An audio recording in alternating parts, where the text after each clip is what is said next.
Rebellious disciple, how dare you peek at your master while she bathes? On the summit of Kunlun Mountain, the renowned beauty, known as Fairy Zhou, wrapped in a towel, gazed out at Lu Chun, her cheeks flushed with embarrassment. Cough, cough, there was a bird here just now. I feared it might disturb you, master, so I came to shoot away, the young man, Lu Chun, explained. Once the favored heir of the Lu family in Jiangnan, he had found himself orphaned at the tender age of 10 when his parents mysteriously vanished, and his uncle cast him out. By chance, he encountered Fairy Zhou while she was traveling the world. Recognizing his exceptional talent, she took him as her disciple and brought him back to Kunlun Mountain for training. Don't even try to deny it, she said, seizing Lu Chun by the ear, her voice laced with irritation. If you dare to spy on me today, what will stop you from sneaking into my room tomorrow? You'll pack your belongings and descend the mountain today, she commanded. Oh, master, how will I survive without you? Lu Chun pleaded, wrapping himself around her leg and throwing a tantrum. If I were to leave you here and one day you succumb to your primal instincts towards your master, what then? Fairy Zhou shot him a disapproving glance and produced a photograph. In my youth, I saved a person, and I recognize that his granddaughter is a natural beauty. I have arranged a betrothal for you. You shall descend the mountain to marry her. What? Lu Chen's expression soured. Was this still the age of arranged marriages? But upon seeing the woman in the photograph, he was instantly captivated. The woman depicted possessed exquisite features and skin as fair as snow, as if she had been painted. Well, what do you think? My eye for beauty has not faltered, has it? I recognized her potential when she was merely 10 years old, Fairy Zhou remarked with a smile. Heh, she pales in comparison to you. Mastered, Lu Chun beamed brightly. The prospect of marriage is trivial. I was just eager to venture down the mountain for some experience. Farewell, master. He snatched the photograph and prepared to leave. However, Fairy Zhou continued, during my travels, I established a society known as the World Alliance. I've been too occupied with your training to manage it these years. Please look after it when you descend. With that, she tossed a token to Lu Chun. Rest assured, master. I will ensure they follow my lead without question, he replied with a grin, hastily making his way down the mountain. I shall return to visit you during the festivals after marrying my bride. Least you possess a conscience. Watching Lu Chen's figure fade into the mountains, Fairy Zhou wiped away a tear and murmured softly, You impudent boy, there is little left for me to teach you. To transcend this threshold and reach greater heights, you must refine your heart amidst the mundane world. 3 days later, Lu Chun, following the address on the marriage contract, arrived at the Su family estate in Jiangnan. Hey, what are you doing? As he approached the entrance, a security guard stopped him.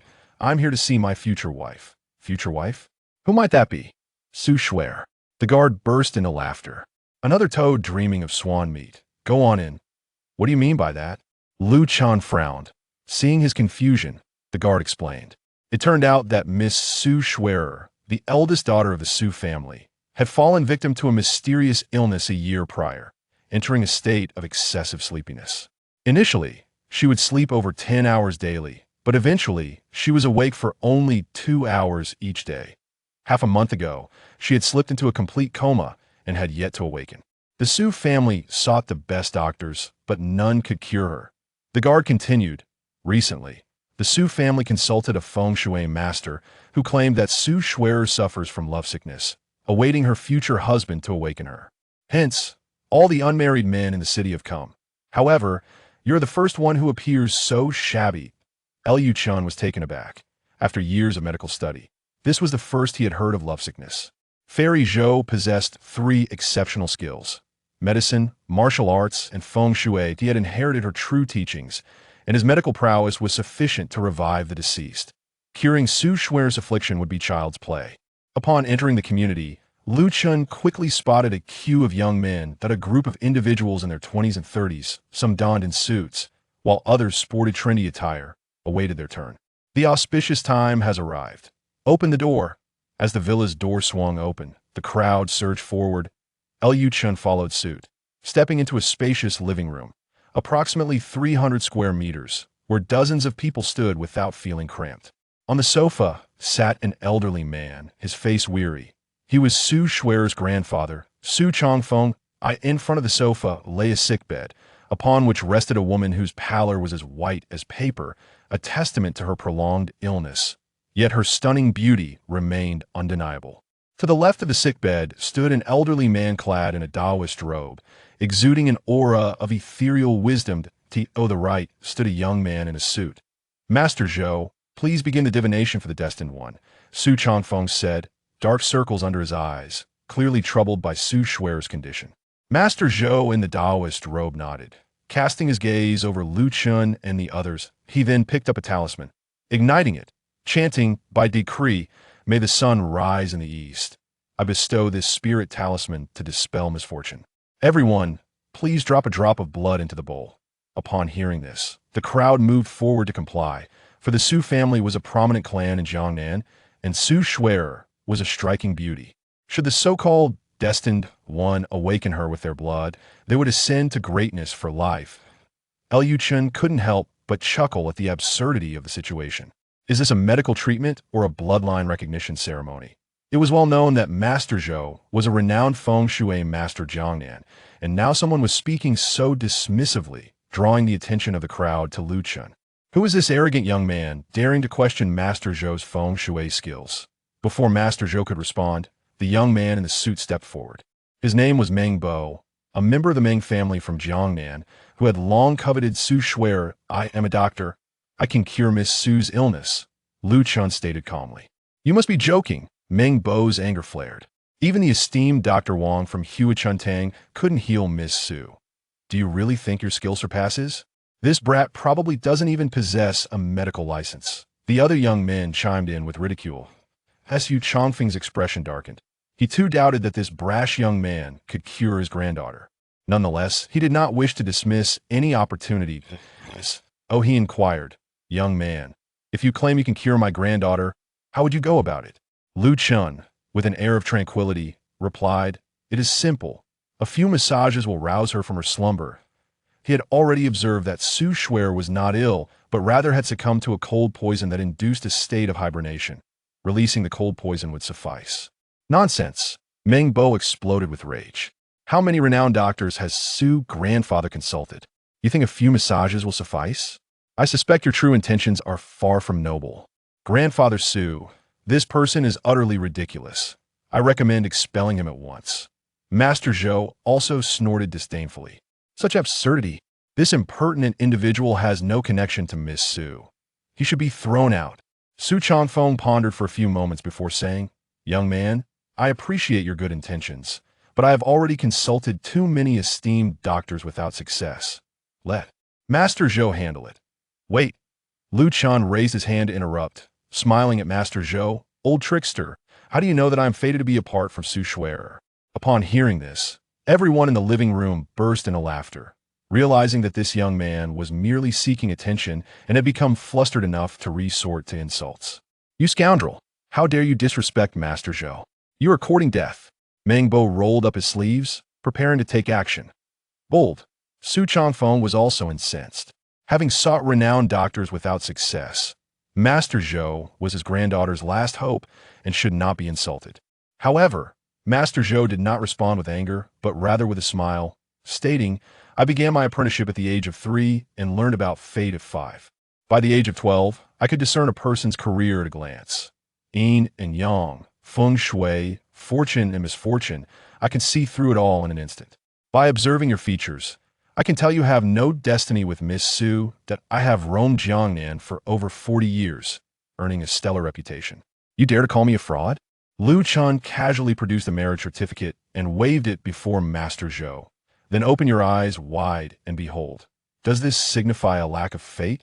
The marriage certificate nearly struck Master Zhou's face. Enraged, Master Zhou raised his hand, ready to reprimand Lu Chun.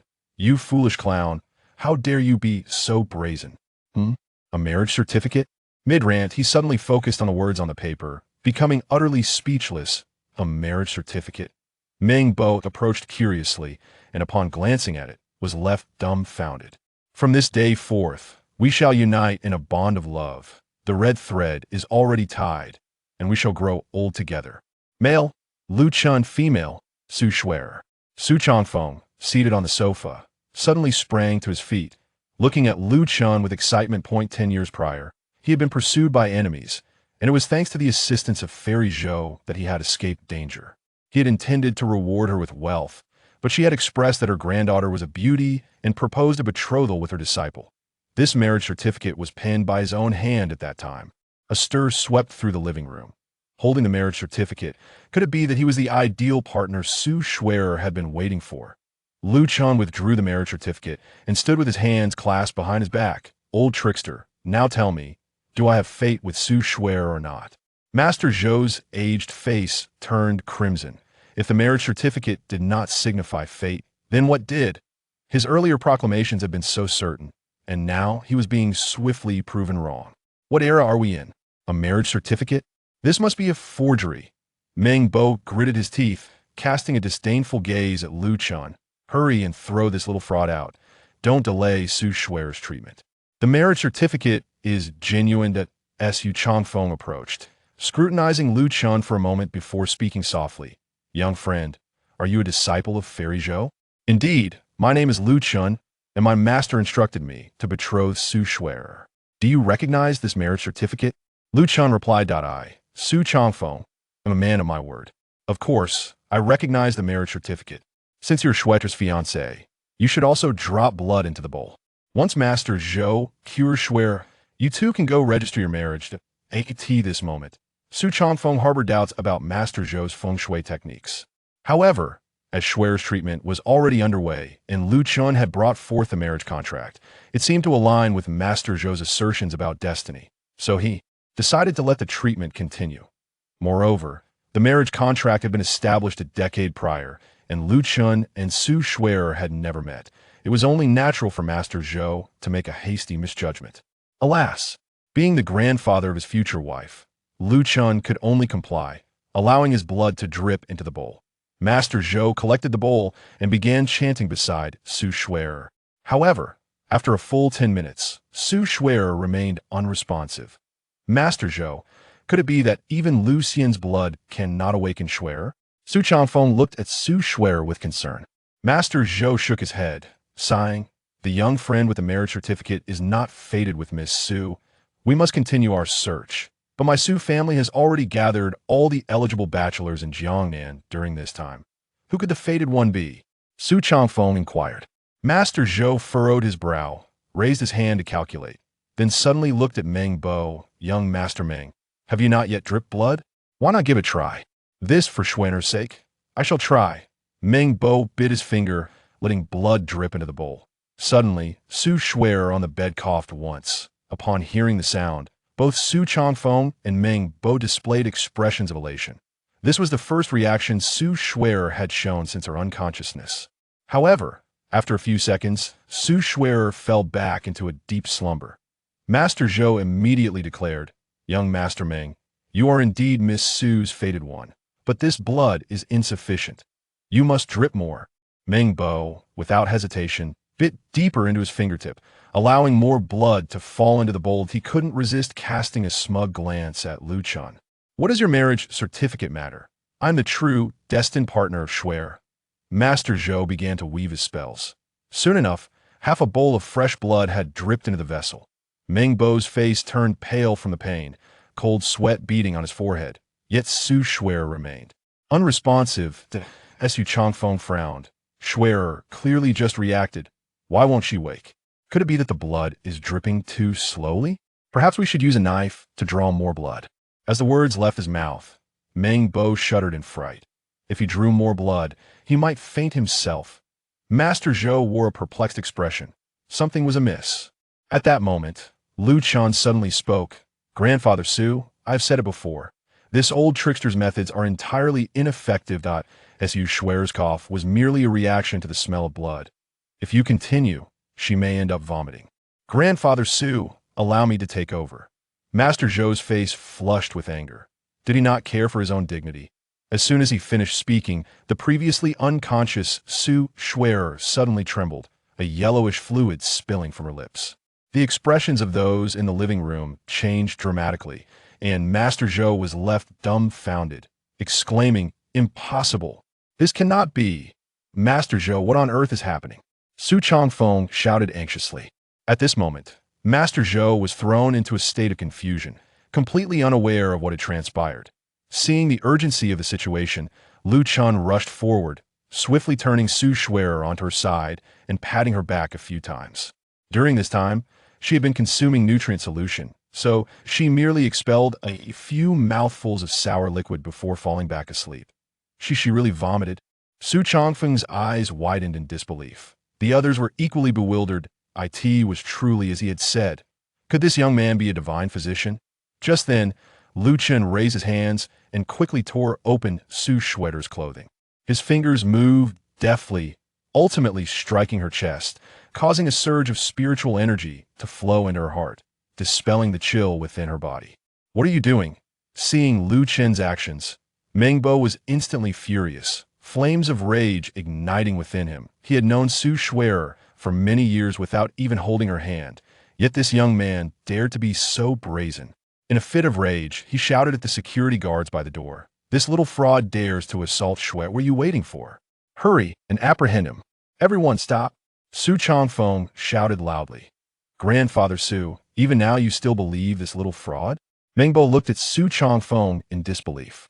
I believe that young friend Lu can cure Xuer's illness, Su Chongfeng asserted firmly. Initially, he had doubted Lu Chen's capabilities, but Lu Chen had just accurately predicted that Su Xuer would vomit. Grandfather Su, have you lost your senses? Just look at his attire. He hardly appears to be someone capable of healing. Mengbo exclaimed in exasperation. He had just spilled half a bowl of blood, and yet Lu Chen had the audacity to touch Su Xuer. Is there any justice in this world? Indeed, how could one heal in such a manner? If he manages to cure Miss Su, then I shall be the reincarnation of Hua Ta. Quickly, expel him from here. The living room was filled with a cacophony of disbelief, as no one seemed to trust that Lu Chen possessed any healing abilities. But at that moment, a soft whimper suddenly pierced the air, and instantly, the entire room fell into silence. Chapter 3. The three agreements. Everyone turned in unison towards the sickbed, momentarily rendered speechless. Su Xuer's eyelashes fluttered gently as her beautiful eyes slowly opened. The patient, who had been in a coma for 3 days and had baffled numerous renowned physicians, had indeed been saved by Lu Chen. Was this merely a dream? The Su family stood in stunned silence, while Meng Bo's astonishment nearly caused his eyes to pop out. Su Chongfeng, brimming with excitement, grasped Lu Chen's hand and exclaimed, "Wonderful." Indeed, as expected of Master Zhou's disciple, young friend, your medical skills are remarkable. Thank you for saving her. Though still somewhat weak, Su Xuer discerned from Su Chongfeng's words that it was Lu Chen who had pulled her back from the brink of death. No need for thanks. You are to become my future wife, so saving you is only fitting. Su Xuer was taken aback. Could this man be insinuating that she ought to pledge herself to him?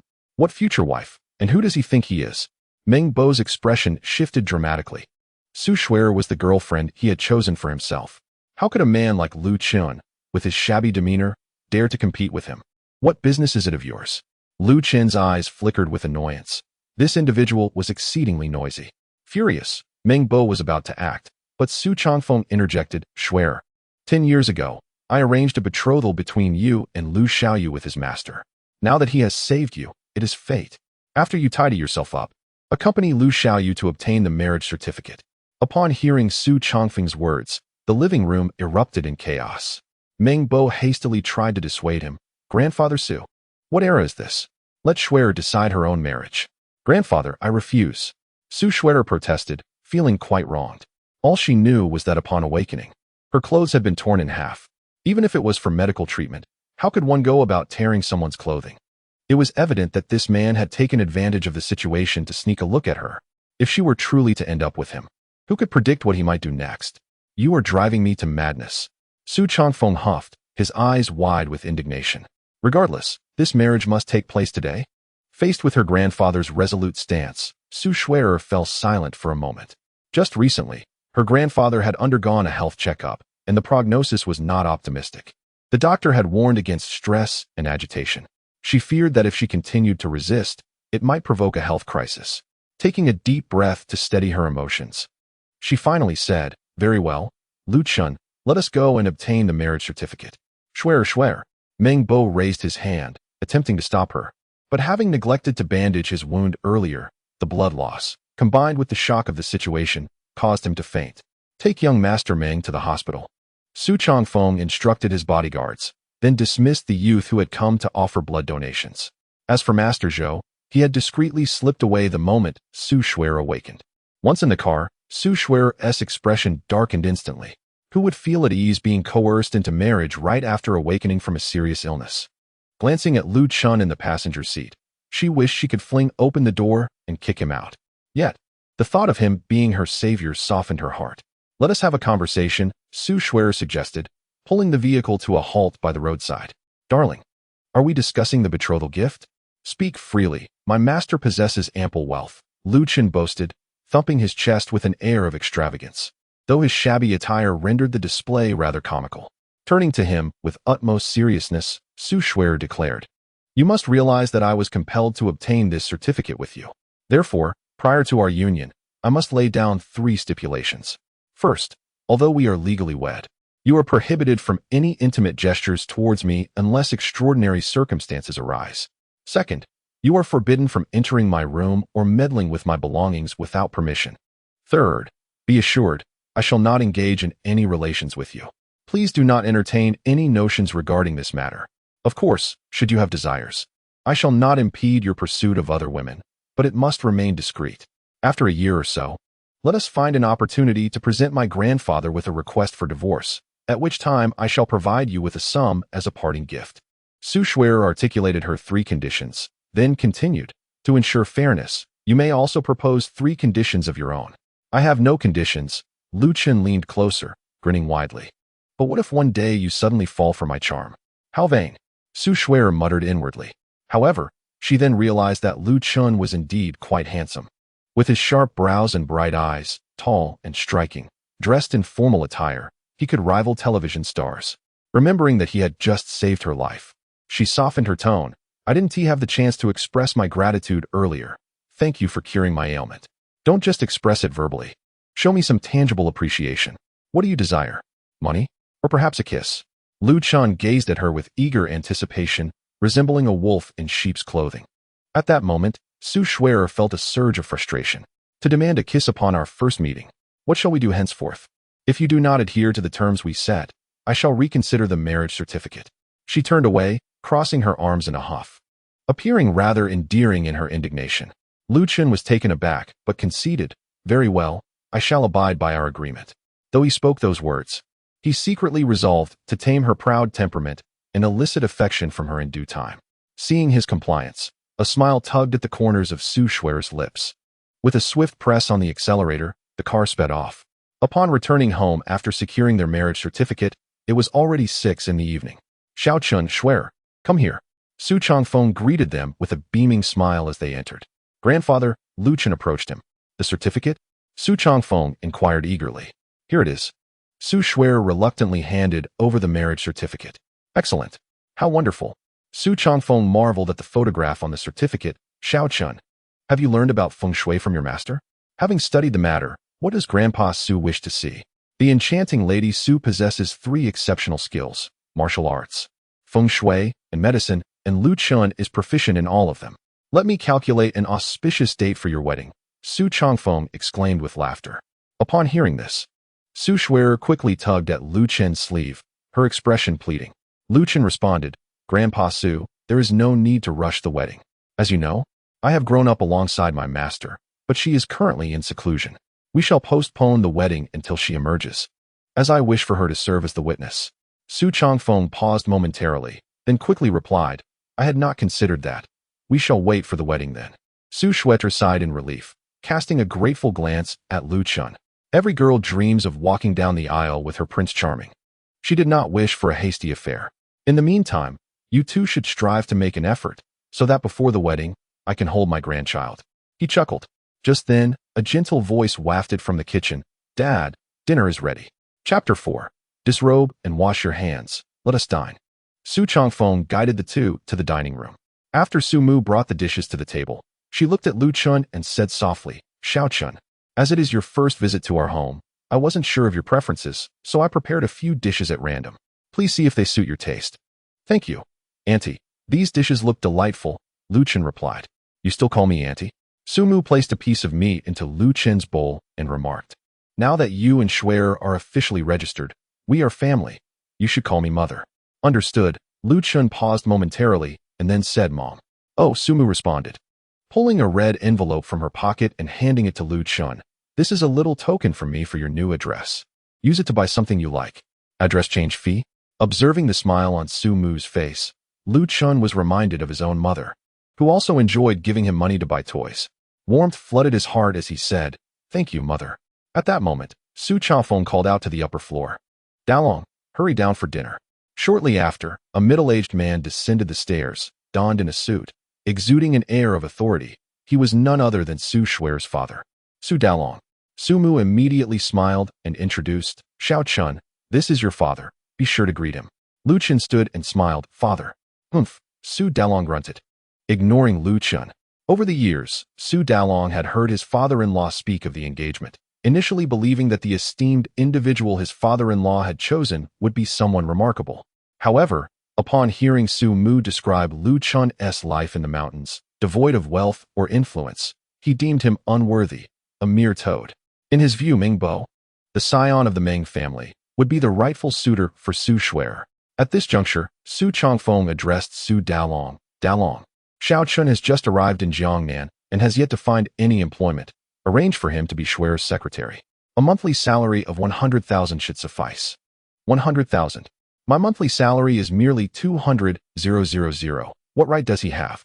Su Schwer was utterly bewildered, though Su Dalong dared not contradict the elder. He verbally acquiesced, while secretly contemplating how to expel Lu Chen from the company.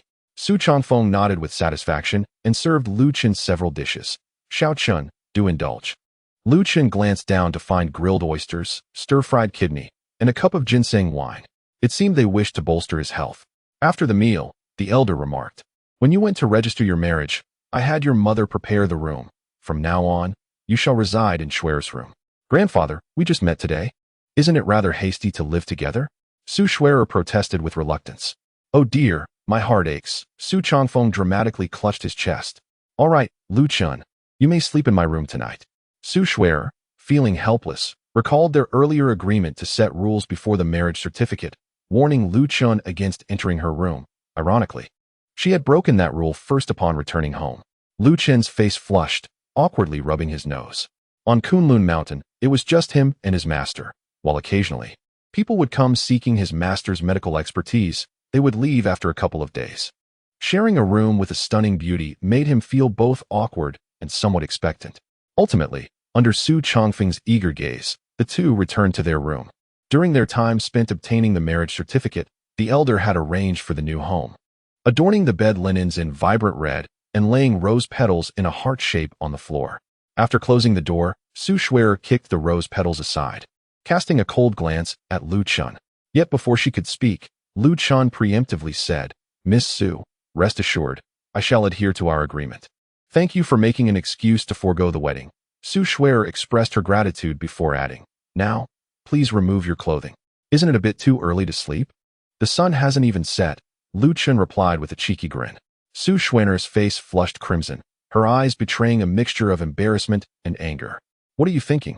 I merely wish to check your clothing size to prepare several outfits. Otherwise, will you wear these clothes to work with me tomorrow? Noticing his shabby attire, Lu Chen provided Su Schwer with his measurements. You're all sweaty. You should take a shower, Su Schwer instructed, pointing to the bathroom, then lowered her head to send a message. After all, Lu Chen was her benefactor. His clothing and sustenance should not be lacking. Lu Chen acknowledged her and entered the bathroom, only to find several pairs of strawberry-patterned lingerie hanging on the rack. They were rather adorable. Ah, Su Schwer, who was in the room, suddenly exclaimed and rushed over to gather the lingerie. Her face flushed with anger, but as she prepared to scold him, she remembered it was she who had invited Lu Chen to shower. Lu Chen chuckled, Wife, I never expected you to appear so aloof, yet have a penchant for such style. Be quiet. Hurry up and take a shower. I will fetch a set of pajamas from my father. Su Schwer quickly put away her undergarments and prepared to find Su Dalong. As she opened the door, she caught a glimpse of Su Changfeng across the hall stealthily closing his door. Oh no, Grandpa is eavesdropping. Panic surged within her. Su Schwer hurried back to her room and flung open the bathroom door, only to find Lu Chen bare-chested and in the process of removing his trousers. Ah, what are you doing? Su Schwerer swiftly turned away, yet images of Lu Chen's well-defined torso invaded her mind. He must have six-pack abs. He appeared slender and frail, yet his physique was unexpectedly impressive. Wife, you came in without knocking, yet you question me? Lu Chen said with a playful grin. Don't call me wife, Su Schwerer retorted, biting her lip. All right, dear wife, what brings you in here in such haste? Surely, you don't wish to join me for a romantic bath? Lu Chen rubbed his hands together mischievously, resembling a rogue. Su Schwerer felt herself nearing madness. It was still daylight, and he was already indulging in fanciful thoughts. What would happen if it were a quiet night with just the two of them? That rascal would surely go wild. Enough of the jokes. Did you rush in here for a reason? My grandfather is eavesdropping outside. Su Schwerer recounted the earlier incident. Upon hearing this, Lu Chen immediately burst into laughter. It seems your grandfather is eager for grandchildren. If we don't consummate our marriage tonight, he won't be leaving. He added, I shall willingly sacrifice my first time for you. Su Schwerer's cheeks flushed crimson, her eyes flashing with a mix of embarrassment and indignation. Who would covet your first time? Yet, deep down, she understood that if they did not create some commotion tonight, her grandfather would not relent. But did that mean she truly had to sleep with Lu Chen? The thought made her shake her head vigorously. No, absolutely not.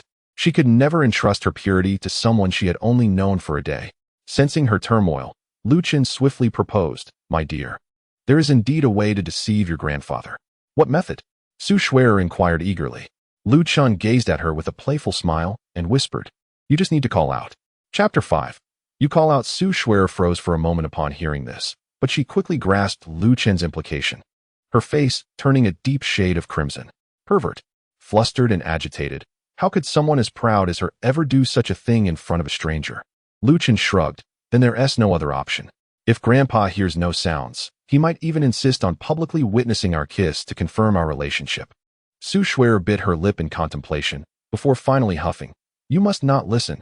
Moments later, the room was filled with melodic sounds of her protest, and Lu Chen played along, repeatedly calling her wife. 5 minutes later, Su Schwerer's face resembled a ripe apple. Enough. Lu Chen immediately countered, Not a chance. A robust man like me can't settle for anything less than an hour. Su Schwerer stared at him in disbelief. An hour minimum? Are you trying to render me mute? She said, biting her lip. You'll have to call for yourself. All right. I won't tease you any longer. Let us retire for the night. Lu Chen promptly sat upon the bed, still longing for more. His wife was not only beautiful, but also possessed a melodious voice. However, in the next moment, Su Schwerer kicked him off the bed. Without my permission, you are not allowed on my bed. Go sleep on the floor. Lu Chen understood her fury and refrained from arguing, cheerfully laying out a makeshift bed. Dear wife, should you feel cold tonight, just call for me to come up. I am quite warm. You shameless fool. The night passed in silence. The following morning, when Lu Chen awoke, Su Schwerer had already donned a professional outfit, a crisp white shirt paired with a form-fitting skirt, her long legs encased in sheer black stockings, a sight to behold. Hurry and change. We need to leave for work soon. She pointed to a new suit placed beside Lu Chen's pillow. He quickly freshened up and changed. After breakfast, they headed straight to the company. The Su family's enterprise was named Changfeng Construction, specializing in various building and roadwork projects. Before entering, Su Schwerer warned, I warn you, do not call me wife at the office, or I will have words with you. Wait here. I will first take you to complete your onboarding paperwork. Su Schwerer set down her bag and led Lu Chen to the Human Resources Department. Observing Lu Chen's carefree demeanor, she rubbed her temples and sighed, thinking to herself, well, I suppose this month's salary will serve as the fee for him bringing me back to life. Once the paperwork was completed, Su Schwerer stated, Lu Chen, your job here is merely a facade. There won't be much for you to do. You can sit in my office and play games, but don't wander off.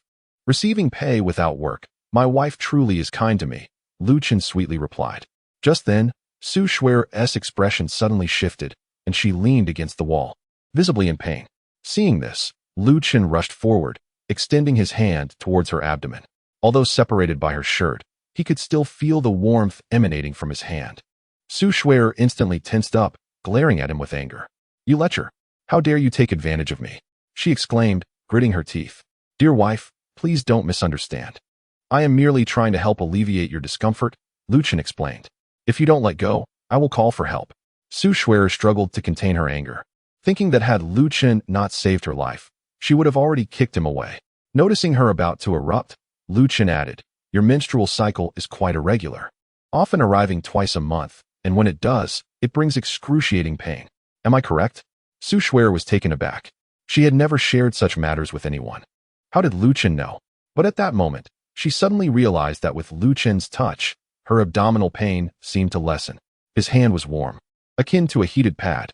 As the pain faded, a peculiar sense of comfort enveloped her, a delightful tingling sensation that compelled her to squeeze her legs together.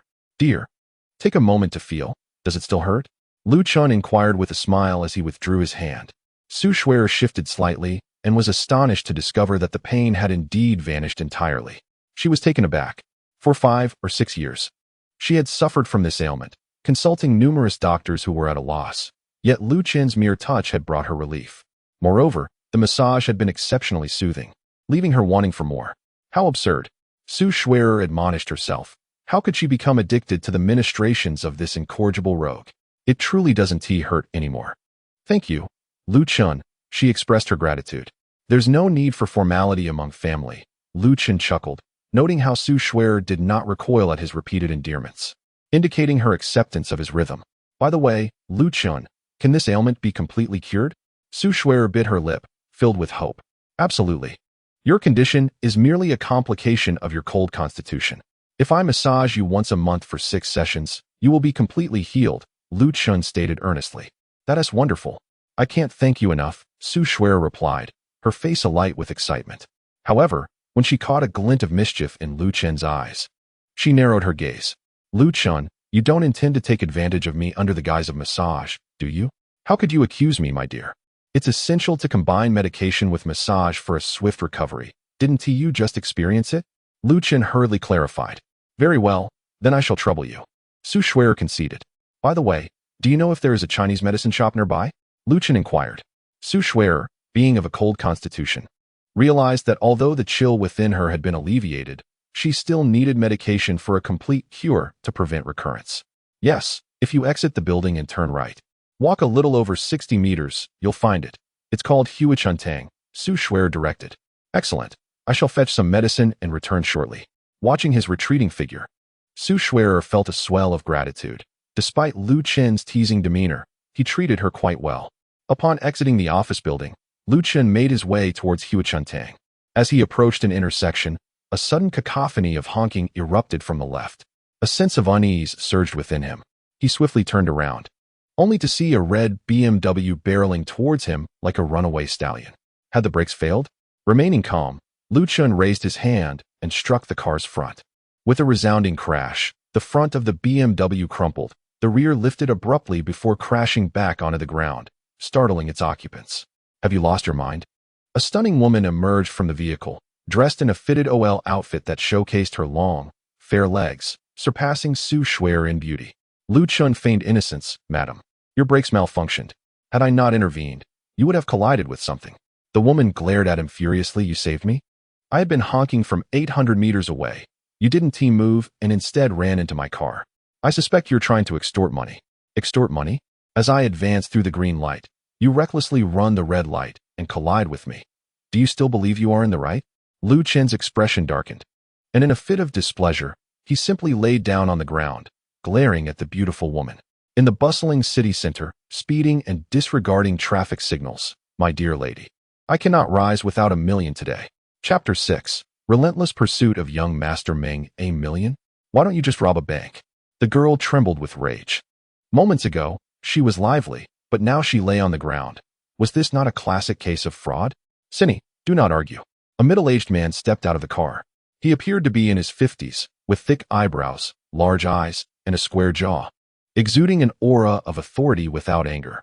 Yet, Lu Chen noticed a pallor of death clinging to his face. "Young man, is your hand all right?" The middle-aged man leaned against the car door, his voice weak and weary. It was then that Wang Cinny realized Lu Chen had used his hand to block the vehicle. Gazing at the dented front of the car, she was left speechless. What kind of strength must that have required? Lu Chen replied, "My hand is fine, but I fear you are on the brink of death." Wang Cinny glared at Lu Chen in fury. "You may be attempting to defraud us, but how dare you curse my father? Do you believe I want to take you down? Ignoring her, Lu Chen stood up and turned to the middle-aged man, saying, If I am not mistaken, every day at 3 in the afternoon, you experience a pain in your chest akin to being pierced by needles, and at times, the pain is so severe that you faint. You are gravely ill and will not survive the day. The middle-aged man was taken aback, for Lu Chen was correct. This symptom had tormented him for over 3 months. He had sought medical advice, but the doctors claimed his heart was sound, merely advising him to rest more. He had just suffered an episode, collapsing on the spot, prompting Wang Sini to drive him to the hospital in haste. How did this young man discern such a thing at a mere glance? Could he be a divine healer? Yet, Lu Chen appeared so youthful and frivolous. He hardly resembled a savior of health. Young man, I indeed fainted from the pain just now. You mentioned I am dying. Can you cure my ailment? Lu Chen replied, Of course I can heal you. There is no illness in this world I cannot treat. What a boast. Wang Sini scoffed. Dad, do not heed his nonsense. We should hurry to the hospital. He is already beyond help and cannot endure the journey to the hospital. Lu Chen shook his head. Wang Sini coldly declared, You scoundrel, I will remember you. Once I have my father's illness treated, I will ensure you pay for this. Wang Sini wished to waste no more time with Lu Chen, but as soon as her words fell, the middle-aged man suddenly clutched his chest and collapsed to the ground in agony. Dad! Dad! Wang Sini gasped in shock, rushing over in a panic to help the middle-aged man back into the car. Cough, cough, cough. The middle-aged man, drenched in cold sweat, struggled against the pain and addressed Lu Chen. I implore you, young man, to save my life. If you can cure my illness, I, Wang Qiqiang, shall spare no effort to meet your demands, be it money or property. Lu Chen remained silent as he approached, raising his hand to deliver a formidable strike to Wang Qiqiang's chest. The terrifying force caused Wang Qiqiang's complexion to change drastically, and he coughed up a mouthful of blood. What are you doing? Wang Sini exclaimed in shock, forcefully pushing Lu Chen away. However, astonishingly, after expelling the blood, Wang Qiqiang felt an overwhelming sense of relief, and his pale face began to regain color. My strike merely suspended your life. To achieve true healing, you will require acupuncture treatment. Lu Chen stated with an air of indifference. I implore you, young brother, to assist me. You may set your own fee. Wang Qiqiang grasped Lu Chen's hand with fervor, clearly perceiving him as an extraordinary practitioner of hidden arts. Witnessing her father's renewed vigor and booming voice, Wang Sini was equally astonished. My master has taught that a physician should save lives, yet your daughter's attitude has left me quite displeased. This strike has suspended your life for 3 days. Within this period, she must sincerely apologize to me, and then I may save you. Lu Chen's motivation to heal stemmed from the teachings of his mentor, who emphasized the importance of accumulating merit through acts of salvation. Otherwise, given Wang Sini's earlier demeanor, he would have been disinclined to intervene. Upon hearing this, Wang Qiqiang appeared embarrassed. I apologize, young brother. She was merely anxious to take me to the hospital when she collided with you. Sini, hurry and apologize to the young brother. I'm sorry, Wang Sini muttered reluctantly, pouting her lips. That lacks sincerity. I want to accept it. I have other matters to attend to. Come find me when you're truly ready to apologize. Lu Chen waved his hand dismissively and departed. As she watched his retreating figure, Wang Sini stomped her foot in frustration. What do you mean by lacking sincerity? I see he is just after money. Dad, I believe he just got lucky saving you. Let us not concern ourselves with him and head to the hospital. Yet Wang Qiqiang's expression was grave. As a top-tier magnate from Jiangnan, he had encountered countless individuals and could discern that Lu Chen was indeed extraordinary. A single punch had halted a speeding car, and a mere palm had brought him physical relief. This was undoubtedly a remarkable person. Sini, this individual is exceptional. I fear only he can cure my ailment. Please investigate his background, and let us pay him a visit tonight to extend our apologies. Dad, he is just a fraud. Do you really believe him? Wang Qiqiang pointed at the damaged car behind them and fell silent. However, Wang Sini grasped his implication. If he could crush a car with such ease, he hardly needed to resort to fraud. It was possible he genuinely believed her brakes had failed and sought to save her. A wave of guilt washed over Wang Sini. Upon arriving at the rejuvenation hall, Lu Chen gathered the herbs and requested the pharmacy to prepare a decoction, which required slow brewing. After an hour, he returned to his company, only to find a Porsche Panamera parked at the entrance, with a young man holding a bouquet of roses standing in front of it. A crowd had gathered, murmuring in curiosity. At that moment, The crowd parted to reveal a stunning woman in professional attire approaching. It was Su Shuer. Shuer, you've come. Meng Bo approached Su Shuer, holding a bouquet of roses, and excitedly proclaimed, Shuer, congratulations on your full recovery from illness. These roses are handpicked for you from the flower garden this morning. I hope you like them. I appreciate your sentiment, but please take the flowers back. Su Shuer replied without even glancing at the roses. Hurry and move your car. You're blocking the way. Also, do not come to deliver flowers again. Meng Bo anxiously retorted. Shuer, I bled 2 large bowls yesterday to save you and fainted in the process. Do you not understand my feelings? With a sigh, Su Shuer said, Meng Bo, I have told you numerous times that I regard you only as a brother. Moreover, I am already married. Please, find someone else to cherish.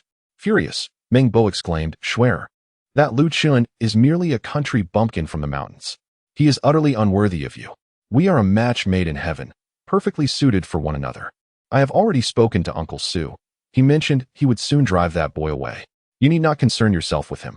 At that moment, a light laughter arose from the crowd. Young Master Meng, it's not wise to speak ill of others behind their backs. Chapter 7. Thunder strikes. Am I not speaking the truth? Meng Bo sneered, glaring at Lu Chun. Do you own a villa or luxury car in Jiangnan? No. Lu Chun shook his head. Do you have over $1 million in savings? He shook his head again. No. Are you a graduate of a prestigious university? I never attended school, Lu Chun replied. Meng Bo's disdain deepened. How could a man devoid of education, wealth, or property compete with him? He scoffed. Let me be frank. Our Meng Group is valued at over $1 billion, and I am its sole heir. Shuer and I are the perfect pair. As for you, you are merely a toad dreaming of swan meat. You would do well to leave. Without a house, a car, or money, how could he hope to compete with young Master Meng? Though he looks quite handsome, it turns out he is illiterate. What good is looks? A man must possess strength. If I were Su, I would choose young Master Meng. I have heard that the Su family is currently facing difficulties. If they could align with the Meng Group through marriage, perhaps they could weather the storm. Su Shuer's expression grew troubled. Although these individuals spoke the truth, Lu Chun was, after all, her savior. Just as she was about to intervene, Lu Chun suddenly retorted with a cold smile, Young Master Meng, do you truly believe that Shuer is a materialistic woman who seeks wealth and possessions? Meng Bo was taken aback, but quickly realized Lu Chun was attempting to undermine him. He hastily countered, Shuer is certainly not materialistic, but you have neither money nor credentials. The amount she spends on a handbag, you could never earn in a lifetime. What can you offer her in terms of happiness? Lu Chun replied calmly, I may lack wealth, but I possess a heart that loves her. Meng Bo burst into laughter. Yesterday, I bled a great deal to treat her, and I fainted on the spot. Do you think your love can compare to that? The bystanders, upon hearing this, erupted into a chorus of jeers. Oh my, I usually find blood tests to be painfully uncomfortable. Yet young Master Meng has bled a whole bowl in his effort to save Mr. Su. How touching. If someone were to treat me like that, I would certainly bear him a son. Wealthy, handsome, and so devoted to Mr. Su. Mr. Su, you should marry him. Marry him, marry him. Upon hearing the crowd's raucous teasing, Su Shuer cast a resentful glare at Lu Chun, questioning his motivation for stirring the pot. Had he not intervened, she might have dismissed Meng Bo entirely. Lu Chun chuckled, teasingly remarking, Young Master Meng, with such impressive acting skills, it is a shame you are not pursuing a career in acting. Meng Bo, visibly enraged, shouted, What do you mean? I have cherished Shuer since childhood. Who doesn't he know of my unwavering affection for her? Is that so? Then let us see just how devoted you truly are, Lu Chun retorted, leaning in suddenly and tearing open Meng Bo's white shirt, revealing 3 conspicuous hickeys on his chest. With a mocking grin, Lu Chun exclaimed, Young Master Meng, if you are so devoted to Shuer, then where did these hickeys come from? Don't tell me they were left by another man. Huh? Meng Bo was left dumbfounded. Although he had long harbored feelings for Su Shuer, he was still a man with needs. After waking up in the hospital yesterday and hearing that Su Shuer had registered her marriage with Lu Chun, he was consumed with rage and sought solace with a university student who bore a resemblance to her. In a fit of passion, he ended up with those hickeys. But since they were on his chest, he thought little of them. How did this scoundrel find out? The surrounding crowd erupted in disbelief. Those hickeys were clearly fresh. What shamelessness it was to indulge with another woman only to profess deep feelings for Mr. Su the very next day. What a scoundrel. A cad. He should leave at once. Meng Bo quickly formulated a desperate excuse. Shuer, please don't misunderstand. These hickeys are from my dog. You know how Teddy can be. Meng Bo, do you not hear the absurdity of your own words? Su Shuer's expression darkened. Meng Bo was utterly insulting her intelligence. Shuer, I swear it's true. If these hickeys were from another woman, may I be struck by lightning. With the situation spiraling out of control, Meng Bo could only deny everything to avoid losing face completely. Just then, a sudden loud crack echoed from the once clear sky. A series of crackling sounds followed, and before anyone could react, a thunderous crash erupted from the Porsche parked at the entrance. Turning to see the car's roof had been struck, the crowd gasped in shock. Goodness, it truly was a divine retribution. Surely, even the heavens could not tolerate his nonsensical claims any longer. With a gaping hole in the car's roof, one could only imagine the fatal consequences had it struck a person instead. Meng Bo stood frozen, utterly bewildered. What on earth was happening? How could it thunder on such a sunny day? Could it be that my vow was truly heard? Yet, with so many scoundrels in this world, why must I be the target? Lu Chen chuckled and remarked, Young Master Meng, there are deities watching us from above. Do not make your vows lightly. Meng Bo, his eyes wide with indignation, pointed an accusatory finger at Lu Chen and exclaimed, Are you the one meddling behind the scenes? Young Master Meng, perhaps you overindulged yesterday and have muddled your mind? Lu Chen retorted with a playful tone, If I could control thunder, would I not be a deity myself? Lu Chen, let us return, Su Shuer said with a look of disdain towards Meng Bo, pulling Lu Chen along. Shuer, please don't go.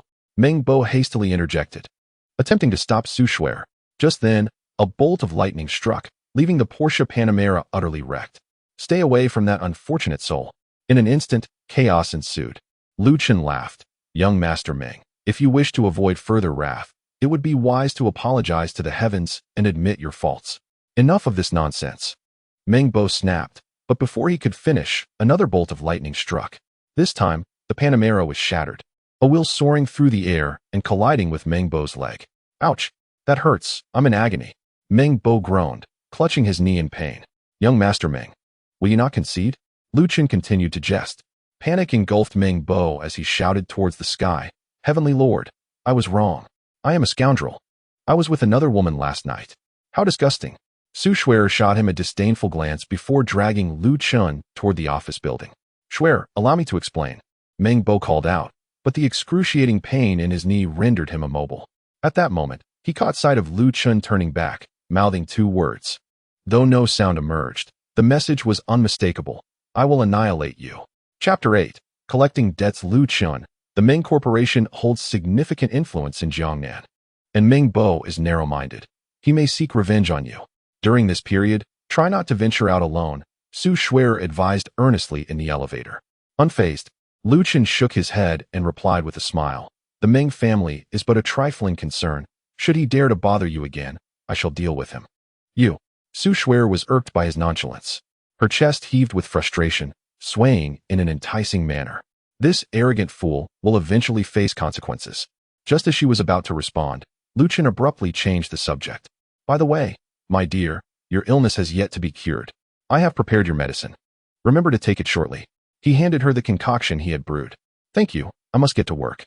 Please, feel free to explore the company, Su Shuer said as she accepted the medicine. And remember, do not leave the company before the end of the day. With that, she exited as the elevator doors opened. Lu Chen wandered around the company, feeling quite bored, and decided to return to Su Shuer's office to play games. Just then, he heard someone calling for him. Lu Chen, come over here. Turning around, he saw Su Delong, who had previously treated him with indifference during dinner the night before. It seemed he had no good news. Dad, what's the matter? Follow me. The two took another elevator to Su Delong's office. Su Delong inquired, having roamed the company all morning, what are your impressions? Lu Chen replied, it's quite nice and spacious. If you have something to say, just get to the point. Su Delong poured him a cup of tea and earnestly said, Lu Chen, although I am the company as president, there are two major shareholders, each holding 30% of the shares. Shuer arranged for you a rather idle position with a monthly salary of 100,000. But the staff beneath me are quite dissatisfied. You wouldn't want Shuer to be the subject of gossip, would you? Lu Chen directly asked, so, are you suggesting that I resign? Su Delong quickly shook his head. No, don't misunderstand. I want you to handle something to prove your worth to the company, so that others will have nothing to say. Lu Chen suddenly understood. No wonder his attitude had shifted. It was all a ploy. However, not wanting to complicate matters for Su Shuer, He played along and asked, "What is it?" Su Dalong retrieved a contract from his drawer and said, "Schwerer took on a project from the Jincheng Group last year, and they have yet to pay the 50 million in outstanding fees.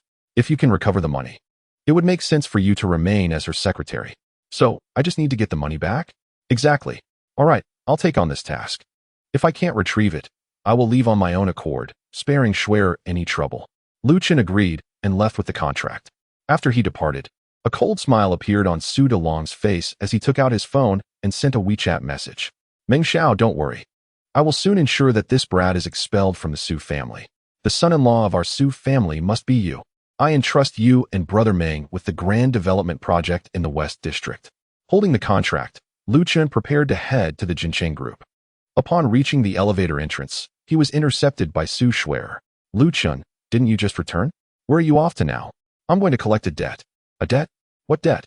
Lu Chen handed her the contract, and upon glancing at it, she exclaimed, "Heavens! How could my dad assign you this task?" Curiously, Lu Chen asked, "Is this debt difficult to collect?" Su Schwerer nodded. "This outstanding payment has been pending since last year. I've attempted to recover it 3 times without success, and my dad tried once as well, but was directly thrown out. Isn't it only right to demand repayment? Didn't you report it? We can't afford to, as the owner of Jincheng Group is Zhao Helong's nephew from the Longhu gang. We can't provoke them. Come back with me and return this contract to my dad." Su Schwerer appeared quite anxious. "That simply won't do. I just made a solemn vow. If I cannot retrieve it, I shall resign. Can you not see that this is a trap set by my father?" Su Schwerer chastised with frustration. "I can see that. Yet he is right. I do nothing and still receive a monthly salary of 100,000. This will inevitably lead to gossip. I do not wish for others to speak ill of you," Lu Chen replied with a smile. Upon observing Lu Chen's sincere expression, Su Schwerer felt a pang in her heart. This fool. She wanted to scold him, but the words eluded her. With a resigned sigh, she finally said, "Then I shall accompany you. The owner of Jincheng is a lecher. It will be easier for me to negotiate than for you." Su Schwerer registered their itinerary at the front desk to prevent any potential panic during the meeting and then led Lu Chen to Jincheng Group.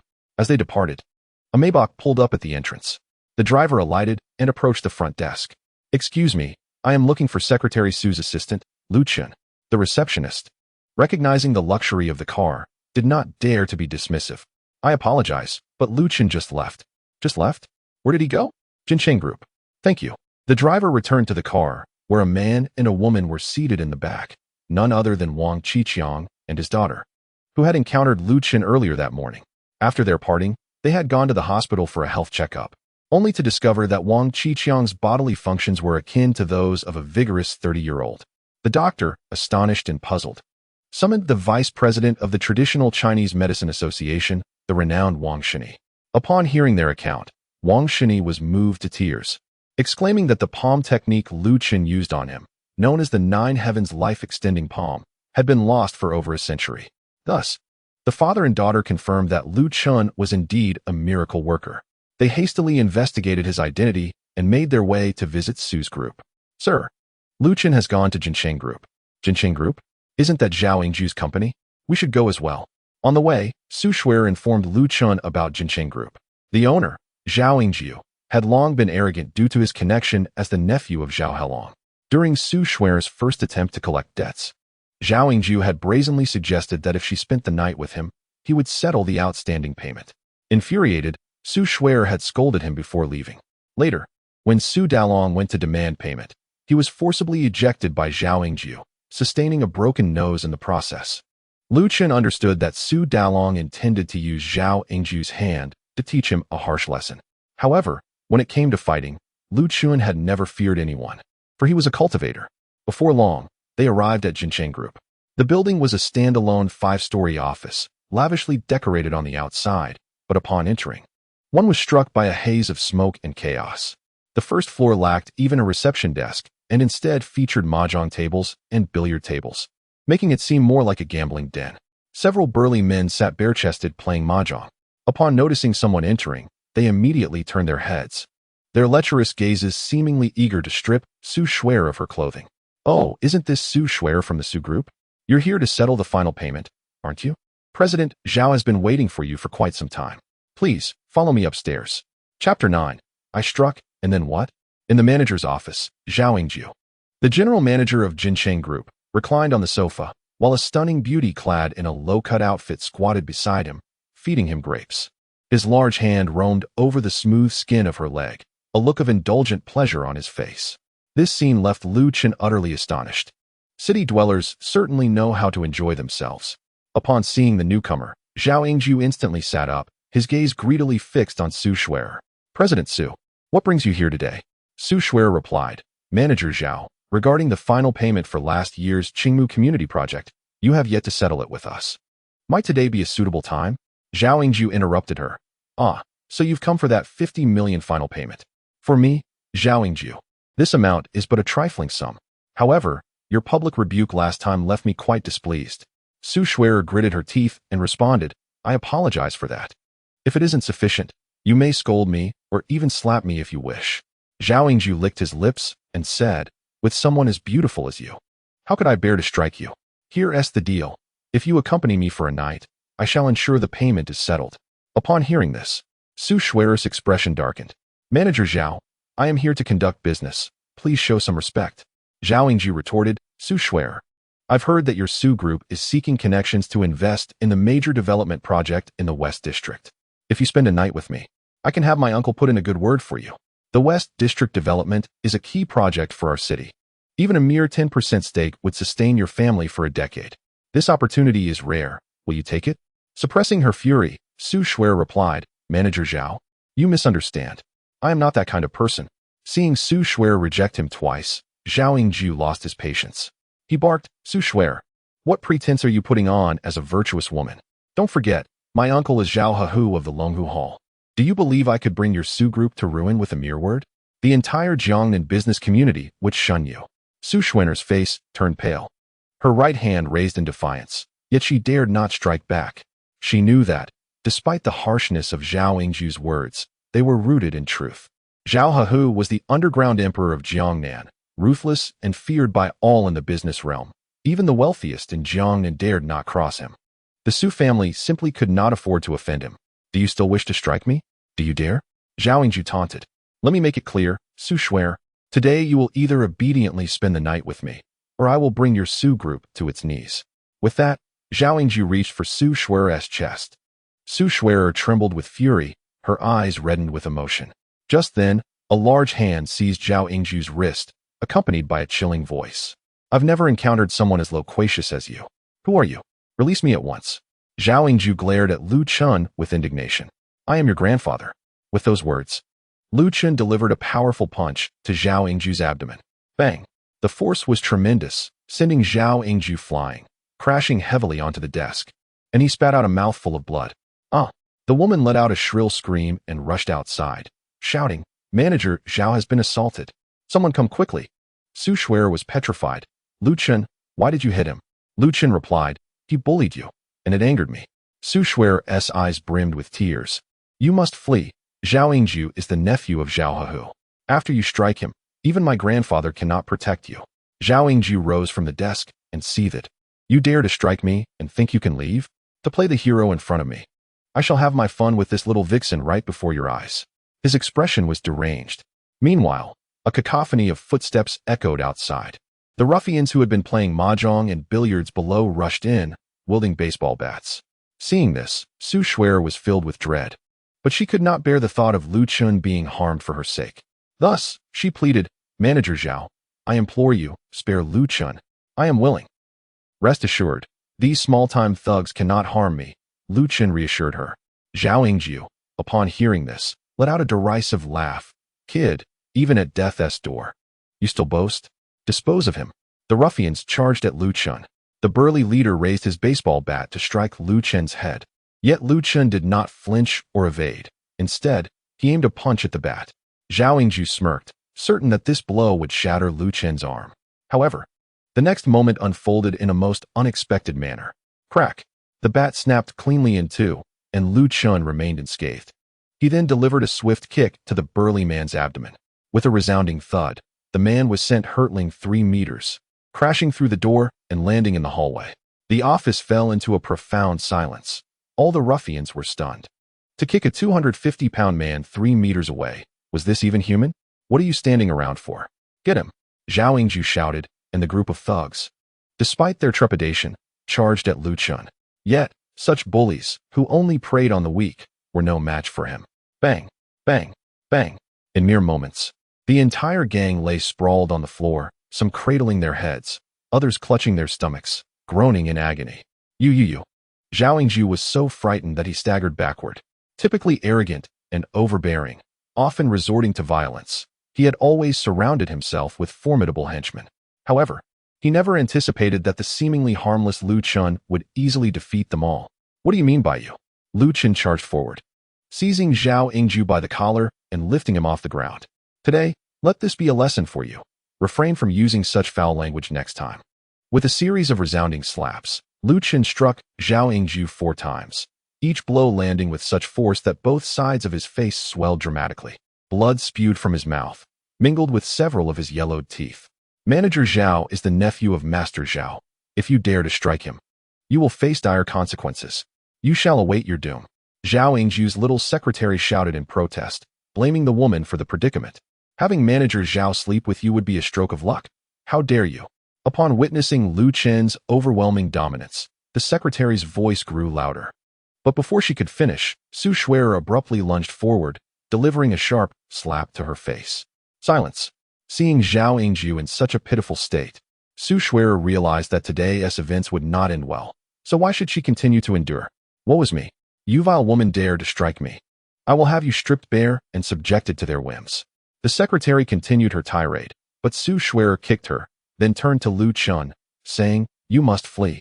Return to your master, and never come back to Jiangnan. Lu Chun was taken aback. Even at this moment, Su Shui'er was concerned for him. What a kind-hearted individual. No wonder he had chosen her. Just then, a steady voice resonated from outside. Ahem, Manager Zhao, is this a company or a battleground? Why has fighting broken out? Chapter 10. The dominant Wang Qiqiang, hands clasped behind his back, exuded a commanding presence, the aura of a long-established ruler, sending a shiver through everyone present. How did he arrive? Su Shui'er was taken aback. My apologies, Mr. Wang. I am merely addressing some personal matters here. Please, take a seat downstairs. I will join you shortly. Upon seeing Wang Qiqiang, Zhao Yingju was momentarily stunned. He had no business dealings with Wang Qiqiang and could not comprehend the purpose of his visit. No need. I am not here to seek you out. Wang Qiqiang surveyed the scene before approaching Lu Chun. Mr. Lu, I apologize for my tardiness. I hope you are unscathed. Wang Qiqiang had come to seek out Lu Chun, and he addressed him as Mr. Lu. How could this be? Aside from the underground emperor Zhao Helong and the business queen Zhao Qinzi, no one in Jiangnan had ever been afforded such treatment. Had Wang Qiqiang mistaken him for someone else? Su Shui'er was left dumbfounded, her mouth agape. How could Lu Chun, who had just emerged from a remote valley, provoke such courtesy from Jiangnan's wealthiest individual? Zhao Yingju faltered for a moment before inquiring, Mr. Wang, surely you have mistaken the person? The young man is merely Su Shui'er's secretary. Wang Qiqiang's expression darkened as he declared, Mr. Lu is an esteemed guest of the Wang family. Are you disregarding our family by attempting to assault him with a group of people? Esteemed guest? Zhao Yingju appeared bewildered, then slammed his palm onto the table, furiously retorting, Wang Qiqiang, I grant you the courtesy of addressing you as President Wang. Without such courtesy, what are you worth? I care not who he is. He has struck me in my own company, and he shall not leave here on his own 2 feet today. I advise you to refrain from meddling, or I shall deal with you as well. Zhao Yingju's uncle, Zhao Helong, is the underground emperor of Jiangnan. Though he may not rival Wang Qiqiang in wealth, his ruthless methods are beyond compare.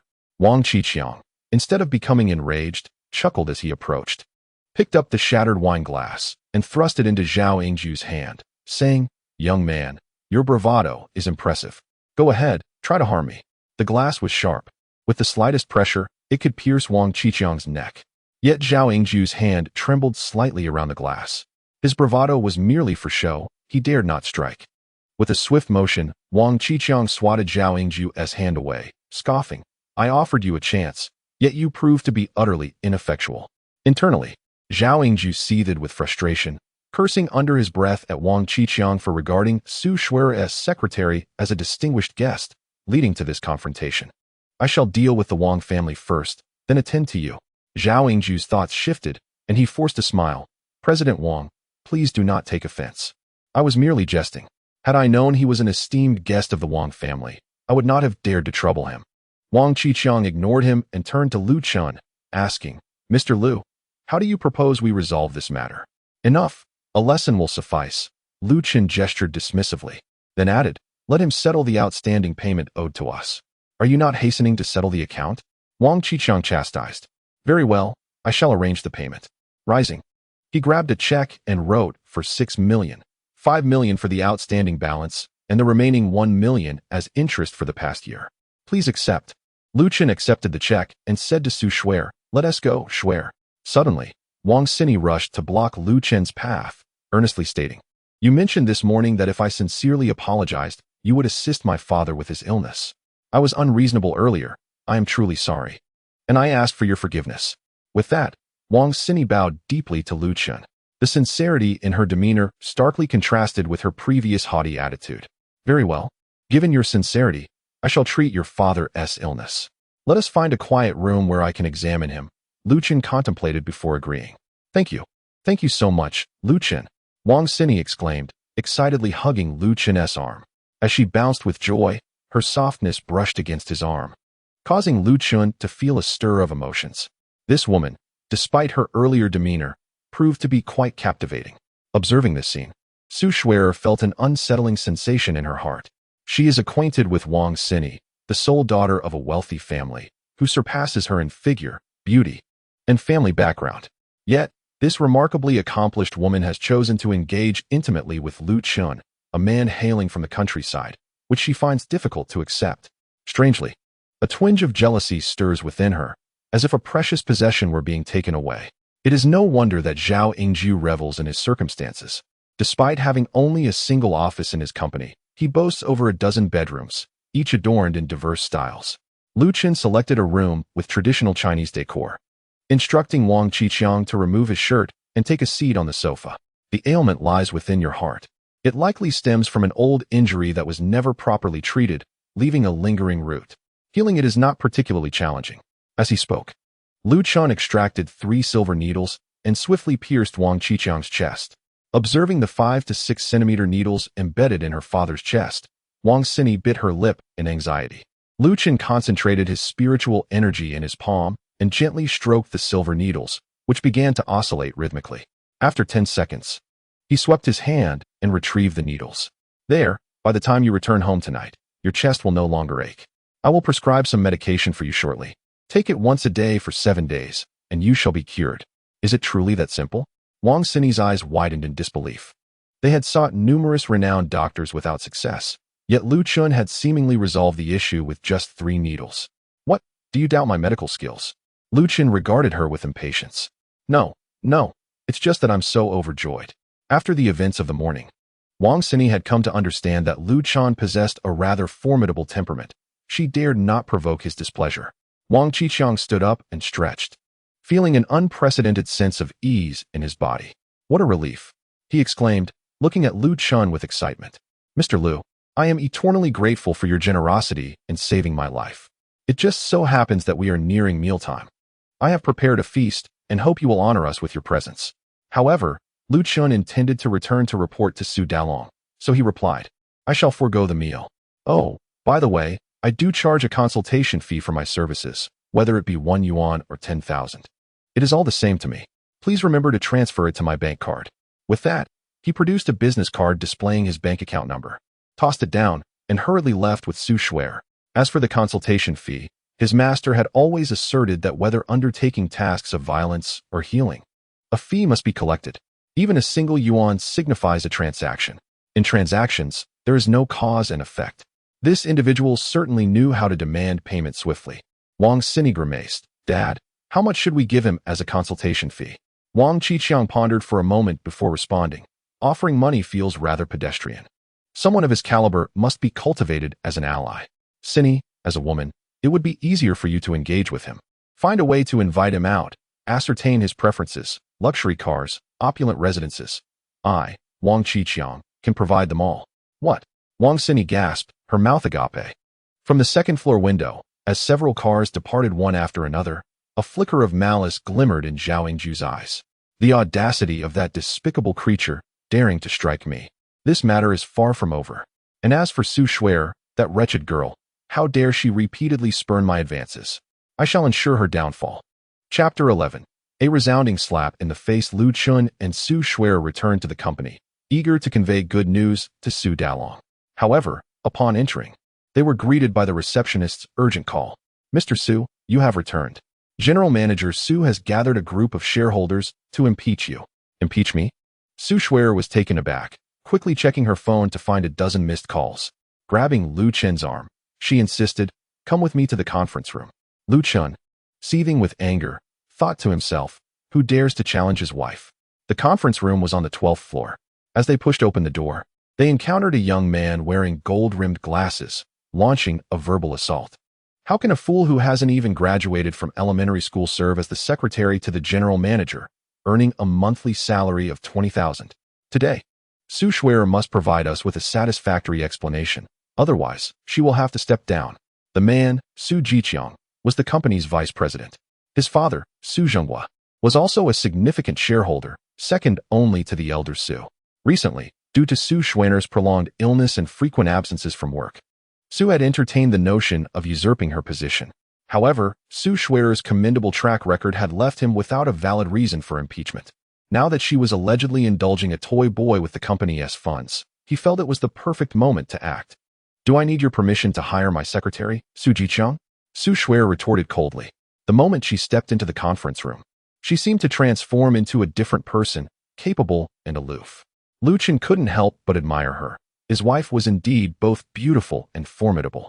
"I am not concerned with whom you hire as your secretary, but I will not tolerate the employment of a useless fool who draws a salary without merit." Su Jiqiang shot back defiantly.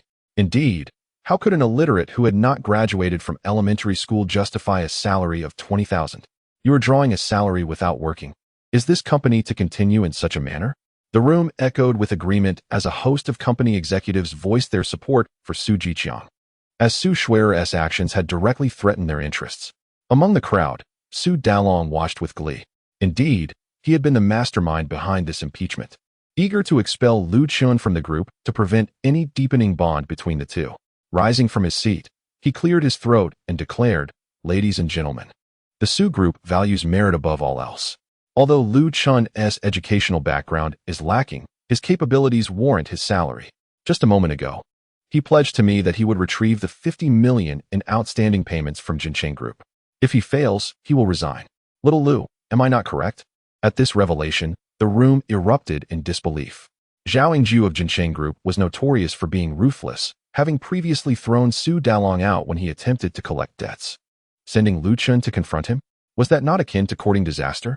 Su Jiqiang laughed heartily, exclaiming, "A mere illiterate who hasn't even graduated from elementary school dares to issue a military order? I truly admire your audacity." Su Shuer interjected sharply, "Su Jiqiang, Lu Chun is my secretary. Refrain from calling him illiterate, as it reflects poorly on your character. Although Lu Chun may lack formal education, he is nonetheless my savior, and I shall not tolerate any form of humiliation directed at him." "Me, lacking character?" Su Jiqiang was poised to retort. However, at that moment, Lu Chun stepped forward. New to the scene and having offended no one, he found himself subjected to ridicule, being labeled as an illiterate fool. What can be endured when such provocation reaches this extent? He thought. You accuse me of being a sponge. Yet what if I recover the outstanding payment from the Jincheng Group? If you can retrieve that sum, I shall bow and apologize to you, Su Jiqiang scoffed. The senior executives regarded Lu Chun with the same amusement one might afford a clown, utterly bewildered as to what Su Shuer found appealing in him. Lu Chun then withdrew a check from his pocket and slammed it onto the table, stating coldly, "Apologize. You think you can fool Su Jiqiang with a mere piece of blank paper?" One executive sneered. Yet before he could finish, a nearby executive suddenly snatched up the check, exclaiming in astonishment, "A check! The amount is 50 million, signed by Jinwi Group." A profound silence enveloped the room. All eyes widened in disbelief as they gazed upon the check, with Su Jiqiang rushing forward to seize it for inspection. "It's real. It's genuinely real," he gasped. Su Dalong's smile froze in place. He understood all too well how difficult it was to retrieve funds from Jinwi Group. After being ousted, he hadn't dared to sleep lying down for 3 days. How could a roughneck like Lu Chun, emerging from the mountains, possibly have secured the payment in just one afternoon. Su Schwerer snatched the check back, her voice icy as she commanded, Su Jiqiang, apologize. Su Jiqiang's expression turned awkward.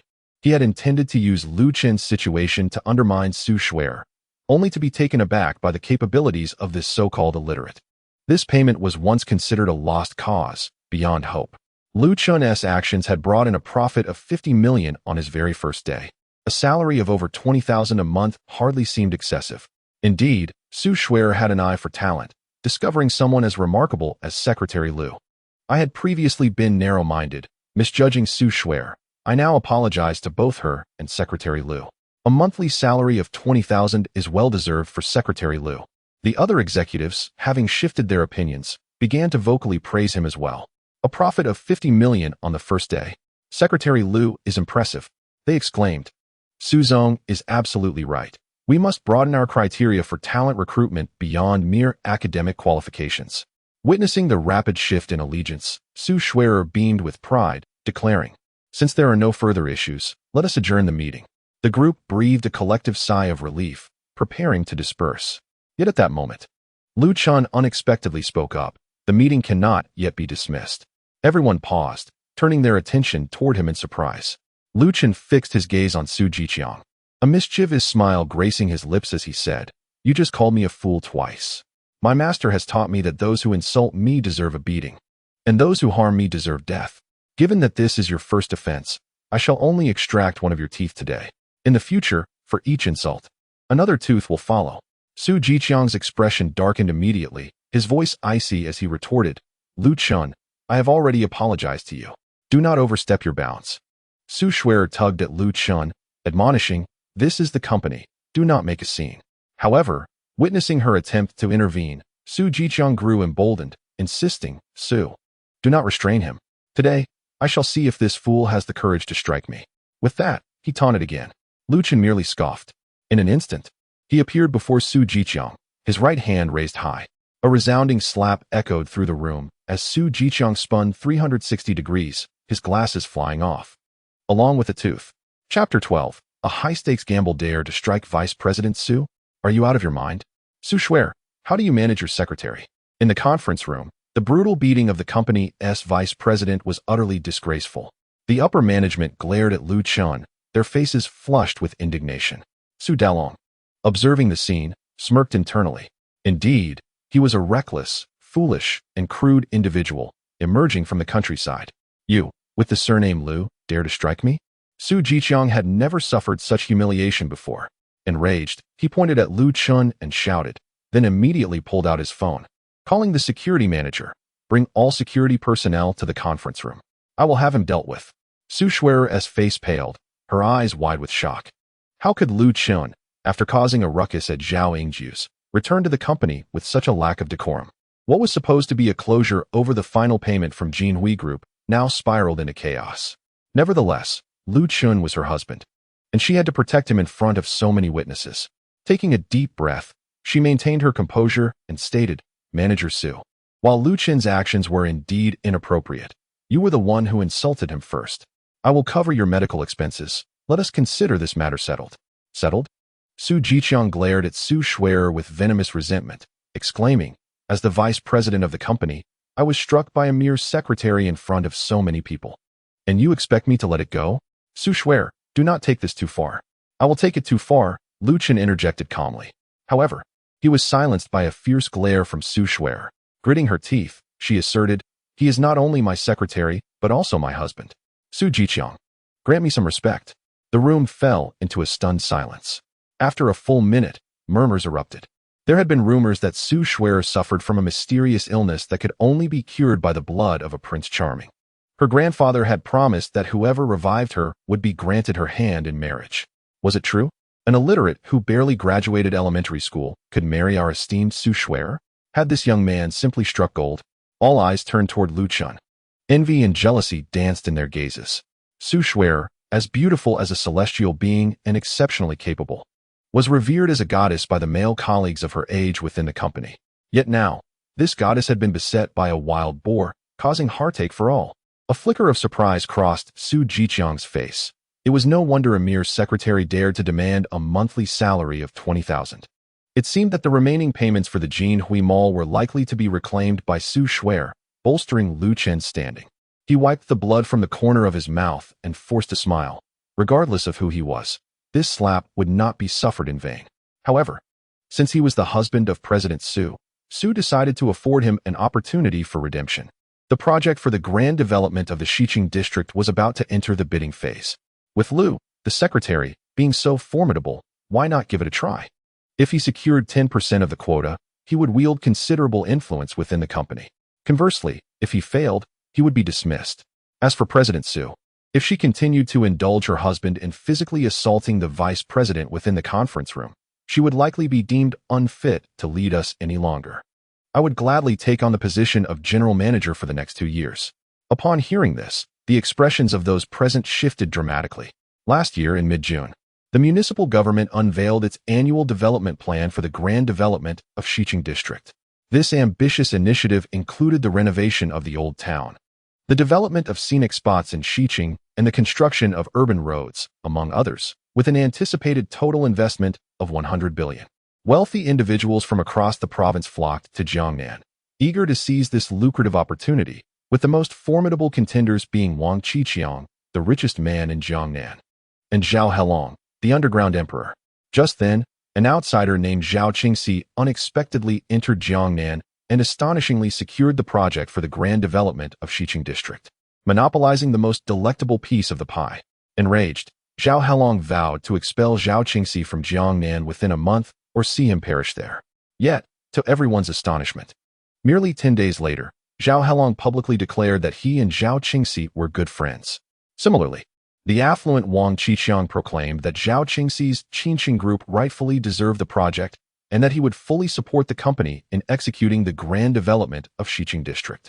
From that moment on, Qingqing Group surged to prominence, and Zhao Qingxi became an idol for all female entrepreneurs in Jiangnan, even inspiring Su Shuer herself. However, at the beginning of this year, Qingqing Group made a surprising announcement, stating that it would allocate 60% of the Xiqing district development project to local Jiangnan companies. The public bidding date was set for 20 days later, coinciding with Labor Day. In the ensuing months, wealthy business magnates in Jiangnan converged upon Qingqing Group like sharks sensing blood, striving to curry favor and forge connections. It was rumored that the president of a certain construction company had gone so far as to offer his own wife to the bed of Zhao Qingxi's chauffeur for the sake of establishing rapport. The Su Group, also engaged in construction, naturally wished to partake in the bounty. However, despite multiple visits from Su Shuer, Su Jiqiang, and even Su Dalong, they had yet to catch a glimpse of Zhao Qingxi. In the business world, it is rumored that 60% of the projects will be allocated to super magnates like Wang Qiqiang and Zhao Helong. The public tender is merely a facade. Therefore, the conditions proposed by Su Jiqiang are utterly unattainable. You are well aware of how difficult it is to gain entry into the gates of Qingqing Group, Su Shuer. Do you wish to see your expression turn sour as you plead for leniency? Yet, Lu Chun interrupted her, declaring, "Very well. I shall accept these conditions on behalf of my wife. If we fail to secure the project, the general manager will take your place." Splendid, splendid. Today, with all shareholders present, this is a commitment made by the couple. If we do not obtain the project, the manager will assume my role. The meeting is adjourned. Su Jiqiang did not afford Su Shuer an opportunity to retract her words. He laughed heartily and dismissed the assembly. Inwardly, he scoffed. The grand development of the West District entails a total investment of 100 billion, with 10% equating to 10 billion. The Su Group has been established for many years, and the largest project they have ever undertaken amounted to merely 1.7 billion. Unless Zhao Qingxi has lost her senses, there is no way the project would be awarded to the Su family. Lu Chun, thank you for providing me with an opportunity for advancement. The Su Group will inevitably change its surname to Su. The shareholders glanced at the self-assured Lu Chun and then at the bewildered Su Shuer, shaking their heads as they departed. Alas, marrying an uneducated, brawling, and pretentious illiterate, truly, President Su is most unfortunate. Once the crowd dispersed, Su Dalong glared at Lu Chun in a fit of rage. "You scoundrel, who gave you the right to make decisions for Shuer? Do you have any idea how challenging it is to gain access to the Qingqing Group? Are you aware that companies 10 times stronger than the Su Group dare not even aspire to 10% of the project? Do you know that Su Jiqiang, and even the old man have all sought connections to approach Zhao Qingxi, yet they could not even secure a meeting? I suspect you are a plant from a rival company, sent to ruin You scoundrel, get out of the Su family. Chapter 13, Zhao Qingxi Dad. Please refrain from scolding him so harshly, Su interjected, coming to Lu Chen's defense. Su Dalong retorted angrily, Isn't it appropriate to berate him since he has jeopardized your position as general manager? Lu Chen interjected, Isn't it sufficient to simply secure the project for the West District development? A thunderous laugh erupted from Su Dalong. Sign. You? I hereby declare that if loses her position as general manager due to you, you shall divorce her immediately and leave the Su family. With that, Su Dalong stormed off. Lu Chen remained composed and confident. You know, Su sighed. I understand you wish to negotiate the project through Wang Qiqiang, but he has lost face with Zhao Qingxi. Lu Chen replied with a smile. Rest assured, my dear, I will not allow you to be embarrassed. Su placed her hand on her forehead and sighed. If you could refrain from causing trouble, I would be grateful. Lu Chen proposed. Shall we make a bet? Su inquired curiously. What shall we wager? If I manage to secure this project for you, will you give me a kiss? Should I fail, I shall approach my grandfather to discuss divorce and retreat to the mountains, never to trouble you again. Lu Chen smiled mischievously. Su paused for a moment, taken aback by his audacity. Even at such a critical juncture, this little rogue still thought to take advantage of her. She nodded in agreement. All right, I accept your proposal. Upon exiting the conference room, Lu Chen made his way to the reception desk. Excuse me, how does one get to the Qingqing group? Today, Lu Chen was not acting recklessly during his descent from the mountains. His master had bestowed upon him a token and mentioned a force he had established in his youth called the Tianxiao Alliance, requesting him to look after it. Last night, his master had sent him an email containing information on the 10 elders of the Tianxiao Alliance, among whom was Zhao Qingxi. Has the impeachment meeting concluded? The receptionist, seemingly oblivious, shifted the conversation to gossip. Naturally, that rascal who attempted to impeach my wife was met with a swift slap, knocking out 2 of his teeth. And he promptly fell silent. Lu Chen recounted with ease.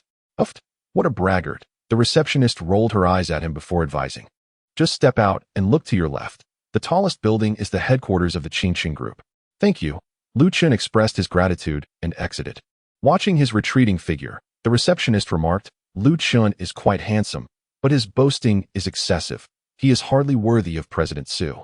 Turning left outside, Lu Chen indeed spotted a towering edifice that stood out from the rest, less than a kilometer away. Qingqing Group. Hello, I'm here to see Zhao Qingxi. Lu Chen announced at the reception. The receptionist scrutinized him for a moment. Do you have an appointment? No, Lu Chen shook his head. Please inform her that I am the disciple of Master Zhou Xianzi. She will come to see me. Clad in a suit stained with blood and red wine from his recent altercation with Zhao Yingjiu, he appeared rather disheveled, all while claiming to be a disciple of an immortal. It seemed almost comedic. Nonetheless, Qingqing Group had a policy. Anyone seeking Zhao Qingxi must be reported to her. She could choose not to meet them, but she had to be informed. Thus, the receptionist picked up the phone and called Zhao Qingxi's secretary. Who is that? A hostess glanced at Lu Chen, murmuring, Someone here to see President Zhao, another replied. Here to see President Zhao? The hostess's eyes widened as she scrutinized Lu Chen from head to toe, her expression dripping with disdain. With his appearance, it seems he just returned from a brawl. Does he dare to seek an audience with President Zhao? To me, he appears to be just another aimless youth, brazenly calling out President Zhao's name. Huh. He probably wishes to take a photo with her to flaunt. Such people should be escorted out by security. While several hostesses engaged in their unrestrained gossip, suddenly, the exclusive elevator for the president came to a halt on the first floor. An exquisite figure emerged from the elevator. The individual appeared to be in her early 30s. Her features exquisitely refined as if painted, adorned in professional attire that accentuated her perfect S-shaped silhouette. Her slender, elongated legs, ensconced in sheer black stockings, were utterly captivating. A true beauty.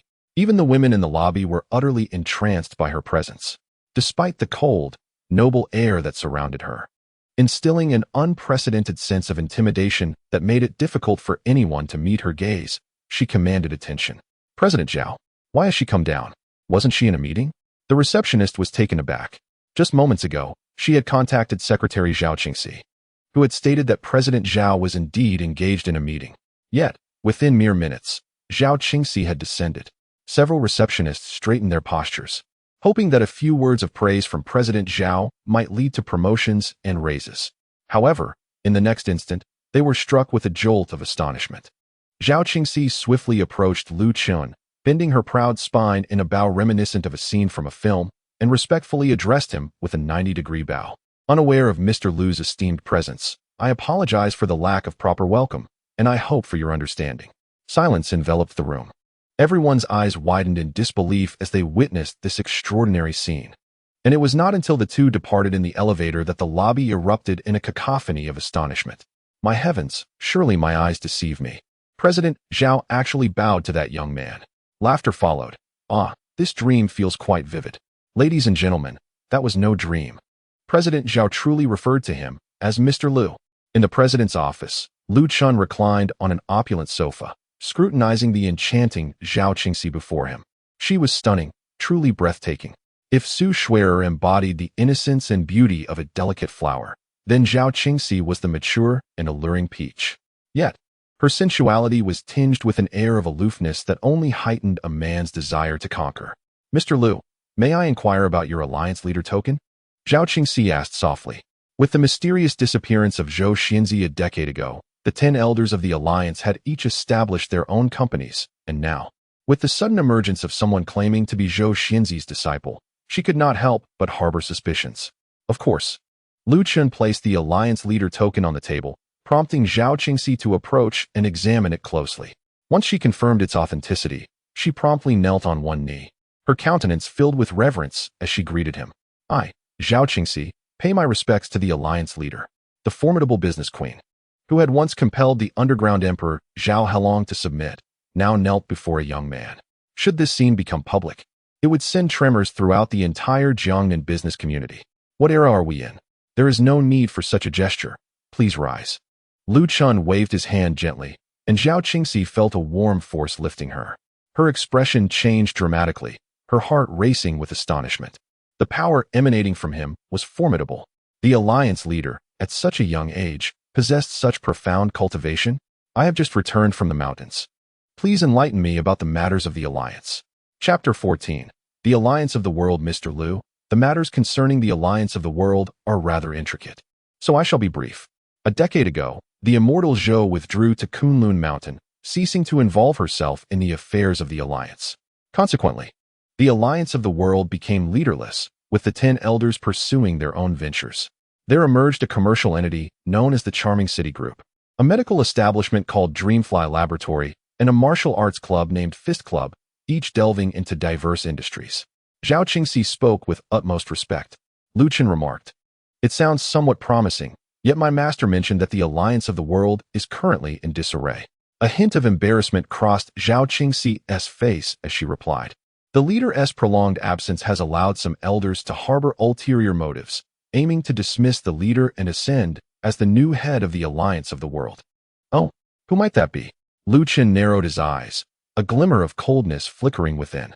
After all, the Alliance of the World was her master's domain. Should anyone wish to usurp it, they must reckon with her fists. It is Wang Qinglong. Zhao Qingxi bit her lip and continued. In the second year following the leader's retreat, the 10 elders established their own factions, leveraging the resources of the Alliance of the World. These factions have rapidly gained renown. Yet, the human yearning for power knows no bounds. We convene annually, and during the meeting 5 years ago, Wang Qinglong abruptly suggested that the leader had been missing for years and might have encountered misfortune. He proposed himself as the new leader of the alliance. Some supported him, while others opposed. Ultimately, it was decided to resolve the matter through voting. If anyone garnered 6 votes, they would be endorsed as the new leader. In previous years, Wang Qinglong received only 3 votes, but last year, he astonishingly secured 5 votes. Furthermore, there are rumors that Li Dongyang and Zhang Di are also prepared to cast their votes in his favor this year. However, now that the leader has returned, he surely would not dare to entertain any disloyalty. I shall promptly call them to inform them to come to Jiangnan and meet you. Upon hearing Zhao Qingxi's words, Lu Chun felt little astonishment. After all, Zhou had been absent for 10 years, and it was only natural for these individuals to attempt to advance their positions. Yet, as previously stated, anyone wishing to seize her master's domain must contend with her fists. Let us not rush to make a call. When is this year's gathering? Lu Chen inquired. We convene every year on January 1st. There are still more than 6 months to go, Zhao Qingxi responded. Then there is no urgency. You need not inform them of my descent. Let them frolic for a while longer. Lu Chen paused before continuing. I have come today to request some projects from you. Zhao Qingxi looked puzzled. What projects? Lu Chen replied. After my descent, I married Su Schwerer of the Su Group. Today, I assured her that I would secure 10% of the development project in the West District. It is rumored that Su Schwerer has been in a coma for a long time, awaiting her destined prince to rescue her. Who would have thought that this person is you? How fortunate she is. Zhao Qingxi gazed at him with envy. 10 years ago, a mere stomp of the alliance of the world could make the entire nation tremble. Now, with the 10 elders each commanding their own factions, the true strength of the alliance of the world remains a matter of speculation, even for her. The Su family is merely a small clan from Jiangnan, yet they have managed to marry into the leadership of the World Alliance. This situation is akin to an ancient emperor, incognito, selecting a woman from a humble town in Jiangnan to become his empress. Such fortune far surpasses that of Ziwei's mother. Rest assured, I shall draft the agreement immediately, Zhao Qingxi was saying when suddenly, Lu Chen's phone rang. Glancing at the screen, he saw it was a call from Su Schwerer. He quickly gestured for Zhao Qingxi to be silent before answering the call. Where have you run off to now? Su Schwerer's slightly displeased voice came through the line. My dear, I am at the Qingqing Group discussing a collaboration with Zhao Qingxi. She mentioned we would finalize the agreement shortly, Lu Chen replied, brimming with pride. However, he was abruptly interrupted by Su Schwerer. Lu Chen, could you draft a rough outline before you start boasting? I have visited Zhao Qingxi 9 times this year without ever laying eyes on her. You stroll in and strike a deal? I'm not lying. It's true. He insisted. Enough. I don't have time to waste on your nonsense. Meng Bo has arranged for me to meet the project manager of the Qingqing Group for dinner at Xinghan Club. You can return home by yourself later, Su Schwerer instructed. My dear, I really am here with Zhao Qingxi. If you don't believe me, I can let her speak to you. All right. I'm not in the mood for games. If we don't secure the project by May Day, we'll both be shown the door from the company. Do you understand? Su Schwerer replied, exasperated. Lu Chen was impulsive and prone to exaggeration. Today, by sheer coincidence, he had saved Wang Qiqiang's life and helped them recover their outstanding payments, which was already quite fortunate. Was it possible that he had just saved Zhao Qingxi's life as well? But she was only 33, young and healthy. How could there have been an opportunity for Lu Chen to save her? Seeing that Su Schwerer remained unconvinced, Lu Chen decided not to argue further. Then I shall accompany you, he suggested. Su Schwerer hesitated but realized that dining out typically involved alcohol, and having Lu Chen with her would provide a measure of safety. Fine, but you are not allowed to hit anyone or insult anyone, she cautioned. Rest assured, my dear, I will heed your words, Lu Chen replied. All right, where are you? I will come to pick you up, Su Schwerer said. I'm quite far from the company. I'll make my way there and call you when I arrive. Lu Chen responded. After ending the call, Lu Chen looked at Zhao Qingxi with a touch of helplessness. There's nothing I can do. Everyone believes I'm just a poor boy from the mountains, lacking education, wealth, and connections. A flicker of anger flashed in Zhao Qingxi's eyes. How dare the Su family humiliate the leader of the alliance? I shall summon the Su family here to offer their apologies. Lu Chen waved his hand dismissively. Actually, this works out quite well. At least it will reveal whether they are fond of my wealth or my character. Besides, previously attempting to win Su Schwerer over with money was rather tedious. I intend to pursue her gradually.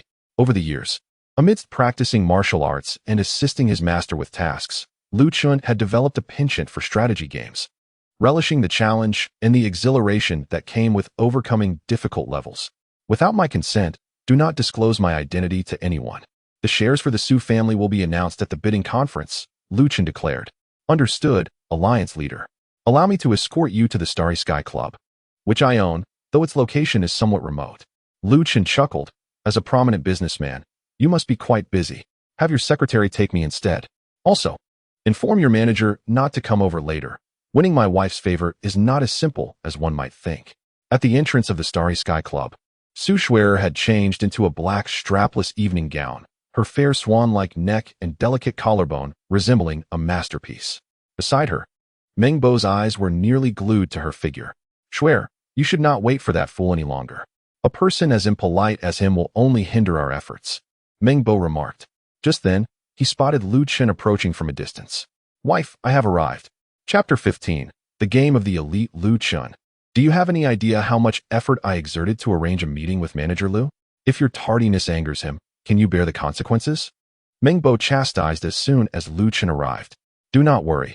The manager you arranged to meet will not be coming. Lu Chun replied nonchalantly.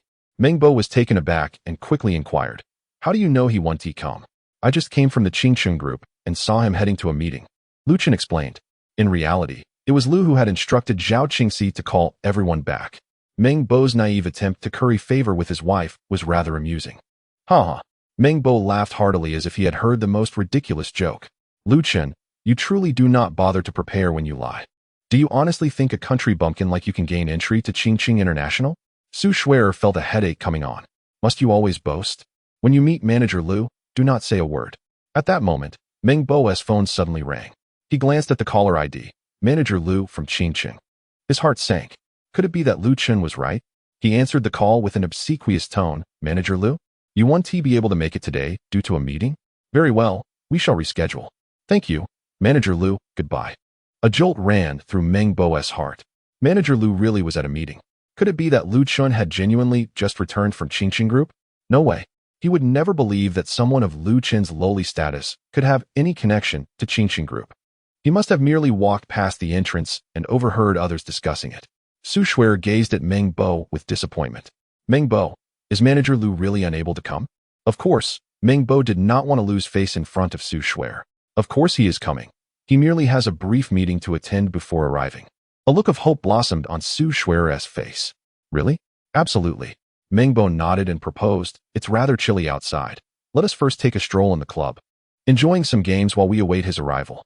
Thank you so much for today, Su Schwerer expressed her gratitude. In contrast, Lu Chun scoffed inwardly, thinking, let us see how you conclude this. He sent a text to Zhao Qingxi. Today, Manager Lu is not permitted to appear at the Xinghan Club. Upon entering the club, Lu Chun was taken aback by the ambience.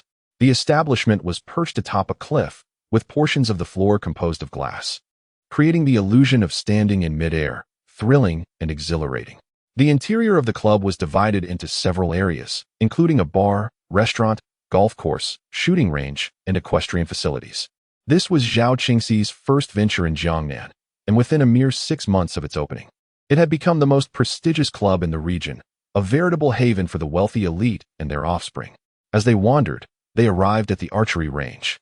Suddenly, Meng Bo suggested, Schwerer, I recall you used to enjoy archery. Since we are here, why not indulge in a few rounds? However, Su Schwerer, her thoughts consumed by Manager Lu, politely declined. No, let us just sit over there for a while. Meng Bo then turned to Lu Chun. Lu Chun, since Schwerer is uninterested, do you dare to challenge me? Lu Chun replied coldly, I have no interest. Meng Bo glanced at him, mocking, oh, I almost forgot. Archery is a sport for the elite, and someone like you, a country bumpkin, probably hasn't even touched a bow. It would indeed be unfair to have you play with me. With that, Meng Bo erupted into laughter. Having embarrassed himself publicly at Su Schwerer's company earlier, he was seething with rage, fantasizing about exacting revenge on Lu Chun. However, after much contemplation, he deemed violence inappropriate, realizing it would only incite Su Schwerer's displeasure. He intended to repay the humiliation he had suffered by revealing Lu Chun's true impoverished nature to Su Schwerer. In due time, she would surely grant him a divorce. Lu Chun discerned Meng Bo's insinuations and shrugged. Very well, since young Master Meng is in the mood, I shall indulge you in a couple of rounds. Meng Bo was elated. Having been passionate about archery since childhood and having secured second place in the university's archery championship, defeating Lu Chun would be a mere trifle. He suggested, shooting alone is rather dull. Why not add some stakes? Lu Chun replied calmly, agreed. What shall we wager? Meng Bo glanced at Su Schwerer and immediately declared, each of us will shoot 10 arrows. The one with the higher score wins. In the event of a tie, we shall shoot again until a victor is determined. If you lose, you will immediately divorce Schwerer. At these words, Su Schwerer shuddered, fully aware of Meng Bo's exceptional archery skills, having known him since childhood. Wasn't this setting a trap for Lu Chun? Meng Bo, it's merely a game. There's no need to wager so heavily, she interjected, her expression tense. However, before she could finish her words, Lu Chun interrupted her. All right, I agree. But what if you lose? Meng Bo's eyes immediately sparkled with excitement. This fool, how easily he fell for it. Heaven is aiding me. He composed himself and declared, if I lose, I will give you 1 million. But if I lose, the consequence is divorce, while you losing 1 million seems rather unjust. Lu Chen shook his head and replied, if you lose, you will shout 3 times here, I, Meng Bo, am the biggest scoundrel in Jiangnan. And from this day forth, you shall never see my wife again. Meng Bo's heart sank. This was not like the office where Su Shuer worked. There, it was merely junior staff, but here, he was among the second generation of Jiangnan's affluent elite. To shout those words 3 times would utterly strip him of his dignity in Jiangnan. Seeing his hesitation, Lu Chun smiled faintly. If you cannot even agree to such a modest wager, then you ought to leave promptly, like a dog clinging to my wife. Upon hearing this, Meng Bo not only felt no anger, but instead broke into a smile. He understood. Lu Chun was exaggerating the stakes to intimidate him. It was Lu Chun who was truly afraid of the gamble. This country bumpkin possesses some wit, but to intimidate me, the second-place archer at the Grand Sports Games, is beyond his capabilities. He laughed heartily. Fine, since you are so arrogant, today I shall teach you a lesson. With that, he gestured to a waiter in the distance. Zhao Qingxi's establishment often witnessed bets made by the wealthy. Therefore, such wagers were accompanied by professional services and contracts.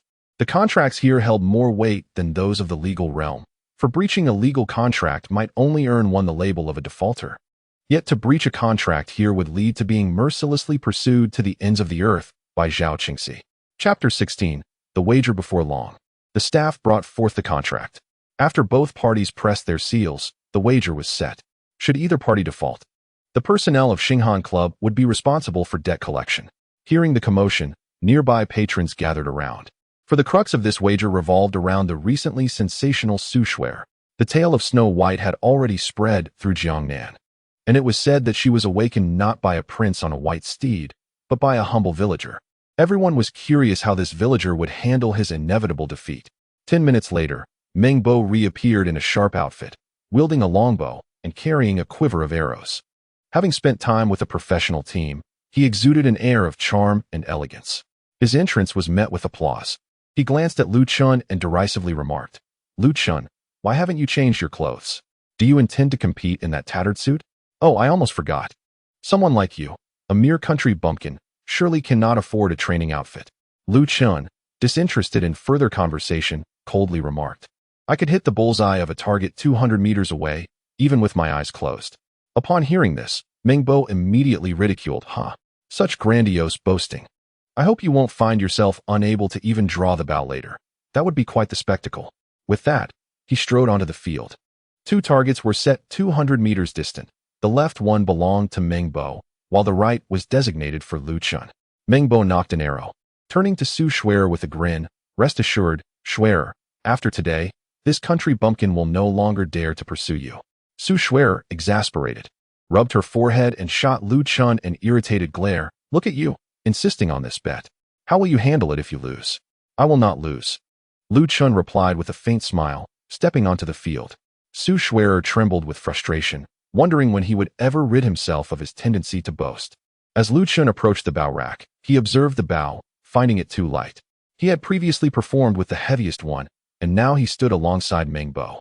At that moment, Meng Bo released his arrow, which soared through the air with a whoosh, striking the bullseye perfectly. 10 points. Buoyed by his success, Meng Bo swiftly nocked another arrow. With 2 more resounding thuds, he hit the bullseye again. 3 arrows, all on target. The onlooking girls erupted in excited cheers. So impressive. No wonder he's the runner-up at the Universiade. What could that rural man possibly compare? Su Xuan's face paled, her anger directed at Lu Chun. Look at you, flaunting your bravado.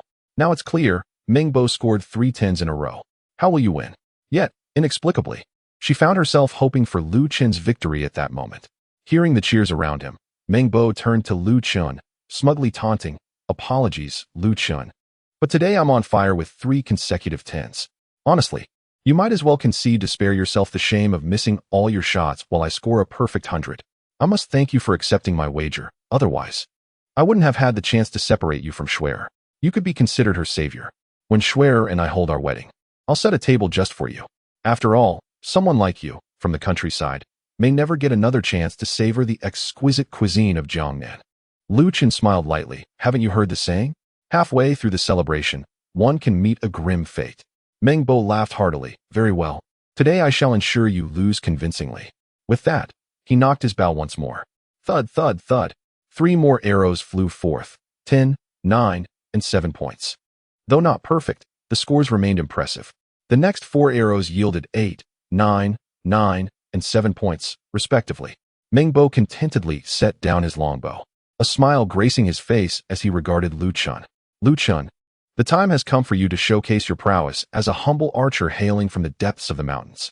His voice boomed with a palpable disdain for Lu Chun. Outside the arena, Su Shuer anxiously observed Lu Chun, her palms slick with perspiration. Although she harbored some resentment towards their inexplicable marriage, Lu Chun was her savior, and she wished for him to avoid public embarrassment. Come on, Lu Chun. Lu Chun remained silent, one hand gripping the bow while the other knocked an arrow. In an instant, his demeanor transformed dramatically. The previous air of nonchalance vanished entirely, replaced by an aura of dominance and sharpness, akin to an undefeated general on the battlefield. Su Shuer was momentarily taken aback, a flicker of astonishment crossing her mind. Was this truly the same carefree, mischievous rogue who had often taken advantage of her? What was happening? Why did he suddenly appear so formidable? Meng Bo, standing closest to Lu Chun, instinctively recoiled 3 steps, startled by the forceful presence emanating from him. Internally, he scoffed. Merely posturing.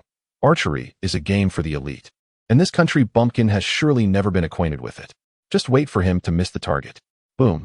A dull thud resonated through the arena. Yet, the target remained devoid of an arrow.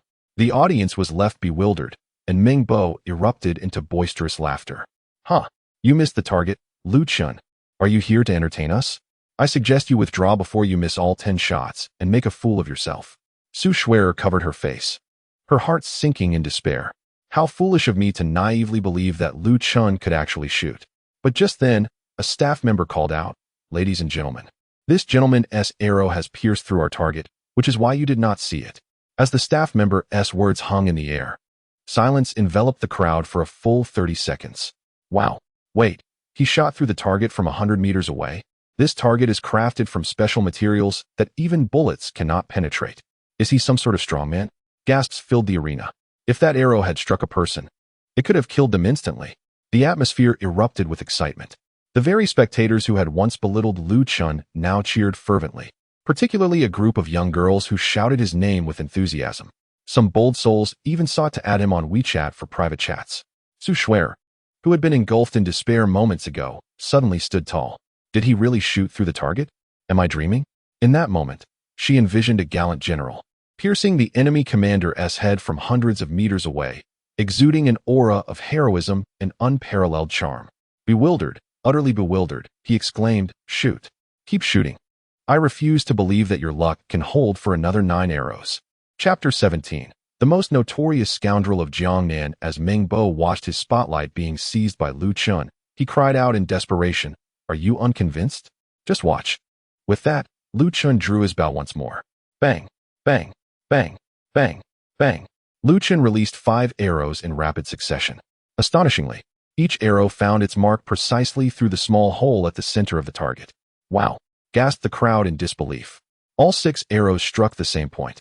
Brother, are you Lu Bu of the Yuemen? This fellow, when serious, appeared rather dashing, thought Su Shuer, her beautiful eyes sparkling and her cheeks flushed with excitement. Yet, just as Lu Chun prepared to draw his bow again, a loud crack echoed through the air. The bow in his hands suddenly snapped. This unexpected turn of events reignited Meng Bo's earlier despair into fervor. Lu Chun, in this competition, each participant is allowed only 1 bow. You've lost. Meng Bo beamed with self-satisfaction, while the onlookers cast him scornful glances. What a shameless fellow, who decided that only 1 bow was permitted. The broken bow merely indicated poor quality. Switching to another was only reasonable. Meng Bo, you are lacking in manliness. Hearing the jeers surrounding him, Meng Bo awkwardly kicked the ground, but upon recalling the wager, gritted his teeth and shouted again, Since the bow is broken and cannot be replaced, why don't you use your hands to throw it, since you're so impressive? Meng Bo, do not be so shameless, even if you win this way. I shall not acknowledge it, Su Shuer huffed, stamping her foot, unaware that she had unconsciously taken Lu Chun's side. Darling, do not be upset. Allow your husband to teach him a lesson, Lu Chen chuckled. He drew an arrow from behind him and, without a moment's hesitation, hurled it toward the distant target. The previously quarrelsome crowd fell into a stunned silence, all eyes fixed on Lu Chen. Is this kid out of his mind? Throwing an arrow by hand. If he can get it 50 meters, I'll consider him impressive, someone remarked. Not necessarily. Someone who can break a bow must possess great strength, another countered. But even with great strength, throwing it 200 meters would compromise accuracy. If he hits the mark, I'll eat that arrow. Before the speaker could finish, astonished gasps erupted around him. For Lu Chen's arrow pierced the bullseye once more, covering a distance of 200 meters, barehanded. Is this even human? Meng Bo, I know you're unconvinced, so I shall raise the stakes, Lu Chen said with a calm smile, removing his suit jacket and placing it over his head. What? Barehanded archery is one thing, but now you're blindfolded? Are you serious? With a swift whoosh, Lu Chen released 3 arrows in rapid succession, the piercing sound of their flight cutting through the air as they directly pierced the bullseye, embedding themselves into the wall behind the target. Thud, thud, thud. It was then that the onlookers realized that all 10 arrows on the wall were stacked together, with the latter arrows having penetrated the former. The staff swallowed hard, staring in astonishment at Lu Chen, utterly impressed by his remarkable skill. The archery range fell into a profound silence. After a full minute, the crowd erupted into a cacophony of excitement. Incredible! Shooting blindfolded and hitting the target with a single arrow. If he were to compete in the Olympics, he would surely bring tears to the competitors from other nations. The young man possesses immense strength. I must get to know him. Lu Chen, unfazed by the cheers surrounding him, approached Meng Bo with a smile and said, Young Master Meng, it is time to fulfill our agreement. Meng Bo's face alternated between crimson and pale, his fists clenched tightly, palms slick with sweat. The audience had swelled to over 100. All affluent second-generation members of society.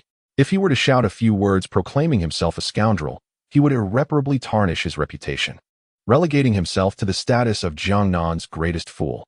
Noticing Meng Bo's hesitation, a staff member approached and coldly remarked, Young Master Meng, prior to the competition, you both signed a contract. Please fulfill your end promptly. Otherwise, if this matter reaches Mr. Zhao, it will not merely be a matter of jest. Meng Bo was drenched in cold sweat, desperately looking to Su Shuer. Shuer, we still need to meet Manager Lu later. Perhaps we could let this wager slide? Su Shuer, feeling a bit embarrassed, glanced at Lu Chen.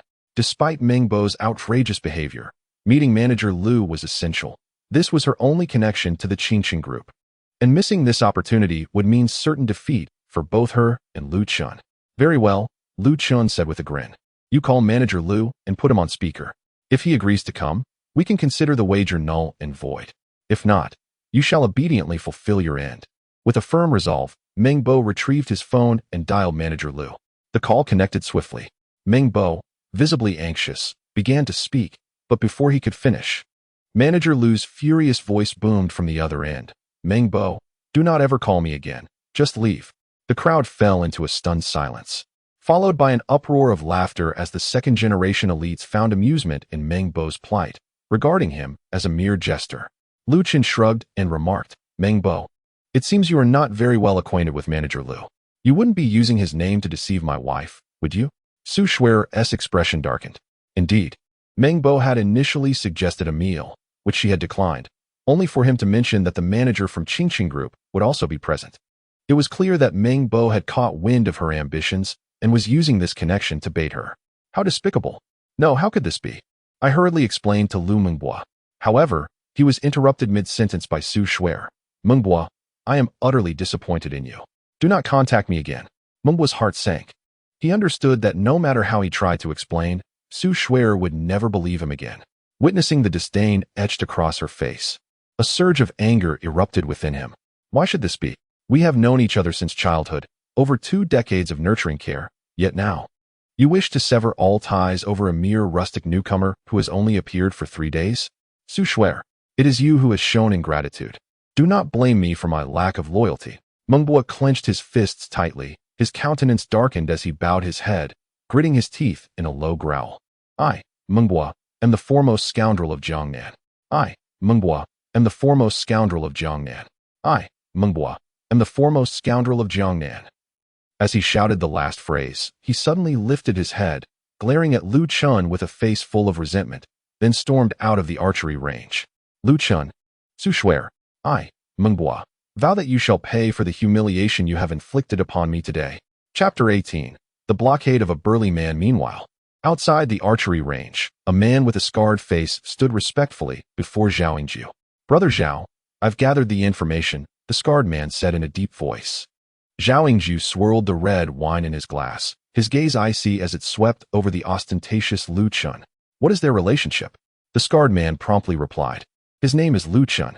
He recently revived Su Shuer at the request of old Master Su, and they registered their marriage. He is not familiar with Wang Qiqiang. He merely happened to cure Wang Qiqiang's ailment that day. Zhao Yingju was taken aback. He is a doctor? Yes, the scarred man explained. It is said he hails from the mountains, likely possessing some folk remedies for healing. A rustic from the mountains dares to confront me? A glimmer of murderous intent flickered in Zhao Yingju's eyes. Immediately gather some men. I want to send him to the afterlife tonight. The scarred man, a capable aide to the underground emperor Zhao Helong of Jiangnan, was well aware of Zhao Yingju's vengeful nature. He cautioned, Brother Zhao, he just saved Wang Qiqiang. It may not be wise to act against him now. Upon hearing this, Zhao Yingju became furious. What is Wang Qiqiang to me? If he dares to trouble me again, I shall deal with him as well. The scarred man pondered for a moment before nodding. Understood. I will act once they leave the Xinghan Club. Zhao Yingju drained his glass of red wine, his eyes gleaming with greed. Do not harm Su Shuer. Tonight, I intend to engage in a fierce battle with her. Inside the club, Lu Chun prepared a glass of lemon water for Su Shuer, cheerfully saying, Wife, you need not be upset with someone like Mengbua. I am not upset with him. Su Shuer lowered her gaze and sighed, burdened by concerns over the wager with Su Jiqiang. The bidding conference for the West City development was about to commence, yet she had yet to establish any connections with the Qingqing group. Do not fret, my dear, Lu Chun said with a cheerful smile. Focus on crafting your proposal, and I assure you victory in the bidding. Su Shuer glanced at him, her heart filled with uncertainty, as she could not discern whether Lu Chun was merely boasting or genuinely confident. Just then, her phone rang, and upon seeing the caller ID, she reluctantly answered. Dad, she responded. Su Shuer, how dare you embarrass Meng Bo publicly? Have you lost your mind? The furious voice of Su Dalong echoed through the line. Dad. He instigated the situation, Su Shuer sighed. Yet before she could finish her explanation, Su Dalong interrupted. I do not care about the reasons. The Meng family is our most significant partner.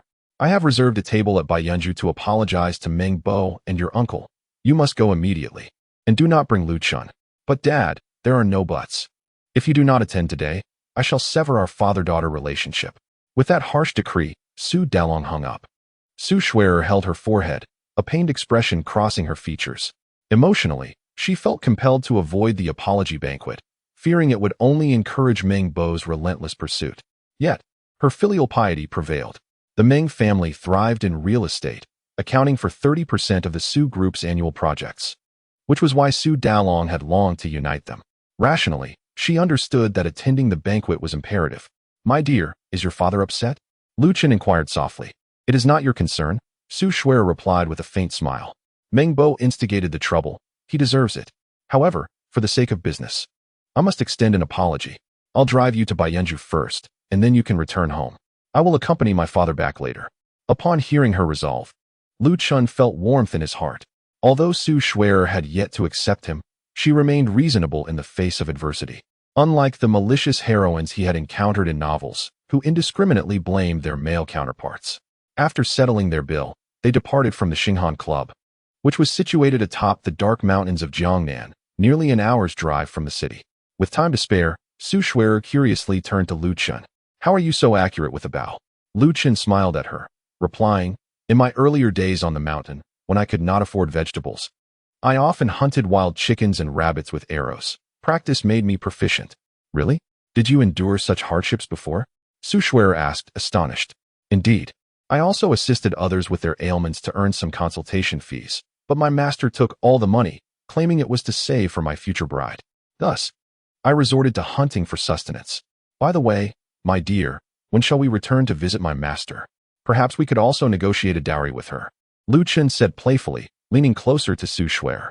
Feeling the warmth of Lu Chun's breath, a rosy hue crept onto Su Shuer's delicate face. Meeting the parents?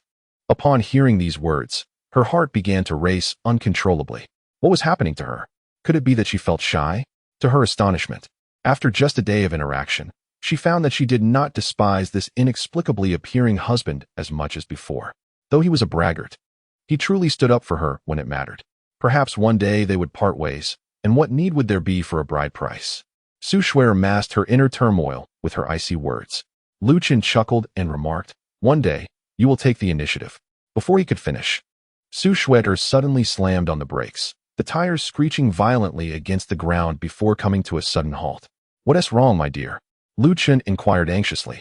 "A car suddenly came out in front of us," Su Shuer replied, still shaken. Lu Chen looked up to see an off-road vehicle positioned less than 5 meters in front of them.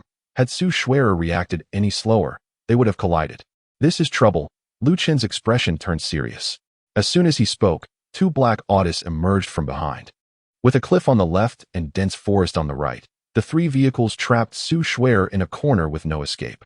At that moment, a dozen men emerged from the cars, each wielding machetes, led by a scar-faced man, the very one who had reported to Zhao Yingjiu. The scar-faced man approached the front of Su Shuer's car, striking the hood with a blade, then pointed and shouted, "Get the hell out of the car."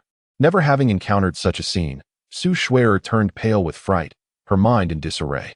Just then, a large hand grasped her icy fingers, accompanied by a gentle yet powerful voice in her ear. "Don't be afraid, my dear. Watch your husband make them regret it." Chapter 19. Zhao Yingjiu's devious scheme. Seeing the weapons in the assailant's hands, Su Shuer anxiously urged, "Lu Chun, don't go out. I'll call the police right away." Crash.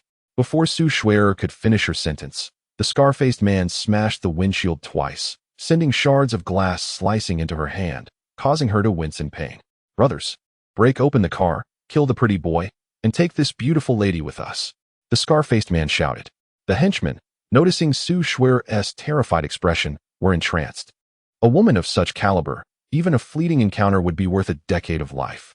Although Zhao Yingjiu had ordered them not to touch her, in the heat of the moment, with so many eyes around, a few accidental touches wouldn't be a problem, would it?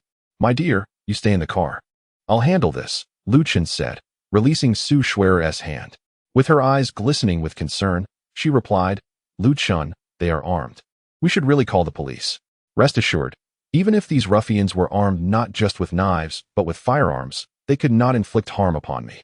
Lu Chen smiled gently as he helped Su Shuer gather the shards of glass from her attire before alighting from the vehicle. Su Shuer bit her lip, feeling an inexplicable surge of emotion within her. At that moment, Lu Chen had already pushed open the door and stepped out of the car. Upon witnessing this, a group of thugs rushed forward, brandishing their long knives, mercilessly swinging them at Lu Chen. Zhao Xiao had issued a deadly command. This man must be killed without hesitation.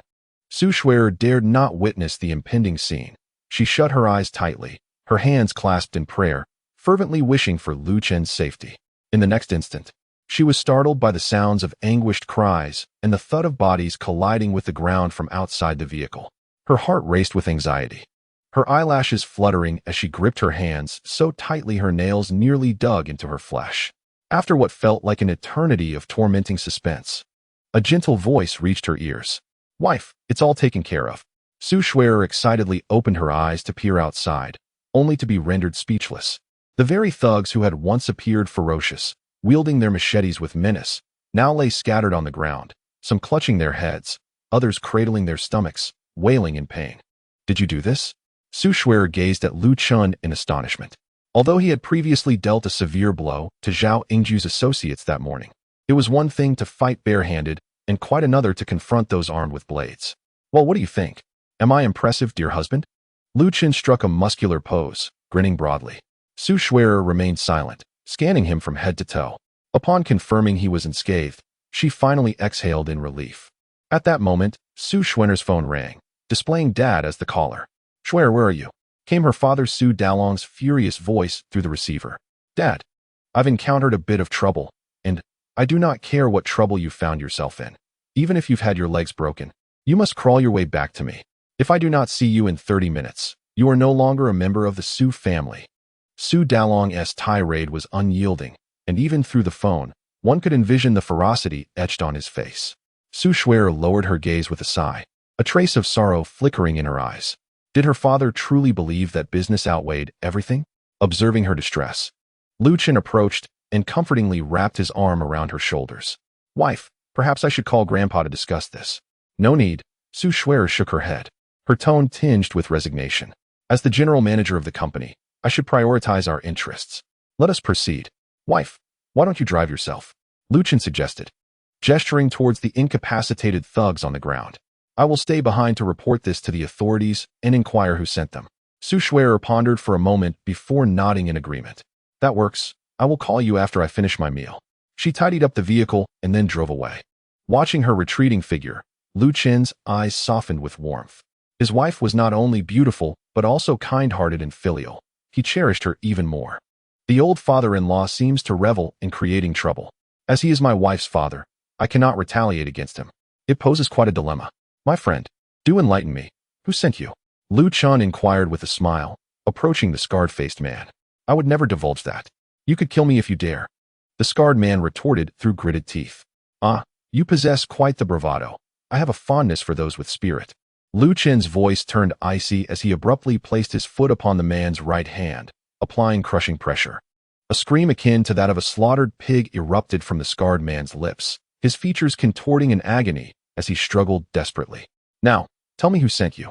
With that, Lu Chen delivered another kick, this time to the man's wrist. It hurts, it really hurts. I beg you, the scarred man pleaded. But Lu Chen disregarded his cries, relentlessly grinding his foot down until the wrist shattered, blood spilling profusely. Remember this, should you utter a single falsehood. I will crush your body inch by inch, Lu Chen scoffed coldly. Had it not been for this man's insistence on confronting Su Shuer, she might have faced dire consequences. Thus, it was imperative to uncover the identity of the puppeteer behind this plot to eliminate future threats.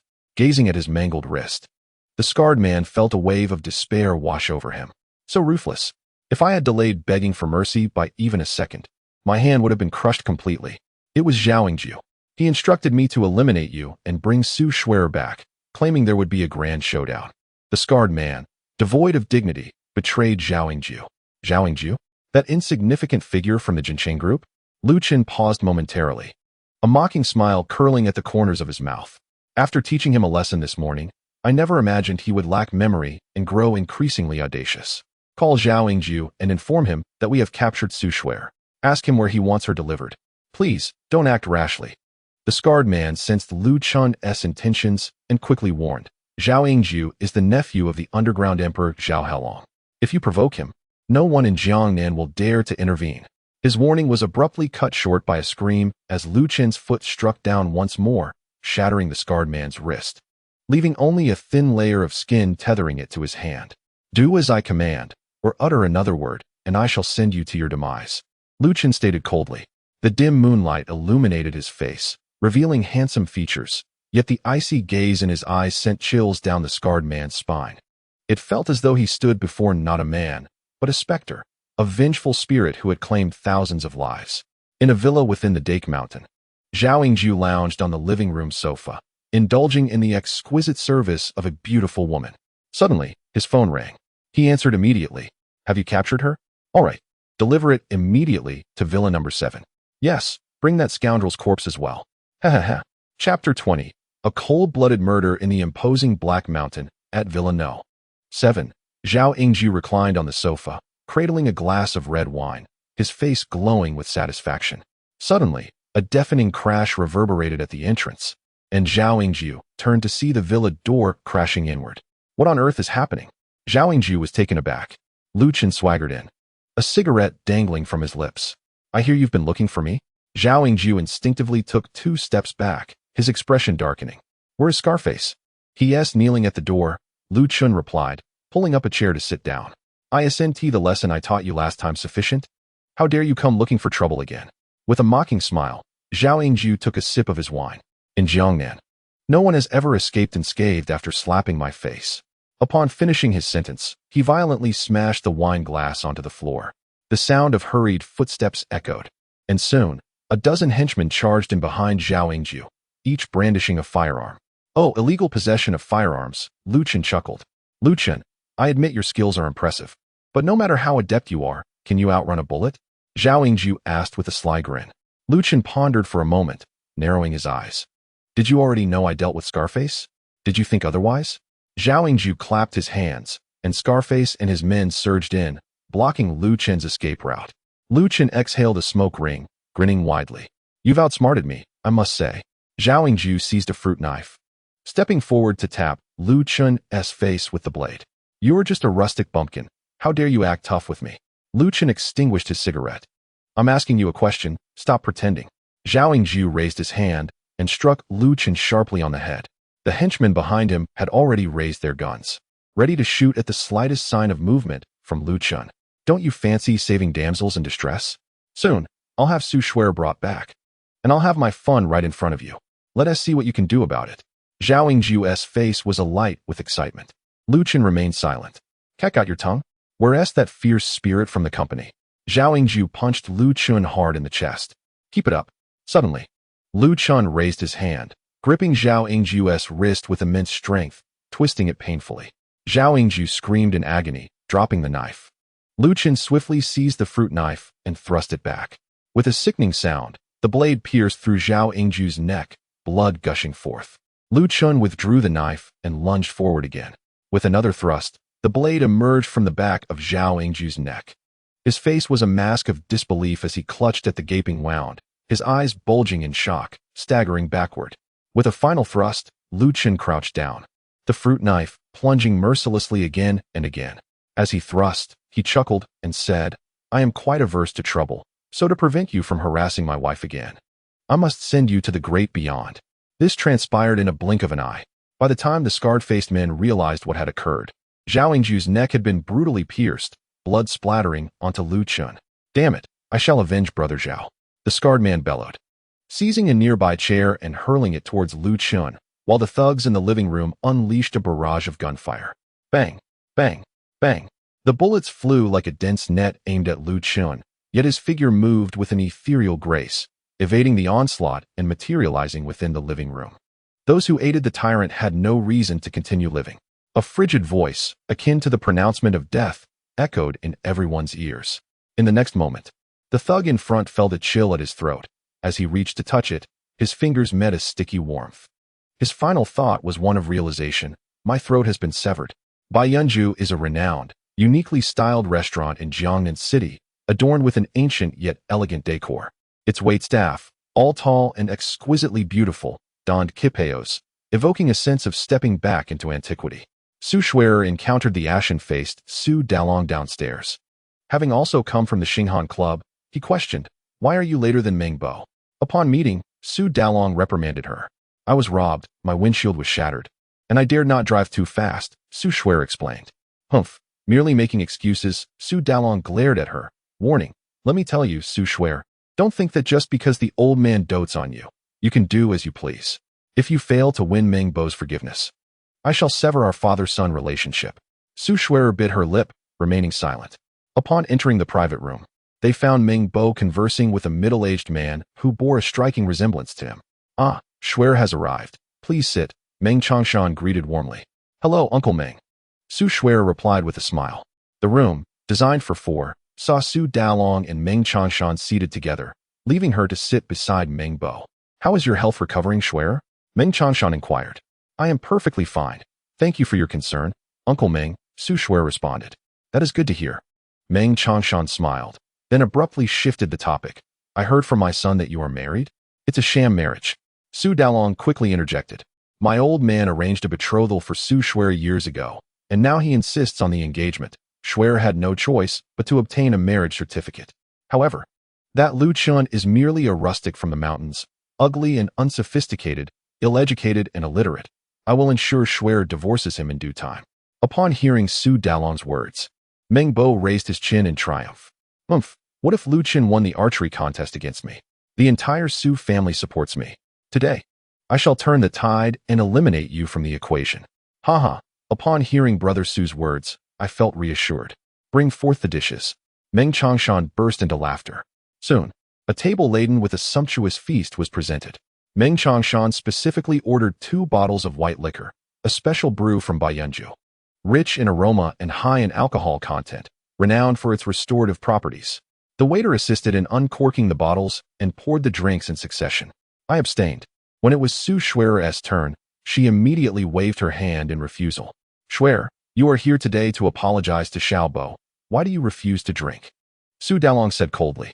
Just have a little. Your father is here. It won't hurt. Or do you look down upon your uncle, believing he is unworthy of sharing a drink with you? With those words, Meng Changshan placed Su Shuer in a difficult position.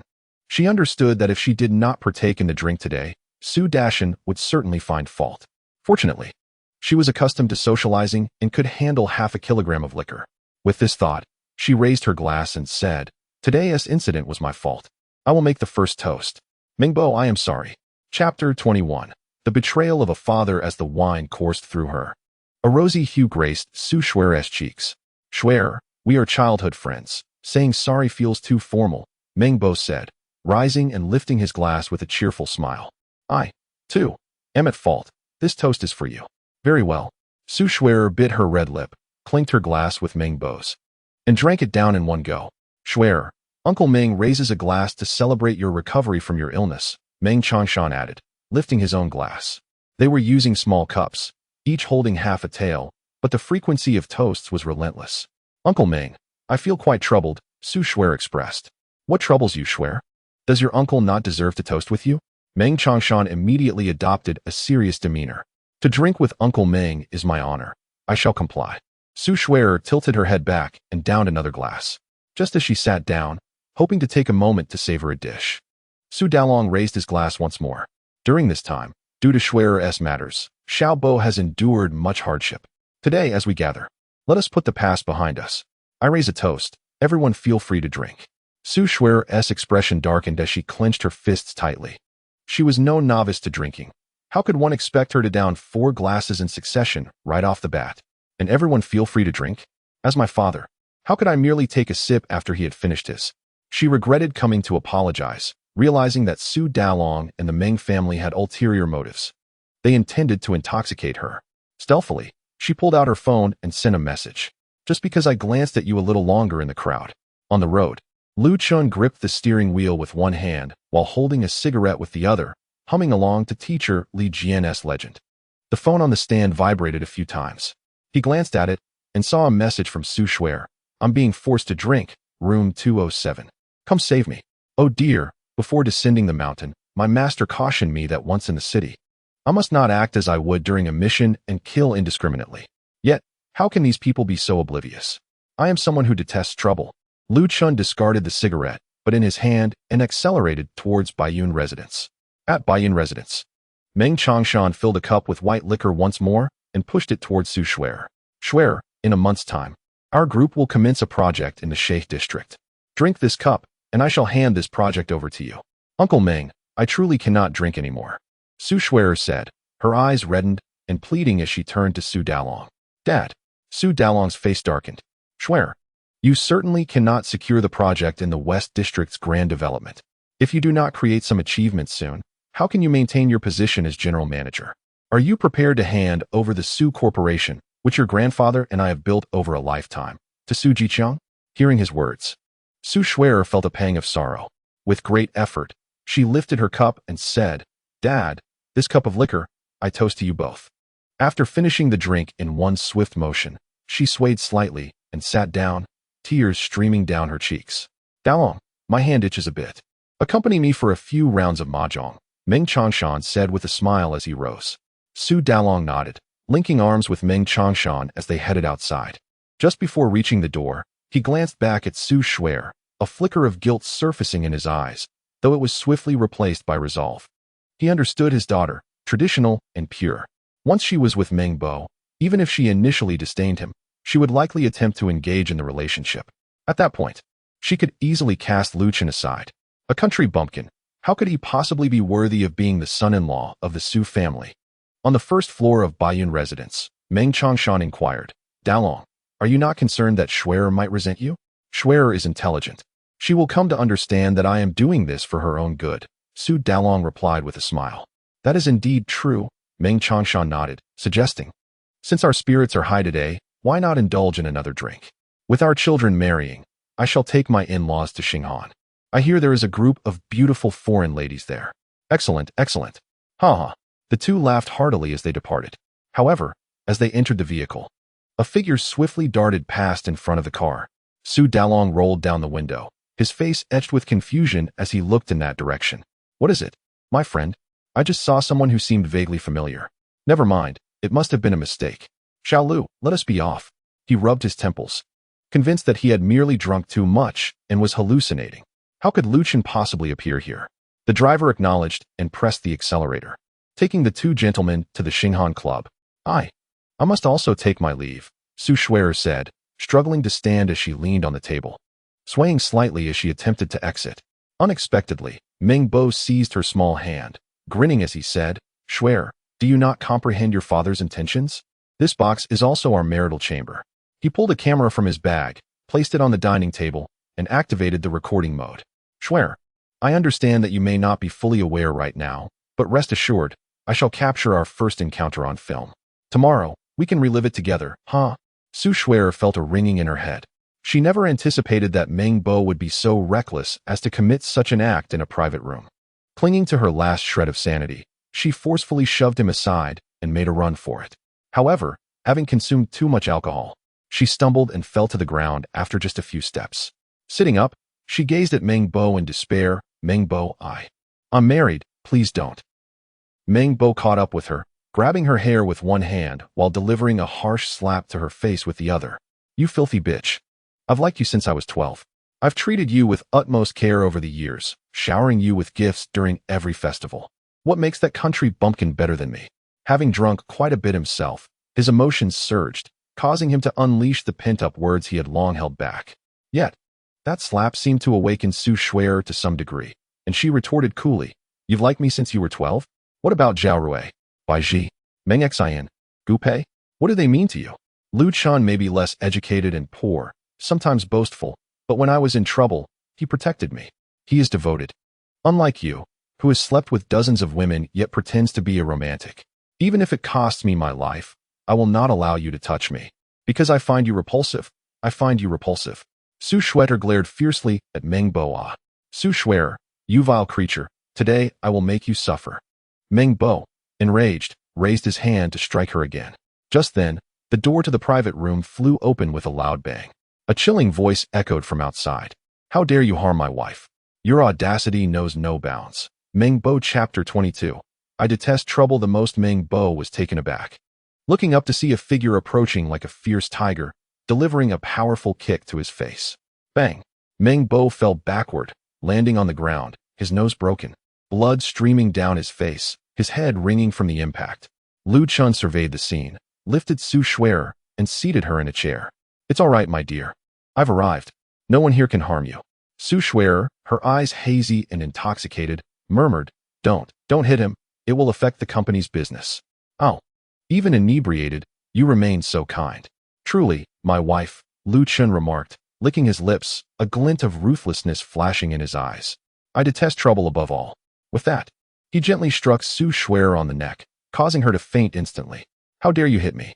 Meng Bo scrambled to his feet, furious. Do you have any idea that Su Dalong has tacitly allowed me to sleep with her? You, a mere son-in-law, how dare you strike me? Lu Chun regarded Meng Bo with the same disdain one might reserve for a corpse.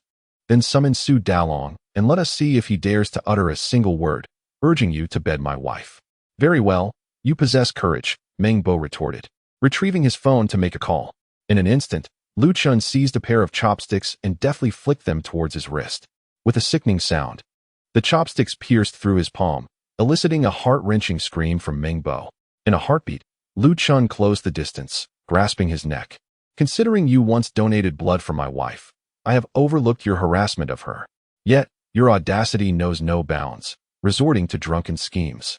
Today, I shall render your tools of mischief useless as a lesson. Should you dare repeat your transgressions, I will ensure you meet your end. With that, Lu Chun thrust his knee forward. A resounding crack echoed throughout the private room. Meng Bo let out a pitiful wail, collapsing to the ground, clutching his groin in agony. His body convulsing, mouth agape, his eyes nearly bulging from their sockets. Blood trickled between his fingers. His prized possession lay in ruins. Lu Chun, how dare you strike me? My father will not let this go unpunished. Oh, is that so? Then let him come find me. At least you two can keep each other company in hell. Lu Chun replied, lifting Su Shui'er and departing. I, Mingbo, swear I will not rest until you are dead. At the Xinghan Club, within the opulent KTV, Meng Changshan and Su Dalong were each wrapped around a captivating foreign beauty, boasting brazenly. Dalong, do you think little Bo has already measured the depths of your daughter? Changshan, since we are here, let us not speak of others. You should first ascertain the depths of your own dear sister, Su Dalong jested, his hand roaming suggestively over the beauty's chest. You make a valid point. Allow me to engage with my sister, Meng Changshan began, only for his phone to suddenly ring. Hello? Who is this? Boss Meng, I am the manager of Baiyanju. Your son has been assaulted. I am currently taking him to the emergency room at the People's Hospital. Please hurry. What? My son has been attacked? Who did this? How severe are his injuries? Meng Changshan's inebriation evaporated in an instant. The injuries you should come see for yourself, the manager hesitated. Meng Changshan hung up, kicking Su Dalong, who was engrossed with the beauty, and shouted, Stop your foolishness. My son has been assaulted. We must go to the hospital. Meanwhile, beside Baiyanju, in a 5-star hotel, Su Shui'er lay in bed, arms wrapped around Lu Chen's neck, her cheeks flushed, eyes glistening with desire. The chill of the earlier breeze had slightly sobered her, yet an uncontrollable restlessness surged within her. With beauty nestled in his embrace, Lu Chen's heart raced, but he gently pried her hands away, speaking softly, Wife, Mingbo not only intoxicated you, but also laced your drink with drugs. Fear not. Your husband is a doctor, and I shall soon restore you to health. Su Shui'er, momentarily taken aback, responded, Haven't you always yearned to take advantage of me? Come, I bear no grudge. Lu Chen removed her shoes and socks, gently inserting 3 needles into her delicate little feet. He spoke softly, If I were to take you now, how would I differ from Mingbo? Compared to your body, it is your soul that I desire far more. Do you understand? Tears streamed down Su Shui'er's cheeks as she sobbed, Lu Chen, do not speak, just rest. When you awaken, everything will have passed. With that, he delicately adjusted the silver needles, infusing a gentle spiritual energy into Su Shui'er's body, dissolving the alcohol and medication. Her eyelids grew heavy, and she succumbed to slumber. At the Jiangnan City People's Hospital, outside the emergency room, Meng Changshan, Su Dalong, and the manager of Baiyanju waited anxiously. Suddenly, the emergency room light illuminated, and the attending physician emerged, removing his mask to reveal a fatigued expression. Who is the patient's family? He inquired. I am his father. Meng Changshan rushed forward, asking, Is my son safe? His life is spared, the doctor replied, patting Meng Changshan's shoulder in consolation, but this arm is irreparable. If you wish to continue the family lineage, you must quickly sire another. Thud. Meng Changshan collapsed to the ground, his head spinning. The Meng family had only Mingbo as their sole heir. With this branch now severed, how could he face his ancestors after his death? Mr. Meng, please accept my condolences, the Baiyanju manager offered. Condolences, my foot. Meng Changshan erupted, rage spilling forth. My son was harmed under your watch. If you do not provide an explanation, Baiyanju might as well shut down. Just then, the manager was about to respond when his phone rang. It's the store calling. They must have found the perpetrator. Answer it. Meng Changshan commanded. After exchanging a few words, the manager soon received a video on his phone. Mr. Meng, after you left, this man entered the private room and took Su's daughter. He must be the one who harmed your son. The manager handed the phone to Meng Changshan, who glanced at the video and suddenly glared at Su Dalong, shouting, It's Lu Chen, your family's son-in-law. Su Dalong's mind buzzed at this revelation, and he quickly exclaimed, Changshan, rest assured, I will not let him go unpunished. We must report this to the authorities immediately. What good will that do? Meng Changshan rose from the ground, his gaze cold and lethal. How many years can a report imprison him? For maiming my son, I will ensure he pays with his life. Su Dalong nodded fervently, yes. Let him die. Meanwhile, within the Jiangnan Elite Soiree Entertainment Club, a middle-aged man, bare-chested and adorned with a dragon tattoo, leisurely puffed on a cigar, inquiring, Why hasn't Yingju come to visit in several days? Brother Long, Zhao Yingju has been at Xinghan lately. What the hell? We have our own venue. Yet he chooses to play there? Call him and tell him to come pay his respects. As Zhao Helong finished speaking, a subordinate's phone rang. Brother Long, I need to take this call. The younger brother stepped aside to answer the phone, and his expression changed dramatically. Brother Long. The security manager of the Black Mountain Villa called to say that Yingju and Scar, they all died in the villa. Chapter 23. The Meng family's counterattack. Incident on the construction site the following noon. Sue Schwerer slowly opened her eyes, feeling a sense of clarity throughout her body, as the effects of alcohol and medication faded away. Upon seeing the pristine white sheets covering her, she was startled and sat up abruptly, ruffling her disheveled hair. The events of the previous night flashed rapidly through her mind. "My dear, you're awake," Lu Chen said, pouring her a glass of warm water. Sue Schwerer lifted the covers and found herself fully clothed, feeling a sense of relief mixed with an inexplicable sense of loss. This scoundrel managed to remain unperturbed. Was her allure truly so lacking? "Lu Chen, did you fight with Meng Bo yesterday?" Sue Schwerer, somewhat hazy from the previous night, only remembered that Meng Bo seemed to have been kicked away by Lu Chen. "Just kicked him a couple of times, to remind him," Lu Chen replied with a smile. Upon hearing this, Sue Schwerer let out a sigh of relief. Just a few casual kicks meant Meng Bo had suffered, and he would likely refrain from retaliation. "Thank you for last night," Sue Schwerer said, her cheeks flushing with gratitude. "There's no need for such formalities among family. It feels distant. Come on, let us head home," Lu Chen said as he retrieved Sue Schwerer's shoes. Nodding, Sue Schwerer didn't bother to freshen up. She slipped on her shoes and followed Lu Chen home. At the hospital, Meng Bo slowly regained consciousness. The moment he opened his eyes, he abruptly threw off the covers and reached to check on his prized possession. No reaction. He rubbed it vigorously several times, yet still no response. "Stop touching it, son," Meng Changshan said with a pained expression. "It has been rendered useless." Boom. This statement struck Meng Bo's mind like a thunderclap, overwhelming him with despair, and he fainted once more. "Son."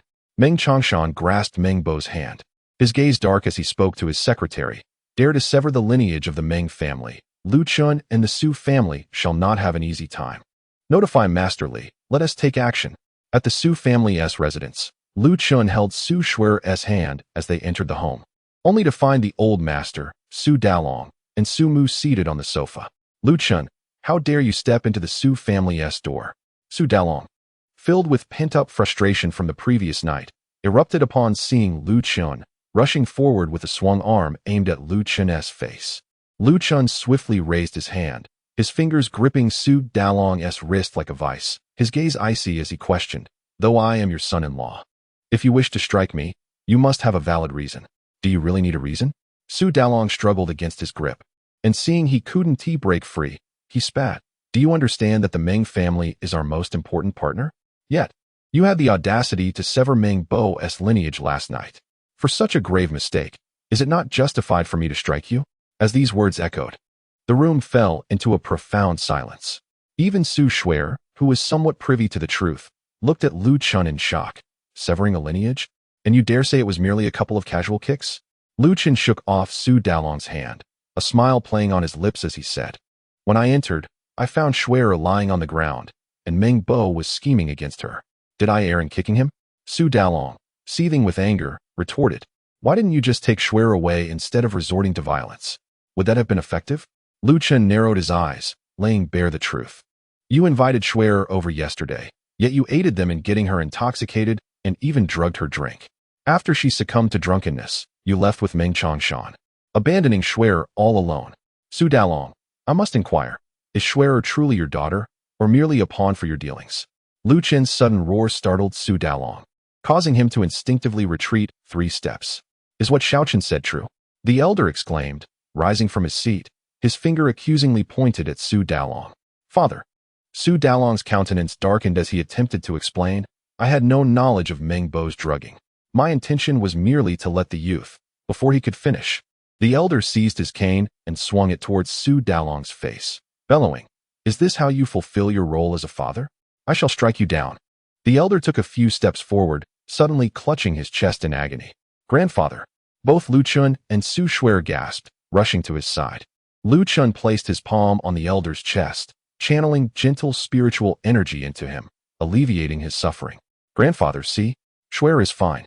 You mustn't let your health deteriorate with anger," Lu Chen reassured him with a warm smile. The living room fell into a brief silence. At that moment, Su Dalong's phone rang abruptly. He glanced at the caller ID and answered the call. "Hello? Mr. Su, we have a situation. There has been a fatality at the Spring Garden construction site, and now the real estate representatives and Safety Inspection Bureau are all here. Work may be halted.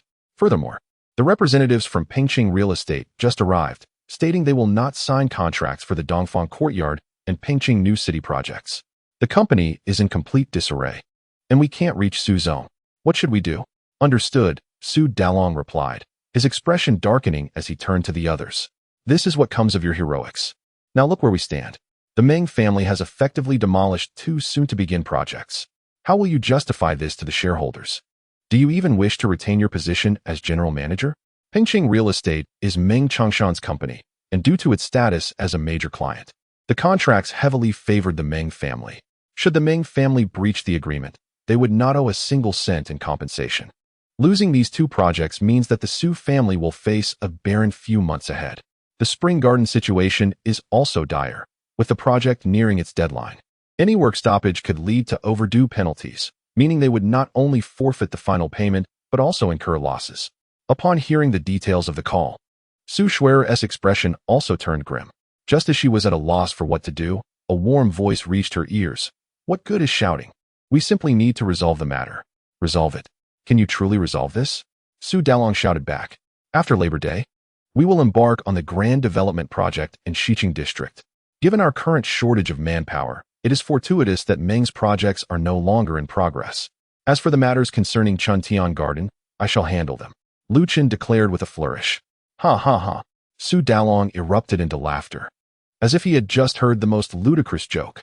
Lu Chen, it's one thing to boast in the company, but do you genuinely believe you can secure the Xiqing District Development Project?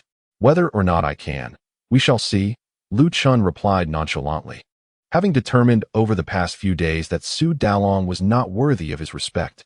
Very well, let us wait and see. If Su's name is absent from the bid document released by Qingqing Group after Labor Day, you shall leave the Su family. Do not hinder my quest for a son-in-law. Su Dalong, dropping all pretense, bellowed fiercely before storming out. Chapter 24. For her to kneel and plead Lu Chen. Accompany me to the company, Su Shuer said, her expression grim, as she hurriedly grabbed her bag and rushed out. Meanwhile, in the hospital, Meng Bo regained consciousness once more. His bloodshot eyes fixated on Meng Changshan. Father, I demand that Su Shuer and Lu Chen kneel before me and apologize. Very well, I promise you that. You may rest easy, and I shall take care of the rest. Meng Changshan exited the hospital room and dialed a number. Masterly, 1 person is insufficient. Ensure a few more casualties at the construction site. Su Group, conference room. As Lu Chen and Su Shuer entered, a furious roar greeted them. Su Shuer, are you trying to ruin us? You must be referring to those 2 projects of Pingqing Group. Su Shuer took her seat at the head of the table, composed and unruffled. We are on the verge of securing the Xiqing District Development Project. The Pingqing projects are mere trifles, which I voluntarily severed ties with. Su Jiqiang was taken aback. He had anticipated an apology, a feeble defense, or an attempt to shift blame. To his astonishment, she boldly acknowledged her actions. Su Jiqiang, with skepticism, inquired, are you truly that confident in securing the Xiqing District Development Project? If we fail, the general manager shall take responsibility. Su Shuer replied with a calm demeanor. During her journey here, she had come to realize that reconciliation with the Meng family was no longer a possibility. Her sole hope lay in clinching the Xiqing District Development. Should she succeed, she would be hailed as a heroine within the Su family, and no one in the boardroom would dare to raise their voice against her. If she failed, she and Lu Chen would have no choice but to pack their belongings and leave. Despite the slim odds, she did not blame Lu Chen, as he had acted out of a desire to save her. Fine, I shall accept the Pingqing project, but what about the Chuntian Garden construction site? Su Jiqiang shouted angrily. The deadline is imminent. If work halts due to fatalities, how much compensation will we owe the developers? Do you grasp the gravity of this situation? You were personally overseeing that site, and you must take responsibility. When I arrived, I inquired about the incident. The worker who perished slipped while climbing the tower crane and fell accidentally. The Safety Supervision Bureau will not halt our operations due to this, Su Shuer asserted. Fatalities on construction sites are regrettably common occurrences. Unless the cause is due to substandard materials, work seldom halts. Just as Su Shuer concluded her statement, her phone rang. She raised her hand and said, please, allow me to take this call. Everyone, remain quiet. Hello? Su, it's about time you answered. The Safety Inspection Bureau just visited, and the scaffolding suddenly collapsed. A worker fell from the 5th floor and struck his head on the rocks, dying instantly.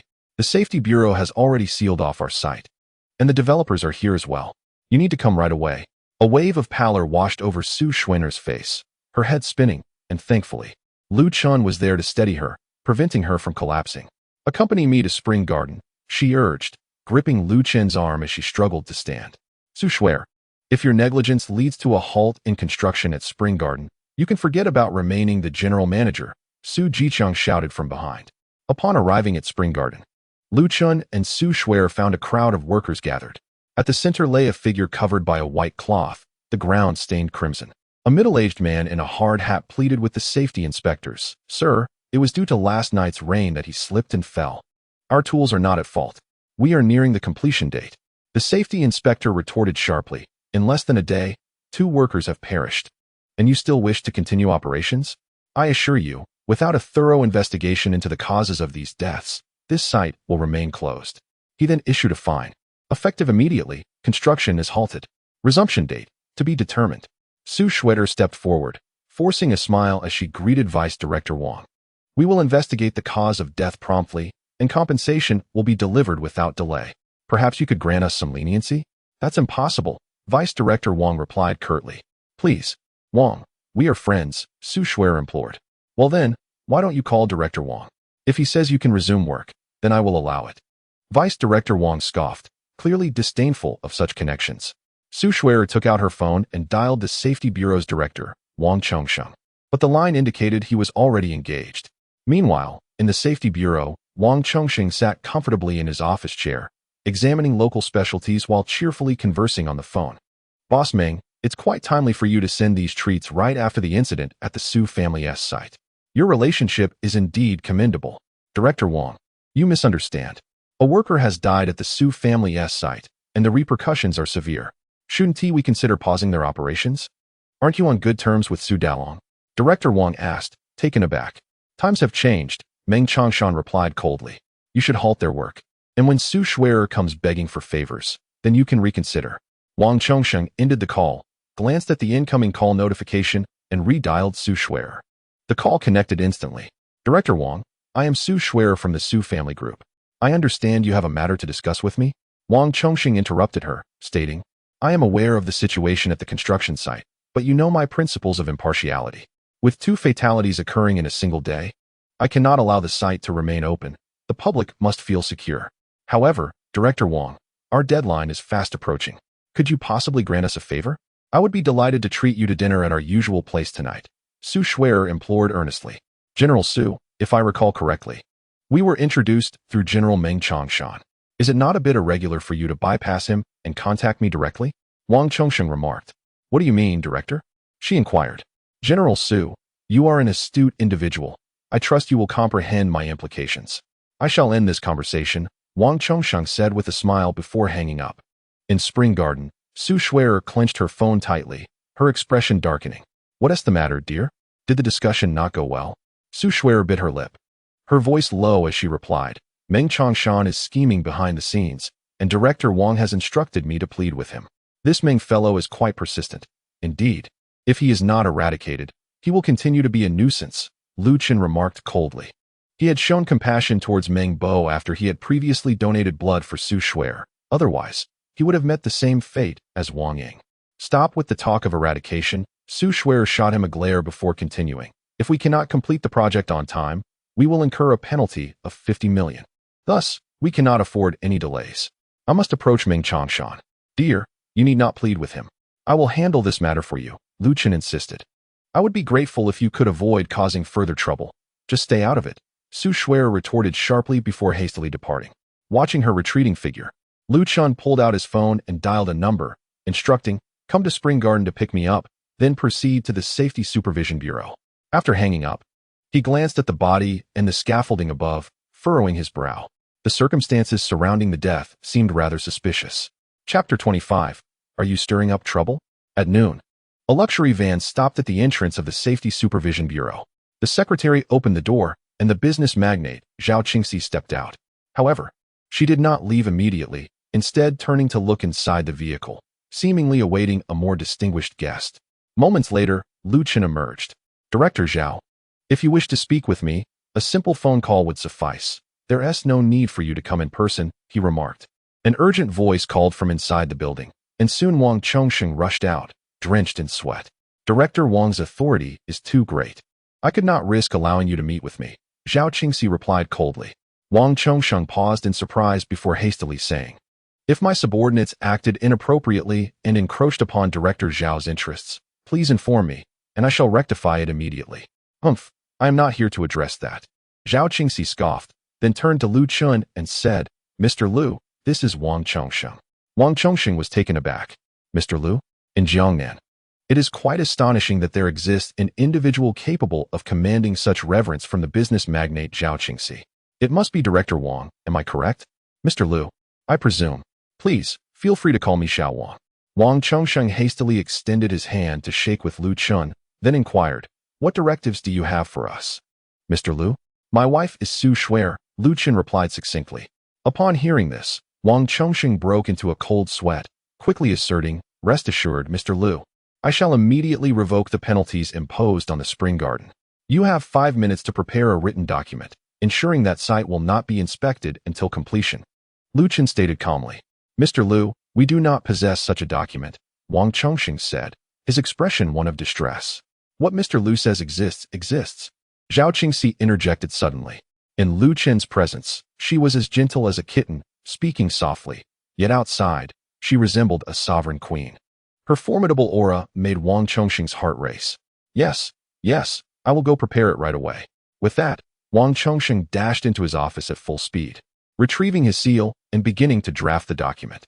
Director, no matter how grand Zhao Qingxi's business is, she is merely a merchant. Why do you fear her so? The secretary remarked, rolling her eyes, believing Wang Chongsheng had been overly submissive. When Zhao Qingxi first arrived in Jiangnan, a deputy from the Ministry of Housing and Urban-Rural Development set his sights on her. During a banquet, he had the audacity to touch her hand. Do you know how she responded? Wang Chongsheng narrated while writing. How did she respond? The secretary queried, perplexed. She seized her wine glass and splashed it in his face, then delivered a swift kick to his groin. Wang Chongsheng stamped the document. Really? Did he not retaliate? The secretary exclaimed in disbelief. If he were a deputy, he would have undoubtedly brought Zhao Qingxi to ruin. Retaliate? Wang Chongsheng scoffed. That very night, as he exited the hotel, he was struck dead by an out-of-control truck. The final verdict declared the truck's brakes had failed, absolving the driver of any criminal responsibility. Everyone knew it was Zhao Qingxi's doing.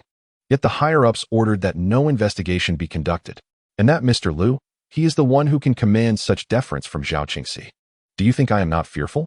Wang Chongsheng shook his head, grasping the document, and sprinted off again, anxious to remain within the 5-minute time frame. Meanwhile, in a hospital ward, Su Shuer entered, carrying a fruit basket. Meng Bo lay half reclined on the bed, staring blankly at the wall, while Meng Changshan sat by the window.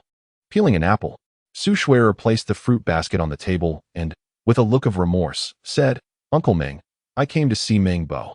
Meng Changshan handed the apple to Meng Bo, slamming the knife onto the table as he coldly replied, So, the Spring Garden site has been sealed. And now you realize your mistake? I apologize. I never anticipated things would escalate to this extent. Su Shuer understood that it was too late for words, choosing instead to sincerely admit her fault. What use is an apology now? Meng Bo roared, hurling the apple in his hand towards Su Shuer's face. With a resounding slap, the fruit struck her nose, causing blood to trickle down her cheeks. Upon my arrival, I learned of an overseas technology for implanting prosthetics. Allowing Su Shuer to speak softly. Enough with the idle chatter, Meng Changshan interrupted her, speaking bluntly. It was Su Dalong who contacted me, stating that you have affections for my son and wish to engage in some affair with him. However, just as matters were about to progress, Lu Chen emerged and incapacitated him. Meng Changshan's voice grew increasingly frigid. I now have 2 demands. First, you shall kneel and apologize to Meng Bo. Then marry him and serve him for a lifetime. Second, summon Lu Chun here and let him disable himself in our presence. If you can accomplish this, we shall erase our grievances. Su Shuer furrowed her brow, gazing at Meng Changshan, and after a prolonged silence, she spoke. Uncle Meng, I can agree to the first condition. But Lu Chen acted to protect me. He is innocent. How can you claim he is guilty for incapacitating my son? Meng Changshan, stretching his neck, shouted. Let me make this clear. If you fail to fulfill these 2 requests, Your Su family shall not secure a single construction site in Jiangnan. I will ensure your family is brought to ruin, leaving you, a wretched girl, to roam the streets and find solace with vagrants. Uncle Meng, do not overreach. Su Shuer replied, struggling to suppress her anger. If necessary, I shall resign from the company. Our family has enough wealth to live comfortably. Seeing her dare to retort, Meng Changshan leaped up, cursing, with the meager funds of your Su family, you think you can afford a comfortable life? Let me assure you, the matter regarding Spring Garden is far from over. Prepare for your reputation to be tarnished and your finances to dwindle. Uncle Meng, I stand firm on my principles. Lu Chun is innocent. I am willing to kneel and apologize, and I will serve Meng Bo for the latter half of his life. But you must spare Lu Chun, Su Shuer declared through gritted teeth. I cannot fathom how that rustic Lu Chun has bewitched you so. Fine, protect him if you wish. I shall see how long you can endure. Now leave, get out of my sight. Meng Changshan was taken aback by Su Shuer's unexpected defiance, his anger palpable. Just then, Lu Chun kicked the door open, his voice icy. Do not point your filthy fingers at my wife. Meng Changshan froze. You are Lu Chun? Indeed. It is I, Lu Chun replied, stepping forward and pulling Su Shuer behind him. How dare you show your face here?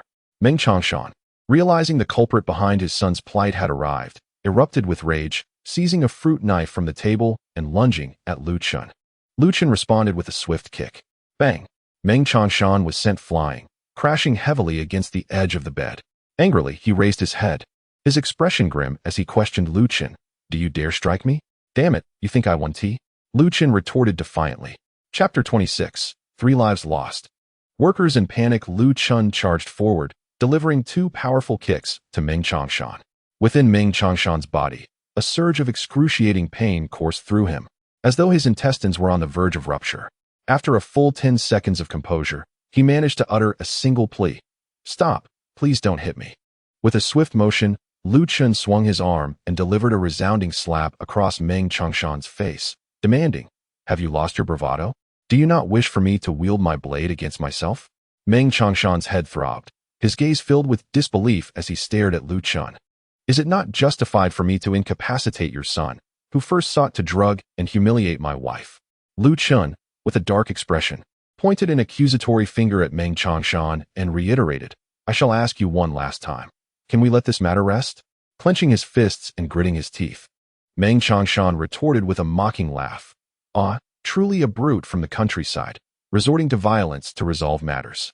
Strike me as much as you wish. With each blow, I shall ensure the Su family incurs further financial losses. At that moment, Su Shuer finally regained her composure and urgently grasped Lu Chun's arm, imploring, Lu Chun, do you not think this is escalating? Quickly apologize to Uncle Meng. Do not fear him, my dear. Lu Chun wiped the blood from his hands and declared, I have just spoken to Director Wang. The Spring Garden project will not be halted. Ha ha ha, you naive bumpkin. Do you truly believe Director Wang would concern himself with someone of your insignificance? Meng Changshan scoffed disdainfully. Ah, but behold, Lu Chun said, retrieving a document from his pocket and unfolding it. Do you see this? It bears Director Wang's signature and the official seal of the Safety Supervision Bureau. Henceforth, the Spring Garden construction site shall not cease operations, regardless of circumstances. Impossible. Meng Changshan stared at the document for an extended period before gritting his teeth and asserting, this document must surely be a forgery. Su Shuer, now flustered, interjected, Lu Chun, do you comprehend that forging a seal is a criminal offense? Despite her desperate attempts to curry favor with Wang Chongsheng, he had remained unresponsive. How could Lu Chun have achieved this so swiftly? It was utterly inconceivable. Surely, it was a fabricated seal, she thought, even as a flicker of warmth touched her heart, knowing that Lu Chun's intentions were to protect her. Whether it is a forgery or not, you may inquire directly with Director Wang, Lu Chun retorted with a cold smile. Then I shall, Meng Changshan exclaimed, pulling out his phone and dialing Wang Chongsheng, activating the speakerphone. Hello, Director Wang? How dare you call me? Wang Chongsheng bellowed angrily. Meng Changshan was taken aback for a few seconds before questioning. Director Wang, what do you mean by that? You nearly cost me my life. Do you realize that? Wang's voice was filled with rage. Do you know the background of Su Shuer's husband? How dare you attempt to shut down his construction site? No, Director. Su Shuer's husband is Lu Chun, merely a bumpkin who has just emerged from the mountains. Surely, you must be mistaken? Meng Changshan asked, bewildered. A bumpkin? What a delightful notion, Wang Chongxing chuckled, albeit with anger. Do not contact me again. In the hospital room, an eerie silence enveloped the space. The three individuals stared at Lu Chun, all in a state of confusion.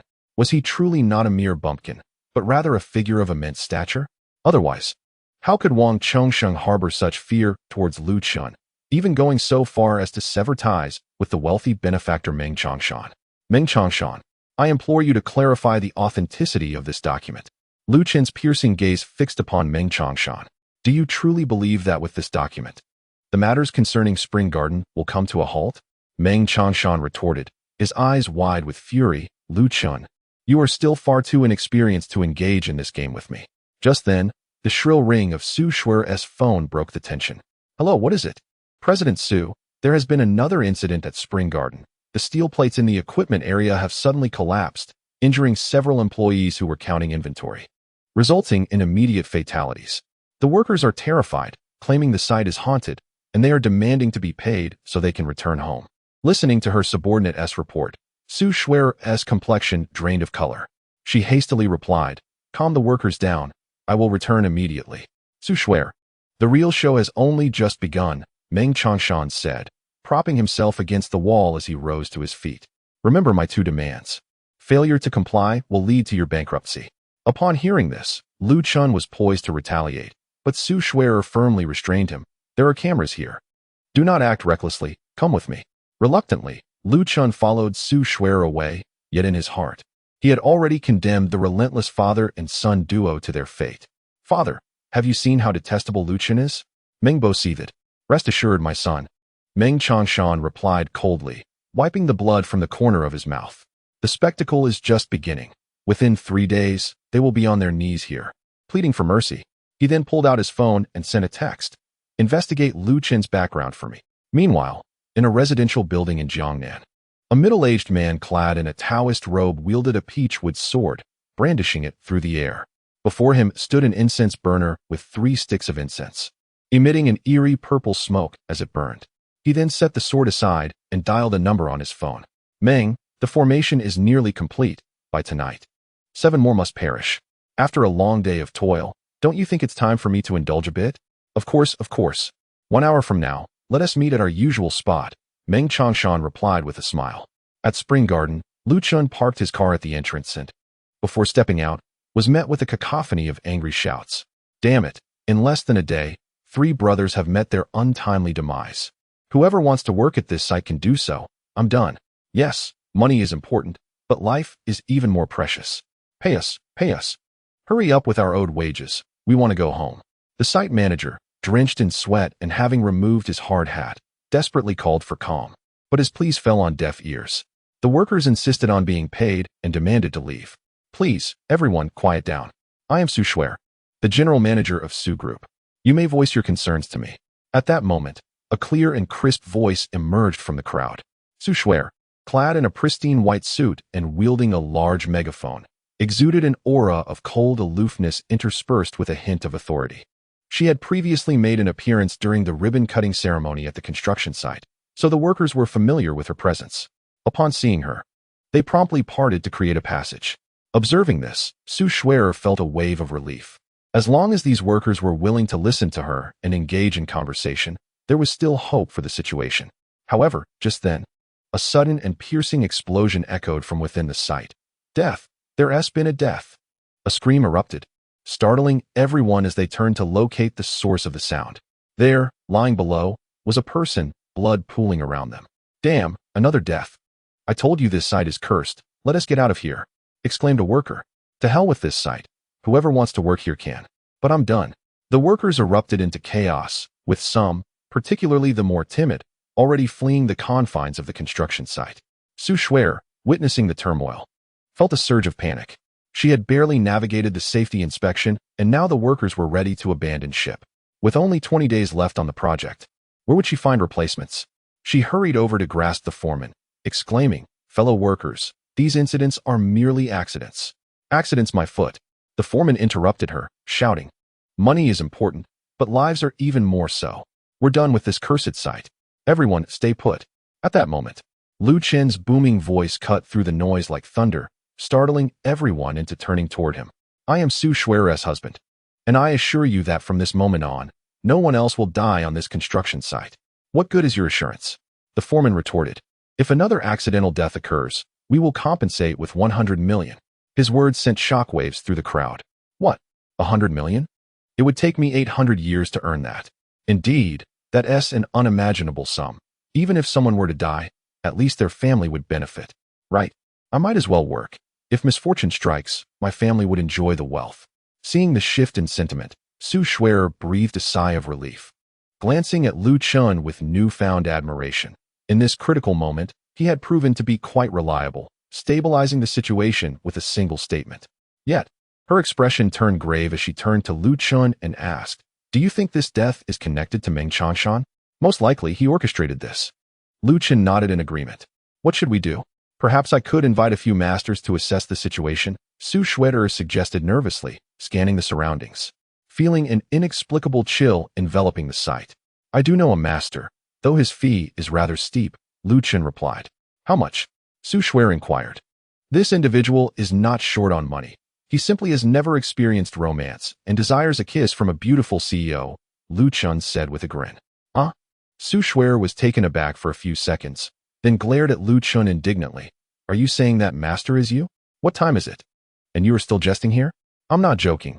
Give me a kiss, and I shall assist you in resolving the issues at this construction site. How about that?" Lu Chun leaned in, speaking with a mischievous grin. Su Xuere pondered for a moment, then lightly kissed Lu Chun's cheek like a dragonfly touching the surface of water.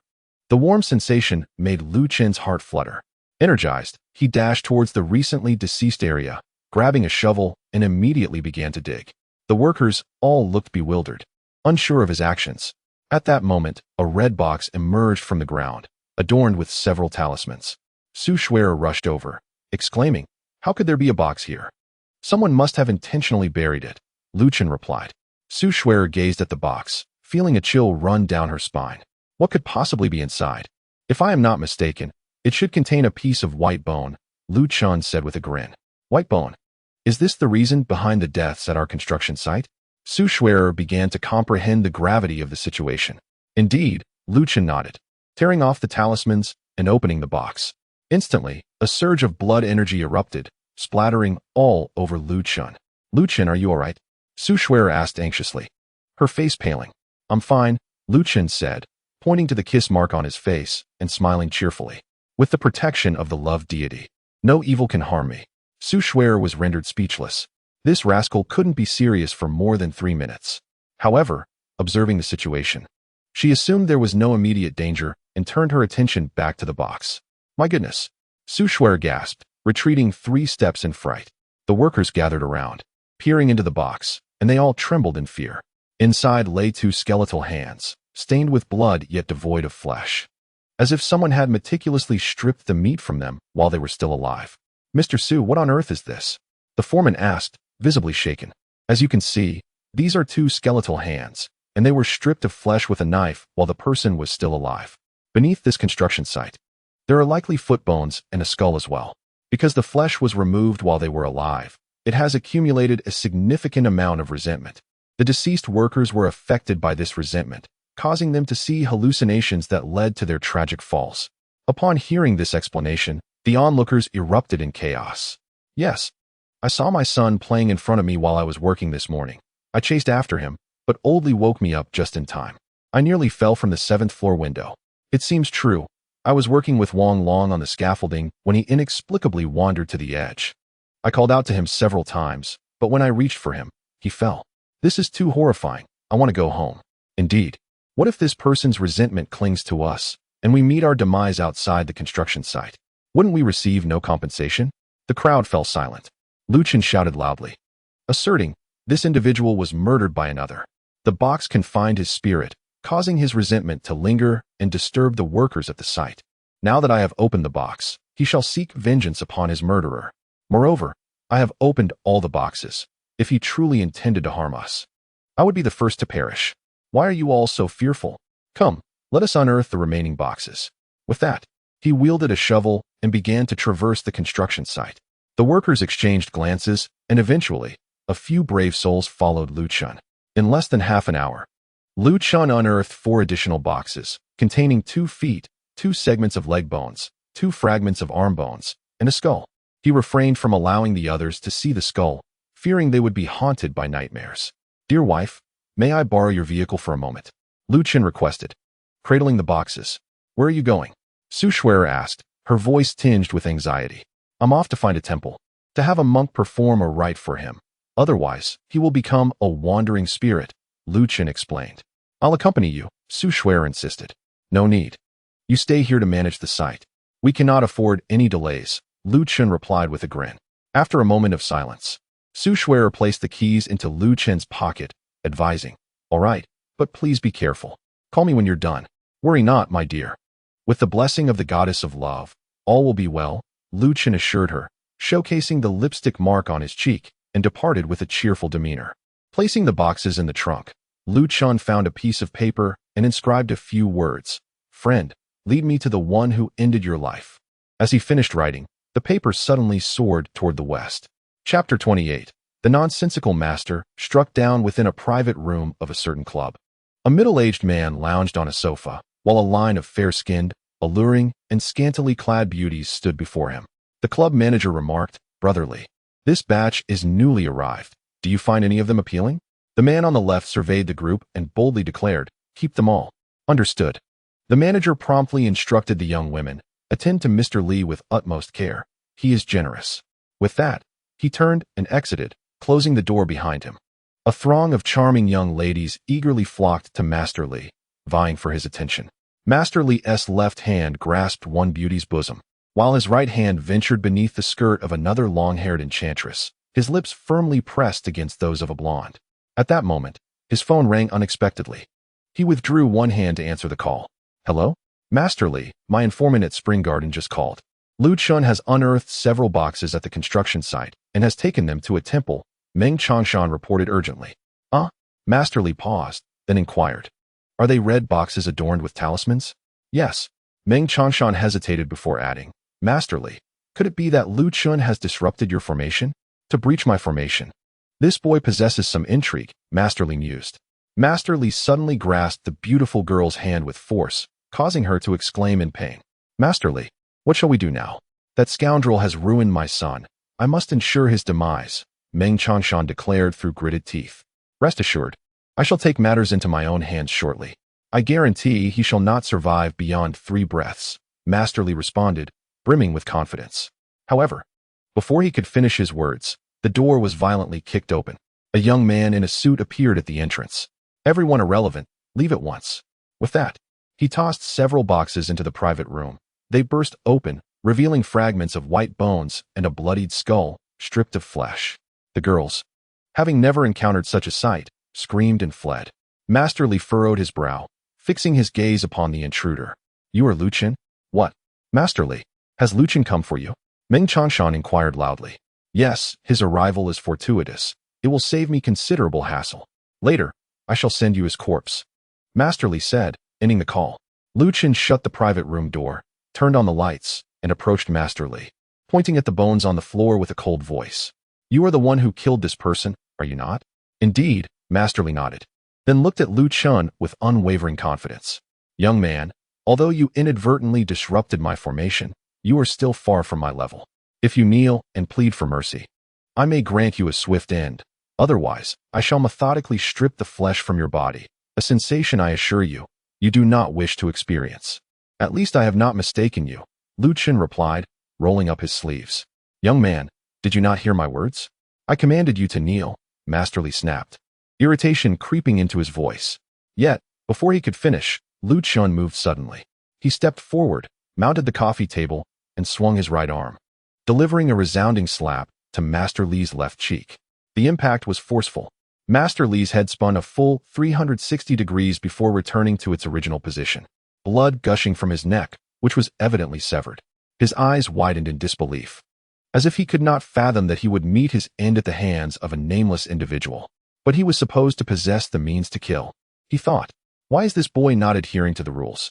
Such a so-called master, yet he falls with a single slap. Lu Chun mused as he picked up a handkerchief to wipe the blood from his hands.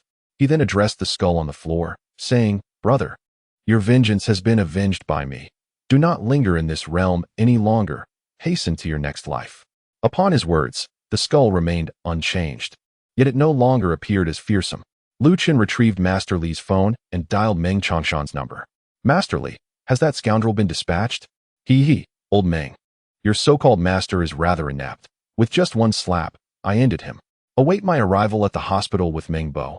I shall soon pay you a visit." Lu Chen concluded before hanging up. At the hospital, Meng Changshan collapsed to the floor, despair etched upon his aged face. "Father, what has happened to you?" "Li. Master Li has been killed by Lu Chen, and he even threatened to come to the hospital to kill us both," Meng Changshan stammered. "What? Then we should flee at once," Meng Bo exclaimed, hastily attempting to dress. "Where would we escape to?" Meng Changshan replied, his face etched with worry. "Let us not forget that Master Li was a formidable sorcerer capable of killing without leaving a trace. If he could be eliminated, where could we possibly go?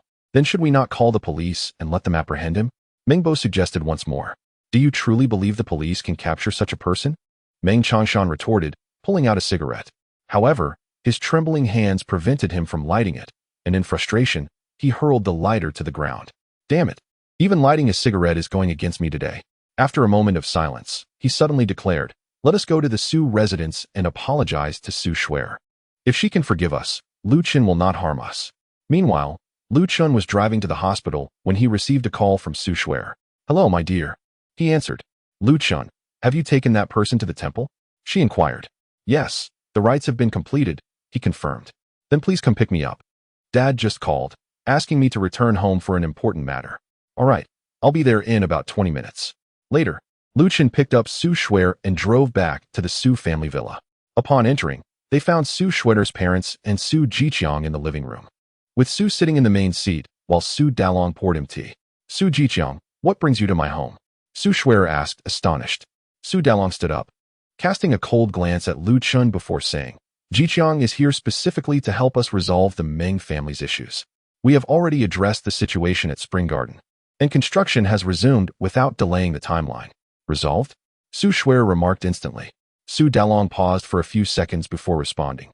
"Even if the Spring Garden issue is settled, what about the lost projects? Can you rectify that?" Su Shuer fell silent. Earlier at the hospital, Lu Chen had thoroughly beaten Meng Changshan, sealing their enmity and eliminating any possibility of future collaboration. You cannot resolve it, can you?" Su Dalong scoffed before continuing. "Jiqiang's brother-in-law has a very close relationship with Zhao Helong. He has already agreed to persuade Zhao Helong to give Meng Changshan a warning. Meng Changshan would not dare to defy him, and then those projects will be returned to us." Chapter 29, whose accomplishment the Su family members were taken aback by this revelation. Zhao Helong was the underground emperor of Jiangnan, with control over all the sand pits and brick factories. Developers in Jiangnan showed him respect, and Meng Changshan was no exception. If Zhao Helong intervened, it was indeed possible for Meng Changshan to bury the hatchet. But why would Su Jiqiang assist them?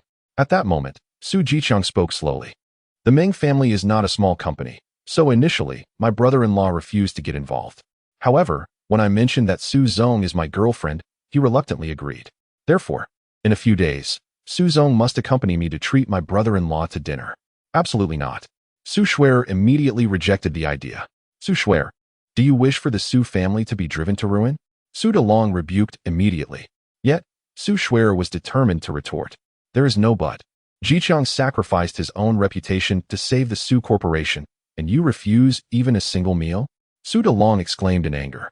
Su Shuer appeared utterly bewildered. "Su Jiqiang, a frivolous playboy, what reputation could he possibly have?" The previously silent Lu Chen could no longer restrain himself and spoke up. "Uncle Su, there is no need to fear Meng Changshan. I have already dealt with him." Everyone was taken aback by this revelation.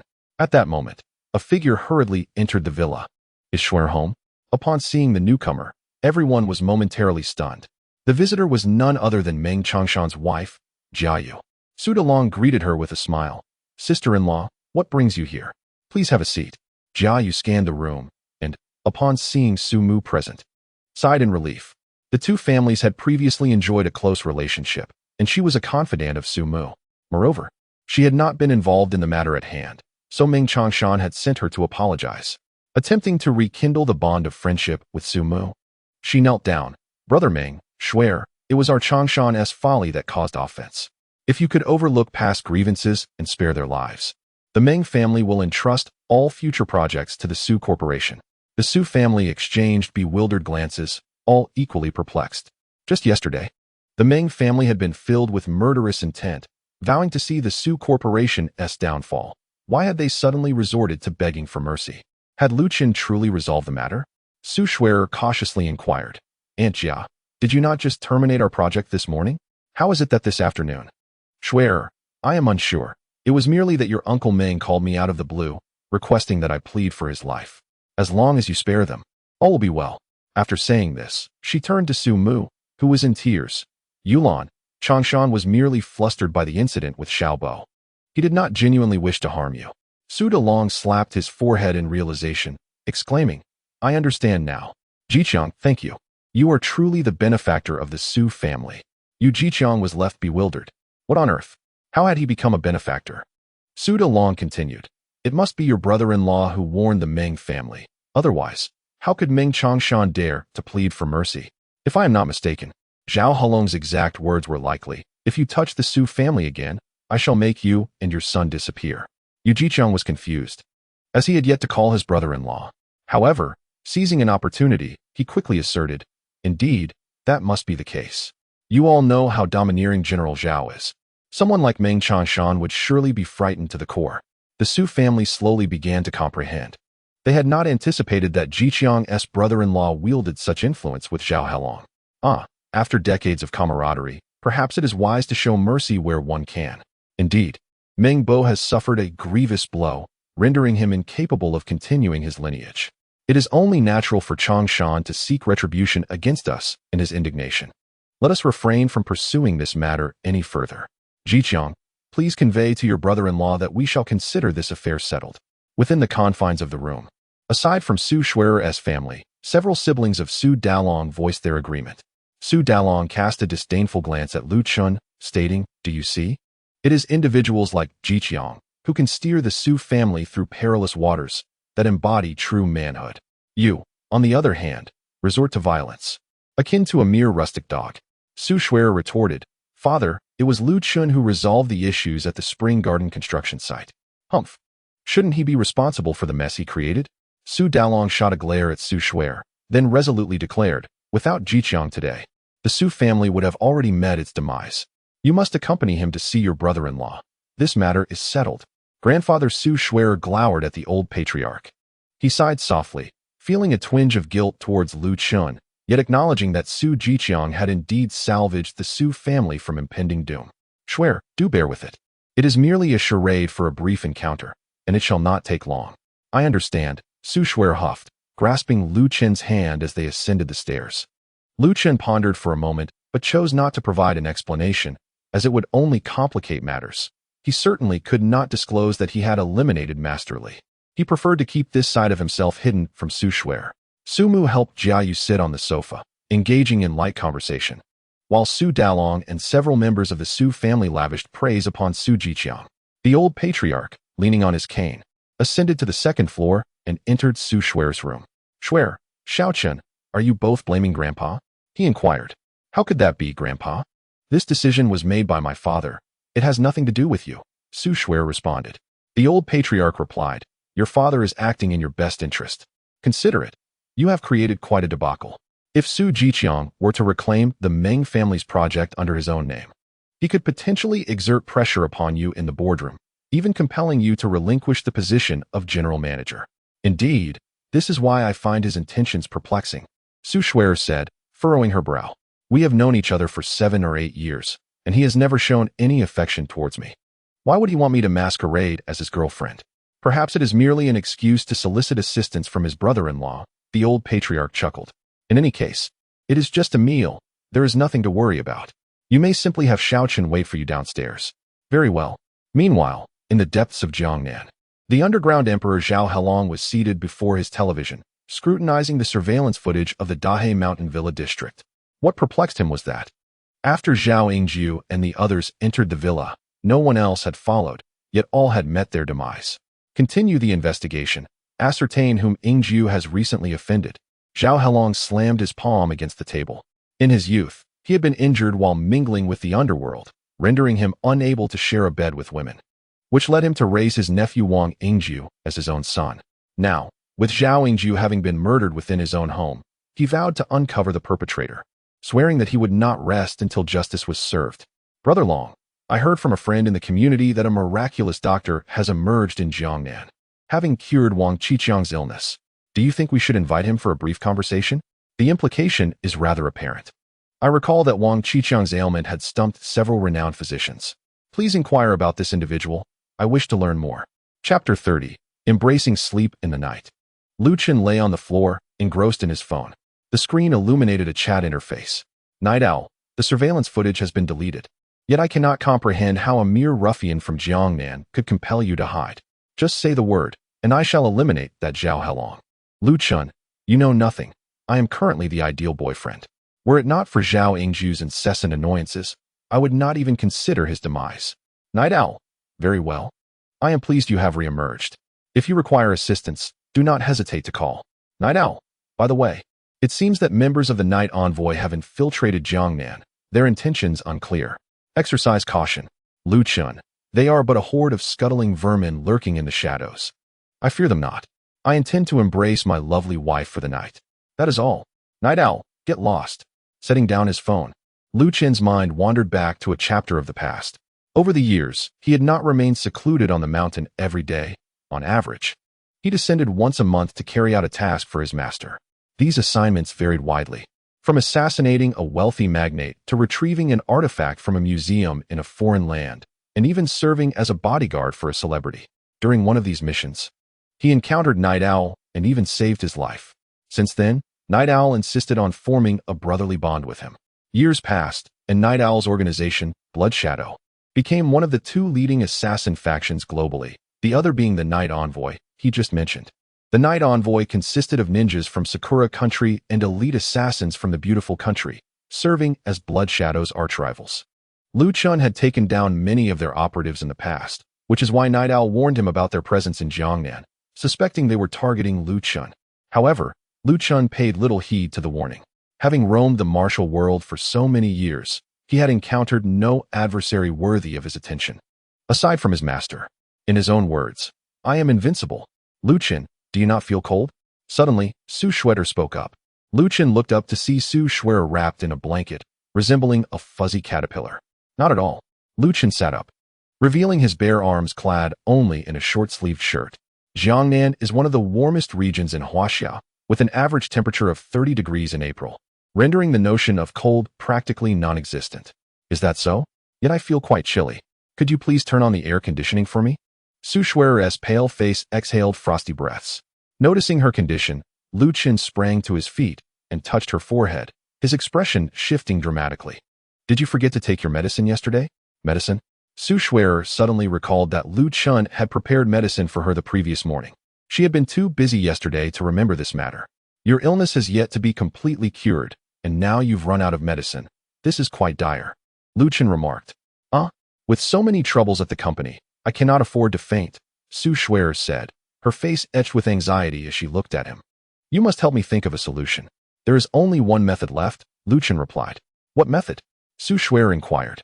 Lu Chen tilted his head back, adopting a self-sacrificial demeanor. My body is brimming with yang energy. If you hold me while you sleep, the balance of yin and yang will naturally keep you warm. That's quite a fanciful thought, Su Schwerer retorted, turning away. I would rather freeze than sleep with you. Just a jest. Hand me yours, Lu Chen said, sitting at the edge of the bed and reaching under the covers to grasp Su Schwerer's icy little hand. Startled, Su Schwerer shivered and was about to withdraw her hand when Lu Chen continued. Holding hands like this allows me to absorb the chill from your body. If we endure tonight, I will fetch you medicine first thing in the morning. Turning back, Su Schwerer noticed Lu Chen sitting on the floor and felt a twinge of compassion. The floor is cold. Why don't you? Before she could finish, Lu Chen lifted the covers and crawled in beside her. What are you doing? Su Schwerer exclaimed, pushing him away with a playful pout.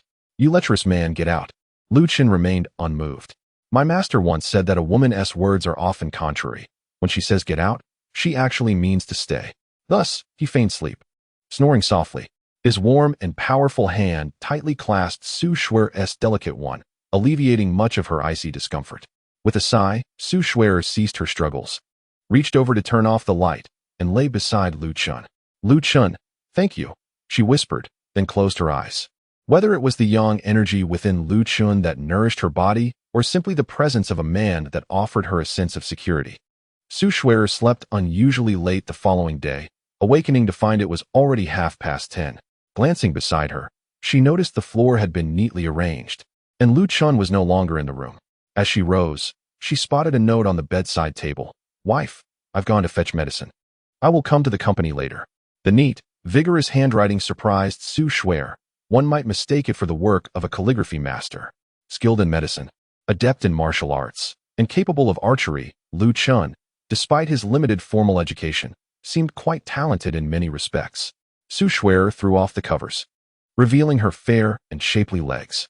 She often wore black stockings at work, earning her the nickname Leg Queen at the company. Yet last night, as they had slept side by side, Lu Chun had not taken advantage of the opportunity. Humph, that fool is nothing but talk. The sudden ringing of her phone jolted her from her thoughts. Upon glancing at the caller ID, her expression shifted dramatically. Hello, Mr. Yu, what can I do for you? Ms. Su, at 11:30 this noon, we will be dining at the Jiangnan Old Restaurant with my brother-in-law and a few of his acquaintances. He has insisted that you must join us, came the voice of Yu Jiqiang from the other end. Understood, Su Shuer replied before hanging up. After a moment of contemplation, she decided against calling Lu Chun, reasoning that a daytime meal would not necessitate alcohol. Even if it did, she could always concoct an excuse about being on medication. Meanwhile, at the rejuvenation hall, Lu Chun was preparing a tonic for Su Shuer when a young man abruptly placed a prescription on the table. The prescription contained over 40 herbal ingredients. It is widely acknowledged that while medicine can be beneficial, it also carries risks, particularly in traditional Chinese medicine where certain herbs can counteract each other, much like the dangerous combination of aconite and pinelia, which may be harmless when taken separately, but can become perilous when combined. The more ingredients involved, the greater the caution required. Lu Chun couldn't help but glance at the prescription and immediately discerned the issue. My friend, it would be prudent to refrain from preparing this medicine, for not only will it fail to heal, but it could also prove fatal. Chapter 31. The elegant Chao Pengfei, what did you say? The young man turned to Lu Chun, his expression one of incredulity. Are you suggesting that this medicine could kill? Indeed, Lu Chun replied coolly. Do you know who wrote this prescription? The young man scoffed. I have no knowledge of the prescriber, but I am aware that it was intended to treat a martial artist suffering from stagnant blood flow, a condition characterized by normal bodily metrics yet accompanied by rigid limbs and a complete lack of sensation, Lu Chun stated calmly. How do you know this? The disdain on the young man's face transformed into astonishment. Because I have encountered a martial artist with stagnant blood flow before, and after taking this very medicine, he became utterly incapacitated and on the brink of death. It was my intervention that ultimately saved his life. With that, Lu Chun picked up the medicinal concoction and began to leave. Believe it or not, he added dismissively. Friend, the young man interjected, blocking Lu Chun's path. Would you be willing to accompany me back? If you can cure my father, I, Chao Pengfei, will surely reward you handsomely. The young man introduced himself as Chao Pengfei, the eldest son of the Chao family in Jiangnan, an esteemed lineage with deep-rooted influence and formidable power in both political and commercial realms. Furthermore, they were a family steeped in ancient martial traditions. Chao Shixiang, a member of the Chao family, had recently suffered a severe setback during his training, leading to stagnant blood flow and a perilous state. Western medicine had failed to diagnose the underlying issue, leaving them with no choice but to seek the expertise of an esteemed traditional Chinese doctor. The prescription the young man had presented was authored by the legendary physician Wang from the Rejuvenation Hall. Initially, Lu Chun's warning about the prescription seemed like an attempt to draw attention, but as he accurately described his father's condition, the young man was left astounded. Chao Shixiang was the only martial artist in the family capable of reaching the threshold of true mastery. Should he perish, the Li family from the provincial city would undoubtedly seize the opportunity to encroach upon the Chao family's territory. Thus, Chao Pengfei, embracing the belief in the potential of Ning, extended an invitation to Lu Chun. After a moment of contemplation, Lu Chun replied, Very well. In this era, the path of martial cultivation is fraught with challenges. Since we have crossed paths, let us lend a helping hand. Thank you, brother. Chao Pengfei expressed his gratitude, subsequently instructing the clerk to procure the medicine. Given that this was their first encounter, he could not place all his hopes upon Lu Chun. Chao Pengfei drove a formidable G-class vehicle, its imposing design turning heads as it navigated the roads with aplomb. The G-class barreled forth, arriving at the Dahe Mountain Villa. Lu Chun had previously visited this location during the night when he had confronted Zhao Yingjiu, but the darkness had obscured his view. Now, in the daylight, he beheld its extraordinary nature. Dahe Mountain, meandering like a dragon, revealed itself as a dragon vein, and the villa district rested atop its majestic head, boasting exceptional feng shui. Residing here year-round would surely confer blessings, longevity, and prosperity. Chao's villa stood as the pinnacle of the community, a 5-story edifice flanked by a man-made stream, where golden koi glided gracefully through the water. At the entrance, 2 stone statues stood sentinel, one, a fierce lion with a commanding gaze, and the other, a greedy creature, symbolizing the homeowner's ambition not only to grow stronger, but also to voraciously consume the wealth of Jiangnan. As Lu Chun followed Chao Pengfei into the villa, they encountered a gathering of over a dozen individuals in the living room.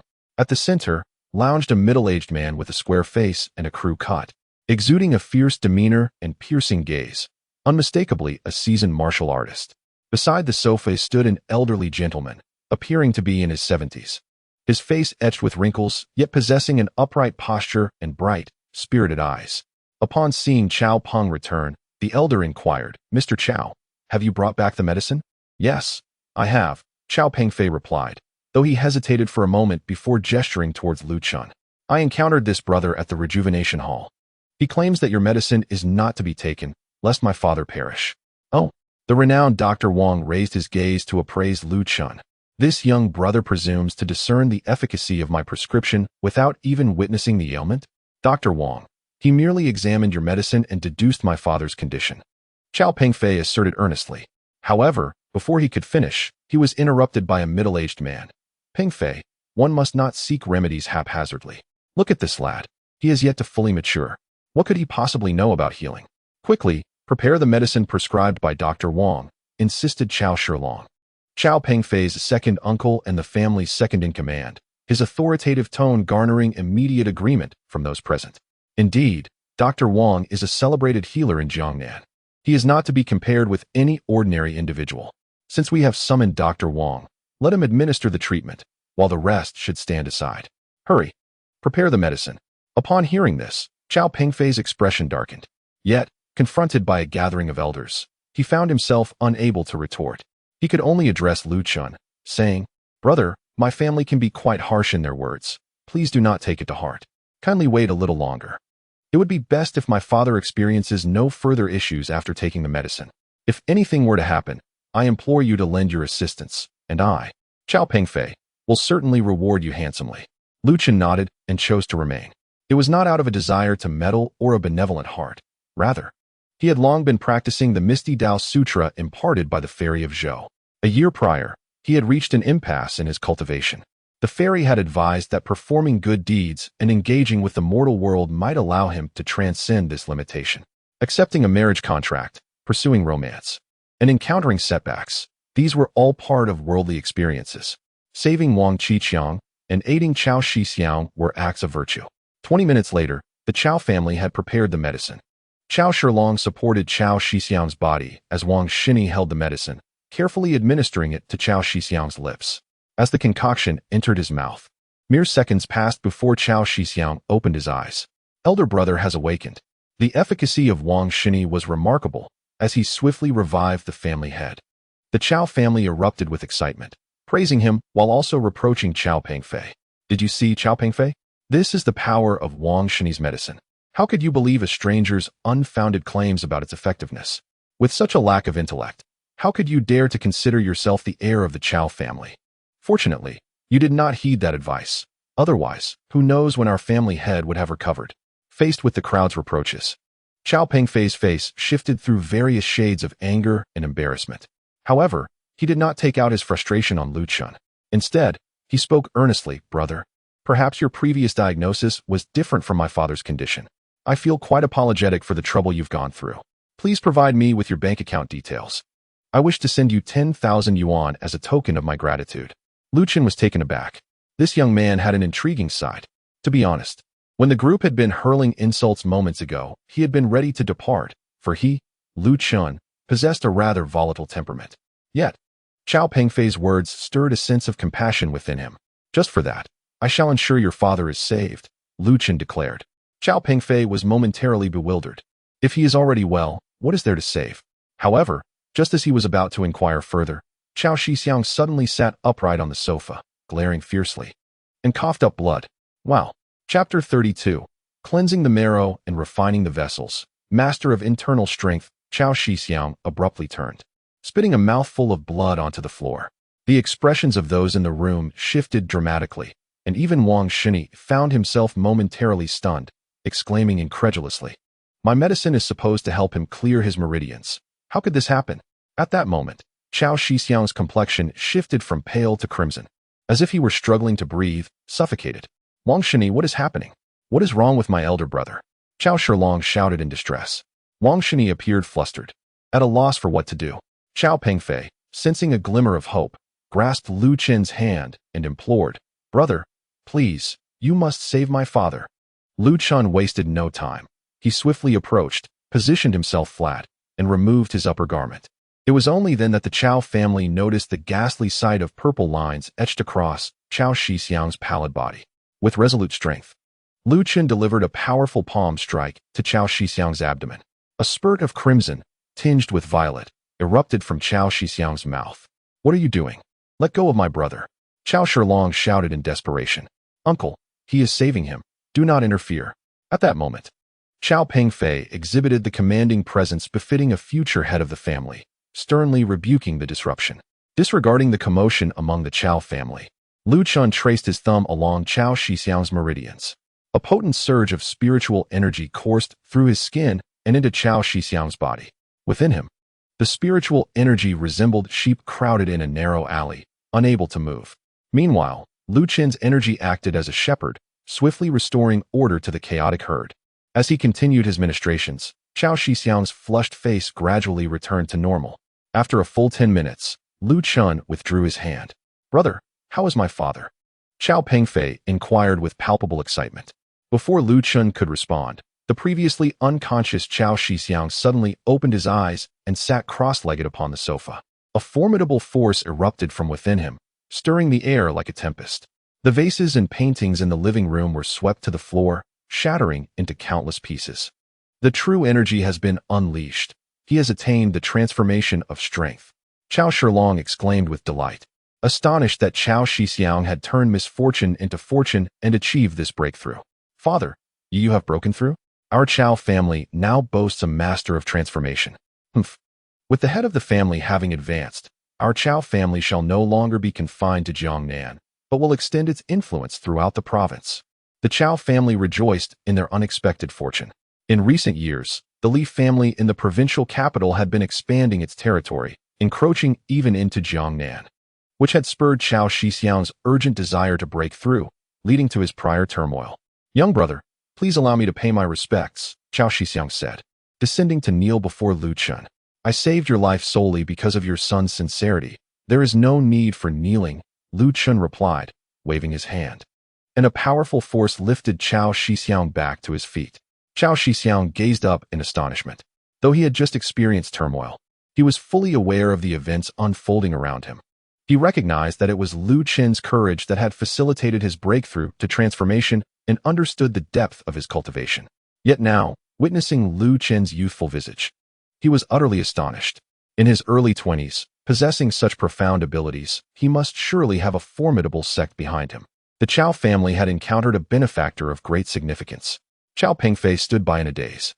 Having been raised by his father to uphold the values of fairness and integrity, the Chao family had always been taught to avoid bullying the weak or abusing power. Although he had not sought out Lu Chen's assistance for a medical issue, he still felt compelled to offer a token of gratitude. To his astonishment, the reward he was about to give was far more significant than he anticipated. Without a moment's hesitation, he knelt before Lu Chun and proclaimed, "Brother, you have saved my father. Your kindness is immeasurable, and in the future, should you require my aid, even if it means traversing through fire and water, I, Chao Pengfei, shall willingly assist you." With that, he bowed deeply in respect. No need for such formality, Lu Chun replied, waving his hand. A surge of energy lifted Chao Pengfei to his feet, leaving the Chao family utterly astounded. In the realm of martial arts, there exists a distinction between the levels of strength, dark energy, and transformative energy. Dark energy refers to the ability to conceal one's power within the body, enabling a practitioner to strike at an opponent's internal organs while bypassing their physical defenses. A master of dark energy could deliver a blow to the chest that leaves the exterior unharmed while shattering the heart within. Transformative energy, on the other hand, involves projecting one's energy outward. While it sounds simple, attaining the level of expertise exhibited by Lu Chun requires decades of dedication. Is he a prodigy? They wondered. Well then, the ailment has been resolved, and I shall take my leave. Ah, by the way, I did not arrive by car. Ciao, brother. Would you be so kind as to escort me back? Lu Chun expressed, feeling a fondness for the courteous Chao Pengfei, who was the first to address him as brother since his arrival in Jiangnan. Benefactor, you have saved my life, Chao Shixiang declared, retrieving a card from the coffee table and pressing it into Lu Chun's hand. This card contains 10 million, and the password is 6 sixes. Consider it my token of gratitude. Please do not refuse. Very well, Lu Chun replied, appreciating his straightforwardness. However, it is important to note that your recent struggles stem from flaws in your martial arts technique. If you provide me with your method, I can assist in refining it at my convenience. Chao Shixiang paused, taken aback. In this era, ancient martial artists, though rare, possessed formidable strength. Even the weakest among them could easily overpower the most elite soldiers. The scarcity of such practitioners was largely attributed to the intricacies of their techniques. The Chao family had initially thrived by unloading goods at the seaside, and it was through a fortunate encounter that Chao Shixiang obtained an ancient martial arts manual, which had guided him to his current status. This technique was not something he had ever intended to share. If entrusted to Lu Chun, the potential for it to be leaked posed a dire threat to the Chao families standing in Jiangnan. Yet, upon reflection, he considered Lu Chun's youth and profound abilities, questioning whether he would truly covet such an antiquated practice. Benefactor, please wait a moment. I will retrieve it, Chao Shixiang said before ascending the stairs. You can simply call me Lu Chun. There's no need for formalities. It sounds rather odd, Lu Chun suggested. A few minutes later, Chao Shixiang carefully placed the martial arts manual into Lu Chun's hands. Just then, Lu Chun's phone rang with an unfamiliar number. Mr. Lu, do you have time for lunch today? I would like to invite you. A sweet voice chimed from the other end. It was Wang Sini. Is there something you need? Lu Chun inquired. Is it inappropriate to invite Mr. Lu for a meal without any particular reason? Wang Sini expressed her slight melancholy. In Jiangnan, men who wished to dine with her could easily be seen arriving at her home. Yet, here was Lu Chun, who had taken the initiative to extend an invitation, seemingly with some reluctance. Naturally, he had to report to my wife, he stated matter-of-factly. Wang Sini was taken aback. Was this man, Lu Chun, truly apprehensive of his wife? That day you cured my father's ailment, and I haven't had the chance to express my gratitude. Coincidentally, our company has a new project about to commence, and I would like to entrust this endeavor to your wife's firm. Would that be an acceptable reason? Lu Chun replied with a smile. That works. Please send me the address, and I shall make my way there immediately. Chapter 33. Young Master Qi Tianliang. After ending the call, Lu Chun greeted Chao Shixiang and was soon escorted by Chao Pengfei to the Jiangnan Old Restaurant. This establishment specializes in Jiangnan's distinctive dishes, and the prices are quite steep. Lu Chun, it has been quite some time. Wang Sini emerged, her smile radiating warmth. It hasn't been that long, has it? Lu Chun inquired with a grin. Are you assigning project portions to my boss's company? Humph, you never stray far from mentioning your wife. You truly are under her influence. Wang Sini remarked playfully as she strode towards the elevator. The restaurant was bustling, with every table occupied, and the private rooms were also filled to capacity. The Wang family held shares in this venue and had reserved the finest private room, adorned with traditional Chinese decor, complete with an artificial mountain and waterfall, creating an enchanting ambience. Wang Sini handed the menu to Lu Chun, saying, "Take a look and see what dishes you desire." Lu Chun accepted the menu, selected 2 signature dishes, and returned it, suggesting, "Now choose 2 that you love. You still have a semblance of grace," Wang Sini teased with a playful hum. After placing their orders, Wang Sini initiated a conversation. Lu Chun, I heard that you spent several years cultivating your skills in the sacred mountain. Did you learn your medical expertise there? Indeed, he replied. Your master must be quite formidable, Wang Sini inquired. Yes, more so than I, Lu Chen smiled, asking. Why the interest? Wang Sini pouted, displaying a youthful demeanor. I simply wish to know more about you. Is that not allowed? At that moment, a man entered. Addressing Wang Sini, Sini, it has been a long time. She turned, frowning as she recognized him. Qi Tianliang, when did you return to the country? Qi Tianliang scrutinized Wang Sini for a moment before responding. I returned last month. I was contemplating gathering our old classmates for Labor Day, but I did not expect to encounter you here. Qi Tianliang was Wang Sini's high school classmate, hailing from a family engaged in the jade business, primarily operating in the provincial capital. During their high school years, he had pursued her and even proposed studying together in America, an offer she had declined. Throughout university, Qi Tianliang sent her gifts and messages during holidays, all of which she ignored, hoping he would take the hint and withdraw. Yet, he remained persistent. This encounter provided a perfect opportunity to dismiss this unwelcome suitor. Indeed, quite a coincidence, Wang Sini responded with a smile. May I join you for a chat? Qi Tianliang inquired. Having reached this point in their conversation, Wang Sini felt it would be inappropriate to decline, so she nodded in agreement, suggesting they share a meal. Is this your friend? As Qi Tianliang took a seat, he directed his gaze towards Lu Chun. Yes, my boyfriend, Wang Sini replied. Huh. To think you could win over our esteemed campus beauty, my friend must possess some remarkable charm, Qi Tianliang remarked, somewhat astonished.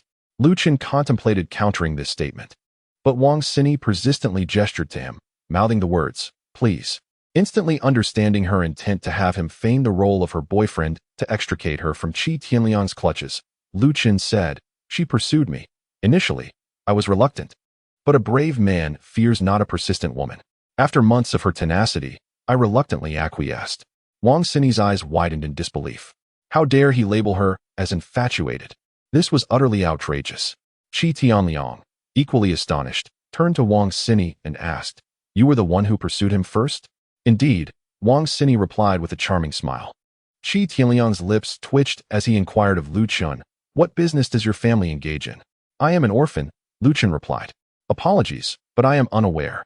Although his tone seemed apologetic, it was laced with sarcasm and condescension. How could an orphan possibly compare to someone raised with a silver spoon? Not to worry. You seem somewhat unfamiliar. Are you a classmate of Sini's? Not at all. I have never attended university. Never attended university? Then what do you do for a living? Qi Tianliang's disdain intensified. Lu Chun, feeling increasingly perturbed by the line of questioning, replied, so, you are Qi Tianliang, correct? I have no job, no family, no degree. Yet Wang Sini is fond of me, and we are about to enjoy a candlelit lunch together. I kindly ask you to leave, as I find you rather displeasing. Lu Chun was the type who detested complications. He feared that if Qi Tianliang lingered any longer, he might be compelled to forcibly eject him. Huh. I believe it is not me you find disagreeable, but rather the fact that you feel inferior, fearing that the longer we converse, the more evident it becomes that I surpass you in every way, Qi Tianliang declared with an air of arrogance. Get lost, Lu Chun retorted, rising to seize Qi Tianliang by the collar and unceremoniously hurling him out of the private room. Qi Tianliang landed with a thud, momentarily dazed. Having encountered all manner of individuals during his time abroad, he had never met someone as brazen as Lu Chun. He could not fathom how Wang Sini could possibly be attracted to such a person. Humph, you may revel in this for now. But now that I have returned to the country, Wang Sini shall undoubtedly be mine. Qi Tianliang grumbled through clenched teeth, storming off in a huff. Wow, you are quite fierce. Wang Sini chuckled. I tend to avoid trouble, so please refrain from such antics without my consent in the future, understood? Lu Chun stated coldly. My apologies, it was rather unexpected, and I didn't have time to react, Wang Sini replied apologetically. Having spent considerable time in a world rife with insincerity, she found Lu Chun's forthrightness rather refreshing. At that moment, a server entered with their dishes. Lu Chun, shall we open a bottle of wine? Wang Sini inquired. Gazing at him, I shall refrain from drinking, for I must visit my wife at the company this afternoon. It would be unseemly for her to detect the scent of alcohol on me, Lu Chun remarked, shaking his head. However, Wang Sini, with a playful smile, countered. But I just spotted your wife in that private room, merrily drinking with others. She should be occupied with her own affairs. My wife is here drinking? Lu Chun raised an eyebrow and promptly retrieved his phone to send a message to Su Shuer. Meanwhile, in the private room, Su Shuer sat amongst 3 men and 3 women. To her left was Su Jiqiang, while the seat to her right remained unoccupied. At that moment, her phone chimed. She glanced at the screen and saw it was a message from Lu Chun. My dear, where are you? I'm out dining with Su Jiqiang. There are 7 of us in total, and I heard a particularly influential second-generation heir will be joining us. Have you been drinking? Do you need me to come pick you up? Just a little. It's no trouble. There are many people here, and he wouldn't dare to press me with drinks. At that instant, the door to the private room swung open, revealing a tall young man in a suit. Although his disheveled hair seemed at odds with his otherwise polished appearance. Upon his entrance, a middle-aged man next to Su Jiqiang immediately stood up to warmly welcome him. Young Master Qi, we have eagerly awaited your arrival. Please take a seat here. Qi Tianliang scanned the table, and, upon spotting Su Shuer, his eyes brightened noticeably. Without hesitation, he seated himself next to her. Chapter 34. Su Shuer's anger. Allow me to introduce everyone. This is young Master Qi Tianliang from the Tianming Group in the provincial capital. His family owns this enterprise. He has just returned from the beautiful country to take over the jade business of Tianming Group in Jiangnan. Come, let us raise our glasses to young Master Qi. Su Jiqiang's brother-in-law, Gao Chao, proclaimed. Cheers to young Master Qi. Young Master Qi, my family runs a jewelry store. I shall be procuring jade from you henceforth. Young Master Qi, my family owns a restaurant. Do not hesitate to contact me for any hospitality needs. The men at the table eagerly introduced themselves. The Tianming Group was a prestigious enterprise in the province, boasting assets surpassing even those of Jiangnan's richest, Wang Qiqiang. Their eagerness to curry favor was palpable. Ha. Gao Chao, you flatter me, Qi Tianliang said, raising his glass with a refined smile. I have just returned to Jiangnan, and with much to accomplish. I am in need of a capable team. Should anyone wish to join me, feel free to reach out. At this, everyone laughed and toasted in agreement. Su Shuer, however, felt her expression shift slightly, perceiving Qi Tianliang's words as overly arrogant, though one could hardly blame him for having a powerful father. Once the pleasantries were concluded, the meal commenced. After a few rounds of drinks and an array of dishes, Qi Tianliang squinted his eyes, his face flushed, and turned to Su Shuer, saying, This beautiful lady has yet to introduce herself. Young Master Qi, I am Su Shuer. She glanced at Su Jiqiang and, with a hint of reluctance, added, I am Su Jiqiang's girlfriend. Oh, little Su, you are quite impressive to have found such a lovely girlfriend, Qi Tianliang remarked with a knowing smile. Su Jiqiang chuckled mischievously. It's false. Yesterday, I lent her a hand, and my reward is to have her as my girlfriend for a day, haha. Qi Tianliang was taken aback for a moment, then smiled. So, does that mean the beautiful Su is single? Absolutely, Su Jiqiang whispered. She is the general manager of our company, and has been single since birth. What? Qi, are you interested? A graceful lady is indeed a gentleman's delight. Upon hearing this, Qi Tianliang felt a surge of excitement.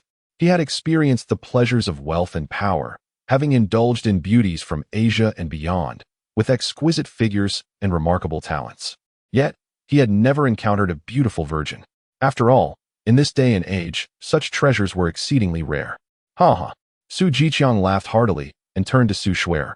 Su, Qi is complimenting you. Shouldn't you raise a glass to him? Apologies, Qi. Su Shuer's expression darkened, and she replied coldly, Su Jiqiang is deceiving you. I am already married. Su Jiqiang hastily leaned closer to Su Shuer, lowering his voice. Qi Tianliang is the heir of the Tianming Group. If you can secure his favor, forget about Meng Changshan. Even Wang Qiqiang and Zhao Qingxi would have to step aside. Do you understand? Su Jiqiang. Su Shuer clenched her delicate fist. Her face filled with frost. I am not a dish to entertain others. Do you comprehend? Su Jiqiang's fists tightened as he gritted his teeth. Su Shuer, stop pretending to be noble. Without my brother-in-law, the Su Corporation wouldn't have any projects to pursue. Do you grasp that? You have no feelings for that country bumpkin. What's wrong with keeping Qi company? He added. Stop using this to pressure me. Su Shuer resolutely stated. I appreciate your help to the Su Corporation and am willing to act for you, but I am already married. Even if I have no feelings for Lu Chun, as long as we are not divorced, I will not do anything to betray him. I will not partake in this meal any longer. Farewell. With that, Su Shuer stood up to leave. Su Shuer, Su Jiqiang exclaimed, grabbing her wrist. If you dare to leave today, I will have the Meng family retract their cooperation tomorrow. I wonder how you will explain this to the shareholders. Su Shuer shook off Su Jiqiang's grip and coldly retorted, Do as you wish. Little did she realize. In just a few days, her perception of Lu Chun had transformed from a pretense of a marriage to an acknowledgement of him as her husband. She could never betray him. Just as Su Shuer opened the door, preparing to exit, two young men stepped forward to block her path. You think you can leave before the meal is finished? You truly underestimate Qi. Su Jiqiang's cousin, Gao Chao, spoke with a grim expression. What do you mean? Su Shuer said, a hint of panic in her voice. This is the Wang family's territory. Do you dare to act recklessly? Huh. Do not speak of the Wang family's influence. Even if Wang Qiqiang were here, would he dare to utter a word against Qi? Gao Chao rose, walked over, and firmly closed the door, speaking in a cold tone. I now present you with two choices.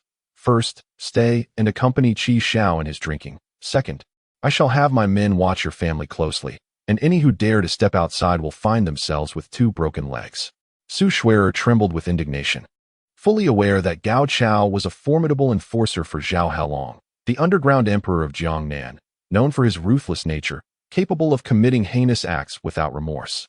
As she stood in a state of despair, Qi Tianliang unexpectedly interjected, Gao Chao, how can you speak to this young lady in such a manner? Rising from his seat with a gentle smile, he approached and tenderly caressed Su Shuer's cheek. I have never forced anyone. If you wish to leave, you are free to go. Thank you. Qi Xiao, Su Shuer expressed her gratitude. Yet, as she reached for the door, she suddenly felt someone tugging at her hair. Yanking it with force. Bang! Su Shuer fell heavily to the ground. And Qi Tianliang's expression darkened to an extreme. How dare you walk out when I allowed you to leave? What do you take me for? Under ordinary circumstances, Qi Tianliang might not have reacted so violently.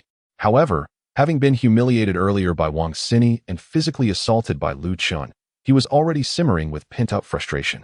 Coupled with the alcohol he had consumed, his anger flared at Su Shuer's blatant disregard for his authority. Su Jiqiang, reveling in the chaos, shouted, Qi Xiao, I heard from her father that although she is married, she is still a virgin. You should take her tonight. Indeed. Her family would be more than pleased if you were to claim her. Gao Chao chimed in with a laugh.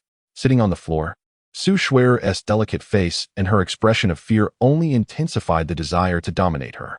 Su Jiqiang felt a surge of excitement. As if a powerful force was about to erupt from within him, he waved his hand, signaling for the others to exit. He was determined to possess this beauty. With a lecherous grin, Su Jiqiang made his way outside. Just then, a blood-curdling scream echoed from outside, followed by the door being flung open with a loud bang. As two of the doormen were thrown inside. Chapter 35. Su Shuer's heartache. Do you know whose territory this is? How dare you cause a commotion here? Have you lost your mind? The manager of the old restaurant stormed in with 7 or 8 security guards, exuding an air of authority. Qi Xiao is dining here. Do you really think you can act so audaciously? Gao Chao rolled up his sleeves, ready to confront Wang Ping. Wang Ping scanned the room, momentarily taken aback. Qi Xiao, what brings you here? Oh, you seemed rather arrogant just now. Why the sudden silence? Qi Tianliang approached, playfully patting Wang Ping's face. I was just joking, Qi Xiao. I would never dare to show off in front of you. I thought it was Gao Chao causing trouble. Wang Ping chuckled nervously. Before Zhao Qingxi arrived in Jiangnan, the two factions led by Wang Qiqiang and Zhao Hailong appeared harmonious, yet beneath the surface, tensions brewed. Wang Ping had kicked the door down upon realizing that the person booking the private room was Gao Chao. Do not dare to show off. If you cannot, then get the hell out, Qi Tianliang reprimanded, his eyes ablaze. Understood, Wang Ping replied, then turned to the security personnel behind him, instructing, assist Miss Su out. Damn you. Wang Ping, your servility has truly reached new heights, hasn't it? You dare to covet Qi Xiao's woman? Gao Chao mocked, taking advantage of the situation. The Qi family, with their enterprises in gemstones, casinos, and auction houses across Jiangnan, operated in elite circles. And the jewelry shop belonging to Wang Qiqiang sourced its gems from the Qi family. He relished in stoking the flames of animosity between Qi Tianliang and Wang Qiqiang. Wang Ping, while I am still in good spirits, swiftly leave and close the door, otherwise. A single call from me will ensure you can no longer find refuge within the Wang family, Qi Tianliang asserted, his tone brooking no argument. Qi Xiao has misunderstood. Wang Ping chuckled awkwardly, attempting to clarify. You see, Su Shuer is a close friend of my lady. She specifically instructed me to escort her to dine over there. If I fail to do so, my lady will surely come to check, and that would be quite the predicament. Upon hearing Wang Ping's words, Qi Tianliang's agitated heart instantly cooled. He adored the fairer sex, yet Wang Xini was the daughter-in-law his father had specifically desired for him to pursue. Should she witness him in a compromising situation with Su Shuer, it would undoubtedly lead to trouble. Are you out of your mind? Su Shuer would never know Wang Xini. Su Jiqiang exclaimed in exasperation. Huh, my lady is dining right over there. Would you care to inquire? Wang Ping retorted coldly. Ask away, Su Jiqiang replied, moving to exit, but was interrupted by Qi Tianliang's icy voice. Enough of this commotion. Quickly escort her away. Then we shall not disturb you any further. Qi Xiao. Wang Ping chuckled, leading Su Shuer out of the private room. Mind your words. Should you dare to speak recklessly in front of Xini, you know the consequences, Qi Tianliang threatened, his gaze sharp. Rest assured, Qi Xiao, I am merely a servant and will not speak out of turn. Wang Ping assured as he exited and closed the door behind him. Bang! Qi Tianliang kicked over a chair, cursing, what terrible luck. Su Jiqiang leaned in. Qi Xiao, I have known Su Shuer for over a decade and have never heard of her knowing Wang Xini. I believe Wang Ping is deceiving you. Are you brainless? Qi Tianliang kicked him, scolding. If she did not know Wang Xini, would Wang Ping dare to offend me for her? Su Jiqiang stumbled from the kick, but dared not retort. Forget it. I have lost my appetite for drinking. Let us disperse, Qi Tianliang said, leaving the private room.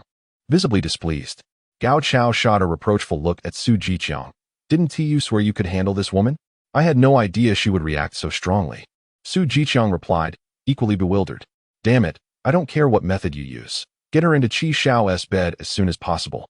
Or I will ruin you, he commanded. Thank you, Manager Wang. Su Shuer expressed her gratitude as they stepped outside. Miss Su, you are too kind. I am merely carrying out my duties. Please wait a moment while I contact my lady, Wang Ping replied. Wang Ping stepped aside and dialed Wang Xini's number. Earlier, when Wang Xini arrived, she caught a glimpse of Su Shuer and her companions in a private room. Noticing the stark contrast between the three men and four beautiful young women, she sensed something amiss. In such a scenario, typically, the women were present merely to indulge in food and drink, and then to offer further companionship. Therefore, she instructed Wang Ping to keep a watchful eye on the situation. If Su Shuer were to make any advances, he was to record it for Lu Chun to prevent him from being deceived by a scheming woman. Conversely, if Su Shuer were to be mistreated, he was to intervene and rescue her, thus doing Lu Chun a favor. Hello? Miss, Su is in trouble. I've brought her out. Should I send her to you, or back home? Wang Ping inquired. Bring her to me, came the response. Understood. With that, Wang Ping ended the call. However, when he turned around, he found Su Shuer huddled in a corner, her hands rubbing her shoulders, exhaling frosty breaths. Are you very cold, Miss Su? A bit. Can you call Lu Chun for me? Su Shuer stammered, shivering from the chill. I'll take you to the Mrs. Private room first. Wang Ping assisted Su Shuer to her feet and led her inside. The distance between the two private rooms was less than 50 meters, yet the soundproofing was impeccable. So Lu Chun and the others remained oblivious to the commotion. Upon entering, they found Lu Chun and Wang Xini dining together. Miss, it seems that Su is unwell. Wang Ping exclaimed urgently. At this, Lu Chun turned to see Su Shuer, her hair and brows coated in frost, as if she had just emerged from a frigid abyss of 30 degrees below zero. He rushed over and grasped her hand, his abundant spiritual energy acting like a black hole, voraciously devouring the coldness that enveloped her. Yet, with each moment, his astonishment grew. The chill within Su Shuer had intensified since the previous night, nearly rivaling her condition when she was unconscious. Help me prepare that medicine, Lu Chun directed, gesturing towards the herbs on the table. Of course, Wang Ping promptly took the medicine and left. Lu Chun, what has happened to Su Shuer? Wang Xini asked, her brow furrowed in concern. It's nothing, Lu Chun replied, shaking his head. He gently helped Su Shuer to sit down and infused her with a sliver of spiritual energy. A few minutes later, Su Shuer began to regain her composure. Darling, why is your hair so disheveled? Lu Chun asked, frowning. At his inquiry, an overwhelming sense of injustice surged within Su Shuer, yet just as she was about to voice her feelings, she noticed Wang Xini and the half-eaten meal before them. They were on a date. A sudden, absurd suspicion arose in her heart, mingled with a sense of bitterness and sorrow. Am I feeling jealous? Impossible. We had clearly established that Lu Chun could seek companionship elsewhere if he desired. Yet, witnessing him so close to another woman stirred a painful ache within me. Seeing her silence, Lu Chen's expression darkened. Is that scoundrel Su Jiqiang bothering you? I'll go deal with him right now. Chapter 36. I am pursuing Lu Chen. Smack. Smack, smack. Besides hitting people, what else can you do? Su Shuer shouted. Lu Chen was taken aback. Indeed, Lu Chen was also adept in business. Wang Xini smiled gently and remarked, just a moment ago, he secured 2 projects for your Su Corporation from me, with a total worth of around 100 million. Yes, I am capable in business, Lu Chen readily concurred. His mentor often told him that a wife is an ethereal being, a gift from heaven. Listening to her would grant one eternal life, and those who pamper their wives would be invincible. Thus, even when he sometimes felt that Su Shuer was in the wrong, he chose to endure, for appeasing his wife was of utmost importance. Su Shuer huffed, turning her head away and ignoring Lu Chen. In a state of panic, Lu Chen circled around her. Observing this, Wang Xini chuckled, Lu Chen, stop circling. Su Zong is feeling jealous. Lu Chen's heart leaped with joy. Jealous? Does that mean my wife cares for me deeply? Who is jealous? Su Shuer crossed her arms defiantly.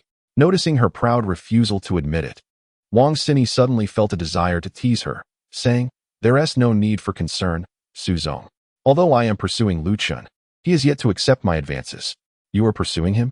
Su Shuer exclaimed in astonishment, her eyes wide. The daughter of the wealthiest family was actually chasing after a married man? What a joke. Indeed, Wang Xini said, gazing at Lu Chen with tenderness.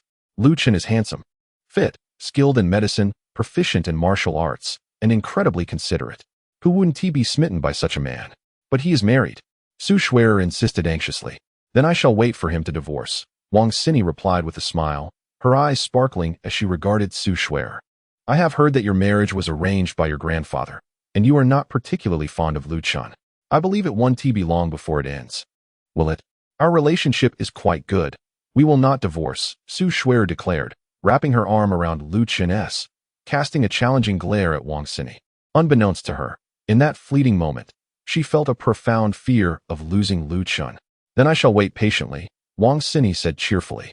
But rest assured, as a lady of refinement, even if I am fond of him, I shall not engage with him before your divorce. Otherwise, it would not bode well for my father. Now, let us discuss serious matters, Wang Xini continued, retrieving 2 contracts from her bag and presenting them to Su Shuer. These are the project contracts. I have already signed them. Once you sign, I will arrange for the payment to be made tomorrow. Su Shuer opened the contract and skimmed through it. The Wang family's legal advisor was quite professional, with well-defined clauses. Most importantly, the payment terms stated that the full amount would be transferred the day after signing. Typically, their normal practice involved 50 upfront, 40 halfway through, and the final 10 upon completion and acceptance. However, many companies, like Zhao Ying's US, often delayed the final payment. Aren't you concerned that we might not perform well if you pay in full? Su Shuer asked, furrowing her brow. It doesn't matter, came Wang Xini's nonchalant reply. Wang Xini shrugged her shoulders and remarked, Lu Chen saved my father. If you do not apply yourselves, consider this 100 million as a medical fee. If you work diligently, there will be opportunities for collaboration in the future. I believe President Su is a wise individual who understands how to make the right choices. Su Shuer was not the type of woman to act impulsively. Grabbing the contract, she slapped it on the other's head and exclaimed, I have no interest in your project. Recently, she had faced a series of setbacks. Although she had managed to recover, she still lacked substantial projects to restore her reputation among the shareholders. Thus, she signed the document without hesitation. Pleasant cooperation, Wang Xini extended her hand. I will put my heart into this. Su Shuer reciprocated the handshake. At that moment, Wang Ping knocked and entered. Mr. Lu, the medicine is ready. Thank you, Lu Chen expressed his gratitude, presenting the medicine before Su Shuer. Dear, please take your medicine. After saying this, he scooped a spoonful, blowing gently on it before offering it to Su Shuer. Administering medication felt too intimate. Normally, Su Shuer would have refused. But with Wang Xini present, she inexplicably opened her mouth. After finishing the bowl of medicine, Su Shuer felt less frigid. She picked up the contract and said, I will return to the company to liaise with the project manager. You continue your meal. Wife, I will accompany you. Lu Chen instantly rose. No need. Su Shuer glanced at the uneaten food and continued. Miss Wang provided us with such a significant project. You should stay and have a meal with her. We shall see each other at home tonight. Her words, spoken gently, concealed a sharp edge. It hinted to Wang Xini that Lu Chen remained as her husband, and after dinner, he would return home to share a bed with her, leaving no opportunity for Wang Sini. After Su Shuer departed, Lu Chen anxiously questioned, Wang Sini, what nonsense were you spouting about liking me? You made my wife angry. Oblivious, Wang Sini rolled her eyes. Did you not notice that after I said that, she became even more affectionate towards you than before? Lu Chen was taken aback. Indeed, Su Shuer had previously maintained a guarded stance towards him. Even when he held her hand, she would pull away. Yet just moments ago, she had willingly linked her arm with his and permitted him to feed her medicine. Have you not yet realized? Wang Sini scoffed. Previously, you were too proactive, too enthusiastic, too clingy towards her. Unbeknownst to you, in the realm of romance, being overly eager is the least valuable. The more you express your affection, the less she will care for you, as she believes she can treat you coldly. Yet you will always rush back at her beckoning. When I claimed I was pursuing you, she immediately felt a sense of urgency. Why? Because I am more attractive than her, possess a better figure, and have greater wealth and influence. She became apprehensive, fearing that you would divorce her and be with me. Thus, she will become more proactive and even offer you some benefits. You should be grateful to me, you know? Wang Sini, raised in a well-off family, possesses a lively and somewhat mischievous personality. Although she has never been in a romantic relationship, she attracts numerous admirers and possesses a keen understanding of a girl's sentiments. Lu Chen nodded in agreement, then suddenly remarked, however, you have made one incorrect statement. What is that? She inquired. Your bust is smaller than my wife's. Lu Chen stated earnestly. You scoundrel, Wang Sini retorted, rushing forward and gripping Lu Chen's neck, her voice filled with indignation. I risk my reputation to provoke her on your behalf, and you dare to humiliate me? Just you wait, I shall strangle you. Wang Sini's anger was not unwarranted. She was beautiful, with legs that were a meter long, slender and straight, earning her the nickname Leg Goddess during her university days. Yet, she had one flaw, a modest bust. Her dormitory friends teasingly called her Princess Flat. In contrast, Su Shuer, while not exaggerated, at least had a B cup, which was significantly larger than hers. All right, I admit my error. If you find it unsatisfactory, perhaps I could assist in remedying it? Chapter 37. Confronting Zhao Helong. You can remedy it? Wang Sini gazed at Lu Chen in astonishment. What girl does not cherish beauty? She had considered breast augmentation, yet even the best techniques could reveal their artificiality, leading her to ultimately abandon the idea. I can indeed provide a solution, but first, you must get off me, Lu Chen said, looking quite embarrassed. Only then did Wang Sini realize that she was straddling Lu Chen, her legs apart, and something beneath her seemed to be pressing against her. Remembering the artistic films she had watched in her dormitory, her face flushed with embarrassment. You rogue, dear lady, that is merely a natural reaction, Lu Chen retorted, rolling his eyes. Humph. Wang Sini straightened her clothes and asked, is it truly possible to remedy my issue? Certainly it is possible, Lu Chen replied, though he hesitated, his gaze lingering on her chest. The treatment methods are somewhat inconvenient, and I fear you may not be able to accept them. What makes them inconvenient? She pressed. Well, I would need to. Lu Chen raised both hands, rubbing them together in the air. Bah, you filthy scoundrel. Wang Sini kicked Lu Chen forcefully, chastising. I see you are not interested in treatment, but rather in taking advantage of me. Lu Chen sighed, a wry smile on his face. Do you have anything for me to take advantage of? You. Wang Sini trembled with rage. Oh, heavens, let this foolish and irritating man meet his demise. I am not jesting, Lu Chen explained with utmost seriousness. Common procedures involving implanting prosthetics are quite apparent, but massage is different. It stimulates your breasts for secondary development. Just half an hour each session, and 10 sessions could achieve the same results as my wife's. This type of massage is quite taxing for me. I only suggested it because you assisted me earlier, otherwise, no amount of money would persuade me. Is that even a reasonable proposition? Wang Sini thought, feeling both exasperated and somewhat amused. Yet, when she considered Lu Chen's miraculous medical skills, a flicker of anticipation ignited within her. She glanced down at her flat chest. What if, just what if? Will it be effective after just one time? Wang Sini inquired. Biting her lip, immediately regretting her question, she pondered the implications. Having never been in a relationship, not even allowing a man to touch her hand, she wondered how she could ever marry if she were to let Lu Chen massage her for half an hour. Yet, upon hearing Lu Chen's next words, her heart fluttered. The first time yields the best results. It could potentially increase by a factor of 2, Lu Chen remarked. Well, perhaps I should give it a try, Wang Sini replied. Her cheeks flushed, nervously fidgeting with her sleeves. Suddenly, her phone rang, startling her. She quickly retrieved it, and upon seeing it was her father calling, she answered promptly. Hello. Dad. Are you dining with Mr. Liu? Yes, what is the matter? Zhao Helong is looking for me to make a connection. He wishes to consult Mr. Liu regarding a medical issue. Could you ask him if he is willing? All right. Wang Xini turned to Lu Chun and asked, Lu Chun, Zhao Helong wants to consult you. Would you be willing? Zhao Helong, as in Zhao Yingju's uncle? Lu Chun queried. Yes.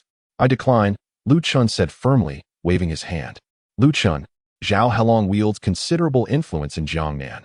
I advise you to consider forging a connection, Wang Xini urged. Given his nephew, there is no possibility of an alliance between us. Decline it, Lu Chun asserted resolutely. Wang Xini, upon hearing this, perceived Lu Chun as somewhat petty, holding grudges, after Zhao Yingju had insulted him. He retaliated and remained unwilling to reconcile. However, she did not grasp that Lu Chun's stance stemmed from the fact that he had killed Zhao Yingju, and Zhao Helong would undoubtedly seek vengeance, thus eliminating any chance of acquaintance. Dad, Lu Chun has expressed disinterest in meeting Zhao Helong. Please find an excuse to decline without revealing Lu Chun's identity, to prevent any disturbances, Wang Xini advised. Huh, when has your father ever needed your guidance in such matters? Enjoy your meal with Mr. Liu, he replied before ending the call. By the way, you mentioned wanting to try something earlier? Lu Chun inquired. Would you like to do it now?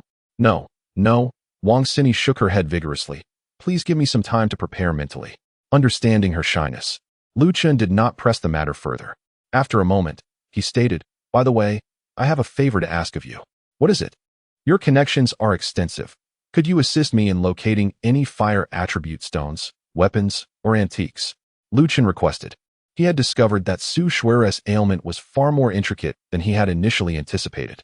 Medication could only suppress the cold poison, but could not entirely eradicate it. Therefore, he needed alternative methods for treatment, currently requiring a fire attribute item to serve as a catalyst. Fire attribute. Do stones even have attributes? Wang Xini asked, her face a picture of confusion.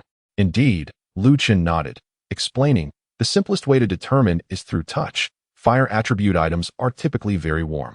Furthermore, volcanic stones or antiques that have been scorched may carry traces of fire attributes. Please assist me in finding them. And I promise not to charge you when you come for treatment. I have yet to decide whether I wish to be treated. Wang Xini replied haughtily with a playful huff. Let us eat first. After a prolonged struggle, the dishes were nearly cold. Wang Xini initially intended to order another serving, but Lu Chun deemed it too wasteful and declined. Previously, during a mission, he had consumed frozen buns that had been left for 3 days, so he found no issue with these exquisite dishes.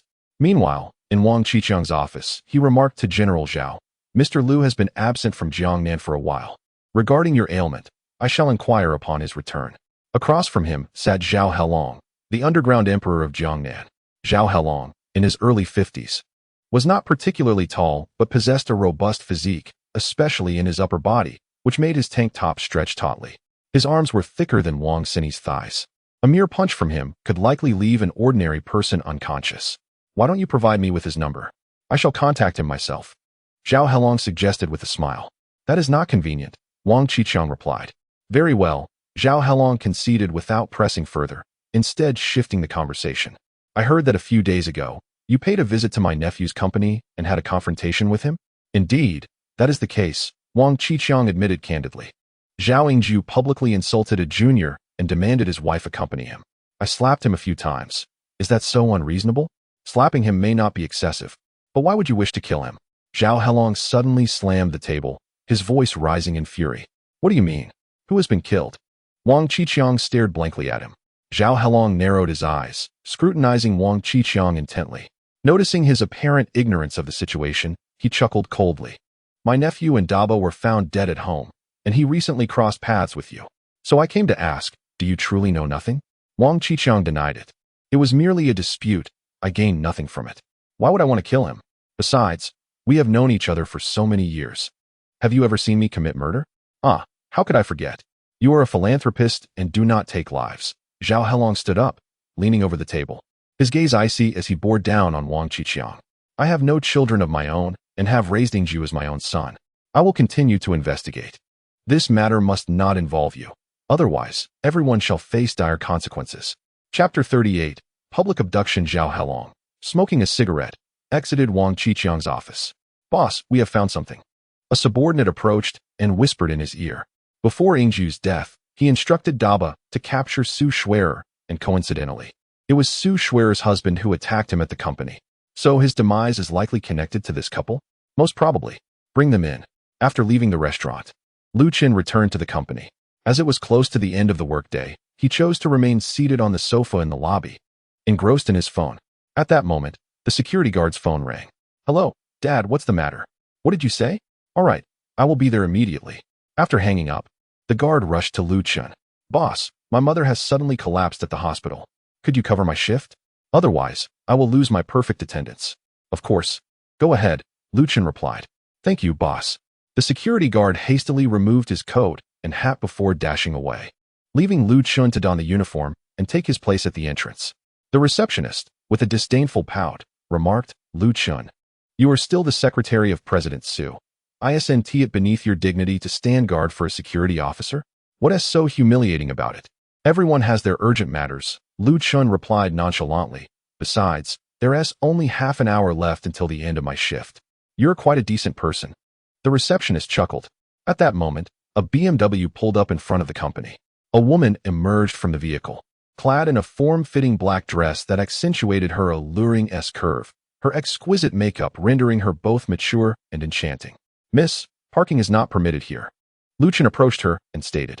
The woman stared at Lu Qin, astonished, and asked, Lu Qin, who are you? Confused, Lu Qin replied, I'm not sure I understand. I am Zhang Ximiao. She exclaimed. Ah, it's you, cousin. It's been years since we last met, and you've become so beautiful. Lu Qin's face lit up with excitement. Lu Qin's father had one younger brother and 4 sisters, and Zhang Ximiao was the daughter of his aunt. When Lu Qin's father was still alive, he shared a close bond with both Zhang Ximiao and Hu Yutong, his cousin from another aunt, having grown up together as siblings. When he was 10, after his parents mysteriously disappeared, he was cast out by his uncle and taken in by a master, severing all ties with the Lu family. Seeing Zhang Ximiao again brought him joy. However, Zhang Ximiao looked at Lu Qin in disbelief, frowning slightly. You're working as a security guard here? I'm just helping, Lu Qin began to explain, but Zhang Ximiao's phone suddenly rang, prompting her to step aside to answer the call. At that moment, a car attempted to pass, but Zhang Ximiao's vehicle blocked the intersection, forcing Lu Qin to approach and ask her to move it. As he drew nearer, he overheard Zhang Ximiao saying, Yutong, guess who I just saw? Lu Qin, of all people, working as a security guard at Su's group. How did he suddenly return to Jiangnan? If the girls find out that I have a cousin working as a security guard, I'll never hear the end of it.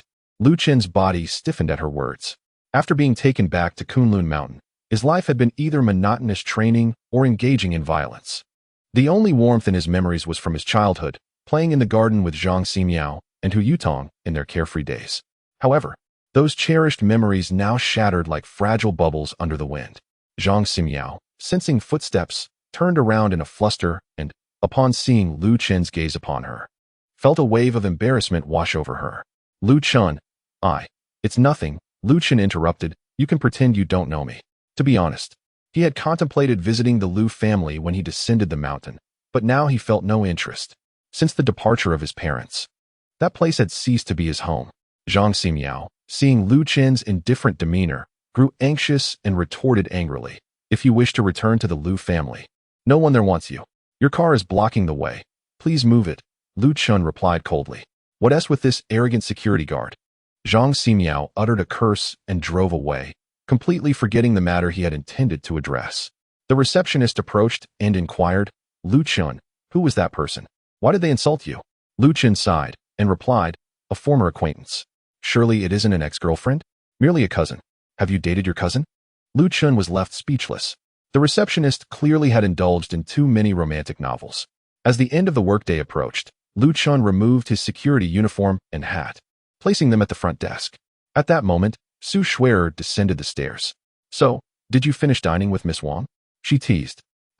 We were merely discussing business. Lu Qin replied, leaning in to take Su Schwerer's bag, trying to be attentive. Darling, where did you park? I'll go retrieve it. My car is in the shop after an accident. I intended to ride back with my father, but since you wish to leave together, you can fetch the keys from Shao Li in the HR department. We can take a company vehicle back, Su Shuer explained. She was aware that Su Dalong currently held a low opinion of Lu Chun, and if they left together, Su Dalong would undoubtedly insult and humiliate him.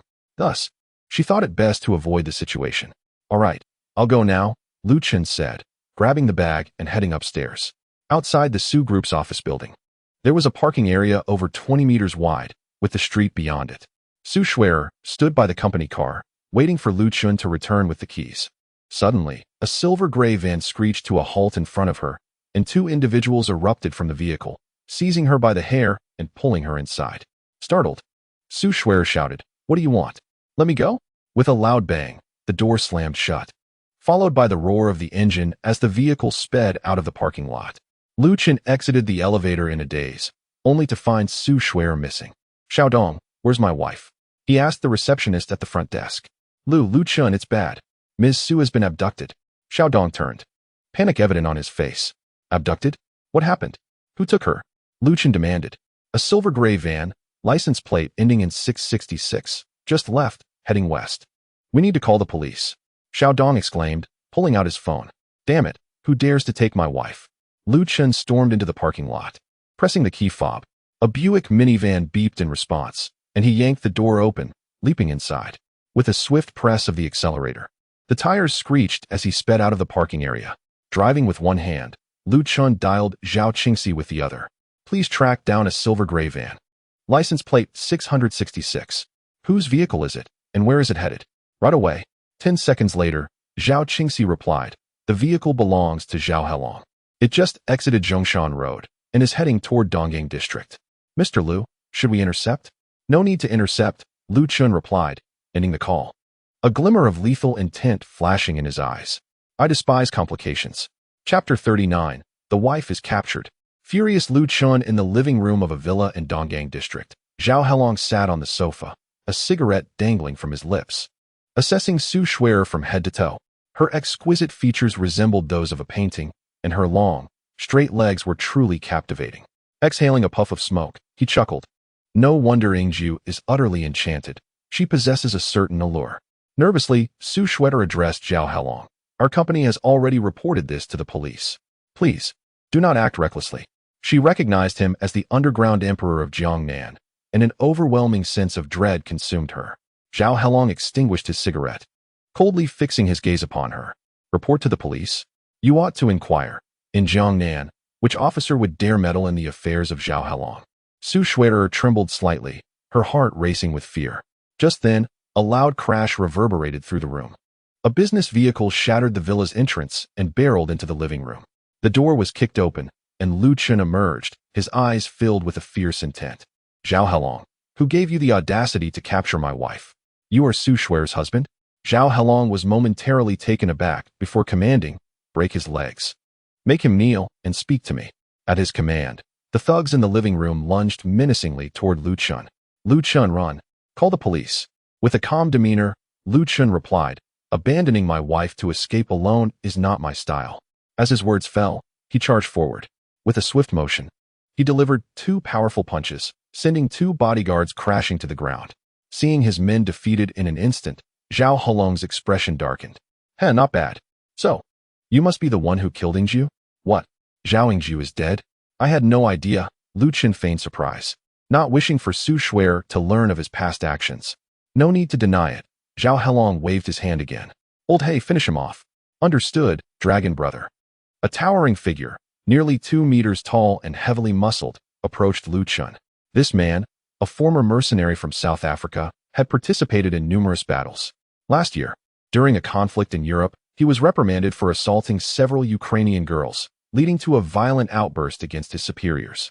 He then fled to China, becoming Zhao Helong's bodyguard. In his short time, he had only engaged in combat 3 times, each resulting in his enemy's demise. His terrifying aura instilled panic in Su Shuer, prompting her to shout, "Lu Chun, you must leave and call for help." "Fear not, my dear, take a rest. When you awaken, all of this will be over," Lu Chun gently reassured her. With a swift motion of his right hand, he flicked a silver needle into Su Shuer's neck. She collapsed, her body softly falling onto the carpet. With a sigh of relief, Lu Chun noted that his wife had fallen asleep. No need for concealment any longer. Come here and meet your demise, little black dog. He taunted, beckoning with a finger at the formidable figure of Old Black. Curse you, yellow-skinned dog, I shall slay you. Old Black bellowed, enraged by Lu Chen's insolence, and swung a fist towards Lu Chen's face. Unfazed, Lu Chen retaliated with a punch of his own. Zhao Helong, witnessing the impending clash, couldn't help but chuckle. Old Black possessed immense strength, capable of delivering a punch with a force of 400 kilograms. Engaging him in a fistfight was a fool's errand. The resounding crack of bone echoed through the living room as their fists collided, but just as Zhao Helong prepared to revel in the spectacle, a familiar scream pierced the air. Ugh! Old Black collapsed to the ground, his face contorted in agony, blood oozing from his right arm, a shard of bone protruding grotesquely from the flesh. Everyone in the room stood in stunned silence. Zhao Helong's eyes widened in disbelief as he exclaimed, Old Black has lost? How is this possible? Huh? A mere little black dog may intimidate ordinary folk, but to think he could threaten me is laughable, Lu Chen scoffed. In an instant, he lifted his leg and with a resounding thud, sent Old Black flying across the room, crashing against the window, unconscious. Is there no worthy opponent remaining? Call them forth so that I may dispatch them swiftly, Lu Chen declared with a chilling demeanor. Zhao Helong's expression darkened. You think defeating Old Black grants you the right to act so brazenly here? Do you know how I earned the title of the Underground Emperor? Stripping off his shirt, Zhao Helong revealed a physique sculpted by battle, adorned with several fierce scars, a testament to his experience as a hardened warrior. The bodyguards around them were visibly excited. It had been years since they had seen Zhao Helong in action. Underground Emperor? Lu Chen regarded him with disdain. You are nothing but an underground ant. Zhao Helong's expression turned ominously dark. It has been many years since I encountered such arrogance in a youth like you. Prepare to meet your end. With a roar, he launched himself forward, like a leopard, his fist aimed directly at Lu Chen's face. The punch sliced through the air with a deafening whoosh, showcasing the prowess of a master of covert energy. It was this very skill that had rendered him invincible in Jiangnan, earning him the title of Underground Emperor. Yet, facing this fierce assault, Lu Chen stood his ground, raising his left hand. Bang! Zhao Helong felt as though his fist had struck a cushion, inflicting no damage whatsoever, instead becoming ensnared as if caught in a web. My covert energy is ineffective against you? Zhao Helong's eyes widened in shock. As he attempted to retract his fist, Lu Chen seized the moment. With a swift motion, his right fist crashed into Zhao Helong's abdomen, producing a thunderous sound. Zhao Helong was propelled backward like a marionette with severed strings, landing beside Old Black. Zhao Helong curled up like a boiled shrimp, clutching his abdomen, his mouth agape, and his eyes nearly bulging from the pain. His subordinates were utterly dumbfounded. They could never have imagined that the invincible Zhao Helong would be sent flying by a single punch from Lu Chen. Lu Chen entered the living room, gently placed Su Shuer onto the sofa, and then picked up a cigarette from the coffee table, lighting it with a flick. As he exhaled a plume of smoke, he regarded the bewildered group of young men with a serious expression and said, Hey, help your boss up. We need to talk. The subordinates promptly assisted Zhao Helong to his feet. After a tumultuous 5 minutes, Zhao Helong finally regained his composure. His face darkened as he glared at Lu Chen. What do you wish to discuss? He spat through clenched teeth, unable to fathom that he had fallen at the hands of a mere boy whose name he had never even heard. Of course, we need to talk about how today's situation will be resolved. If I simply walk away, you will undoubtedly seek revenge, correct? Chapter 40. The support behind Zhao Helong. Huh? Now you're scared, are you? Zhao Helong wiped the blood from the corner of his mouth, his expression malevolent. Don't say I didn't give you a chance. If you kneel and bow to me 3 times, then scram, I can pretend today never happened. As for her, Zhao Helong licked his lips. She can be my cannon fodder from now on. Scared? Lu Chen scoffed disdainfully. A mere thug dares to instill fear in me? I merely wish to inquire if you have any backing. If so, call them forth quickly. I despise complications. It would be far easier to eliminate all of you at once. He regretted not heeding Yi Zhao's advice to deal with Zhao Helong decisively, which had led to Su Shuer almost being harmed. This time, he intended to eradicate the entire problem. Zhao Helong paused for a few seconds before bursting into laughter. Ha ha, you think you can eliminate my backing? Kid, you've got some nerve, just wait and see. He pulled out his phone and made a direct call. Hello? A deep voice resonated from the other end of the line. Zhao Helong, shedding his earlier bravado, adopted a subservient tone. Second Master, it's me, Xiaolong. I've been beaten by some kid at home. He even threatened to kill me and my support. Haha, who is this audacious individual? Came the cold laughter from the other end. A reckless youth, but skilled. Understood, let him wait for me. After hanging up, Zhao Helong arrogantly pointed at Lu Chun. Kid, you've crossed the line this time. I know you're acquainted with Wang Qiqiang, but let me make it clear, before my superior, Wang Qiqiang is nothing but waste. Lu Chun casually rested his legs on the coffee table, mocking disdainfully. Oh, so you're just someone else's pet dog? Since you're a dog, why don't you kneel? Don't get too arrogant. Zhao Helong clenched his fists, gritting his teeth as he glared at Lu Chun. After ruling over Jiangnan for so many years, he had never endured such humiliation. Yet before he could finish his retort, Lu Chun flicked his fingers. Bang! Bang! Zhao Helong's knees erupted in a spray of crimson mist. He let out a woeful cry and collapsed onto the ground. Big brother. Several of his subordinates reached out to assist Zhao Helong. You all kneel before me, Lu Chun commanded coldly. Though reluctant, the group of subordinates succumbed to Lu Chun's oppressive presence and knelt before him. Zhao Helong, supporting himself with his hands on the ground, ground his teeth together, vowing in his heart that when his master arrived, he would ensure Lu Chun met a fate worse than death. Who was it that abducted my wife? Lu Chun inquired. I was, a trembling subordinate replied. Did you pull her hair? Lu Chun asked, observing the disheveled state of Su Shuer's hair, his expression darkening. Yes, I just tugged it once. I swear I didn't hurt her. The subordinate hastily defended himself. Lu Chun picked up a fruit knife from the table and placed it ominously before the subordinate, saying coldly, which hand did you use? Cut it off. Big brother. I was wrong. I truly realize my mistake. If you want to vent your anger, just beat me instead. Please don't cut off my hand. The subordinate pleaded, knocking his head against the ground in desperation. You can either die or lose a hand. The choice is yours. Lu Chun's voice was frigid, reminiscent of a god of death emerging from the depths of hell, cold-blooded, merciless, devoid of any empathy. If Su Shuer were awake, she would undoubtedly find him unrecognizable. The Lu Chun she knew, though somewhat foolish and straightforward, was gentle and pleasant in speech, a stark contrast to the man before her now. I'll do it. The subordinate gritted his teeth and grasped the fruit knife, bringing it down onto the back of his right hand. However, his left hand lacked the strength, and the blade merely left a gash, blood spurting forth and splattering his face. His face turned pale from the pain as he begged, Big brother. I can't do it. Please let me go. Lu Chun, with a touch of compassion, said, Zhao Helong, you do it for him. Xiao Lu, bear with it. Zhao Helong seized the knife and brought it down with force. A sickening sound echoed as the entire hand severed, blood gushing forth. Xiao Lu's eyes rolled back, and he fainted instantly. That shows some resolve, Lu Chun remarked as he stood up and retrieved 2 silver needles, swiftly inserting them into the severed hand, instantly halting the blood flow. Lu Chun's gaze swept over the others as he coldly queried, Who else has laid hands on my wife? Confess, and you may suffer less. The group trembled in fear, their heads bowed low, not daring to meet Lu Chun's gaze. Humiliated by Lu Chun's actions, Zhao Helong was on the verge of exploding with rage, yet dared not resist, silently praying for the timely arrival of his ally. As no one responded, Lu Chun returned to the sofa, picked up the remote, and began watching a television drama. The show was titled Black Sugar Macchiato, an idol drama from a bygone era, seemingly a relic from over a decade ago. Having never experienced romance himself, Lu Chun was oblivious to the ways of courting women. However, his brother Yi Xiao was quite adept in that regard. He recalled that every time he encountered Yi Xiao, the woman by his side was always different. And he had heard tales of Yi Xiao achieving 100 conquests by the age of 19.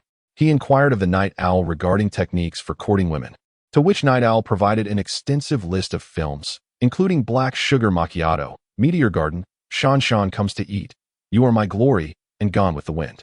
Lu Chun was currently engrossed in acquiring knowledge, unaware that Night Owl had never actually watched any of these films. His approach to wooing was primarily through financial means. After watching a little over half an episode, the sound of a car engine reverberated from outside. Moments later, a dozen or so bodyguards clad in black stormed in. These individuals were robust and vigorous, each one as formidable as Old Black, only slightly inferior to Zhao Helong.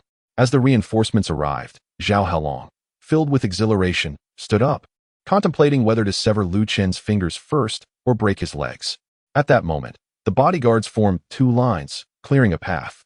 A middle-aged man, dressed in a cultural shirt and wearing old cloth shoes from Beiping, strode in. He resembled an elderly gentleman practicing Tai Chi in the park. Yet Zhao Halong had witnessed him crush a bull with a single punch. He hurried forward, lamenting, "Second master, you have finally arrived. You have no idea how arrogant this kid is. He even severed one of my brother's hands, disregarding you completely. Oh, let me see who is so audacious." The middle-aged man replied with a cold smile. "It's him." Zhao Halong turned around, pointing at Lu Chun and exclaiming, "This kid is Lu Chun, the son-in-law of the Su family." The middle-aged man turned his gaze towards Lu Chun, then bellowed, "Kneel." Zhao Halong, filled with excitement, shouted, "Did you not hear? The second master commands you to kneel. Do it quickly." Before he could finish, the middle-aged man slapped him on the head, retorting, "I said kneel. How dare you offend Mr. Lu? You must be tired of living." Chapter 41. Subservience. Second master. You must have mistaken him. Zhao Halong stammered in disbelief, pointing at Lu Chun and insisting, "His name is Lu Chun, the son-in-law of the Su family, not some Mr. Lu. Damn it, when I say kneel, you kneel." Chao Shilong interjected, delivering a swift kick to Zhao Halong's knee, causing him to cry out and collapse onto the ground. Chao Shilong, drenched in sweat and his heart racing, had been dining with his brother's family, strategizing on how to ingratiate himself with Lu Chun for guidance on Chao Pengfei's martial arts training. He never anticipated that one of his lackeys would offend Lu Chun. He rushed forward to apologize, saying, "Mr. Lu, my subordinate has offended you through ignorance. I am truly sorry." Zhao Halong was rendered speechless, utterly bewildered, watching Chao Shilong, who had once been a figure he had to curry favor with, now groveling before Lu Chun, felt like a heavy stone pressing down on his heart, making it difficult to breathe. The few lackeys were so frightened that they knelt and could not rise. "Heh, so this underground emperor of Jiangnan is a pet of your family," Lu Chun remarked indifferently. Earlier, upon witnessing Zhao Halong's mastery of hidden energy, he sensed the presence of an ancient martial arts family behind him, though he had not anticipated such a coincidence. Indeed, as you are aware, the cultivation of ancient martial arts is quite an expensive endeavor, which is why he was taken in. Chao Shilong offered an explanation before inquiring about Zhao's offense. "On the street, he abducted my wife, intending to break both my legs and demanded that I kneel to converse with him," Lu Chun replied indifferently. "Zhao Halong, you are courting death," Chao Shilong bellowed, swiftly executing a spinning kick that sent Zhao Halong flying several meters. Yet, this was just the beginning. He lunged forward, mounting Zhao Halong and raining down furious blows. "How dare you, without a moment's reflection upon your own character, lay hands on Mr. Lu's woman? Today, I shall send you to your demise in your next life. Keep your eyes wide open." As a master of hidden energy himself, Chao Shilong's fists left Zhao Halong bloodied and bruised, his face swollen like a panda. Nevertheless, he showed no signs of relenting, as if he were intent on beating Zhao Halong to death. "Enough," Lu Chun raised his hand to halt the spectacle. Sitting up, he peeled an orange and remarked, "I called you here with the intention of eliminating both Zhao Halong and your entire family to preempt any future troubles. Since we are acquaintances, I shall spare his life." Chao Shilong broke into a cold sweat upon hearing this. Thankfully, earlier in the day, Chao Jipeng had encountered Lu Chun at the clinic, and due to his nephew's commendable attitude, they had decided to keep Lu Chun around. Otherwise, if something had happened to his elder brother and he felt aggrieved, he would undoubtedly have rushed to Zhao Halong's aid, leading to a confrontation with Lu Chun that could have resulted in the demise of the entire Chao family. Realizing this, he released Zhao Halong and scolded him. "Why aren't you thanking Mr. Lu immediately?" Ignoring his injuries, Zhao Halong scrambled to his feet, bowing repeatedly as he expressed his gratitude. "Thank you, Mr. Lu, for your magnanimity in sparing my life. From now on, Mr. Lu shall be regarded as my grandfather. I will follow his every command without question." His subordinates, witnessing their leader's humility, also knelt and offered their thanks for the mercy bestowed upon them. "Huh, I have no such grandson," Lu Chun replied, discarding the orange peel and gesturing towards the injured man. "Take him to the hospital. His hand can still be reattached. Go now." "Thank you, Mr. Lu." Two of Zhao Halong's subordinates hurriedly lifted the injured man and rushed out. "I was responsible for the deaths of Zhao Yingzhu and your subordinates," Lu Chun continued calmly. "Their demise was well-deserved." Zhao Halong quickly affirmed, "I stand by that. I am not one who relishes taking lives, but I fear complications. Therefore, when I sense that someone poses a threat to my friends or family, I must act preemptively, Lu Chun stated matter-of-factly. Mr. Lu is absolutely right, Zhao Helong concurred. Chao Shilong swallowed hard. Having met Lu Chun earlier, he perceived him as composed and refined, with an extraordinary demeanor, especially considering his remarkable medical skills. He had assumed Lu Chun to be a person of stable emotions and profound wisdom. At present, emotions appear quite stable. However, he is indeed a formidable figure. Just moments ago, you mentioned wanting to keep my wife for some purpose, didn't you? Lu Chun tapped his ear and smiled at Zhao Helong. Upon hearing this, Zhao Helong turned pale with fright. Mr. Lu, I only said that to provoke you. I am a eunuch and have been unable since childhood. How could I possibly do such a thing? Oh, I see. Lu Chun retrieved a cigarette, and Zhao Helong, displaying remarkable foresight, approached to light it for him. Mr. Lu, I assure you, I am not deceiving you. Feel free to ask anyone. I have never been in the company of women during my time. This is precisely why I raised my nephew as my son. His death has driven you to madness, which I can understand. Lu Chun exhaled a puff of smoke. Speaking slowly, let this matter rest for now. If you behave well in the future, I might be able to cure your condition. Rest assured, Mr. Lu. From now on, I shall be your loyal servant. Mid-sentence, he suddenly widened his eyes and asked, Did you just say you could cure my condition? That depends on your behavior. Lu Chun inhaled a few more puffs of smoke before discarding the cigarette, and lifting Su Shuer into the luxury car. Mr. Lu, this car is broken. Allow me to drive you, said Chao Shilong as he approached. There's no need. Lu Chun waved his hand and continued, Suppress the news from today. Do not let my wife's kidnapping become widely known. Also, refrain from mentioning my actions. I must maintain a good image in front of her. Rest assured, Mr. Lu. We know how to handle it.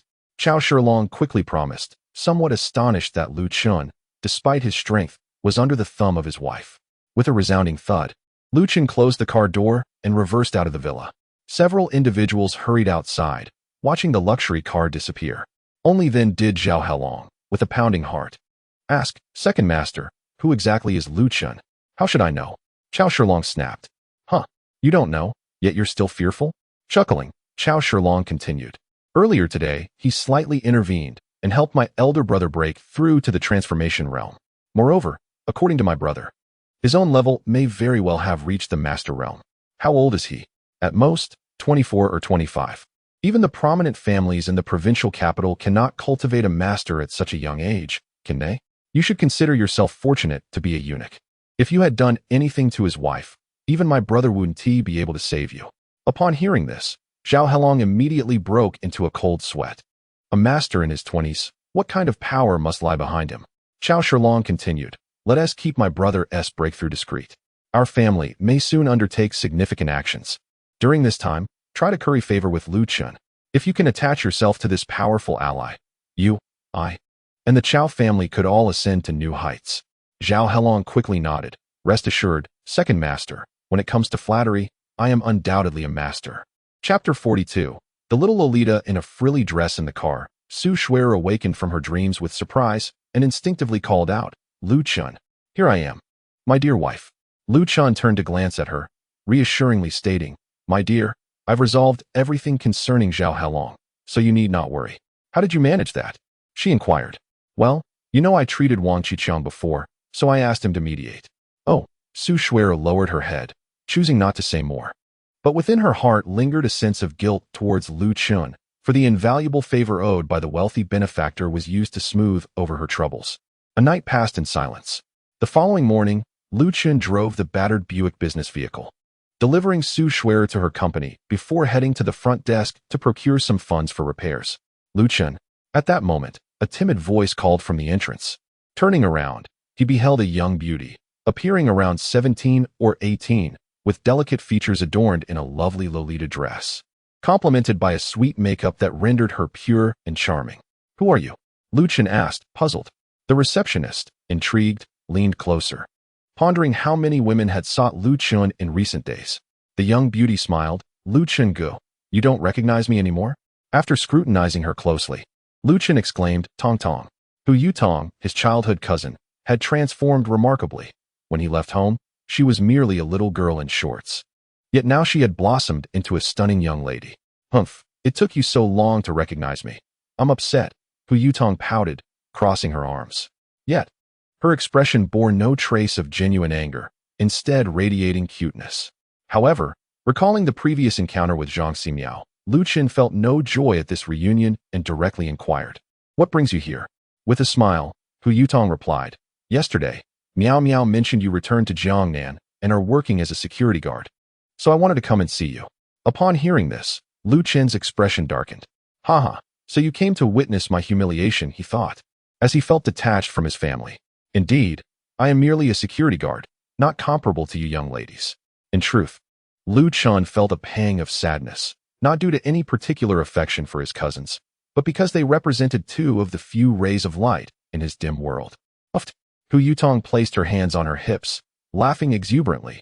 "What else with that tone filled with grievances? Do you think I've come to mock you? Then what are you here for?" Lu Qin asked, bewildered. "I've come to save you, of course." With that, Hu Yutong linked her arm with Lu Qin's and walked into the company, addressing the receptionist. "Please inform your security manager that Lu Qin has resigned and will not be needing his salary. Goodbye, receptionist." Lu Qin. With a bewildered expression, Lu Qin questioned, "What do you mean by that?" "It means nothing," Hu Yutong replied, blinking playfully. "When I was little, you bought me anything I wanted. Now that I've grown up, it's my turn to take care of you." Before being unceremoniously cast out, Lu Qin was the cherished young master of the Lu family, lavished with affection and an abundance of pocket money. He often indulged Hu Yutong with delightful treats and toys, including numerous Barbie dolls, which he purchased by the truckload. In truth, Lu Qin yearned to elucidate his situation, yet he was interrupted by Hu Yutong's exuberant voice. "Oh, come on, cousin. There's no need for you to feel embarrassed with me. Rest assured, I won't breathe a word to anyone about your return. Now, let us go. I'll take you shopping for clothes." With that, she linked her arm with Lu Qin's and they exited together. At the tender age of 18, Hu Yutong had just embarked on her college journey. However, her physical development was remarkable, and as she walked, her fullness brushed against Lu Qin's arm, stirring feelings within him that he could scarcely contain. An ancient adage rings true: it is most challenging to bear the grace of a beauty. Hu Yutong's sudden kindness left him momentarily flustered. "Cousin Lu Qin, it's been so many years since we last met, and you've grown quite handsome," she exclaimed with glee.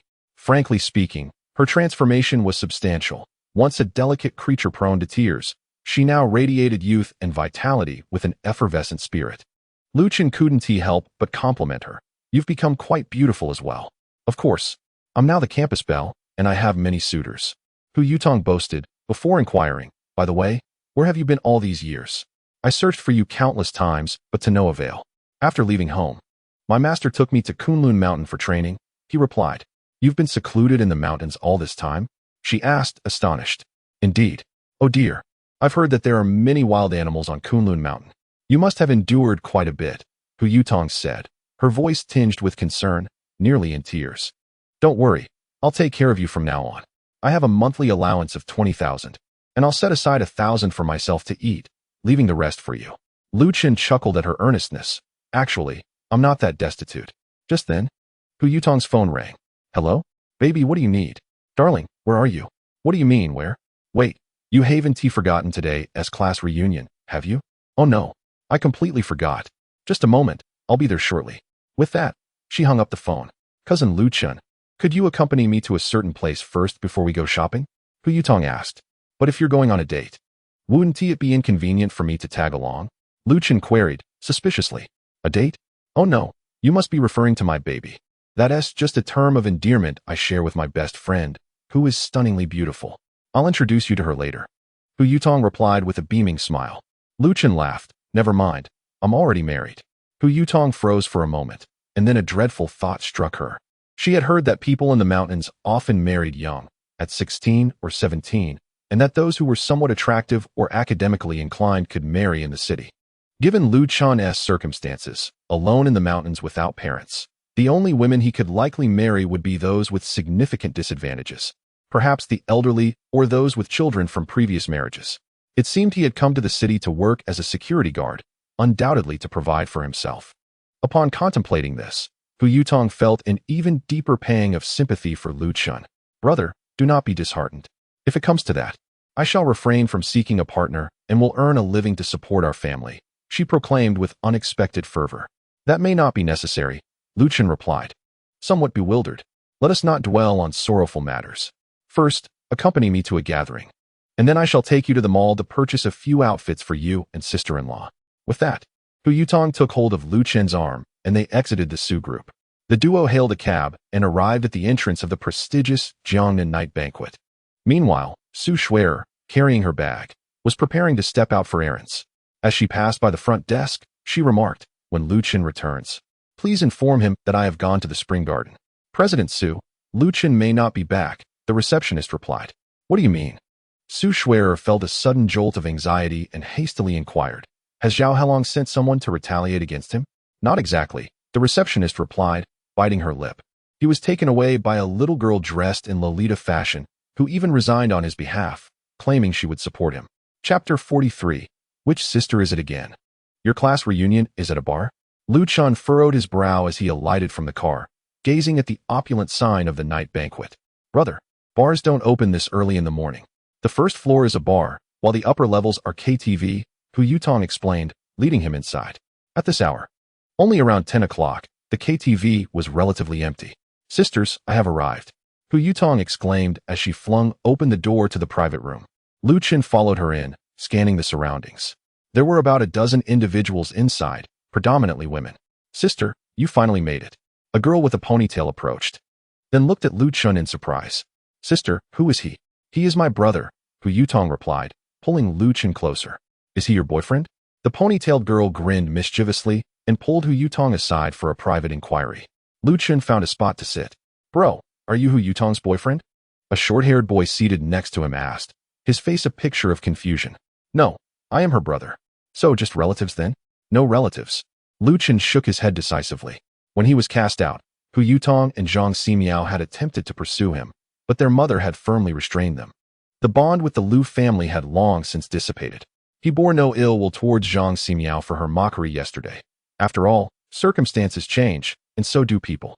Yet, it was precisely Zhang Ximiao's transformation that rendered Hu Yutong's kindness all the more precious, and he vowed to cherish this sister. "No relatives. Then you must be a good brother?" Zhao Yi poured him a drink, his face alight with curiosity. In truth, he had developed feelings for Hu Yutong since the beginning of the semester, but his advances had been met with relentless rejection. He was eager to learn how Lu Chun had managed to win her over, so he asked, "Why don't you share with us how you captured her heart? After all, she is notoriously aloof at our school and rarely mingles with boys." The remaining boys gathered around, eager to listen to Lu Chen's lecture. Lu Chen couldn't help but chuckle at the absurdity of it all. They were truly like a normal brother and sister, not a caring brother nor romantic partners. "I don't believe it." Zhao Yi immediately shook his head. At that moment, Hu Yutong, tugging at the ponytailed girl, approached and said, "Brother, let me introduce you. This is Zheng Lanxin, my dear best friend." "Hello, Lu Chun," she greeted him. Lu Chen extended his hand in response. "Zheng Lanxin," she said, shaking his hand. "Brother, do you think Lanxin is beautiful?" Hu Yutong asked with a playful smile. "Quite beautiful," Lu Chen replied. Indeed, Zheng Lanxin was stunning, with fair skin and delicate features, especially her enchanting phoenix eyes that conveyed an intoxicating allure. Her figure was equally remarkable, standing over 1.7 meters tall. She possessed the perfect curves in all the right places, undoubtedly a paragon of beauty. "How about having her as your girlfriend?" Hu Yutong suggested, her big eyes sparkling. Zhao Yi and the others were taken aback. "So, Lu Chun and Hu Yutong were genuinely siblings?" "I told you," Lu Chen hurried to explain. But just then, Hu Yutong leaned closer to his ear and whispered, "Brother, even if you marry her, you can always divorce later. I can help you with some compensation if needed." After that, she stood up and declared, "Lanxin is our school's belle. There are countless boys pursuing her. You must seize this opportunity." "Brother, Yutong speaks the truth." The line of boys vying for Zheng Lanxin stretches from the school gate to the Jiangnan train station. "You should cherish this chance," Zhao Yi advised, all the while calculating in his mind. Since Hu Yutong had introduced her best friend to Lu Chun, it was clear they were indeed close, which meant he ought to curry favor with this big brother if he wished to pursue Hu Yutong. "I have just met Zheng. Let's start as friends and get to know each other first. Who knows, after understanding her better, she might not want to be with me," Lu Chun said with a smile, shaking his head. Zheng Lanxin's face flushed crimson as she nodded and replied, "Brother Chun is right. Let us add each other on WeChat to get acquainted." She then took out her phone to scan Lu Chen's WeChat code. Hu Yutong clung to Lu Chen's arm and lowered her voice. Brother, Lanxin is so beautiful. Don't you like her? I'm a bit curious. It's our first meeting, so what could she possibly like about me? Lu Chen pondered, bewildered. It's love at first sight. Hu Yutong grinned widely. How could anyone not fall for my handsome brother at first glance? Lu Chen touched his face, pondering. Am I really that handsome? Then why doesn't my girlfriend like me? After a brief episode of jest, the room erupted into song. Half an hour later, Hu Yutong selected a song. Today You Will Marry Me, and handed the microphone to Lu Chun and Zheng Lanxin. Lu Chun's face turned crimson with embarrassment as he was about to refuse when suddenly, the door swung open with a bang. A young man entered, turned on the lights, switched off the music, and surveyed the room. Why wasn't he invited to the class reunion? He chuckled, scanning the faces around him. Wang Xiao, I refrained from calling you out, fearing you might be preoccupied. Zhao Yi and a few other boys immediately rose to greet him. This man is Wang Xiaoyu, a second-generation rich kid in their class who arrived on the first day of school in a Lamborghini. He is ostentatious and looks down on others, causing his classmates to shy away from him. Simultaneously, he is a suitor of Hu Yutong and Zheng Lanxin. Indeed, this wealthy scion has pursued over a dozen women, all of whom are campus beauties from various departments, and has successfully won over 3 of them. Recently, he has been striving to capture the hearts of these extraordinary sisters, which is why he rushed over upon seeing a classmate's social media post about this gathering. I didn't invite you to join because I didn't want to play with you, Hu Yutong retorted dismissively. Ah, that's merely because you fail to appreciate my merits. For instance, at this KTV, just mention my name, and entry is free. Wang Xiaoyu brazenly declared as he strode inside. Who cares about such trifles? Hu Yutong scoffed. Her father owns a publicly listed company, and her grandfather, who is also Lu Chen's grandfather, frequently gives her pocket money. She truly is not short on funds. Unperturbed by her rebuttal, Wang Xiaoyu's expression darkened upon noticing Hu Yutong and Zheng Lanxin seated on either side of Lu Chen, with Hu Yutong's arm draped around Lu Chen's. Yutong, who is this man? This is my boyfriend, and I brought him out to introduce to everyone, Hu Yutong replied with a smile. Chapter 44. The envy of the sisterly blossoms at the entrance of the private room. Wang Xiaoyu was momentarily stunned, and after several seconds, he managed to chuckle. Stop joking. Yutong, how could you two possibly share a boyfriend? Why not? You have several girlfriends, so can't the 3 of us be together? Hu Yutong countered, turning to plant a kiss on Lu Chen's cheek, then added, see? This is my boyfriend. You should stop pestering us from now on. Indeed, we are already together. Zheng Lanxin chimed in, mirroring Hu Yutong's gesture with a kiss on Lu Chen's cheek. The gentle sensations on his cheeks sent a thrill through Lu Chen, leaving him momentarily bewildered. Wang Xiaoyu was equally taken aback, but his astonishment quickly morphed into seething anger. Although he had secured the affections of several campus beauties, his true desire lay with these 2 before him, a petite lowly and a stunning beauty, who were also best friends. He had always fantasized about a trio, but now, the delicate flower he longed for had been claimed by this pig, Lu Chen. His gaze turned icy as he pointed at Lu Chen, declaring, Kid, I don't care who you are, get out immediately. Right back at you. Get lost and don't ever harass my girlfriend again, or I will end you. Lu Chen replied coldly, not in jest. He had an aversion to trouble, and to protect his sister, he would not hesitate to send the other party to their demise. Zhao Yingju was a prime example. However, these words fell upon Wang Xiaoyu's ears, transforming into a colossal jest. Ha ha ha, you little rascal, are you from another school? Have you not inquired about my capabilities? You dare to threaten me? If you manage to leave here today, I shall take your surname. With that exclamation, Wang Xiaoyu slammed the door and departed. Zheng Lanxin, witnessing the scene, cast a fearful glance at Hu Yutong. Tong, do you think Wang Xiaoyu will seek revenge on us? Revenge is certain, Zhao Yi interjected, rising to speak. At the beginning of the semester, a fellow from the computer science department vied for his girlfriend, and he broke the man's leg without hesitation. Indeed, he is bound to call for assistance. You 3 should leave promptly, urged their classmates, who surrounded them in concern.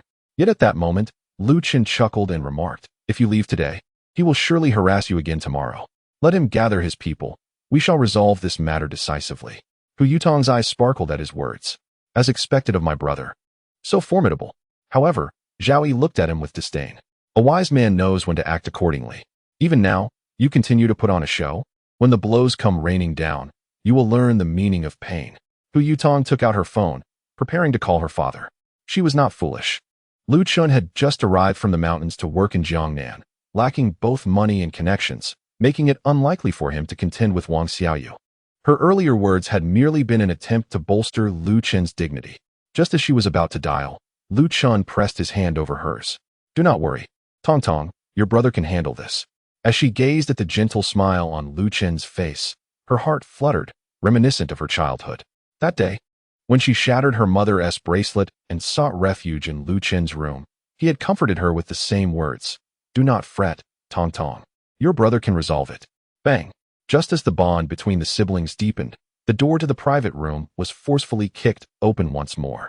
Wang Xiaoyu entered, accompanied by a towering, muscular black man, his right arm bandaged, exuding an intimidating presence. A group of thugs stood by the entrance, each wielding steel pipes.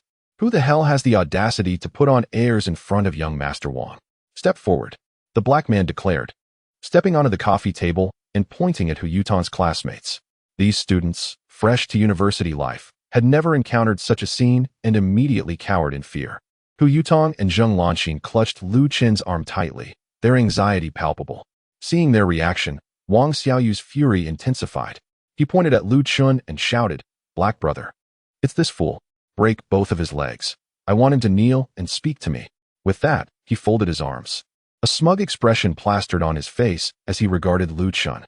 Since high school, he had frequently frequented this place, spending lavishly to become a VVIP.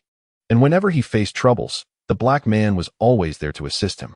The individual who had competed with him for a woman at the onset of university had had his legs shattered by the same black man. The black man stood motionless, fixated on Lu Chun, his eyes nearly bulging out of their sockets. "What the hell? Isn't this the guy who demolished my brother with a single punch yesterday?" Recalling the events of last night, a searing pain gripped his right hand. "Hey, Black, why are you standing there in a daze? Move him," Wang Xiaoyu urged once more. "Move? How about you take a hit?" Old Black retorted, turning around and delivering a powerful kick to Wang Xiaoyu's abdomen, sending him hurtling against the door with tremendous force. The younger brothers outside, witnessing their leader's aggression, rushed in to unleash a flurry of punches and kicks. "Damn it, Black, you hit the wrong person," Wang Xiaoyu shouted, desperately shielding his head. "I'm hitting you, you fool." Old Black continued to unleash his fury, and with a resounding crack, Wang Xiaoyu's right arm was broken. Unfazed, Old Black persisted, cursing Wang Xiaoyu's ancestors with each strike. "You brought this upon yourself. Don't drag me into it." The classmates of Hu Yutong watched in disbelief, with Zhao Yi pinching himself to confirm he was not dreaming. Hu Yutong's mouth fell agape as she witnessed Old Black's momentary tremor upon seeing Lu Chun. Could it be that he feared Lu Chen? "Enough." Lu Chen's voice cut through the chaos, commanding silence. "Your cries are too disruptive for my singing. Everyone stop." Old Black immediately called for a halt, then turned to Lu Chun with a fawning expression. "Brother, shall I drag him out for a beating?" Wang Xiaoyu was on the verge of tears at the suggestion. "Listen to this nonsense. Bring him over." Lu Chun replied coolly. Old Black seized Wang Xiaoyu by the collar, lifting him with a kick. "Greet Brother Lu." Lu, Brother Wang Xiaoyu, battered and bruised, stammered. "I understand your resentment, so I will grant you a chance. Call someone you believe can mediate," Lu Chun stated. "There's no one left, Brother Lu." Wang Xiaoyu looked up, panic etched on his face. "I know I was wrong. I won't dare provoke them again. Please, spare me." "No one, huh?" Lu Chun scoffed. "Then you'll learn to keep your tail between your legs. If I catch you harassing Tong Tong again, I'll send you to the afterlife, understood?" "Why yes, understood," Wang Xiaoyu quickly nodded. "Then get lost." Lu Chun waved his hand. And Old Black and the others promptly carried Wang Xiaoyu out. Chapter 45. "Brother, I miss you so much." The private room fell into an eerie silence. Everyone stared at Lu Chun in shock, too stunned to speak. "Let us continue enjoying ourselves. Ignore them," Lu Chun said with a smile, not wishing to disrupt the reunion of these classmates. However, these were simple, earnest children who, upon witnessing the once domineering Wang Xiaoyu being so ruthlessly beaten at Lu Chun's command, were filled with both fear and astonishment. Who would dare to sing now? Observing their reaction, Lu Chun leaned close to Hu Yutong's ear and whispered, "Tong Tong, perhaps I should leave first." "I'll go with you. I'll go with you all," Zheng Lanxin added, rising as well.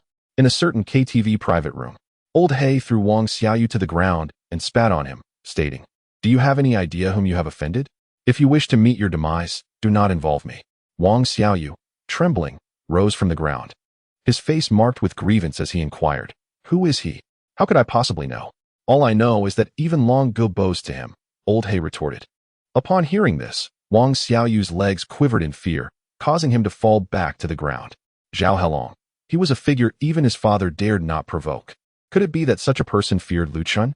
The thought sent chills coursing through him. Meanwhile, outside the KTV, a Cadillac stood parked. Su Jiqiang was on the phone, assuring, "Brother-in-law, rest assured, I've already made arrangements with Old He. He has summoned several key figures from the elite, and the ladies are currently preparing. They will surely cater to Qi Tianliang splendidly. Wait a moment, brother-in-law. I'm encountering a little issue. I must hang up." Rubbing his eyes, Su Jiqiang glanced toward the KTV entrance, where a man and two women were linked arm in arm, emerging from within. Lu Chen walked alongside the two. Hu Yutong, clinging to his arm, asked, "Brother, why was that Old He afraid of you? I gave him a beating a few days ago. He may still be intimidated." Lu Chen replied, "Have you practiced martial arts?" Hu Yutong inquired, her curiosity piqued. Old He appeared robust and formidable, resembling a massive black donkey. She imagined that he could easily crush an ordinary person with a single blow.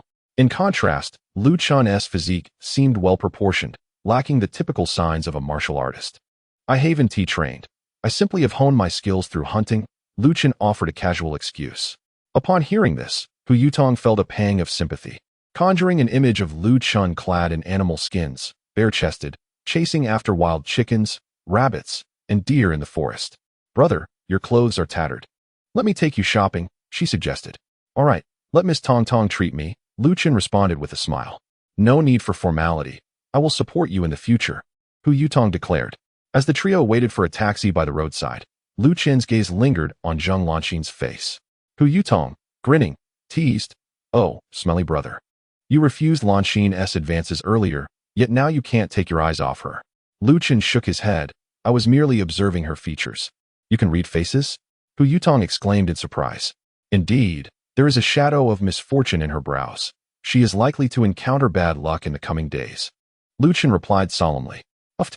Hu Yutong burst into laughter and then playfully remarked, "Is the solution to ward off bad luck to stay with you all the time? Brother, what era are we in? You still employ such antiquated methods to court a lady?" "I am not jesting," Lu Chen said, pulling a jade pendant from around his neck and offering it to Zheng Lanqin. "This pendant has been consecrated. It can avert disasters and bring blessings. Carry it with you. And if it cracks, it signifies that it has shielded you from calamity." "Thank you, Brother Chun," she replied gratefully. Zheng Lanqin smiled sweetly as she carefully fastened the jade pendant around her neck. Although she did not believe that the pendant could ward off calamities, she inexplicably found Lu Chun to be quite handsome and approachable. "Oh, Chengge, how endearing that sounds," Hu Yutong teased, sticking out her tongue. "Why don't you two go shopping? I can leave." Just then, Lu Chen's phone chimed. It was a call from Wang Sini. "Hello? Lu Chun, I found the fire attribute stone you mentioned. Where are you? Let us meet and discuss," Wang Sini exclaimed excitedly. "That's fantastic." Lu Chun replied as he glanced at the sign. "I'm at the entrance of the Haomen Night Banquet KTV. Haomen Night Banquet? Then we should go to the Bifontaine. It's noon, and we can have lunch while we talk." "All right, see you soon." After hanging up the phone, Hu Yutong's eyes widened in surprise. "A girl? Who is she?"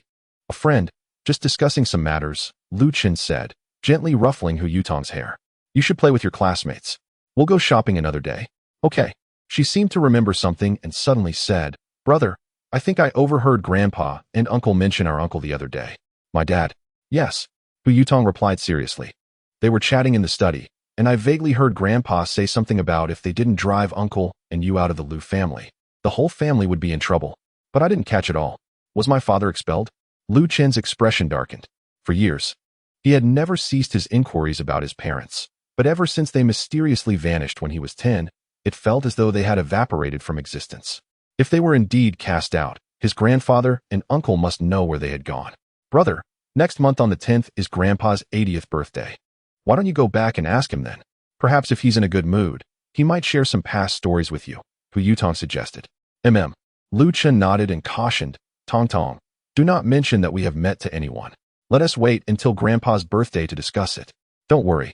I'm not a child," Hu Yutong replied with a grin. "All right then, enjoy yourselves. I'll take my leave now."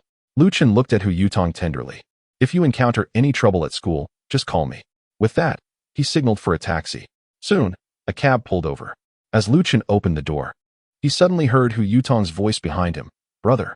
Turning around, he saw Hu Yutong rushing towards him, throwing her arms around him tightly. Lu Chen was momentarily taken aback, but then gently embraced her. Time seemed to rewind to over a decade ago, when a young Hu Yutong, clutching a Barbie doll, would run towards Lu Chen across the lawn. She fell several times along the way, but each time, she quickly got back up, resolutely running towards him. That year, their laughter had been radiant. Nestled in Lu Chen's embrace, she whimpered softly, Brother, I miss you so much. I miss you too. Lu Chen gently stroked her head, softly assuring her, Rest assured, we shall never part again. All right. Hu Yutong released Lu Chen, wiped her tears, and smiled. We will never part again. Lu Chen nodded and turned to get into the car.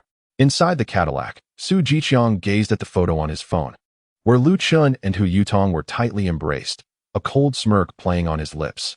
Lu Chen, I never imagined you had it in you to win over a little girl. I'm curious, what expression will Su Shuer have when she sees this photo? Chapter 46, Arrogance. Zhang Ximiao Lu Chen hailed a cab and arrived at the Wind Shelter, a private dining establishment. The restaurant's decor exuded the charm of Jiangnan, appearing fresh and elegant, understated yet luxurious.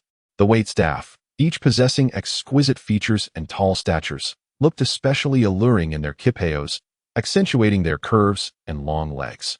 Upon entering, Lu Chen was greeted with a warm smile. Sir, do you have a reservation? Miss Wang has made a reservation. Very well. Please follow me. The qipao-clad beauty led Lu Chen to a private room on the third floor that spanned over 100 square meters.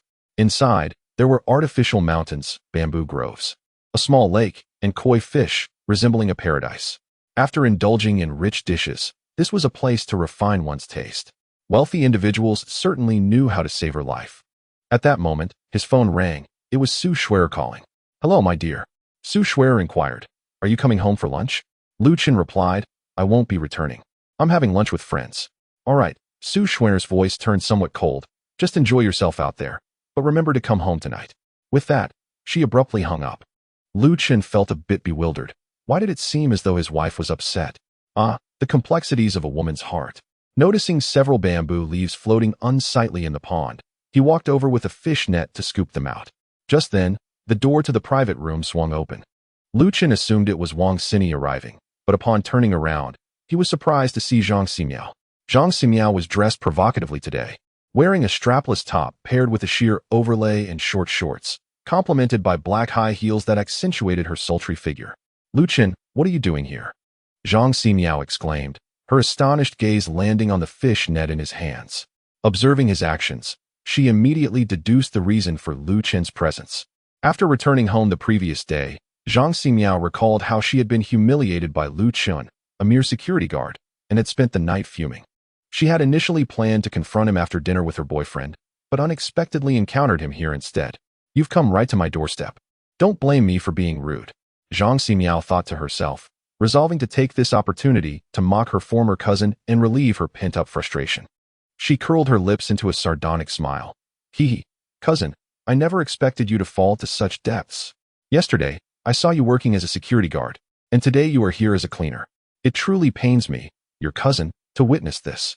Lu Chen, upon hearing her sarcastic remarks, quickly realized that this young lady mistakenly believed he was engaged in cleaning duties here. However, he found little merit in engaging with Zhang Ximiao, a spoiled heiress who looked down on others. What was shameful about being a security guard or a cleaner?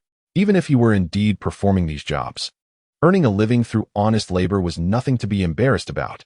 Must all professions be categorized by rank or status? This airhead heiress clearly lacked the tempering of real-world experiences. Without her father's backing, she would be nothing. After leisurely retrieving the last floating leaf, Lu Chen put down his fishing net and walked over to his seat.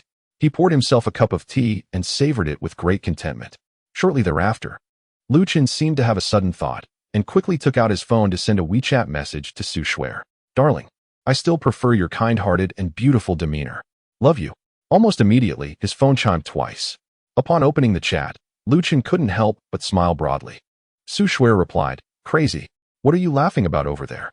Seeing him ignore her, Zhang Ximiao's anger intensified, her eyes twitching with irritation. How dare a fallen young master look down upon her? Did he forget that he was merely a filthy cleaner now? What gave him the audacity to sit down and sip tea? And that tattered outfit of his had sullied the chair in the private room. You better get out of here and not disrupt my meal with my boyfriend, she commanded. Zhang Ximiao cast aside her pretentious facade, no longer addressing Lu Chun as cousin, but directly calling him a filthy cleaner. Yet Lu Chun showed no sign of concern, not even glancing her way, simply responding coldly. Miss Zhang, if you cannot tolerate my presence, you may leave. And if you continue to be noisy, be wary of this filthy cleaner disregarding our past kinship. Who are you telling to leave? Zhang Ximiao furrowed her brows, questioning him. Lu Chun took a sip of his tea and replied, Of course, it's you. This statement ignited Zhang Ximiao's fury, and she erupted like firecrackers. What arrogance! You are merely a dog cast out by the Lu family. My calling you cousin earlier was merely a courtesy. Did you actually think yourself important? Look at our current standings. I am a wealthy heiress, and in your pitiful state, you aren't even worthy to kneel and serve me. To emphasize her point, Zhang Ximiao pulled out several crisp banknotes from her designer bag and tossed them onto the table. Standing there with a haughty demeanor, she said, Since you cleaned those bamboo leaves so well, consider this money a tip from this lady. Seeing Lu Chun remain unmoved, she sneered, What's wrong? Are you pretending to be noble for whom? Or do you think this amount is insufficient? Zhang Ximiao, with an air of arrogance, crossed her legs and continued, If you find it insufficient, then kneel down and polish my shoes right now. If my mood improves, bestowing you an extra 100,000 as a tip would be no trouble at all. At the sound of her words, a flicker of displeasure briefly crossed Lu Chun's eyes. Observing his growing irritation, Zhang Ximiao felt emboldened, intensifying her mockery. What are you still doing there? Working 2 jobs a day? Aren't you in desperate need of money? You're not a child anymore. It's high time you considered marriage. With the 100,000 I'm offering, you could return to your hometown and marry a rough woman without issue. Otherwise, with your pitiful appearance, when do you expect to find a wife? Zhang Ximiao reveled in her scathing remarks, relishing the chance to humiliate Lu Chun with her wealth. However, just as she reveled in her triumph, the door to the private room swung open, revealing a sweet and gentle voice. Who says our Lu Chun cannot find a wife? Both Lu Chun and Zhang Ximiao turned their gazes towards the entrance, captivated by the sight of a tall, strikingly elegant beauty standing there. It was Wang Xini. Unlike Zhang Ximiao's provocative attire, Wang Xini wore a light-colored dress that accentuated her figure exquisitely. Her waist was beautifully defined, and her long, straight legs complemented her radiant, porcelain-like skin, which was as delicate and soft as that of an infant. Her silky, lustrous hair cascaded over her shoulders, framing her waist, and her bright, expressive eyes were fixed on the two inside the room. The sight was so enchanting that even Zhang Ximiao, as a woman, found it hard to look away. While a twinge of jealousy stirred within her, this woman was even more beautiful than herself. Irritated, she asked, Who are you? Wang Xini had overheard Zhang Ximiao's relentless teasing of Lu Chun outside the door. With a charming smile, she approached Lu Chun, her fair arms naturally draping over his broad shoulders. Lu Chun felt the soft touch of her arms and was enveloped by the sweet scent of her perfume. Just as he intended to rise, Wang Xini gently but firmly pressed him back into his seat. The next moment, her astonishing declaration rang out. I am, of course, Lu Chun's girlfriend. Chapter 47. The daughter of the wealthiest, indeed daring. Lu Chun was taken aback by the stunning beauty who boldly proclaimed herself as his girlfriend. He looked up in astonishment at Wang Xini. The moment their eyes met, he recognized the glimmering intelligence within her gaze. She was orchestrating a splendid performance to confound Zhang Ximiao. Nonetheless, Zhang Ximiao, being a young lady from a wealthy family, was unlikely to be easily deceived. Among her circle of friends, those who could win the affections of a beauty like Wang Xini were undoubtedly scions of affluent families with substantial power. As the saying goes, the thickness of a man's wallet often determines the beauty of the women by his side. Cast out from the Lu family, Lu Chun is no longer the affluent young master, but has fallen into the role of a mere security guard.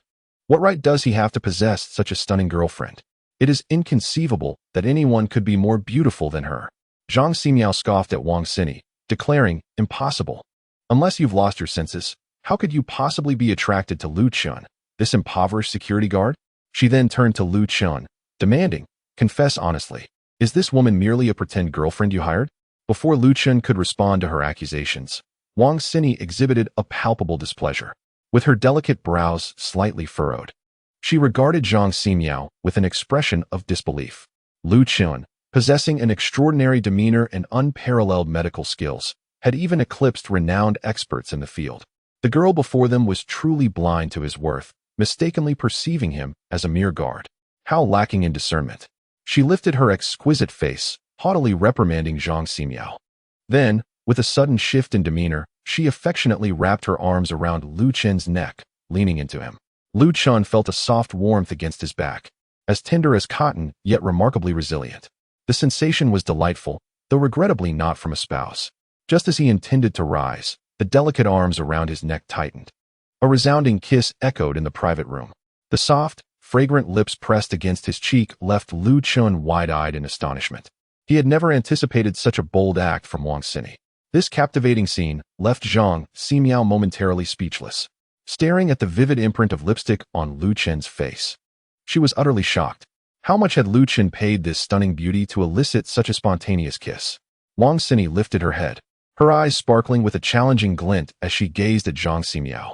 A man as remarkable as Lu Chun deserves my affection wholeheartedly. Let it be known. The heavens may collapse and the earth may shatter, but my love for Lu Chun shall never wane. Just as Lu Chun, still recovering from the shock of the kiss, took a sip of tea, he was startled by an unexpected declaration that nearly caused him to spit it out. He murmured to Wang Xini, "That's quite an exaggeration." "Exaggeration? You are the most handsome man I've ever encountered," she replied. Zhang Ximiao, hearing the beautiful woman chastise her for lacking discernment and bestowing a kiss upon Lu Chun, felt a surge of anger rise within her. Yet, it only solidified her suspicions. This woman was undoubtedly hired by Lu Chun, were it not for monetary considerations. Even a rustic villager would not spare Lu Chun a glance. With this thought, she devised a plan. Zhang Ximiao withdrew a stack of red bills from her pocket and placed them on the table, pushing them toward Wang Xini. With an air of arrogance, she proclaimed, "Surely, this sum exceeds what Lu Chun has given you. If you admit that you are merely a hired companion, all this money shall be yours." Wang Xini responded with displeasure. "Are you attempting to buy me with money? I merely wish for you to acknowledge the truth." Zhang Ximiao adopted the tone of a privileged heir, exclaiming, "Isn't your profession merely a means to purchase whatever one desires?" With a swift motion, Wang Xini seized Lu Chun's teacup and flung its contents at Zhang Ximiao. A cascade of tea drenched Zhang Ximiao's meticulously groomed hair, her bangs clinging together in damp strands across her forehead as the liquid trickled down her face, forming droplets that splattered onto the ground. She resembled a drowned rat, utterly disheveled. "You wretched creature. You think your wealth allows you to treat me like this?" The sharp crack of a slap resonated through the air, sending the tea splattering from Zhang Ximiao's face. Infuriated by her insolence, Lu Chun was about to intervene when Wang Xini preempted him. "Not only do I dare to throw tea at you, but I would strike you as well." As the daughter of the richest man, Wang Xini's presence eclipsed Zhang Ximiao, her gaze exuding an authoritative fierceness rarely seen in women. Zhang Ximiao, clutching her reddened cheek with tears welling in her eyes, found herself unable to utter a single coherent word to Wang Xini, who had just slapped her. After a moment of stifled rage, she retorted, "No wonder the Lu family cast you out. Just look at the company you keep. I will return and inform the Lu family of your actions, revealing your true nature." Lu Chun's expression shifted abruptly. Zhang Ximiao had indeed crossed a line, provoking him with the most distressing chapter of his past. Had she not been a woman, he would have relished the opportunity to silence her. Just as he clenched his fists in restraint, another resounding slap echoed through the room. This strike was even more forceful than the last, causing Lu Chun to wince in sympathy for Zhang Ximiao's stinging cheek. Zhang Ximiao was utterly bewildered. When had this sheltered heiress ever been struck? Now, not only had she been slapped, but it had happened twice. The arrogance and haughtiness that once adorned her delicate features vanished, replaced by sheer astonishment. Her mouth agape, her crimson lips trembling, she found herself at a loss for words after this second blow. Wang Xini was no naive girl. Her intention was to chastise Zhang Ximiao lightly. But the latter's blatant insolence, daring to insult Lu Chun repeatedly, proved intolerable. Threatening the benefactor of her family was truly reckless. Wang Xini had encountered countless spoiled rich heirs who, emboldened by their family's wealth, believed they could act without consequence, oblivious to the fact that when it came to power, they could never outmatch her family.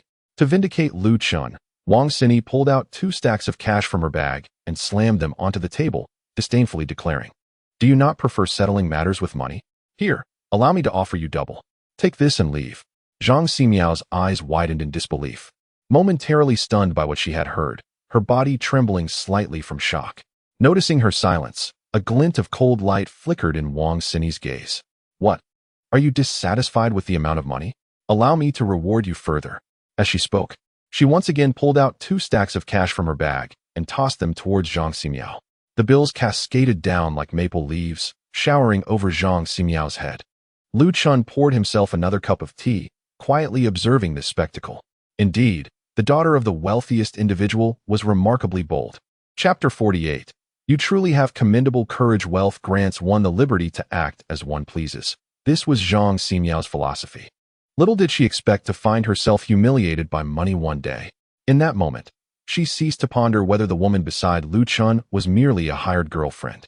Instead, she yearned to retaliate with even greater financial prowess. You all better not leave. Wait for me here. Zhang Ximiao gritted her teeth in fury. Lu Chun set down his teacup, offering a cautious piece of advice. I suggest you know when to stop and not become a mere clown. Lu Chun, we shall see who the real clown is. Seeing Zhang Ximiao intent on recklessly pursuing her path, Lu Chun smirked coldly. Very well, let us wait and see. You will regret this. Zhang Ximiao's almond-shaped eyes blazed with resentment as she delivered this harsh remark and stormed out. Just as Zhang Ximiao departed, a waitress clad in a qipao entered the private room. Upon seeing the scattered cash across the floor, her face displayed astonishment. Miss Wang, shall I gather these bills for you? Wang Xini was about to respond when, unexpectedly, Lu Chun interjected. Just leave them be. They might still be of use. Wang Xini, with her exquisite wisdom, immediately grasped the underlying meaning of Lu Chun's words. However, the waitress was left puzzled, not comprehending Lu Chun's intent.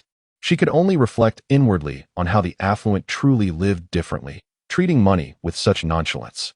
When she observed that even the daughter of the richest man, Wang Xini, was rising to serve Lu Chun tea and water, she instantly felt a sense of respect for him and naturally heeded his words. Very well, sir. I shall take your lead. I will now proceed to take your orders. The waitress's voice was fresh and melodious as she meticulously introduced several signature dishes of the hotel. After taking the orders, she respectfully exited the private room. Following the chaos caused by Zhang Ximiao, only Lu Chun and Wang Xini remained in the room. The sound of water flowing in the basin harmonized with the occasional bubbling of koi fish, creating an ambience of elegance within the private chamber. After a moment, Wang Xini spoke first. Lu Chun, what on earth is going on? I just heard that girl refer to you as her cousin in the room. If you are indeed cousins, why would she seek to embarrass you? As Lu Chun observed the beautiful woman's eyes filled with concern and perplexity, he thought that Wang Xini would not regard him with a superficial gaze. Thus, he succinctly recounted his relationship with Zhang Ximiao and the Lu family. Upon hearing this, Wang Xini was incensed. How despicable! How could they treat you this way? She turned to Lu Chun, exhibiting a fierce determination to avenge him. Should I have my father intervene? No need, Lu Chun replied coldly. This is a family matter, and I can resolve it myself. Wang Xini discerned the conviction underlying Lu Chun's words and reluctantly nodded in agreement. However, she couldn't shake the thought that, given the Lu family's recent rise to prominence, it would be quite challenging for Lu Chun to navigate this situation on his own. How could she assist him? Suddenly, a thought struck her, prompting her to raise her voice in excitement. On the 10th of next month, Old Master Lu will celebrate his 80th birthday, and the Lu family is determined to host a grand banquet. They have sent invitations to various affluent merchants and socialites. My father received one not long ago. Now that I am aware of your connection to the Lu family, I will accompany my father to the celebration. At this, Lu Chun naturally interjected. I will join you as well. Great. Wang Xini nodded enthusiastically. In that moment, she felt immense joy, believing that her ability to assist Lu Chun brought her happiness. Lu Chun, too, felt a sense of delight.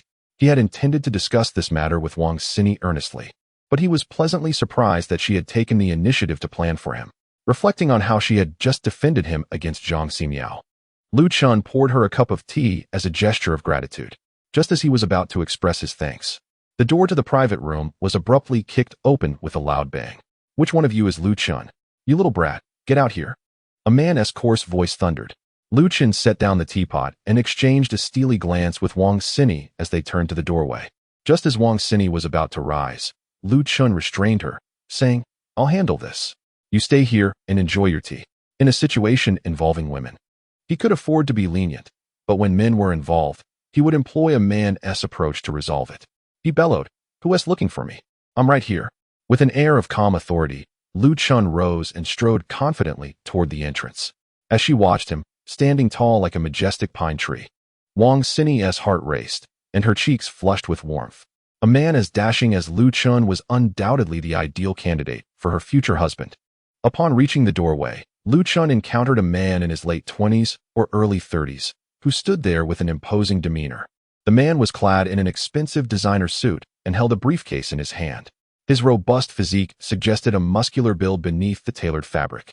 Clearly, he was no stranger to physicality. Noticing Lu Chun's youth, the suited man arrogantly exclaimed, "How dare you call me grandpa?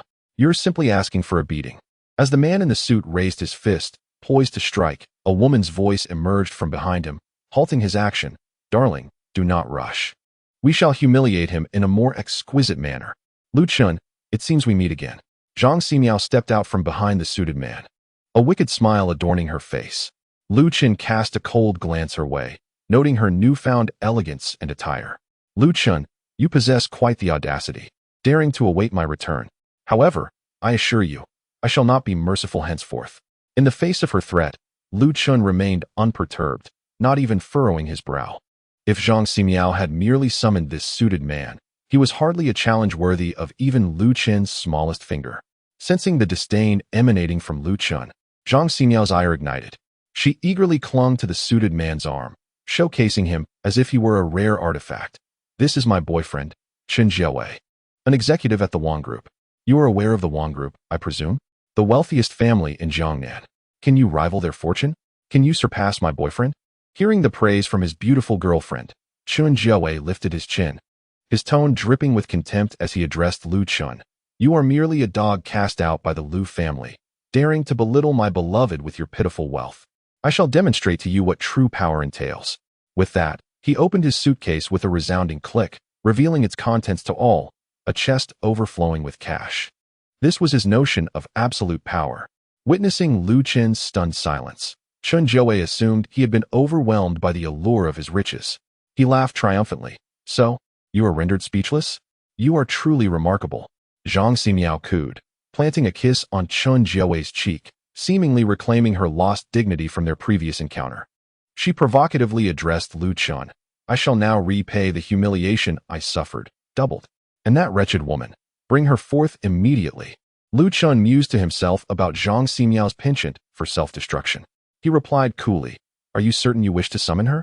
Zhang Ximiao, emboldened by her boyfriend's presence and the backing of the Wang family, felt invincible. "Indeed, have her come forth, kneel, and apologize to my darling. Then let my beloved shower her with this money," Chen Jiawei declared. "Let her pay for my beloved's grievances, or you shall not exit this private room." Lu Chun chuckled coldly. "Your bravery is commendable." He then called out into the room, "Cinny, an executive from the Wang Group insists on seeing you. Perhaps you should step out." Chapter 49. The most frustrating type of freeloader Cinny? At the mention of this name, Chen Jiawei's expression faltered. As he beheld the ethereal Wang Cinny, elegantly clad in a dress as she emerged from the private room, Chen Jiawei's expression fell utterly. It was indeed her. Frozen in place with a box of cash in his hands, he found himself rendered speechless by astonishment. Wang Cinny regarded him with a discerning gaze, quickly realizing that he was a senior executive within the corporation. "Are you here to see me, or are you seeking my boyfriend, Lu Chun?" The moment her question reached him, it struck Chen Jiawei like a bolt from the blue. He had never heard a whisper about Miss Wang having a boyfriend. To his utter disbelief, it was Lu Chun, the very individual who had been dismissed like a stray dog from the Zhang family and now served as a security guard, who had transformed into the boyfriend of the heir to the Wang Group. This implied that a significant portion of the Wang Group's vast assets could potentially belong to Lu Chun. In stark contrast, Chen Jiawei was merely a laborer reliant on the Wang Group for his livelihood, utterly unworthy of being compared to Lu Chun. In an instant, 1,000 demises flashed through his mind. Cold sweat trickled down his forehead, and his hands trembled uncontrollably around the box of cash. Noticing his silence, Wang Cinny displayed an uncommon impatience, playfully chiding, "I am asking you a question. Are you deaf?" Her words nearly caused Chen Jiawei to drop the briefcase. Meanwhile, Zhang Ximiao, initially relishing the unfolding drama, was incensed to hear Wang Xini speak to her boyfriend in such a tone. She retorted furiously, "You shameless girl. Dare you act so arrogant? Watch as I return the favor." With that, she raised her hand, aiming for Wang Xini's cheek with all her might, determined to deliver a stinging slap that would leave its mark. Just as her hand was about to make contact, it was forcefully intercepted. Zhang Ximiao assumed it was Lu Chun intervening, but upon closer inspection, she was taken aback to discover it was her own boyfriend, Chun Jiawei, who had stepped in. Before she could voice her confusion, Chun Jiawei glared at her with indignation, exclaiming, "You truly lack discernment. Apologize to Mr. Lu and Miss Wang at once." Zhang Ximiao was taken aback by the sudden shift in Chun Jiawei's demeanor, and his words left her both stunned and perplexed. "Who are you calling miss?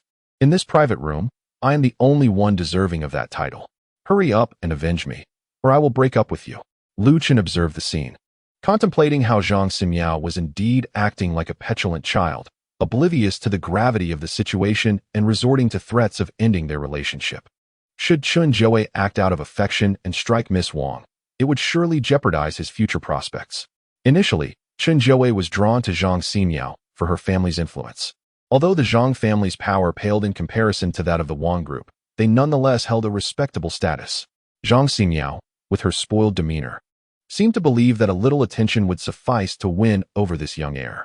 In the future, he will unite in matrimony with Zhang Ximiao, seamlessly taking over the Zhang family business.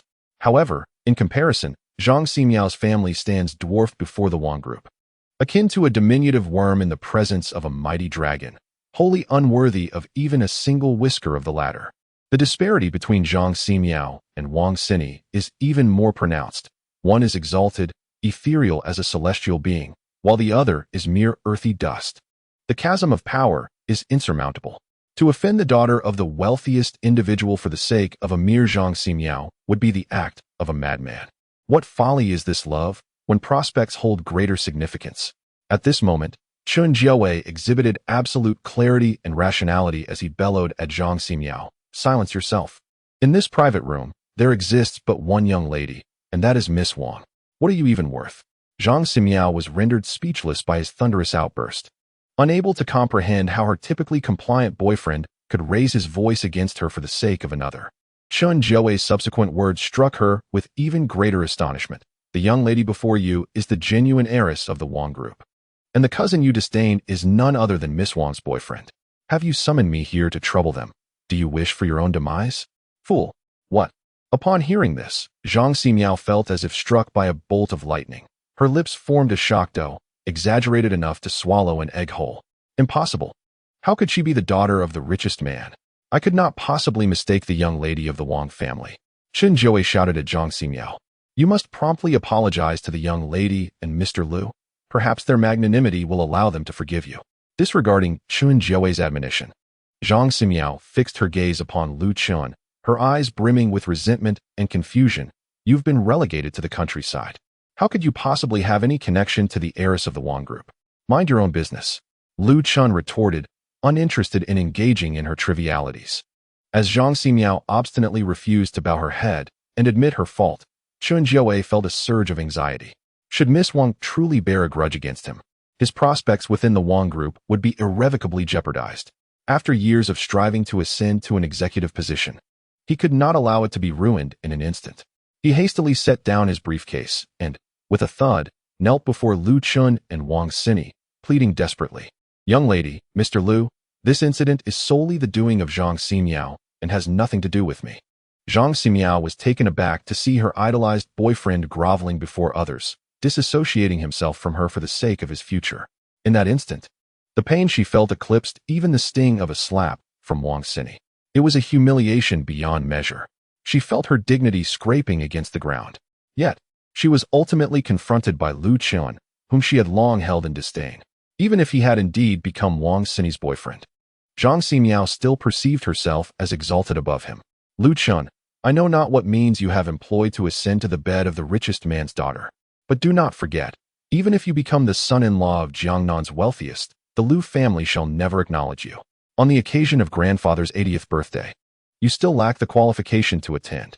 Zhang Ximiao, not lacking in intelligence, understood that uttering these 3 sentences would undoubtedly lead to her own misfortune.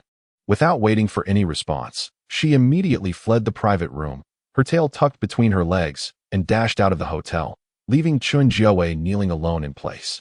My lady, I shall sever all ties with her at once, and I shall remain utterly loyal to you and the Wang group. Loyalty? Wang Xini found the words spoken by Chun Jiawei to be excessively ironic. To abandon one's beloved for the sake of ambition, how could he still speak of loyalty? Her eyes filled with disdain as she scolded him. Get lost. Chun Jiawei, as if granted a royal pardon, sprang to his feet and ran off, even forgetting to take the briefcase filled with money left on the floor. Upon noticing this, Lu Chen stepped forward and sent the briefcase flying with a swift kick, only to hear Chun Jiawei's anguished scream in the next moment. The most annoying is those who thrive on the hard work of others. Chapter 50. I must repay Brother Chen once the dishes were served. Wang Xini instructed the waiter to tightly close the door, her expression grave as she turned to Lu Chun. Lu Chun perceived her intent. She wished to inform him of the whereabouts of the fire attribute stone. Wang Xini nodded earnestly, retrieving a small booklet from her bag and pointing to a page within. After you mentioned the fire attribute stone last time, I had people investigate. A familiar contact at the Jiangnan auction house showed me this. Do you think this is what you are looking for?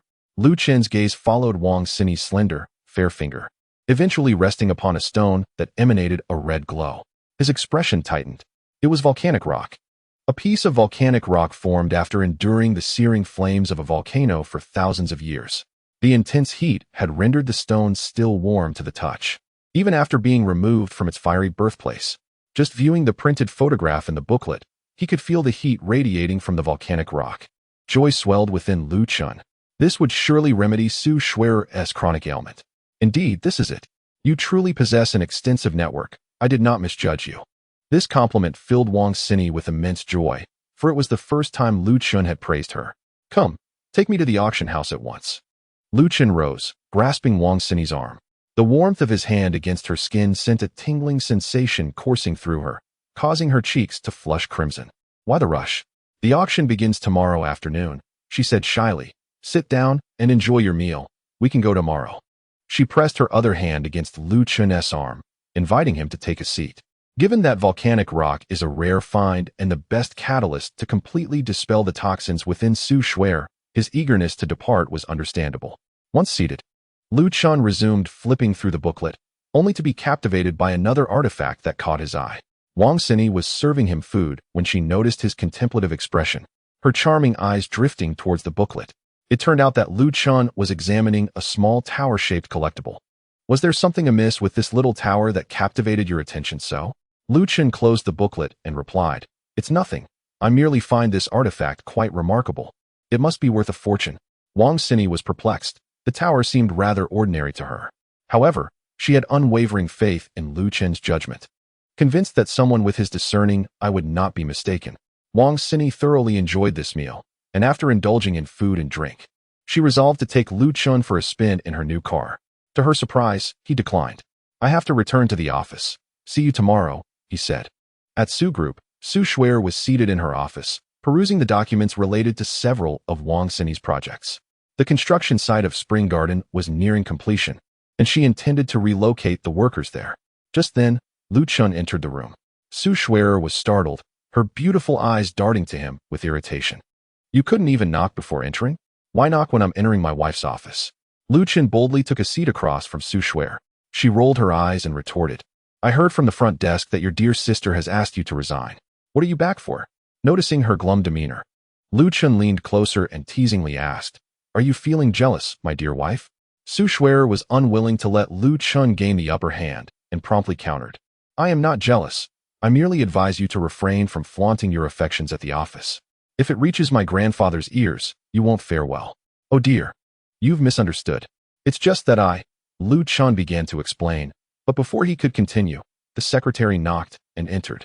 Upon seeing the tension between Su Schwer and her husband, the secretary's expression shifted. Sensing the awkward atmosphere, she hesitantly spoke. President Su, the afternoon meeting is about to commence. Will you be joining us? It was then that Su Schwer remembered the meeting. She stood up, fuming, shot a glance at Lu Chun, and exited the office without looking back. As she walked away, she called out sweetly, We'll discuss this when I return. Lu Chun watched her graceful silhouette depart, a smile curling at the corners of his lips. See, a man of my caliber is simply irresistible. Just a few days, and I've already made my wife feel jealous. Winning her over is merely a matter of time. Meanwhile, Zheng Lanqin had finished strolling with Hu Yutong and was preparing to head home. Thinking of Hu Yutong's dashing cousin, her cheeks flushed as she leaned against the back seat of the car and instructed the driver to the Arc de Triomphe. The engine roared to life, and the vehicle began to move slowly. The sound of the tires on the road and the whisper of the wind lulled Zheng Lanqin into a deeper slumber. Suddenly, a colossal figure loomed ahead. It was a large truck carrying cement pipes, barreling toward them with alarming speed. The driver reacted swiftly, sharply turning the steering wheel. As the vehicle swayed violently, they narrowly avoided a collision with the massive truck. Zheng Lanqin's heart raced in terror. However, the truck appeared to have lost control and, as if possessed, barreled toward them once more. Ah! Zheng Lanqin screamed at the top of her lungs, engulfed in sheer panic. The driver again twisted the steering wheel in an attempt to evade the oncoming truck, but it was too late. Bang! The two vehicles collided with a deafening crash. Someone has been in an accident. Call for an ambulance. It's too late. Can't you see that vehicle is utterly wrecked? There's no way anyone inside could have survived. What a pity. After the collision, onlookers began to gather, expressing their sorrow over the mangled remains of Zheng Lanqin's car. Suddenly, with a loud clang, a shattered door fell from the vehicle. Even more astonishingly, Zheng Lanqin emerged from the wreckage unscathed. Gasps of disbelief echoed among the crowd. It was as if they had witnessed a miracle. Having narrowly escaped death, Zheng Lanqin, still shaken, gazed at the overturned truck and scattered concrete pipes. A chill running down her spine. When she observed the severe deformation of their car and saw the driver, bloodied with a shard of glass embedded in his chest, her eyes widened in horror. Heavens! How terrifying! Young lady, you are truly fortunate. It seems the divine has protected you. Indeed, to emerge alive from such a situation is nothing short of a blessing. Hearing the bystanders' remarks, Zheng Lanqin trembled as she removed the jade pendant from around her neck. What? It shattered. Could it be that what Lu Chun said was true, that this pendant truly shielded me from disaster? Without it, I would surely have met a fate worse than the driver. She quickly fished out her phone to contact Hu Yutong. Please tell me where Chun Gu is working.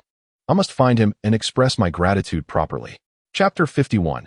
She is my husband's girlfriend in the conference room. Su Shuer entered, but before she could take her seat, a shareholder confronted her. President Su, the bid for the Qingqing Group is the day after tomorrow, yet we haven't even received the invitation.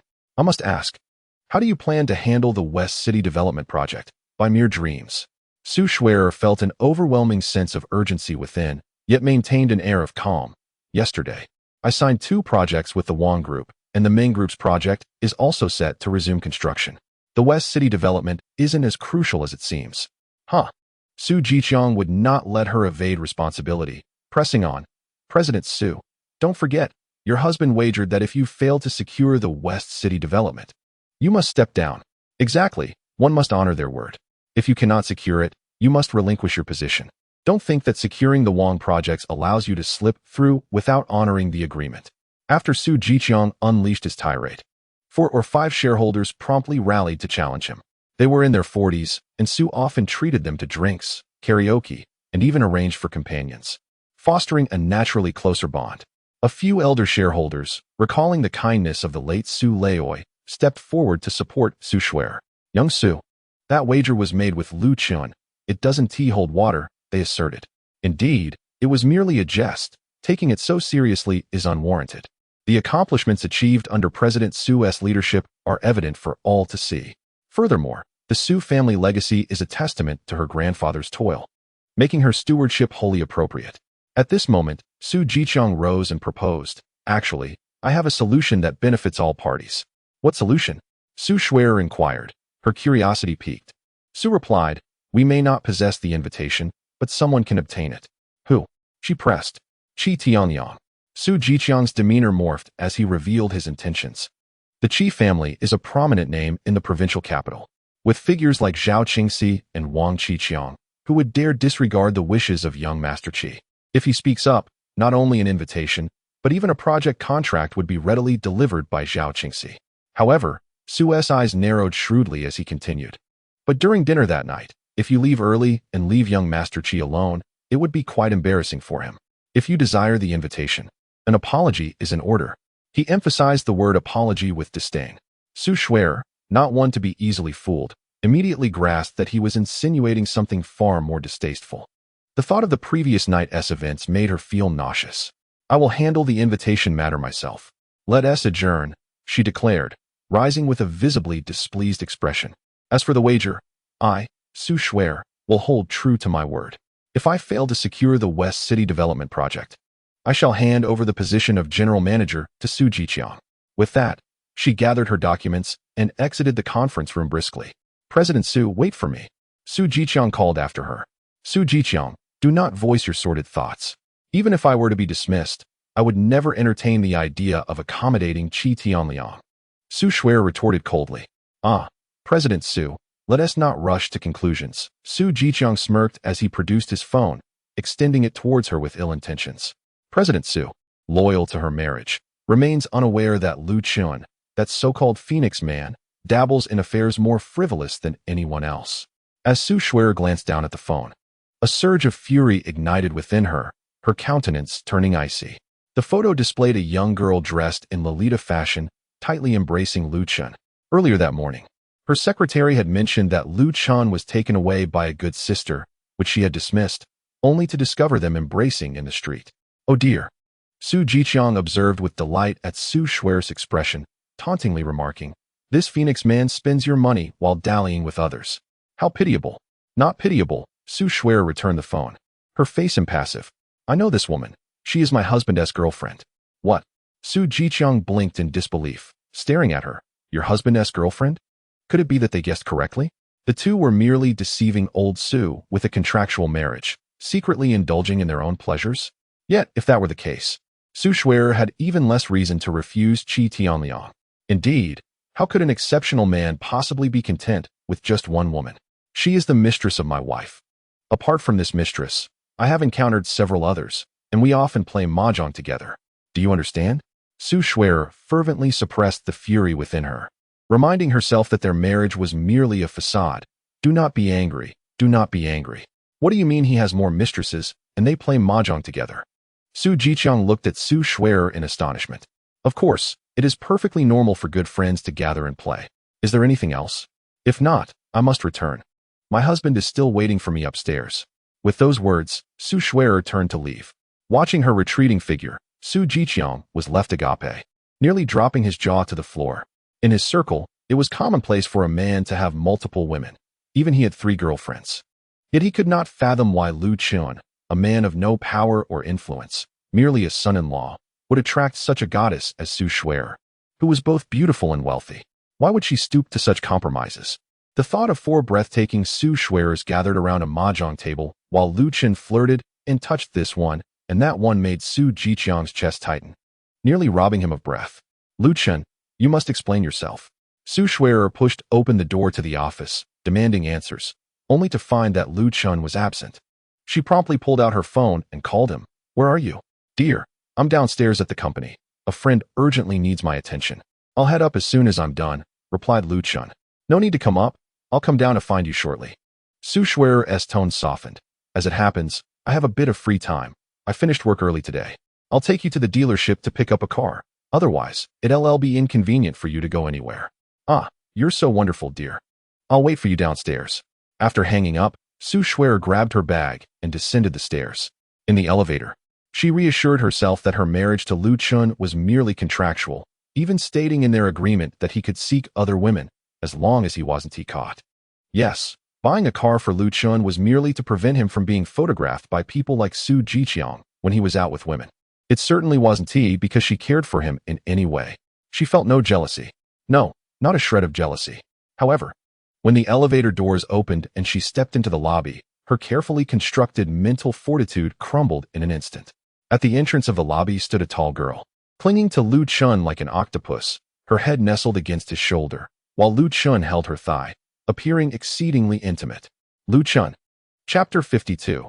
The male protagonist with a tongue. Su Shuer was already harboring a sense of indignation within her, and upon witnessing the scene before her, she strode forward, her voice cold as ice. Lu Chun, I don't care how many charming sisters you have outside, but this is my company. Could you please refrain from being so arrogant? The receptionist, Xiao Dong, quickly ducked beneath the counter, secretly giving Lu Chen a thumbs up. To woo a girl in his wife's company, and in the span of a morning and an afternoon no less. He was truly impressive. Lu Chen noticed Su Xuan'er's surprise and hastily set Zheng Lanxin down, urgently explaining, "Darling, let me clarify, she is a friend of my cousin. She was in a car accident just now and is quite shaken. After a car accident, instead of seeking her parents, she comes to you?" Su Xuan'er's expression remained frosty as she remarked, "Well, I did give her a jade pendant this morning, which saved her life." Lu Chen quickly interjected, rushing over to grasp Su Xuan'er's hand, recounting the events of the morning in broad strokes.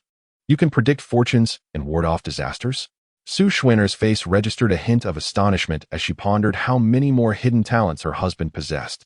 "Indeed, it's true. Lanxin, you should come over and explain." Lu Chen beckoned to Zheng Lanxin. "Yes, what Brother Chen said is accurate. I even have photos from the scene," Zheng Lanxin replied, retrieving her phone and showing a picture. The front of the taxi was utterly destroyed, yet the back seat where she had been sitting remained unscathed. "How extraordinary!" Su Xuan'er gasped upon seeing the photo. If that large truck had veered just 10 centimeters more, Zheng Lanxin would have met her end. Her running over to express gratitude to Lu Chen seemed entirely reasonable. "Wait a moment." Su Xuan'er squinted and inquired, "Is she the good sister who resigned on your behalf?" "As Xiao Dong mentioned?" "That's my cousin," Lu Chen replied awkwardly, scratching his head. "Her name is Hu Yutong, the daughter of my aunt. After I was cast out at the age of 10, my master took me in. It has been over 10 years since we last met. And she came to catch up." "You are the young master of the Lu family who was cast out?" Su Xuan'er looked at Lu Chen in astonishment. The Lu family's influence surpassed even that of the Meng family, making them one of the foremost families in Jiangnan. Lu Chen's father had been recognized as the head of the Lu clan, only to mysteriously disappear later. And the young master being cast out had stirred quite a commotion in Jiangnan. She never imagined that the young master of the Lu family would turn out to be Lu Chen. Yes, Lu Chen, not wishing to dwell on the topic, swiftly changed the subject. "Darling, will you forgive me for this?" "Absolutely not." Su Xuan'er rolled her eyes and leaned closer to Lu Chen, whispering, "I accept that Lolita is her sister, but Wang Xini is not her sister, right?" "My dear, you've misunderstood. There's nothing between us." Lu Chen replied with a look of grievance. "Humph, I don't believe it," Su Xuan'er retorted stubbornly. My dear, are you perhaps feeling jealous?" Lu Chen teased, holding her hand and grinning mischievously. "It seems my wife has fallen for me. Who is jealous? I'm just concerned that Grandpa might see and become ill from anger." Su Xuan'er attempted to withdraw her hand, but was firmly grasped by Lu Chen. After struggling a few times without success, she resigned herself to the situation. Observing their playful banter, Zheng Lanxin felt bewildered. She was aware that Lu Chen was married. Yet Hu Yutong had informed her that Lu Chen was a mute woman from a rural area who was 7 years his senior, bore scars from burns on her left cheek, and walked with a limp, relying on crutches. This knowledge emboldened her to express her affection for Lu Chen so boldly. However, the woman before her, dressed in an office lady outfit, exuding an aura of elegance, with a stunning figure and striking beauty, left her perplexed. Thus, she inquired, "Chen, is this sister your wife?" "Indeed, this is my wife," Su Xuan'er, Lu Chen replied, making the introduction and then gesturing towards Zheng Lanxin. "This is my cousin's friend, Zheng Lanxin, who just started her freshman year, several years younger than I am." "Hello," Su Xuan'er said, recognizing the implication in his words as she extended her hand. "Sister-in-law, do you have time now? I would like to invite you and Brother Chen to dinner to express my gratitude," Zheng Lanxin proposed. Su Xuan'er glanced at the time and replied, "We are going to look at cars shortly. Perhaps you can invite him another day." "Very well," Zheng Lanxin nodded, a hint of disappointment in her expression. She then told Lu Chen, "I will head home now and arrange to dine with Tong Tong another day." "Sure," Lu Chen advised, "Lanxin, I sense your streak of misfortune has not yet dissipated. Take care over the next few days. If you feel unwell, do not hesitate to call me." "Thank you, Brother Chen." Zheng Lanxin expressed her gratitude before departing to hail a cab. Once inside, she retrieved her phone and began typing. "Tong Tong, you foolish girl. You nearly put me in danger. Do you know how beautiful Brother Chen's girlfriend is? She's like a fairy." Upon reaching this point, she deleted the entire message. She decided to withhold this information from Hu Yutong for the time being, eager to witness Hu Yutong's astonished expression upon encountering Su Xuan'er. 2 streets away from the Su Corporation lay the Jiangnan Exhibition Center, which was hosting an auto show that day, featuring various brands and their models. Su Shuer led Lu Chun towards the exhibition center on foot. On the way, Su Shuer remarked softly, Hu Yutong is your cousin. You can embrace her as you wish. But no intimate actions with Zheng Lanxin or Wang Sini, understand? Rest assured, my wife, I shall remain faithful to you.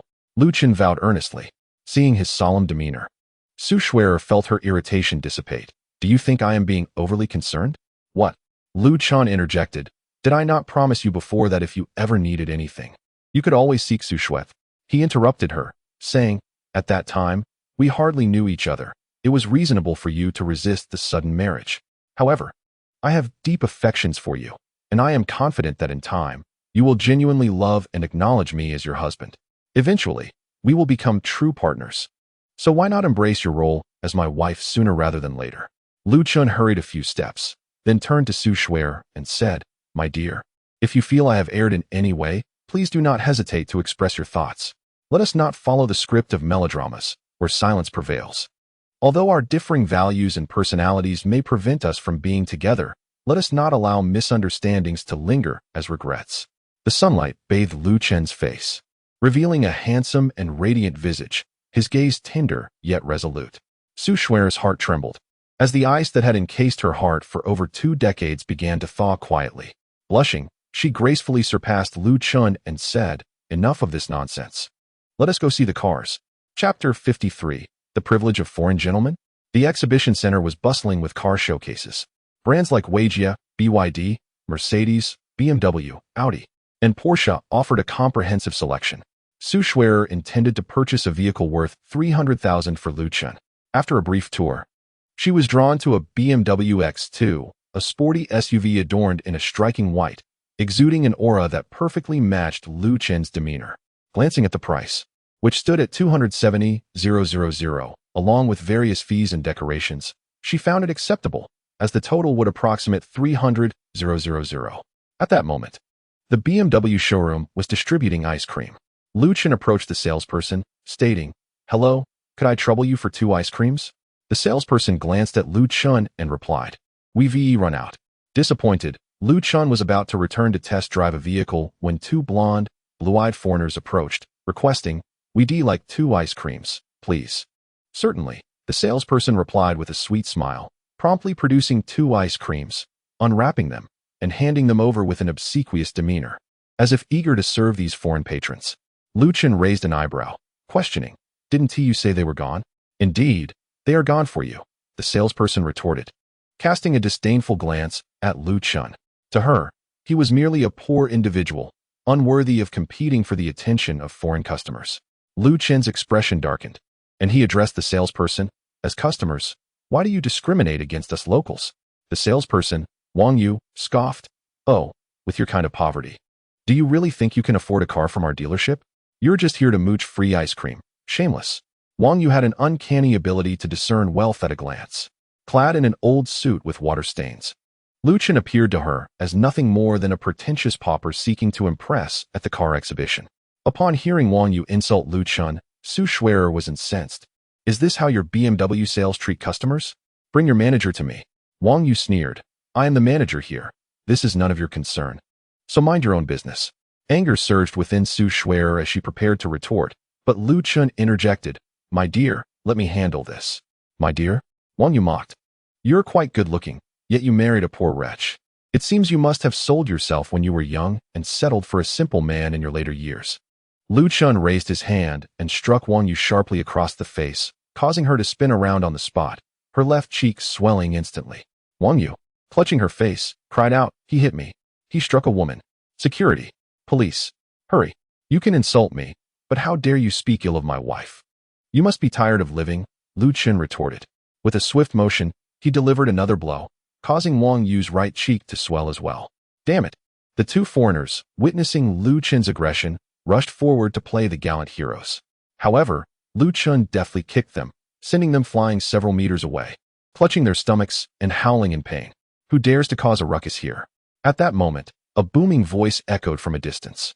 A middle-aged man with a slicked-back hairstyle approached, flanked by 7 or 8 security personnel, exuding an intimidating presence.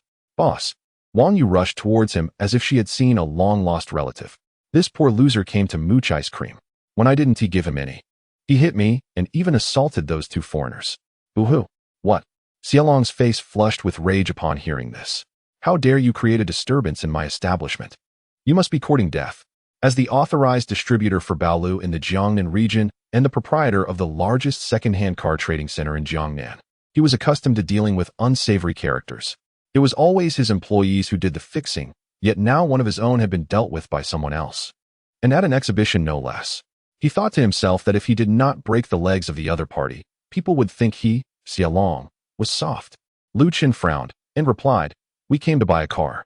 I asked her for ice cream, and she said it was all gone. But when those two foreigners asked, she produced some and even opened the lid for them. When I confronted her, instead of reflecting on her actions, she insulted me and my wife. Is it wrong for me to retaliate?" Xiaolong sneered. "With your character, you think you can afford my cars?" Lu Qin, disinterested in further debate, was about to act when Su Schwerer grasped his arm. "Lu Qin, don't hit anyone." "Fine, I'll heed your words." Lu Qin stifled his anger and pulled out his bank card. "Do you see this? An American Express Centurion card, with no spending limit. I could buy not just one car, but the entire showroom without a second thought." "Oh, a limitless card," Xiaolong scoffed, arms crossed, his face a mask of disdain. "A loser is still a loser. Just because you browse some posts online, you think you know it all. Such cards don't exist in Huaxia." The onlookers began to murmur and point. "I felt some sympathy for him earlier, but it turns out he's just a pretentious fool. A Centurion card? He must have read too many novels. If he's broke, he should just admit it instead of pretending." The salespeople chimed in. "That woman must have been selling herself before. Otherwise, how could someone so beautiful end up with such a poor loser?" Hearing the surrounding chatter, Lu Qin's expression darkened ominously. Under normal circumstances, he would have retaliated against this group, but Su Schwerer restrained him. Instead, he took out his phone and dialed Wang Xini. Upon arriving at the exhibition center, armed with 10 million in cash, "I intend to unleash a financial storm today." "Oh, very well, wait for me." Xiaolong chuckled derisively. "Have you become addicted to your own fantasies? Calling others for help, and 10 million? That's truly amusing." "Who is amusing? You'll find out shortly." 10 minutes later, at the entrance of the exhibition center, a luxurious Mercedes supercar and a coaster bus came to a halt. Wang Xini stepped out of the Mercedes, followed closely by 6 bodyguards, each carrying a hefty sack. Donning sunglasses, Wang Xini strode confidently towards Lu Qin, removed her shades, and with a cheerful smile inquired, "Who has dared to bully our esteemed young Master Lu?" With a thud, one of the bodyguards dropped the sack and opened it, revealing an abundance of crimson banknotes. A collective gasp echoed from the crowd. "Wow, this guy is for real. He truly possesses immense wealth." Just moments ago, Xiaolong had been arrogant and dismissive. Upon seeing Wang Xini remove her sunglasses, his eyes nearly bulged from their sockets. "Miss Wang, why are you here?" He stammered. "Are you blind? Can't you see that I, the young lady, have come to find Lu Qin? But it seems you've provoked him. Am I correct?" Wang Xini leaned in closer, her beautiful eyes fixed intently on Xiaolong. His face turned pale, his legs trembling. "Miss Wang, I had no idea he was your friend. I was wrong. I was wrong. I apologize." Chapter 54. Whose heart is quietly melting? Wang Xini glanced around and noticed Su Schwerer was also present, piecing together the situation, yet still inquiring. "Now, please explain what transpired." Xiaolong, unable to conceal the truth, recounted the events. In response, Wang Xini delivered a sharp slap across his face, seething with rage. "Xiaolong, do you truly consider yourself a dragon? How dare you insult my friend? Do you wish to banish yourself from Jiangnan? Having been publicly humiliated." Xiaolong's anger surged within him, yet he bowed his head, too intimidated to speak. Wang Xini was the daughter of a tycoon. He truly could not afford to provoke her. Realizing this, he anxiously turned to Lu Qin. "Mr. Lu, I apologize." He then pivoted and seized Wang Yu by the hair, dragging her closer. "Are you blind as well, daring to offend Mr. Lu? Apologize immediately." Wang Yu, terrified and trembling, fell to her knees, pleading, "Mr. Lu, Mrs. Lu, I was blind to the greatness before me. Please spare me." Just as Lu Qin was about to respond, Su Schwerer interjected, "Enough. I'm tired. I shall return to rest." "Very well." Lu Qin nodded, then addressed Wang Xini. "Consider today's events a favor owed to you. You're too courteous. Go ahead, I will handle this." Wang Sini waved her hand, and after the two departed, she raised her leg and delivered a kick to Wang Yu's face. With a resounding thud, Wang Yu's teeth shattered, blood pouring from her broken nose. Wang Sini gazed down at her with an icy demeanor and said, "Do you take pleasure in hurling insults? Do you enjoy slandering others? From this moment on, I shall render you incapable of speech." Wang Yu, in a state of despair, wept and clutched at Wang Sini's legs, pleading, "Miss, I truly realize my mistake. I will no longer look down on others. Please, spare me." Wang Sini coldly replied, If I hadn't arrived, would you not have solidified the notion that Lu Chun is a loser, that his wife was once a seller of herself? In this world, the most painful weapon is the whisper of rumors. Do you not understand?" With a swift kick, Wang Sini sent Wang Yu sprawling, then turned to the onlookers and declared, "Whoever insulted that girl earlier should slap themselves twice. Do not wait until I uncover the truth and have you suffer her fate." Upon hearing her words, no one moved. Disappointed, Wang Sini shook her head and added, "Those who report with evidence will be rewarded with 10,000. He called her a seller of herself. Someone shouted, "Nonsense. It was clearly you who insulted her." Another chimed in, "Miss, I recorded a video. It captures everything," a voice called out. Wang Sini immediately instructed her bodyguard, "Retrieve the video. Anyone who insulted Su Shuer will have their teeth knocked out. As for those who insulted Lu Chun, let them be." "Understood, miss." Several bodyguards responded as they set off to retrieve the footage. Just then, one bodyguard rushed over and reported, "Miss, the two foreigners who were struck have rather distinguished identities. They are personnel dispatched by Huishan Pharmaceuticals to Jiangnan and were recently received by city officials." "Let them be." Wang Sini waved her hand dismissively, her demeanor exuding confidence with a hint of mischief, prompting a smile from her bodyguards. This was indeed the true demeanor of a young lady, unlike when she was around Lu Chun, where she pretended to be so gentle. Upon returning home, Su Shuer took a shower, donned her sleepwear, and lay on the bed, presenting only her back to Lu Chun. "Dear, are you no longer upset? Those individuals are fools, unworthy of your concern," Lu Chun coaxed. "I am not upset by their insults," Su Shuer replied, her voice heavy with disappointment. "I simply do not wish for you to owe Wang Sini a favor." It was evident to anyone that Wang Sini harbored feelings for Lu Chun. Yet, when Lu Chun found himself in trouble, she was unable to assist, and instead had to seek Wang Sini's help, inadvertently drawing the two closer together. This thought troubled her greatly. "All right, I will refrain from seeking her assistance in the future," Lu Chun said as he sat on the edge of the bed, reaching out to stroke Su Shuer's hair, only for her to push his hand away. "Moreover, do not boast recklessly about that so-called unlimited black card. It is quite embarrassing," Su Shuer admonished. "Understood," Lu Chun replied. In truth, that black card was genuine. He had used it to collect commissions during his missions, though his master had taken the majority of the earnings. Nevertheless, he feared Su Shuer would not believe him if he spoke the truth, so he chose to admit to the exaggeration. "That is more like it." Su Shuer maintained a serious expression, yet her heart felt satisfied. "Since we couldn't buy the car today, I will transfer 300,000 to you. You may choose one on another day." "Thank you, my dear. Now, let us retire for the night." Lu Chun lifted the blanket with a sense of ease. Ever since that night spent in bed, he had grown fond of this delightful scent, soft and fragrant. It was simply a pleasure. "You should go sleep." Su Shuer pushed him down. "But I need to treat your illness," Lu Chun replied helplessly. "Humph, even if I freeze to death, I won't let you into my bed." Su Shuer tucked the blanket beneath her, thinking that this scoundrel should not even dream of getting into bed again. "If you freeze to death, I'll be left alone," Lu Chun lamented. "Then go be single." "I certainly do not wish to be single." Lu Chun, refusing to back down, boldly threw off the blanket and climbed back onto the bed, squeezing Su Shuer inside. "You fool, go take a shower first." Su Shuer pushed him down with force. Lu Chun, feeling quite pleased, took a shower and returned to bed. However, it was only 6:30, the sky still bright outside, and neither of them could sleep, so they began to play on their phones. At that moment, Su Shuer opened a voice message. "Su Shuer, let me give you some advice. Go find young Master Qi. Otherwise, you won't get the invitation letter, and you won't even qualify to bid, let alone win." Upon hearing Su Jiqiang's sarcastic tone, Lu Chun immediately asked, "Wife, what invitation letter?" "From the Qingqing group," Su Shuer sighed. "They have a bidding conference the day after tomorrow. Only invited companies can bid, and the winning companies will be announced after Labor Day, but I haven't received an invitation." "An invitation letter? How simple." I'll take care of it. No going to find Wang Sini. Su Shui'er quickly interjected. Even without her, I can still get it. Lu Chen thought to himself that with just a word, Zhao Qingxi would drive over to deliver the invitation letter to his home. Can you really get it? Su Shui'er turned her head, astonished at Lu Chen. Don't worry, I'll take you with me the day after tomorrow, Lu Chen replied, turning his gaze elsewhere.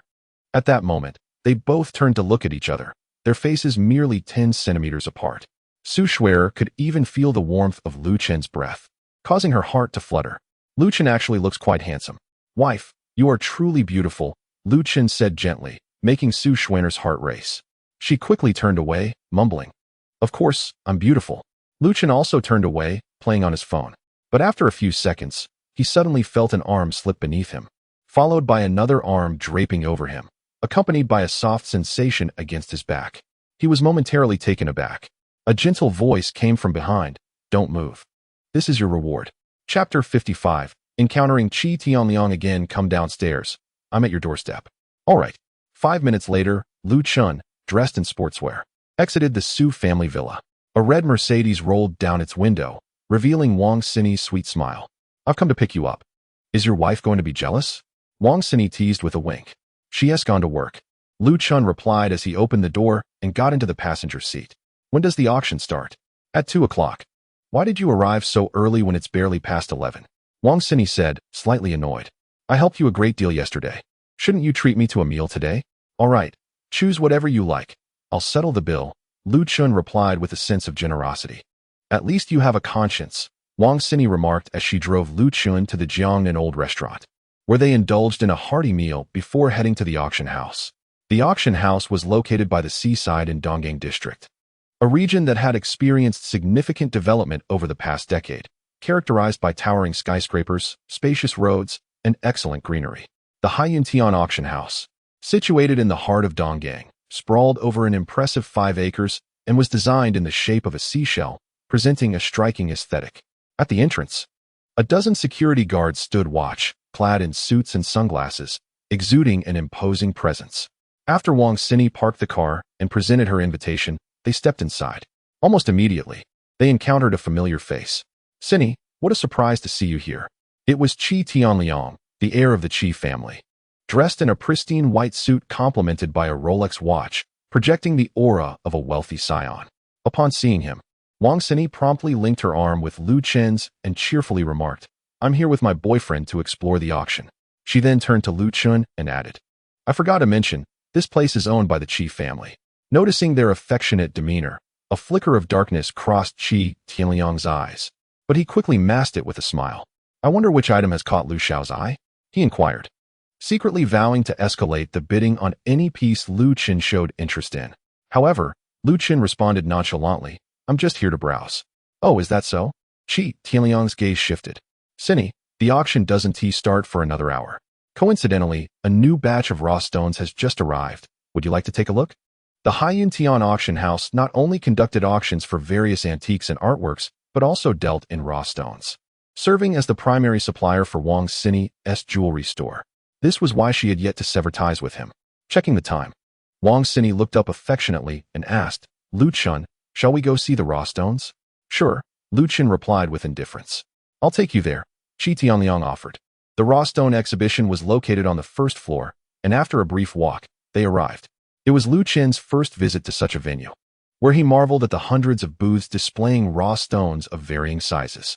He couldn't help but glance around and was astonished to discover that some of these stones emanated energy. The technique he practiced, the Piamiao Daojing, relied on inhaling energy to elevate one's cultivation level, but he had reached a bottleneck, rendering this energy ineffective for him. He speculated that the quality of the raw stones correlated with the richness of the energy they exuded. Sini, these are just miscellaneous materials. Let us head straight to the premium section, Qi Tianliang said with a smile. No rush. Lu Chen and I will browse here for a bit, Wang Sini replied dismissively, choosing to stroll with Lu Chen instead. Seeing this, a hint of malice flickered in Qi Tianliang's eyes. Lu Chen, you have never been to such a place, have you? Do not be deceived by the unassuming appearance of these stones. If one were to yield jade, it could lead to fortune, Wang Sini said with a cheerful smile. It's akin to scratching a lottery ticket. Many revel in the thrill of gambling on stones. Is that so? Then I shall select a few as well. Lu Chun scanned the area, and as Qi Tianliang had mentioned, this indeed was the miscellaneous zone, with very few raw stones containing energy. As he strolled and picked, he quickly gathered a dozen or so, though they were merely the size of fists. You fool! Do you think this is a market for buying eggs? You must observe their textures, Wang Sini remarked with an eye roll, noticing Lu Chun hastily stuffing stones into his bag. Ha ha!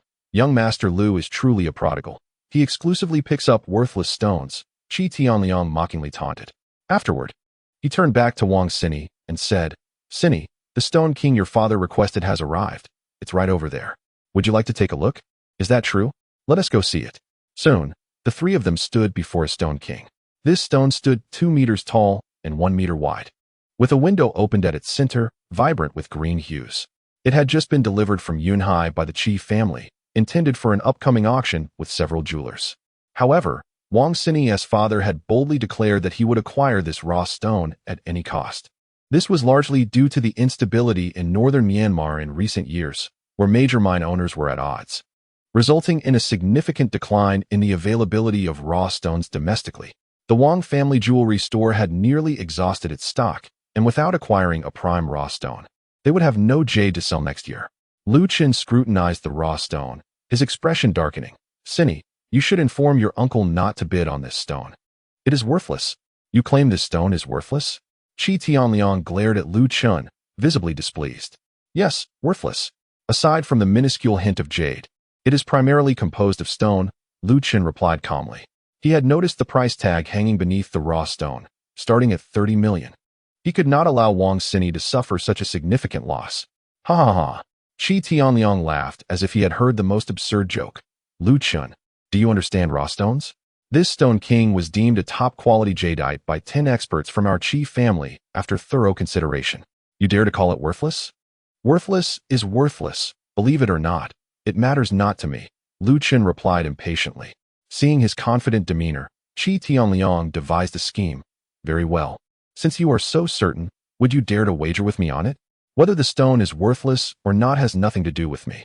I have no interest in wagering with you, Lu Chun sneered, finding Qi Tianliang increasingly bothersome. He had always preferred to avoid trouble. Of course it matters. Qi Tianliang no longer concealed his irritation. This stone, if auctioned, could fetch at least 50 million. But now that you claim it is worthless, if the Wang family refrains from bidding, its value will plummet. 50 million? For this worthless stone, I wouldn't pay even 500, Lu Chun retorted provocatively. Wang Sini, unable to contain her laughter, thought to herself, what a rascal. Everyone is so ruthless, yet his tongue is as slick as ever. Oh, come on. You chose a pile of rubbish and still have the audacity to claim that my stone is worthless? You are clearly here to cause havoc and disgust us.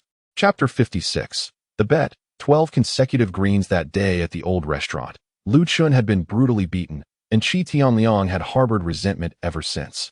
Today, he found the perfect opportunity to humiliate Lu Chun thoroughly. As expected, the moment Qi Tianliang finished speaking, several people chimed in. Do you even understand the art of gambling with stones? Spouting nonsense here. The greatest taboo in our line of work is declaring someone's stone as worthless. Look at your bag of useless rocks, akin to pebbles. Do you still consider yourself an expert? Just get lost, you disgraceful fool. Lu Chun felt a surge of anger at their taunts and coldly retorted, Qi Tianliang, don't you want to bet against me? Let us make a wager. If either of us fails to uncover jade from our stones, we shall eat the worthless material ourselves. How about that?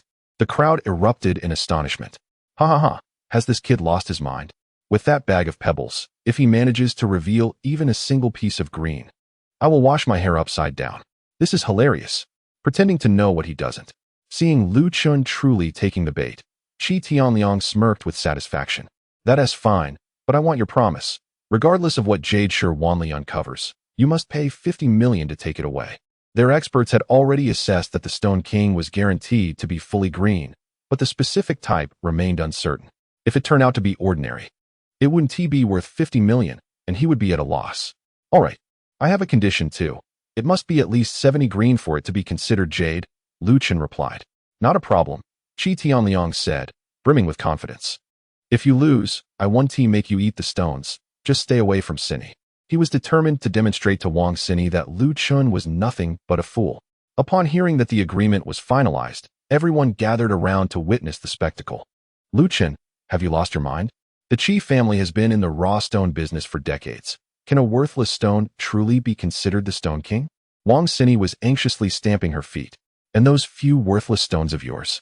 If even half of them show green, it would be a miracle. Don't panic. I am a master at gambling with stones, Lu Chen confidently asserted. You, Wang Xini, exasperated, jabbed Lu Chen in the back, already contemplating how to plead with Qi Tianliang later. She thought to herself, surely, I can't let Lu Chen eat worthless material. Bring me the cutting machine. Qi Tianliang was not about to give them a chance to regret their decision. With a wave of his hand, someone immediately pushed the cutting machine over. Old Wang, when you cut it later, be careful. This stone is supposed to be fully green, Qi Tianliang mockingly taunted. Indeed, switch to a small blade and cut along the edge. Let us not waste it, Lu Chen shot back. With a buzz, the machine roared to life. Master Wang casually picked up a stone and made a cut. An astonishing expanse of green emerged before the eyes of the crowd. Master Wang was momentarily taken aback after years in the trade. It was his first time unveiling such exquisite jade from this rough material. His skilled hands swiftly polished the stone's edges, revealing a fist-sized emerald that captivated the onlookers. Astonishingly verdant. Had this young man truly stumbled upon extraordinary luck? Such a small stone could exhibit such vibrant green. Unbelievable. This gem was large enough to craft 2 bangles. Worth at least several $100,000, an absolute fortune. Everyone was left in awe. To extract a completely green stone from the inferior section was akin to winning a 5 million lottery, an exceedingly rare occurrence. Wang Xini, with her cherry-red lips agape, was a jewelry professional who frequently sourced raw stones, yet had never encountered such fortune in her years. This big fool, could he genuinely be a master of stone gambling? Qi Tianliang's expression shifted, though he feigned calmness and urged, continue. There were still 11 pieces left. He refused to believe that Lu Chen's streak of luck could persist. Master Wang, now invigorated, meticulously continued his work. Buzz, buzz, buzz. Goodness, another fully green stone. It was of icy variety. Was this young man truly favored by the goddess of fortune? I recall these stones were priced merely in the hundreds. If they were all fully green, they could fetch tens of millions. The profit margin was enviable. The crowd murmured, all convinced of Lu Chen's extraordinary luck. Qi Tianliang's face grew increasingly grim. Continue. The 3rd stone, fully green. The 4th, fully green. With each stone unveiled, the gazes directed at Lu Chen transformed from envy to admiration. If 1 or 2 stones were green, it could be dismissed as mere luck. But having extracted 12 stones with 11 being entirely green was an undeniable testament to his prowess in stone gambling. Meanwhile, beads of sweat began to form on Qi Shao's forehead as his heart raced. Cut. With an angry shout, Master Wang activated the machine once more, cautiously resuming his work. With a window already opened, the crowd peered in to find yet another green gem. Instantly, every heart raced. Eyes fixated on the blade as it moved slowly across the stone. Green, green, green, green. Another completely green stone. It was evident, this brother was no novice. He genuinely understood the art of stone gambling. If I had not witnessed the entire process, I would have laughed off anyone claiming 12 consecutive green stones. The most astonishing part was that all these stones had been acquired from the waste section, each for a mere few hundred. Collectively, they could be worth tens of millions. This brother was remarkable. The crowd erupted in astonishment. Wang Xini's beautiful eyes widened in excitement as she gazed at Lu Chen. This fool, skilled in medicine, adept in combat, sharp-tongued, and now a master of stone gambling. Heavens, was there anything he could not excel at? What prompts such an exceptional man to embark on an early marriage? Wait, someone has identified a crucial oversight. If this young man possesses such remarkable insight, then could it not be inferred that the Stone King belonging to the Qi family is in question? The speaker's words trailed off. Yet the implication was crystal clear to all present. In an instant, the atmosphere turned hushed, with every gaze fixated upon Qi Tianliang. His complexion drained of color, palms slick with cold sweat. He pondered the incompetence of the appraisers within his company. How could the waste area possibly yield 12 pieces of flawless jade? Amidst his fury, a profound anxiety took root within him. This Stone King represented the largest acquisition they had made in the past year. Should it prove to be mere waste stone, the Qi family's reputation would be irreparably tarnished. Young Master Qi, I have completed my original stones. It is now your turn, Lu Chen remarked with a measured tone. This stone, aside from the visible section, is entirely worthless. I genuinely worry you may find it hard to swallow the outcome. Qi Tianliang, feeling cornered by Lu Chen's assertions, promptly issued an order. Upon receiving the command, Master Wang maneuvered the cutting machine before the Stone King, as onlookers gathered in anticipation. Approaching the Stone King with utmost caution, Master Wang initially carved a small window, but as the fog lifted, it revealed a dismal gray interior. Not a trace of green. Someone gasped. You've barely made an incision. Why are you panicking? Qi Tianliang chastised the individual, yet within, he was consumed by dread. Continue cutting. Master Wang adjusted the machine to a tenth of its position and made another incision. The buzzing sound of the blade against the stone filled the air. As he sprayed water on the cut, a haze enveloped the area, and soon, a sizable chunk was cleaved from the Stone King, revealing only a dismal gray surface. Witnessing this, Qi Tianliang's expression soured, beads of sweat forming on his brow. Master Wang, equally perplexed, had never encountered such a scenario in his years of service. Determined, he shifted the cutting machine to the halfway mark. The machine roared to life, and all eyes were glued to the incision, awaiting the final verdict. It's worthless. Master Wang, having seen the outcome before anyone else, exclaimed. The crowd then beheld the Stone King split in two, both cross-sections revealing nothing but an unyielding gray hue, devoid of any green. By heavens, it's utterly worthless. What a farcical notion that this Stone King could be deemed waste. How could one dare to sell such a trinket for 50 million? Thankfully, this young man discerned the deceit. Otherwise, the wealthy Wang would face ruin. The crowd erupted in excitement, showering Lu Chen with accolades, while some, emboldened, rushed forth to request his contact information. Wang Xini was utterly astonished. She vaguely recalled that just moments ago, Lu Chen had confidently proclaimed, "Rest assured, young master, I am a master of stone gambling." At the time, she had felt a surge of anger, perceiving Lu Chen's words as mere bravado. Now, however, with her cherry lips slightly parted and her beautiful eyes shimmering with starlight, she realized that he was not merely a master. He was indeed a deity of stone gambling. Qi Tianliang stood dumbfounded, completely bewildered. This was a waste stone, devoid of any trace of green. How could this be possible? He could not fathom it. With so many experts at home, how could the raw stone purchased at a high price from northern Myanmar turn out to be worthless? As he looked at the dull gray remnants, a wave of anxiety washed over him. If this news were to spread, who would dare to approach them for the title of Stone King in the future? Amidst the shock of the onlookers, Lu Chen nonchalantly addressed Qi Shao. What are you still standing there for? Hurry up and consume the waste stone. With a sullen expression, Qi Tianliang raised his head, gritting his teeth. Lu Chen, do not push your luck. Lu Chen, undeterred by his threat, replied with a smirk. Do you wish to inform everyone that Qi Tianliang, the young master of the Qi family, is a man devoid of integrity? Qi Tianliang attempted to retort, but the scornful gazes surrounding him silenced his words. I, Qi Tianliang, am a man of my word. If I must eat it, then so be it. Who fears whom? With that declaration, Qi Tianliang rushed to the cutting machine and decisively grabbed a handful of stone fragments, shoving them into his mouth. The rough shards, bearing a peculiar taste, almost made him retch at first bite. Clenching his fists, he glared at Lu Chen with fiery eyes while forcing a swallowing motion. The jagged pieces scraped down his throat, sending waves of searing pain coursing through him. Lu Chen, let it go, Wang Xini softly advised, for he was an important partner of the Wang family, and causing a scene would be detrimental. Since you have pleaded for him, I shall let this matter pass today. However, he should refrain from such deceitful dealings with fake goods in the future. Seeing Qi Tianliang nearly brought to tears from the pain, Lu Chen decided to spare him. He then took hold of a vibrant emerald in one hand while wrapping his arm around Wang Xini's waist, leaving the raw stone area. The crowd, having lost interest, gradually dispersed. Ugh! Qi Tianliang crouched on the ground, inserting his fingers into his throat, and he violently expelled the previously swallowed fragments. Blood stained the shards. His throat had been scraped raw. Damn you, Lu Chen! You dare to toy with me. This matter is far from over. Someone. Yes, young Master Qi. A bodyguard immediately approached. Go and take care of something for me. Qi Tianliang whispered a few instructions, and the bodyguard, understanding the task, swiftly departed. Upon returning to the auction house, the crowd had nearly gathered. Wang Xini's invitation placed her in the front row, conveniently flanked by familiar faces, Zhao Qingxi and Zhao Helong.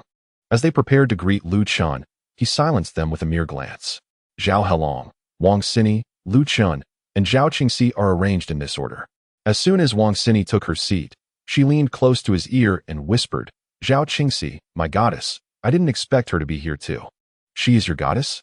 Lu Chen's voice rose considerably, immediately drawing Zhao Qingxi's attention. Keep your voice down.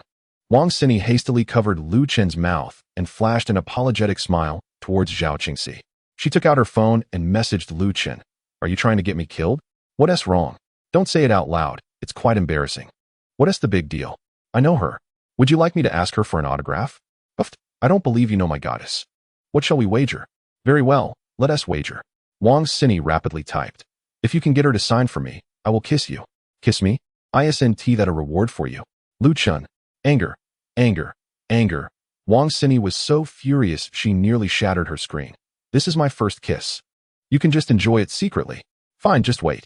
Lu Chen set down his phone and turned to Zhao Qingxi, saying, This girl is your fan and wants you to give her an autograph. Upon hearing this, Wang Xini's heart leapt into her throat. Good heavens. That's the business queen Zhao Qingxi, the most aloof woman in all of Jiangnan. You're just asking for an autograph? Wang Xini envisioned Zhao Qingxi glaring at them, telling Lu Chen to scram. However, the next moment, Zhao Qingxi smiled and asked, Where should I sign? Hey, they're asking you where to sign. Lu Chen tugged Wang Xini closer. I want to sign, Wang Xini stammered, her nervousness rendering her speechless. Then sign wherever. Zhao Qingxi pulled out a notebook, signed her name, and handed it to Wang Xini, smiling as she said, You must be Wang Qiqiang's daughter. Come visit us at Xingqing Group sometime. Chapter 58. Malicious bidding at the auction. Wang Xini exclaimed, Oh my goodness. Is it really signed? She accepted the autograph with a dazed expression until Lu Chen discreetly poked her in the waist, smirking at her, prompting her to react. In a swift motion, Wang Xini planted a fleeting kiss on Lu Chen's lips. The soft sensation left Lu Chen momentarily stunned. After a full 3 seconds, he exclaimed, Wait, are you serious? Of course. This young lady, always keep my promises. This is my first kiss, so you can just revel in it. Wang Xini's messages brimmed with pride. Yet in reality, her face was as red as a ripe apple. Zhao Helong happened to witness this scene, his eyes widening in astonishment. No wonder he was the man capable of impressing the Chao family. His charm was undeniable. Just then, a commanding voice resonated from the stage. Welcome, esteemed guests, to the auction hosted by the Qi Group. I am your auctioneer, Ding Dang. As my voice resonated, a striking woman clad in a cheongsam gracefully approached the stage. Her figure was exquisite, and she exhibited an air of familiarity, the slit of her dress nearly reaching her bosom, revealing a captivating silhouette as she walked, accentuating her alluring curves. The attendees, all distinguished magnates, were eager for the proceedings to commence, and with no further ado, I initiated today's auction. The first item on the block is a piece of volcanic rock. A young lady emerged from backstage, balancing a fist-sized stone upon her tray. Even from a distance, the palpable warmth emanating from the rock was undeniable. It is well known that within a volcano resides terrifying magma. Anything that falls into it is reduced to ashes. Save for one exception, meteorites. When these celestial stones descend into a volcano and are nurtured over hundreds or thousands of years, they transform into volcanic rock, which harbors immense energy, as those seated in the front row can surely attest. Nods of acknowledgement rippled through the front row the moment the volcanic rock was unveiled. The temperature in the auction hall surged by 10 degrees, causing beads of sweat to form on several foreheads. Wang Xini nudged Lu Chun's arm, inquiring, Lu Chun, does this stone meet your requirements? Indeed, Lu Chun replied, his gaze fixed on the volcanic rock, a sense of satisfaction swelling within him. With this, Su Shui's ailment could be cured. The premium volcanic rock commenced at an opening bid of 500,000. Each increment must be no less than 50,000. As the adage goes, rarity begets value. Although this volcanic rock may lack practical utility, its scarcity warranted a high bidding price. Wang Xini promptly raised her paddle. 600,000. Seeing the bid come from the daughter of the wealthiest individual, those in the rear chose to defer, recognizing that acquiring such an item would serve little purpose other than as a curious conversation piece when entertaining guests. However, at that moment, A hand in the corner of the front row raised a paddle. 1000000. A hush fell over the room as all heads turned in astonishment. Who had the audacity to contest Wang Sini? It was none other than Qi Tianliang's steward. Recognizing him, Wang Sini's teeth clenched in frustration. This scoundrel is clearly trying to provoke us. Lu Chun, shall we continue to bid? Yes, let us proceed. I will settle the account later. 100 000. 2 000 000. 2 100 000. 3 000 000. After the steward raised the bid, he mockingly taunted, Miss Wang. As the daughter of the richest man, don't you find it embarrassing to bid in increments of 100 000? In fury, Wang Sini slammed her palm on the table, exclaiming, Who do you think you are to engage with me? Summon Qi Tianliang. She held no regard for such a duplicitous individual. Qi Tianliang. I do not recognize him. The steward shrugged, feigning ignorance. This auction house was owned by the Qi family, and revealing that Qi Tianliang was involved in the bidding would raise suspicions of collusion and manipulation of the auction items. Though one may have acted yet remains unwilling to acknowledge it, such behavior is truly repugnant. Nevertheless, Lu Chun grasped Wang Sini's delicate hand and gently urged her back into her seat. Allow me to handle this. Observe how I deal with him. Fear not, dear lady, for I possess ample funds, she retorted. Have you not yet discerned that whatever amount you bid, they shall inevitably counter? Lu Chun affectionately tousled Wang Sini's hair, saying, Be good and heed my guidance. Watch as I manage them. I am akin to a cat. Do not caress me so. Wang Sini pouted. Yet, inexplicably, she felt a peculiar sense of comfort in his touch. Quite pleasant, indeed. Why does Master Lu Chun hesitate to raise his bid? Is 3 million truly too daunting? A mocking voice broke through the atmosphere. With such a paltry sum, why even grace this auction house? It would be wise to depart forthwith to spare oneself further humiliation. Qi Tianliang had entrusted him with 2 directives. First, to raise the bid on whatever Lu Chun desired without hesitation, ensuring he left with none of the items. Second, to humiliate Lu Chun. It was a blatant attack aimed at Wang Sini, and to remain silent in the face of such blatant provocation was undeniably cowardly, a disgrace to the wealthy Wang family. Do hurry and leave. The crowd behind them began to murmur derisively. Wang Sini, unaccustomed to such affronts, was incensed and on the verge of retaliating, but Lu Chun restrained her. Watch closely. What is it that he wishes for me to witness? Our public humiliation? Wang Sini pondered in confusion. 3,500,000. Suddenly, Zhao Helong, seated beside Wang Sini, raised his bidding paddle and stood, casting a cold glance at the butler. Let us continue. Let us see who possesses greater wealth. Master Zhao, you jest. My funds pale in comparison to yours, the butler responded with an awkward smile, retreating to his seat. He was not foolish. A few disparaging remarks directed at Wang Sini were bearable, for he could simply return to the provincial capital after the auction. However, to challenge Zhao Helong openly would lead to dire consequences once outside the auction house. He would find himself facing a fatal accident, and the Qi family would have no grounds for revenge, especially since he had just claimed to be unfamiliar with Qi Tianliang. 3,500,000 once. 3,500,000 twice. 3,500,000 thrice. Sold. Congratulations to Boss Zhao, number 3. The alluring auctioneer struck the gavel, and shortly thereafter, an attendant approached Zhao Helong to process the payment, before delivering the volcanic stone. The auction house had encased the volcanic stone in a special container, rendering it impervious to heat. Wang Sini stole a glance and quickly began typing. What are we to do, Lu Chun? The volcanic stone has fallen into Zhao Helong's hands. He has harbored resentment towards you for the incident involving Zhao Yingju. This stone is surely lost to us. Do not fret. Watch my performance, Lu Chun replied.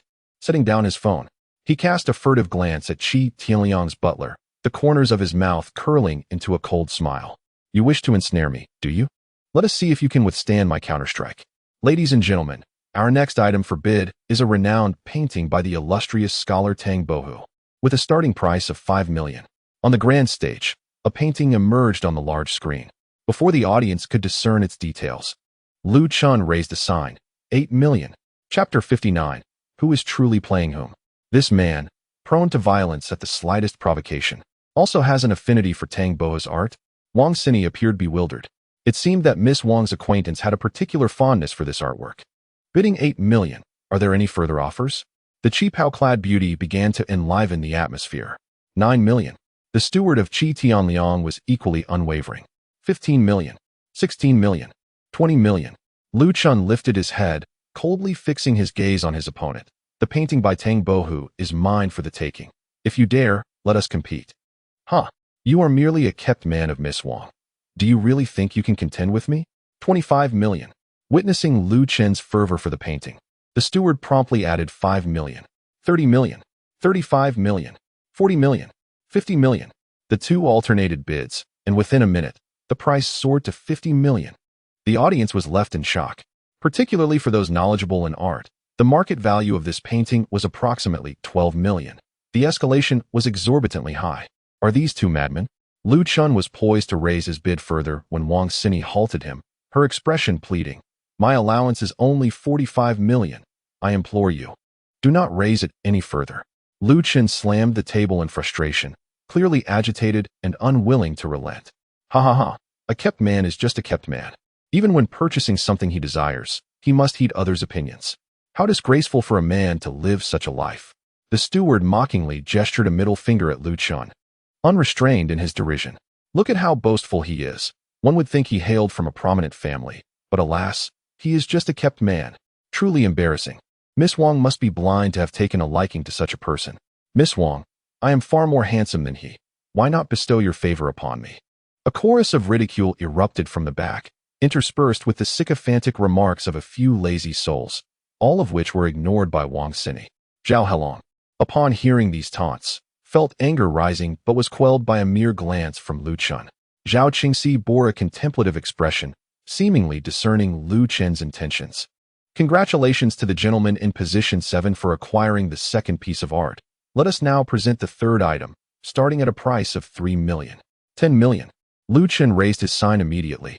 20 million. The steward countered without hesitation. 30 million. 40 million. 45 million. 50 million. Lu Chun slammed his chair in anger, pointing at the individual and furiously berating him. Heh, treasures are hard to come by. Only those with deep pockets prevail. If you lack funds, refrain from boasting, for it only invites scorn. The steward, arms crossed, exuded an air of superiority. Others followed suit with their derision. Spending others' money, one ought to remain silent.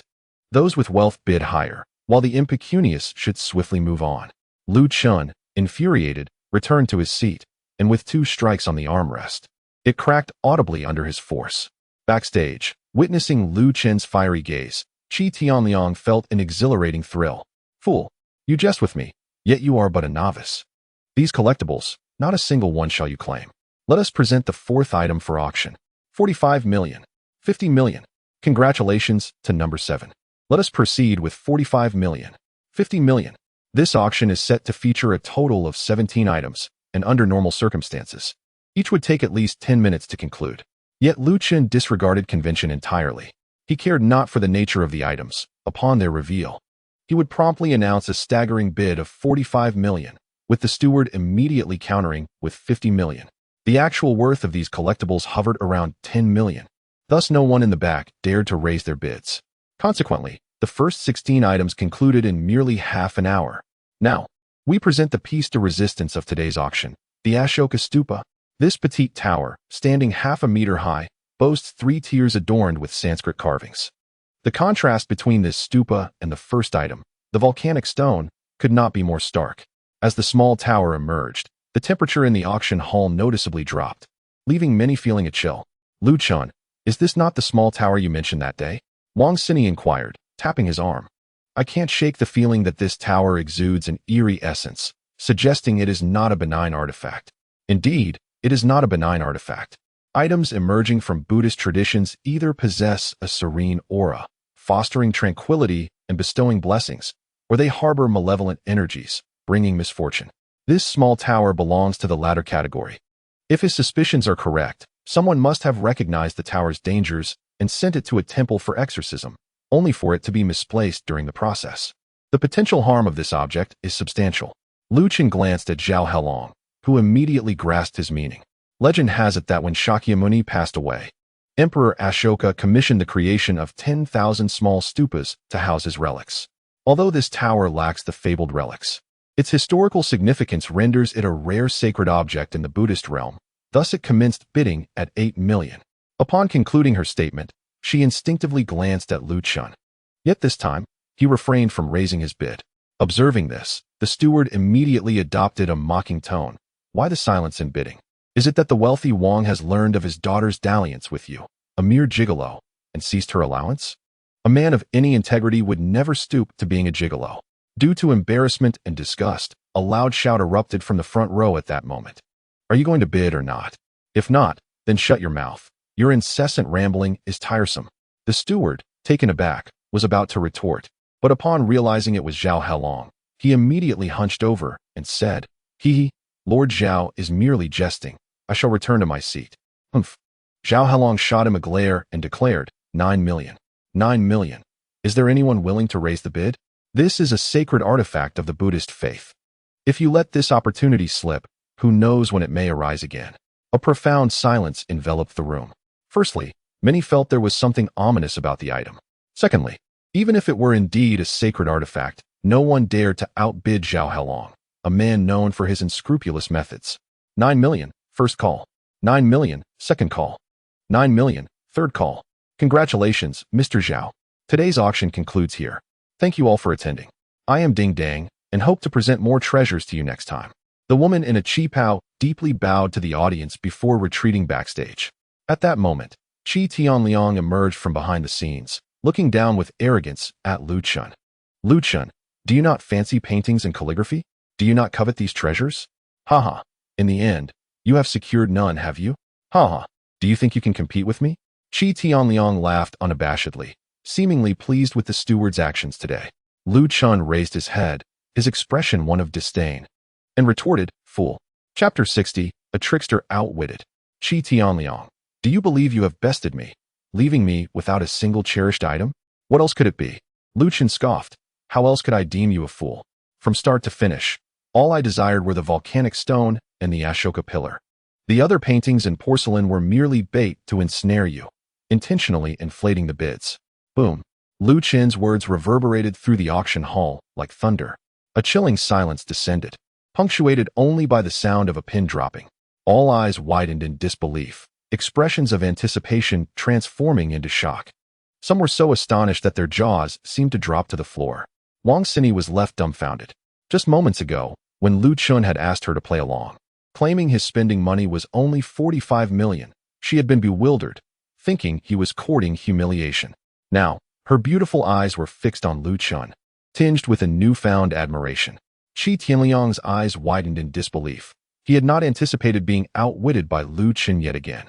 They had just acquired a total of 15 treasures, spending a staggering 750 million. Yet, the actual value of these artifacts was merely around 200 million. It was worth noting that most of these treasures had been consigned by others, and they only charged a 20% commission.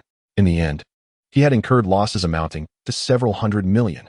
Upon reflecting on his recent return to Jiangnan, Qi Tianliang felt a sense of unease gripping his heart, particularly after witnessing the transformation of Stone King into mere rubble within a single day, resulting in the auction house incurring losses amounting to billions.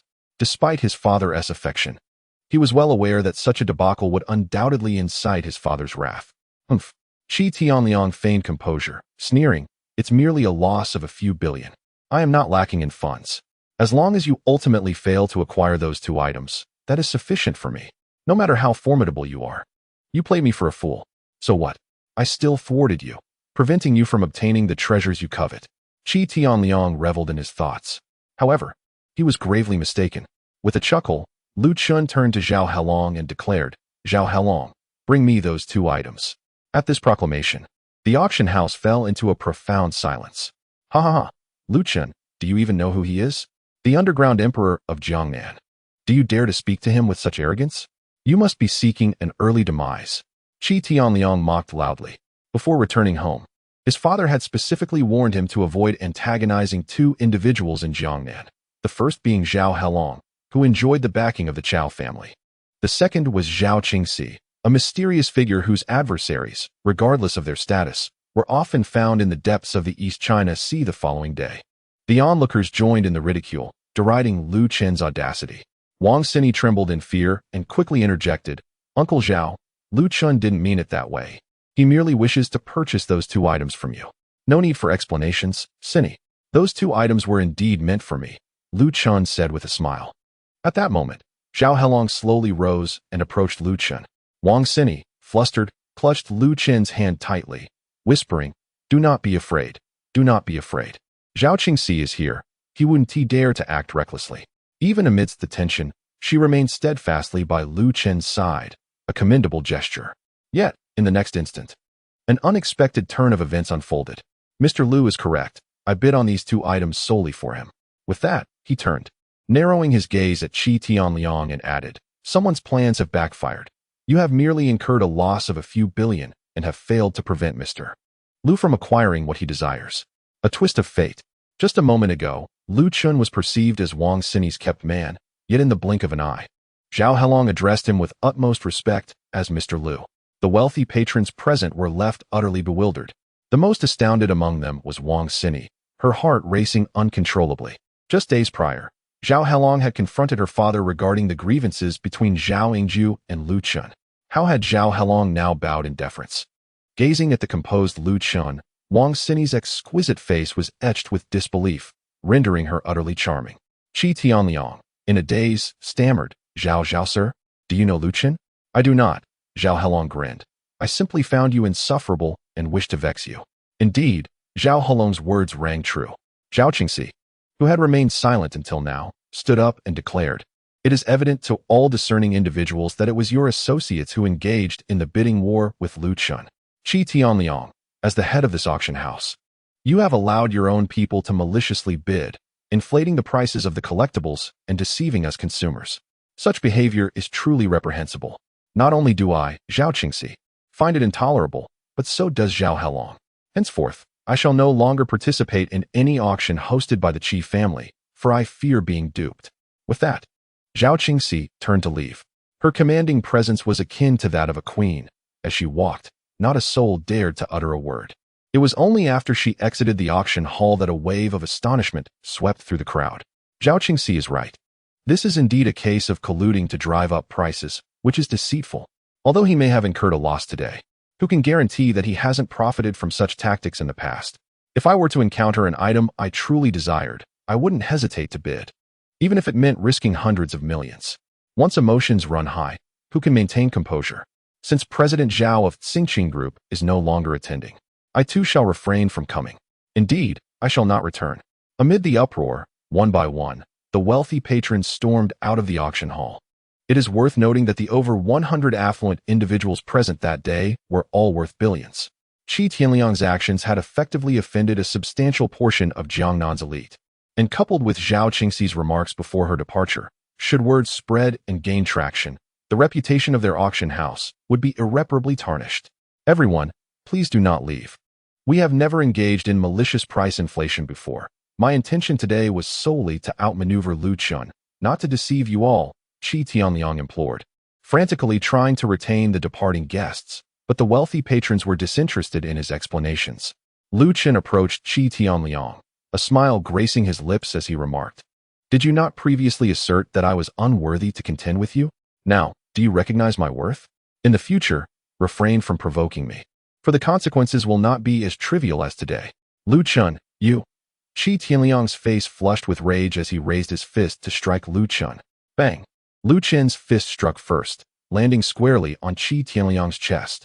Qi Tianliang was sent hurtling backward like a cannonball, crashing against the large screen on stage before collapsing heavily to the ground, curled up like a cooked shrimp, clutching his chest and emitting a mournful wail. Chapter 61. Zheng Lanqin's Request Clown. Lu Chun scoffed, wrapping his arm around Wang Xini's waist as they departed the venue, leaving behind Qi Tianliang in a state of humiliation. Bang! Qi Tianliang slammed his fist onto the stage in fury. As the heir of the Qi family, he had always basked in glory, even abroad, where he was the center of admiration. Yet upon his return, he had suffered such a significant setback, being beaten, the raw stone incident, the auction house in disarray, and a multitude of wealthy individuals hurling insults, all because of Lu Chun. Suddenly, the shrill ringtone of a mobile phone pierced the air, and upon glancing at the caller ID, his heart sank. Father, Do you even remember that you have a son? You ungrateful wretch. Tell me, what on earth happened with the Stone King? What is this about the auction house maliciously driving up the price? The reputation that our family has painstakingly built over decades has been tarnished by you in a single day. Are you trying to drive me to my grave?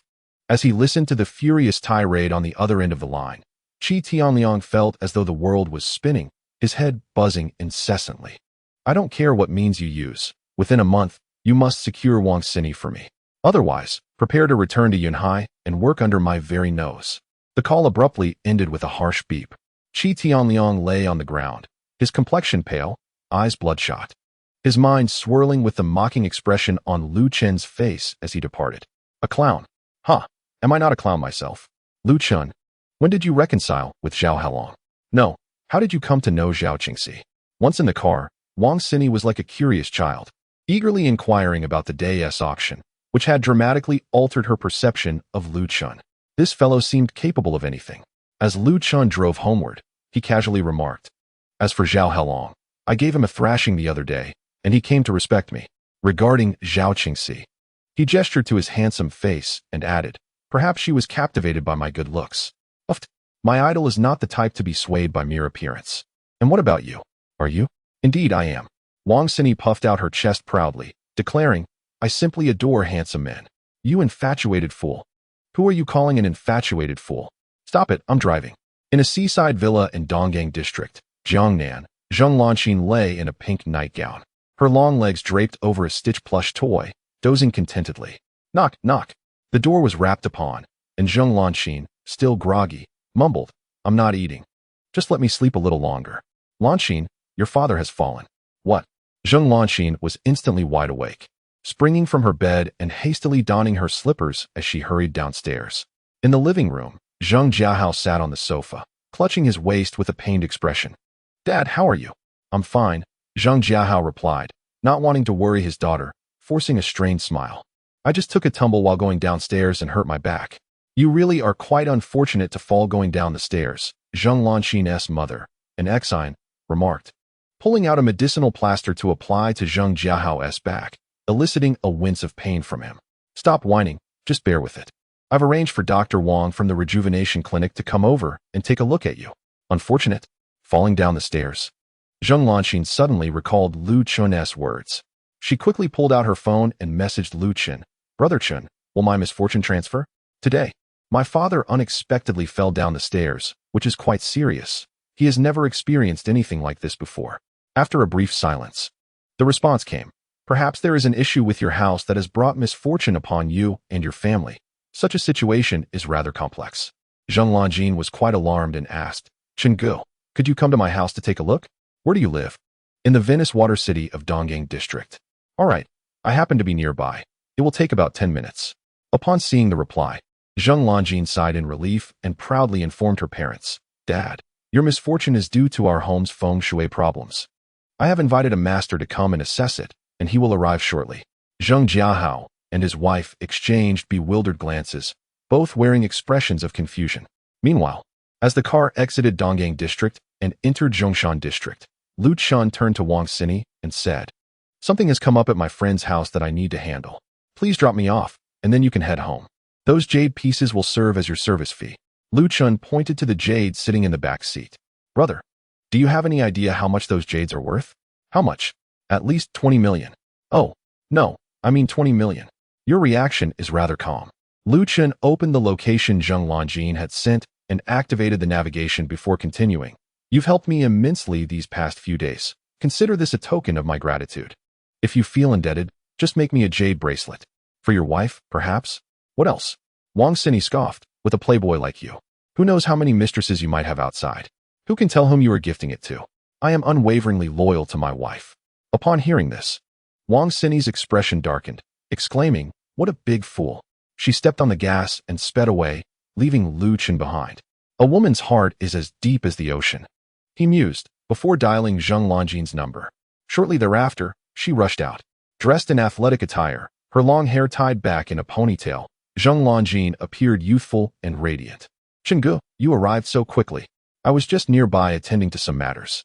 Is your house inside? Yes. Noticing Lu Chen carrying 2 boxes, she immediately offered. Let me help you with those. No need. They're not heavy. Let's go take a look first. All right. Venice Water City is a tourist attraction in Jiangnan, featuring a river that runs through the entire community. The buildings within the complex are all European-style villas, with small taverns, restaurants, and museums lining the banks of the river.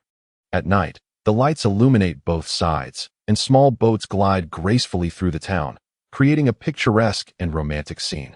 Zheng Lanjin's home is located within the water city, on the seaside, a mere 100 meters from the ocean. Some say living by the sea can be quite damp. However, it is not as dreadful as many perceive. At least, Lu Chun found it to be tolerable. Dad, Mom, Chen Gu has arrived. Pushing open the gate to the courtyard, Zheng Lanjin called out into the interior. Zheng Jiahao and his wife immediately emerged to greet her, but upon seeing Lu Chen's youthful visage, their expressions darkened in an instant. Their daughter had been deceived. This thought simultaneously sprang to their minds. Chapter 62. The Divine Healer returns. Old man will refrain from displaying his skills. Lanjin. Your father's predicament is far more severe than yours. Lu Chun cast a glance at the couple, noting their stormy countenances, particularly Zheng Jiahao, whose face was a deep shade of anger. Had he arrived even a moment later, Zheng Jiahao might have met his end. Oh dear. Then please, save my father. Zheng Lanjin, unconditionally trusting Lu Chun, turned pale with urgency upon hearing those words. Nonsense. Zheng Jiahao interrupted her with an expression of fury and then turned to Lu Chun, scolding him. You, so young and yet so ungrounded in reality, resorting to charlatanry to deceive others. You may fool Lanjin, but you will not fool me. Begone at once. Dad, Brother Chun, silence. You are not to associate with him any longer. In Zheng Jiahao's eyes, Lu Chun was nothing more than a societal drifter, skimming through the pages of the I Ching and glancing at Wang Yangming, pretending to possess profound knowledge of metaphysics, solely to deceive young women entering society. Beside them, an ex-Ion firmly pulled Zheng Lanjin closer. Lanjin, your father is right. Stay away from such frauds in the future. Mom, Brother Chen is not a fraud. He saved my life yesterday. Zheng Lanjin exclaimed, her face a mask of anxiety as she desperately tried to plead her case. Do you dare to retort? Zheng Jiahao raised his hand as if to strike her, but upon lifting it, a sharp pain shot through his waist, causing him to break into a cold sweat. Ah, you truly are going to drive me to my grave. Zheng Lanjin stood frozen, helplessly gazing at Lu Chun. Having been raised with strict discipline, she had always been required to return home before 10 each night, leaving her intimidated by her father. Lanjin, since your uncle and aunt do not trust me, let it be. Lu Chun shrugged nonchalantly. It was futile to argue with the obstinate Zheng Jiahao. There was no need for him to endure insults while exerting effort. Leave quickly. You are not to contact my daughter again, or I will not let this matter rest. Zheng Jiahao, one hand clutching his waist and the other pointing at Lu Chun, threatened him. At that moment, an elderly man with white hair approached, seemingly intending to depart. Oh, young brother Lu Chun, what a coincidence to see you here. The newcomer was none other than the renowned Dr. Wang from the Huachuntang Clinic. Having received a call from an ex-Ion, he had rushed over and was thrilled to see Lu Chun as well. After witnessing Lu Chun's miraculous healing methods at the Chow family's residence, he had sought information about him and discovered that the illness of the wealthy Wang Qiqiang had also been cured by Lu Chun. In that instant, he realized that a prodigious talent had emerged in the realm of traditional Chinese medicine, and he had long desired an opportunity to engage in a profound discussion with Lu Chun. However, despite providing his contact information, Lu Chun had yet to reach out. Dr. Wang, what a delightful surprise. Lu Chun greeted him with a smile. Seeing that the two were acquainted, Zheng Jiahao furrowed his brow. Dr. Wang, do you know him? Hee. Boss Zheng, in the presence of Brother Lu, how could I dare to call myself a divine physician? That would be akin to flaunting my skills before an expert. Dr. Wang, with a beaming smile, remarked that in the past 2 decades, traditional Chinese medicine has been dwindling, and the emergence of a talent like Lu Chun genuinely delights him. Father, I told you Brother Chen is not a fraud. Zheng Lanqing puffed out her chest, brimming with pride. A fraud? What is this all about? Dr. Wang inquired, raising an eyebrow. In a somewhat awkward manner, Zheng Jiahao recounted the earlier incident and added, it's mainly because he is just so young. Nonsense. Boss Zheng is a businessman of repute. Surely he understands that one should not judge a person by their appearance? Dr. Wang huffed, casting a knowing glance at Zheng Jiahao. The latter quickly grasped the implication and hastily apologized to Lu Chun. Young brother, I failed to recognize your greatness just now. Please forgive me. Zheng Lanxin approached, playfully clutching Lu Chun's hand, and said, Brother Lu Chun, my dad didn't he mean it. For Tongtong's sake, please help him. Upon hearing this, Lu Chun, realizing the girl had invoked her cousin, decided not to refuse any longer.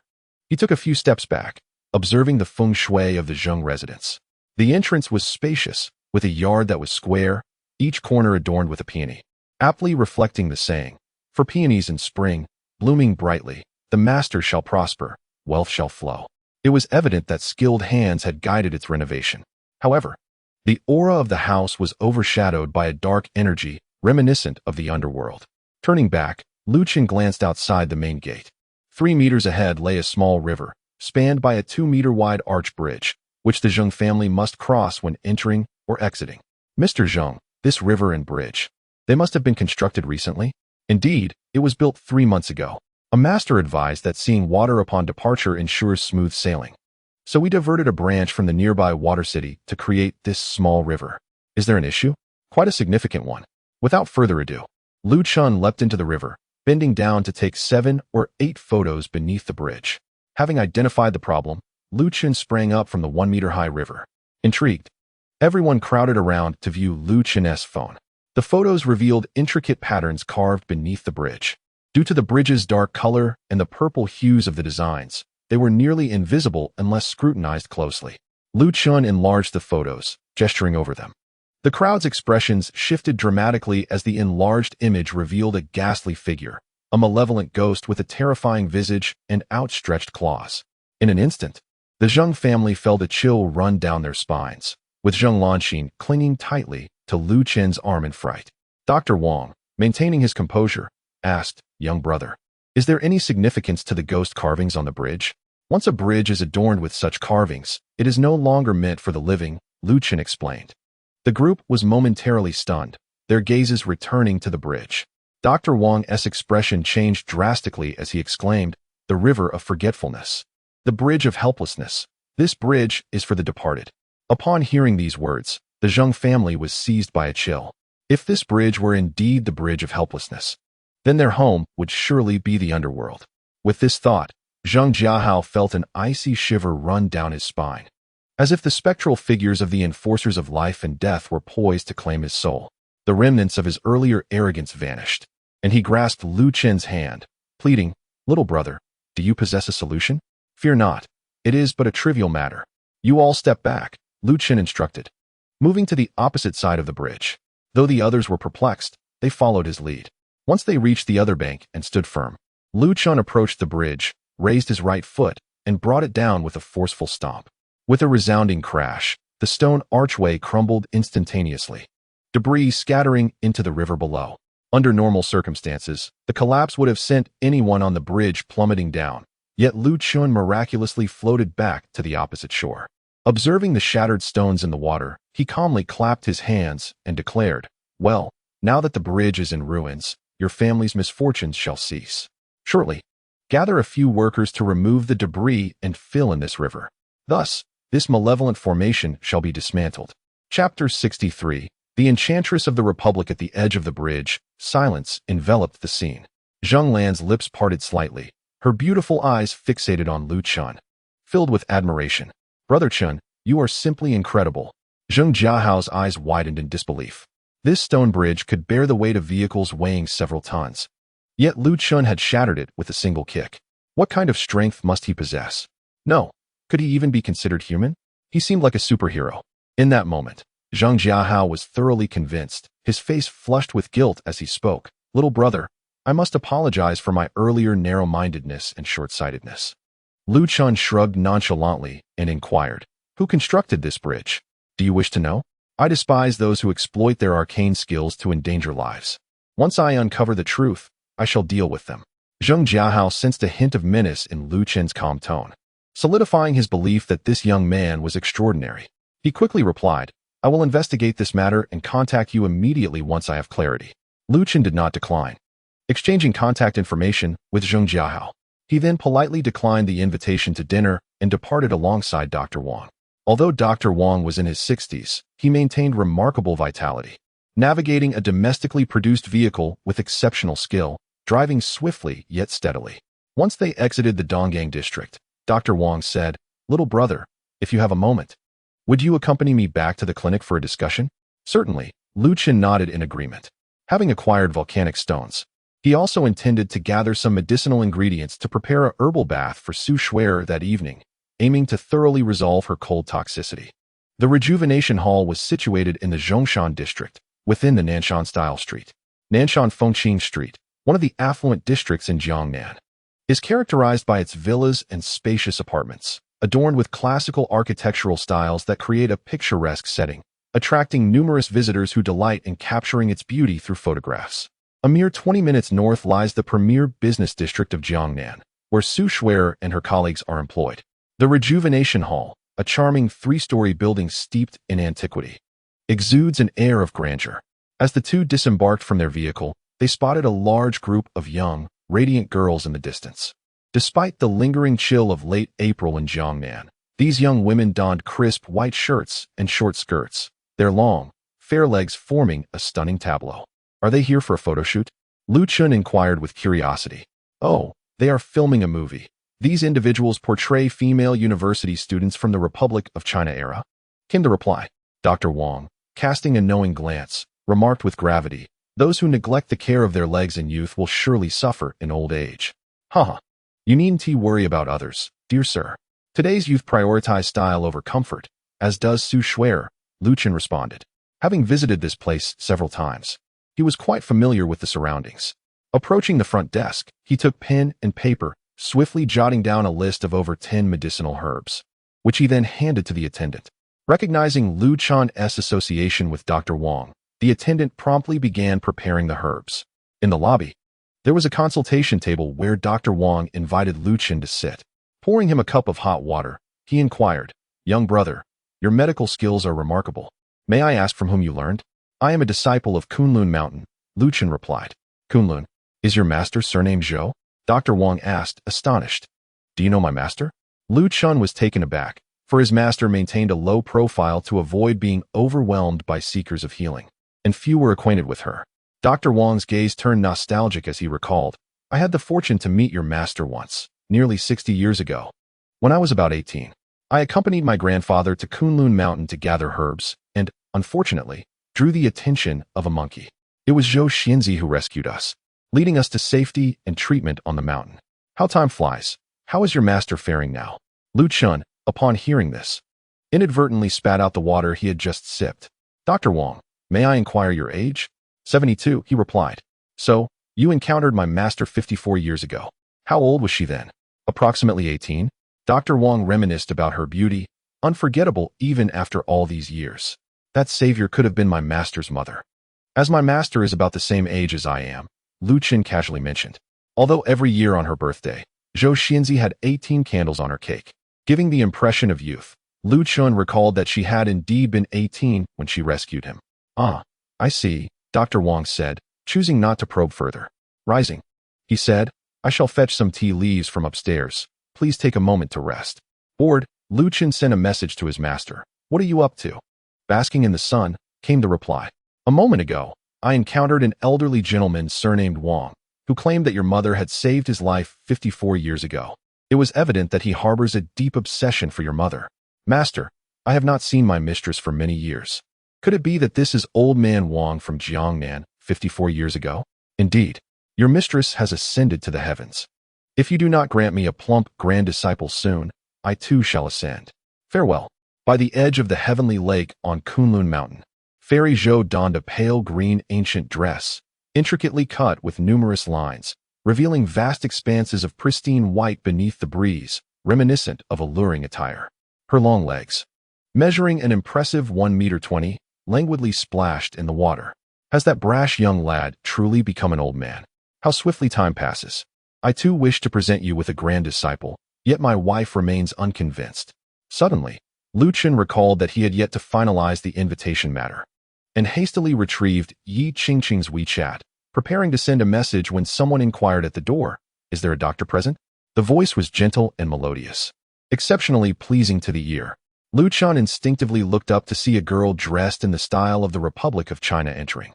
Clad in a white shirt paired with a remarkably short skirt and canvas shoes, her long, slender, and fair legs were akin to a series of stunning models. Furthermore, her face was exquisite, with a perfect oval shape, picturesque features, and snow-white skin adorned with subtle makeup. She was truly a celestial beauty. The shop assistant, who was preparing medicine for Lu Chun, was momentarily entranced.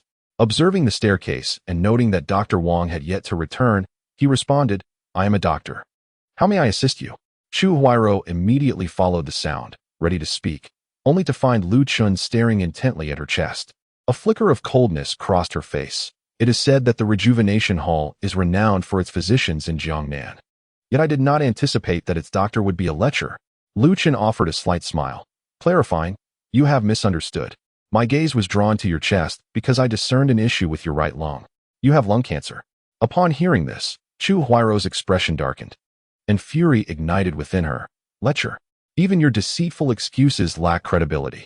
The rumors circulating online proved to be unreliable. The Rejuvenation Hall was merely a place seeking fame without merit.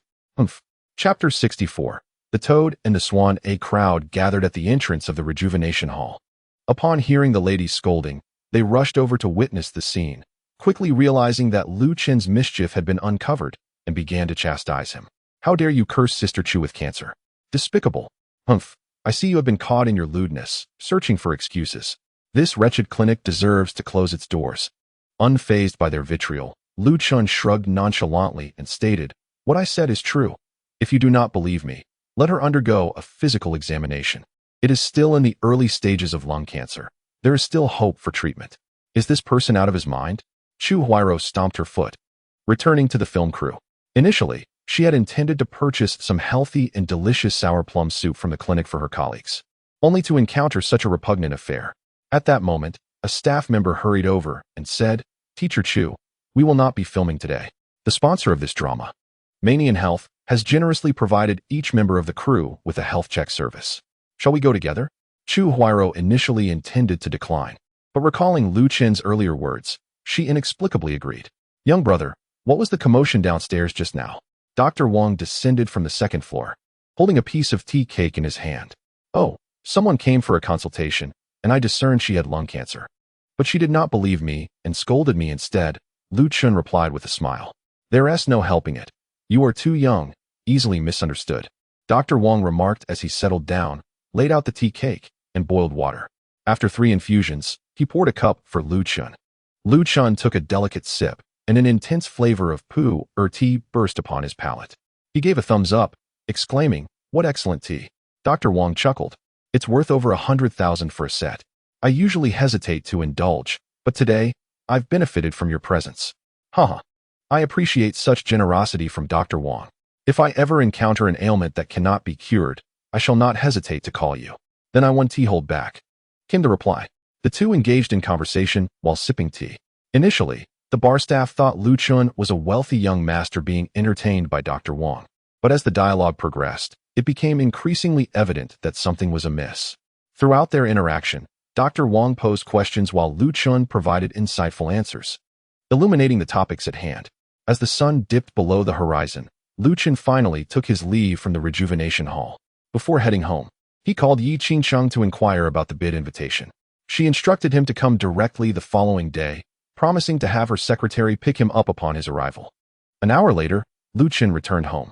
As he entered, he found Su Shui'er lying down, the air conditioning humming softly and warming the room. Yet, she curled herself tightly under the covers, her complexion pale. "Darling, are you feeling cold again?" he asked. "Yes, it's even colder than yesterday." "What do you have in your hand?" she replied. "Medicine," Lu Chun said, shaking the herbal ingredients. "I acquired a piece of volcanic stone. I'll process it tonight. Carry it with you, and combined with the medicine, your illness could be cured in about a month." "Really?" Su Shui'er's eyelids fluttered with excitement. "Of course," Lu Chun assured her as he hung his coat on a rack. "I'll go prepare the medicine now." With that, Lu Chun carried the herbs into the kitchen. Recently, he had purchased a clay pot specifically to brew medicine for Su Shui'er. After placing the various herbs inside, he felt something was still lacking. So he made a small incision on his thumb, allowing 10 drops of blood to fall into the pot, satisfied only after that before covering it. According to Shinzi, Lu Chun possessed a rare, pure yang body, naturally imbued with robust yang energy, which facilitated his rapid cultivation. The root cause of Su Shui's illness lay in the excess yin energy within her body. Thus, using his blood as an auxiliary ingredient would enhance the healing process. Brewing medicine, indeed, requires a particular skill.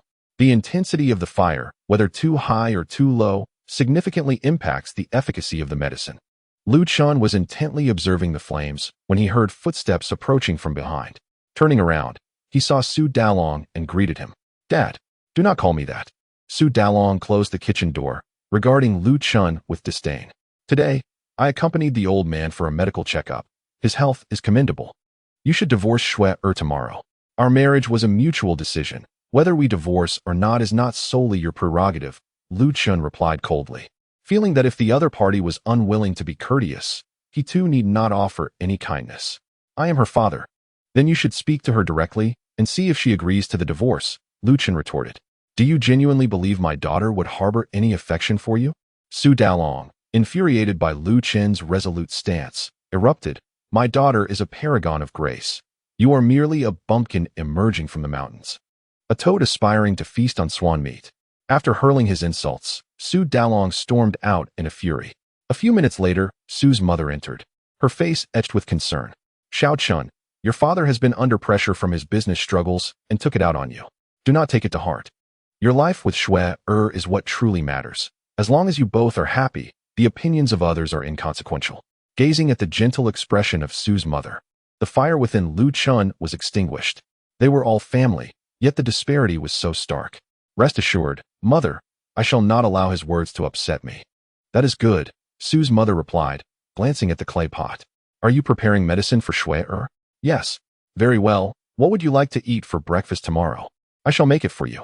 I love everything you cook, mother." "All right, I shall arrange something." Half an hour later, Lu Chun carried the medicinal soup upstairs. Su Shui turned her head and softly remarked, "Why is today's medicine so bitter? I can smell it from so far away." Good medicine is often unpleasant to the taste, but beneficial for healing. "Do not rise. I will feed you." Lu Chun placed the clay pot on the table, served a small bowl for Su Shui and sat beside her on the bed, gently feeding her. As Su Shui sipped the medicine, she scrolled through videos on her phone. "Oh, Chu Huairo is actually filming in Jiangnan, so close to the company." "Chu Huairo? Who is that?" Lu Chun inquired, the name sounding somewhat familiar. "A celebrity." Su Shui handed her phone to Lu Chun, stating, "She debuted as a child star and is only 29 this year, having starred in 10 films, all of which have received extraordinary acclaim. She is my favorite star. It's a pity she has been too busy lately, or I would visit her on set." "Are you really a fan?" "Not exactly a fan. I simply enjoy her films. In this day and age, how many young women do not follow dramas?" Despite her high-powered role as a cold and aloof female CEO, Su Shui was still only in her 20s.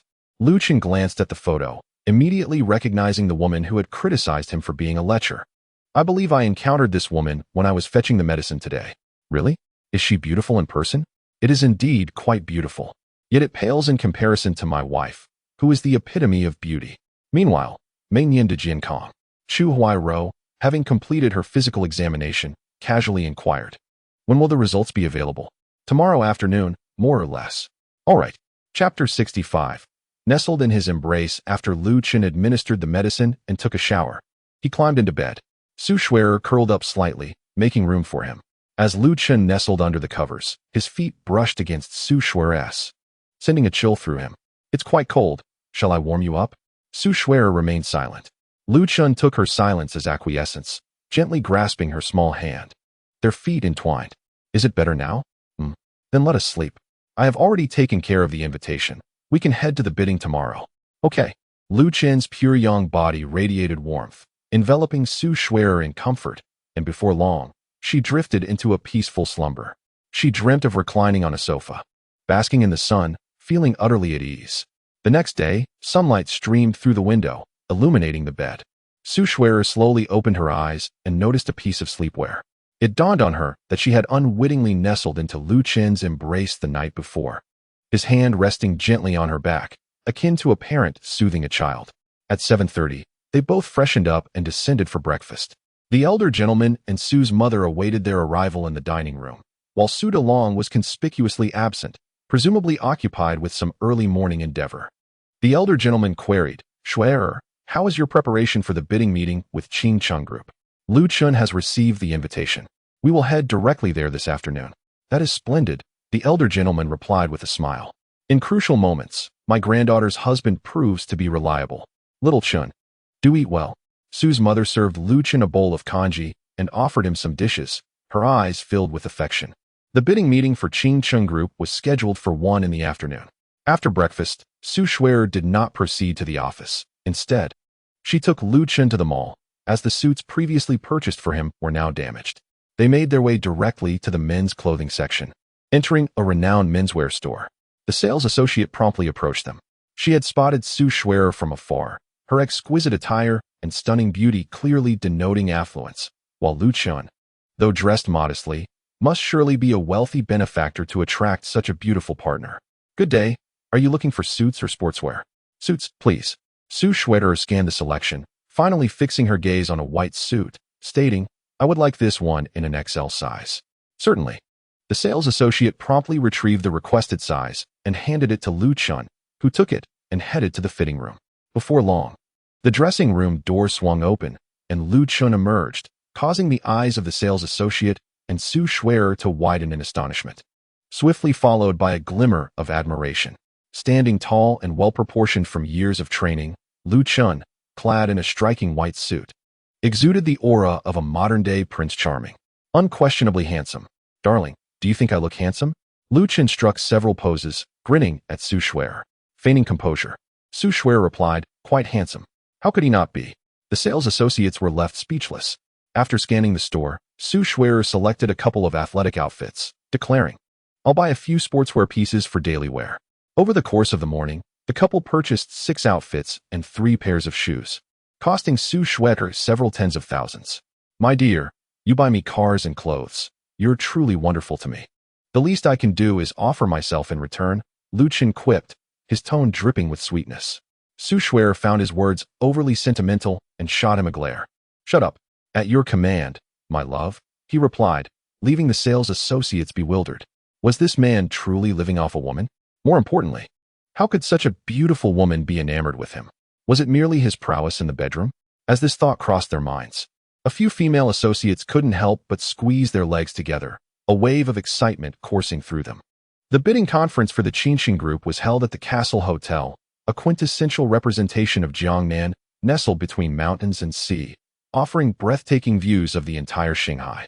Upon their arrival, they were met with a plethora of luxury cars parked outside, while affluent individuals congregated in clusters, engaging in lively conversations. Sensationally dressed women posed at the entrance, their alluring gazes scanning the crowd, hoping to be invited inside by a well-heeled gentleman. As they stepped out of the vehicle, Su Schwerer took the initiative to link her arm with Lu Chun, advising, "Today's attendees are all social elites. Temper your impulses and avoid any altercations. Rest assured, I am a reasonable person," Lu Chun replied with a grin, subsequently dialing Zhao Qingxi. "I've arrived at the hotel entrance." At that moment, Zhao Qingxi was busy applying her makeup inside the Castle Hotel. She quickly instructed her assistant, "Go fetch Mr. Lu and his partner. If anyone inquires, tell them he's your fellow townsman. Don't disclose our acquaintance." "Understood," the assistant promptly responded before hurrying out. Zhao Qingxi gazed into the mirror at her captivating visage, a smile curling at her lips. The leader is rather amusing. Whether she loves you or your power, the essence remains the same. She adores you. Why complicate matters?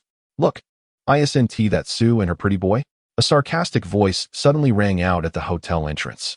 Turning around, they recognized the familiar faces of Su Jiqiang and his brother-in-law, Gao Chao, after being duped by Lu Chun and Wang Xini the day before, resulting in damage to the Qi family auction house's reputation and a beating of his own. Su's simmering anger had found no outlet. "Last night, I brought Su Jiqiang and Gao Chao to the extravagant banquet, where we indulged ourselves thoroughly. Yet, the allure of those princesses pales in comparison to Wang Xini. The more Qi Tianliang indulged, the more discontent he felt. Unable to exert force upon Wang Xini, he set his sights on Su Schwerer, whom he had encountered at the old restaurant. and commanded Gao Chao to ensure she graced his bed within 3 days. During this time, Gao Chao, feeling neglected by Zhao Helong, eagerly sought to align himself with the Qi family, and thus conspired with Su Jiqiang on how to win over Su Shuer. Su Jiqiang understood that Su Shuer would never abandon the Chengqing Group project. She was indeed waiting for this moment, and it was no coincidence they crossed paths. Su Jiqiang, did you come here specifically to ridicule me? Su Shuer's expression was icy. Why would I mock you? We are part of the same company, Su Jiqiang replied, shaking the invitation in his hand. I'm here to rescue you. If you accompany young Master Qi for dinner tonight, I shall grant you entry. With disdain, he pointed at Lu Chun. To forsake a Prince Charming for a toad is not worth it. Su Jiqiang, I have tolerated your insolence due to our company's good relations, but I never anticipated your audacity would escalate. Now, apologize to my husband at once, or I shall not hesitate to sever ties. Chapter 66. Fellow villager, you want me to apologize to him? Su Jiqiang gaped in disbelief at Su Shuer. Yes, immediately apologize. Su Shuer's tone was resolute. Lu Chun was her husband, yet Su Jiqiang had persistently insulted him. Though she often admonished Lu Chun against violence, she too possessed her limits. Su Shuer, you've lost your mind. Apologizing to a freeloader? What a delusion. If you fail to secure the Chengqing Group project, you will no longer be the general manager. I will expel you from the company, and then we shall see how you can continue to act superior. Su Jiqiang was enraged and retaliated fiercely. The commotion drew a crowd, with many casting scornful glances at Lu Chun, a mere pretty boy embarrassing himself in public. Pathetic. Suddenly, Su Shuer raised her hand and slapped Su Jiqiang across the face. Remember, Su Jiqiang, my husband is not a toad. If you dare to speak nonsense again, it will not end with just a slap. Now leave. The slap echoed, and the onlookers gasped in astonishment. Su Shuer, accomplished and beautiful, had become a prominent figure in Jiangnan, especially after the recent incident of her fainting while seeking a suitor. They could hardly believe she would publicly strike someone for a freeloader. Is this what love does to a person? Lu Chun was stunned. In his memory, Su Shuer was always mature and composed, yet here she was, defending him publicly. Warmth spread through his heart. Su Jiqiang, clutching his face, looked at Su Shuer in shock. You hit me? Su Shuer's delicate face was frigid as she coldly replied, Indeed, I struck you. How dare you lay a hand on my cousin? You truly do not regard me at all. Gao Chao, who had remained silent, approached with a dark expression. At that moment, 2 security guards stepped forward. This is the bidding conference of the Chengqing Group. If you wish to cause a disturbance, kindly do so from a distance. They have no invitation. Swiftly escort them away. Su Jiqiang, covering his face, pointed at the 2 with derision, secretly contemplating that once he ascended to power, his first act would be to expel Su Shuer from the management team. Upon hearing this, the security guards moved to expel Lu Chun and Su Shuer. Just then, a sweet voice resonated from within the hotel. Mr. Lu, here is your invitation. Everyone turned to see a woman in a suit emerging, unmistakably Tong Tong, assistant to Zhao Qingxi. With a bright smile, Tong Tong presented the invitation to Lu Chun, recognizing her as Zhao Qingxi's envoy. Lu Chun accepted the invitation and waved it at Su Jiqiang, saying, Did you see that? Ha ha ha, keep pretending. You, a man living off others, actually received an invitation from the Chengqing Group? This woman must be here to put on an act for you. Su Jiqiang laughed heartily. Had the invitation been given to Su Shuer, he might have believed it, but Lu Chun? What was he truly worth to receive such an honor? Who are you calling a freeloader? Tong Tong narrowed her eyes, glaring coldly at Su Jiqiang. I referred to him as a freeloader, she began, but before she could finish, she delivered a resounding slap, leaving Su Jiqiang's face swollen on both sides. Su Jiqiang was taken aback. Su Shuer hit me. And now you dare to strike me as well? How audacious. I'll make you pay. He cursed vehemently, raising his arm to strike Tong Tong, but at that moment, a bodyguard firmly grasped his wrist. What are you doing? Su Jiqiang demanded. This is Secretary Ye's assistant, Secretary Tong, the security guard replied. What? Su Jiqiang's countenance shifted dramatically, his arrogance replaced by panic. Zhao Qingxi's assistant was a formidable presence in the Jiangnan business world, second to none. Su Shuer looked on in astonishment, unable to fathom why Zhao Qingxi's secretary would deliver an invitation to Lu Chun. Could it be that Lu Chun was not jesting that day and truly knew Zhao Qingxi? Secretary Tong, do you know Lu Chun? Su Jiqiang inquired, his forehead slick with cold sweat. Tong Tong shot him a glance, her voice icy. Lu Chun is our most esteemed guest at the Qingqing Group. Henceforth, treat him with respect, or I shall ensure you are blacklisted in the Jiangnan business community. Her words struck Su Jiqiang like a hammer, leaving him breathless and dizzy. The Qingqing Group was the sovereign of the Jiangnan business realm, with a mere finger. It could crush the Su family. How could this pretty boy, Lu Chun, possibly be connected to the Qingqing Group? Confusion, anger, and despair swirled within him. Yet he dared not utter a word, fearing Tong Tong's wrath might indeed lead to his downfall. The business professionals at the entrance widened their eyes in astonishment, their previously mocking expressions replaced by shock. Some bolder women even tugged at their skirts, revealing their alluring figures to Lu Chun. Although he was married, this did not preclude the possibility of a delightful story unfolding between them. After accepting their invitations, Tong Tong instructed and led Lu Chun and Su Shuer into the hotel. Su Jiqiang clenched his fists, while Gao Chao wore an expression of displeasure. Gao Chao cursed. Damn it, why let this kid keep pretending? Su Jiqiang gritted his teeth. Qi Xiao said we must have Su Shuer in bed within 3 days. What now?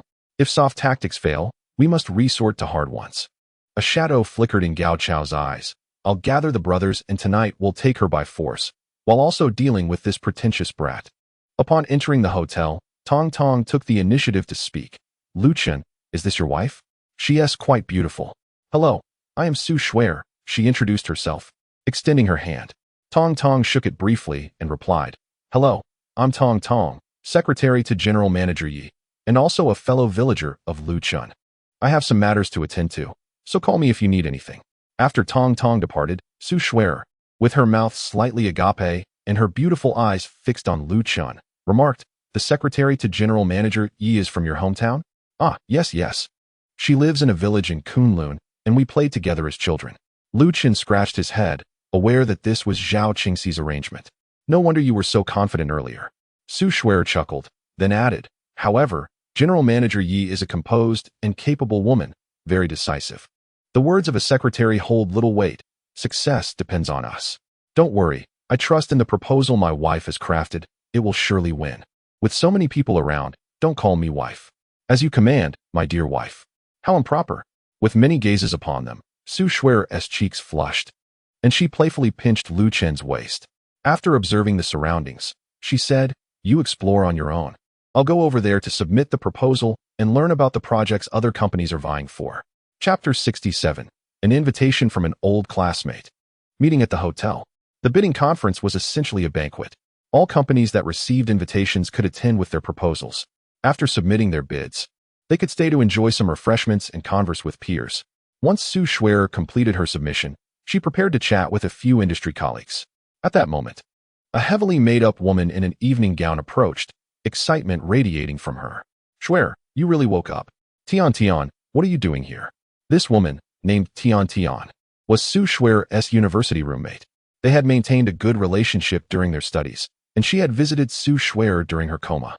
Pointing to her name tag, Tian proudly declared, I'm the secretary to manager by at Qingqing Group. Wow, you work at Qingqing Group? How is that? Impressive, right? Indeed. Su Shuer was not exaggerating. Since the Qingqing Group took charge of Jiangnan, it had displayed an undeniable aura of dominance. The influx of applicants seeking to submit their resumes had nearly overwhelmed the threshold, and to secure even a modest position within this realm was indeed the hallmark of a life well lived. Tian glanced at the tender document and inquired, Are you here to bid? Indeed, I'm here to give it a try. Tian surveyed their surroundings, ensuring no one was paying attention. Before leaning closer to whisper in Su Shuer's ear, Let me tell you, this bidding session is merely a facade. I overheard Manager Bai mention that the project has already been predetermined. Su Shuer's expression shifted slightly at this revelation. Is that true? Of course, Tian affirmed. Consider this. The grand development of the West District is such a substantial project. Even a small slice of the pie would sustain your company for years. It's impossible for it to be opened up for public bidding. To get a share of the project, you must make certain sacrifices. Upon hearing this, Su Shuer nodded in understanding. I comprehend that. I've also prepared some funds, but I don't have the connections to offer them. Tian wrapped her arm around Su Shuer's and said with a smile, Those who can influence project allocations are all high-ranking executives of Qingqing Group.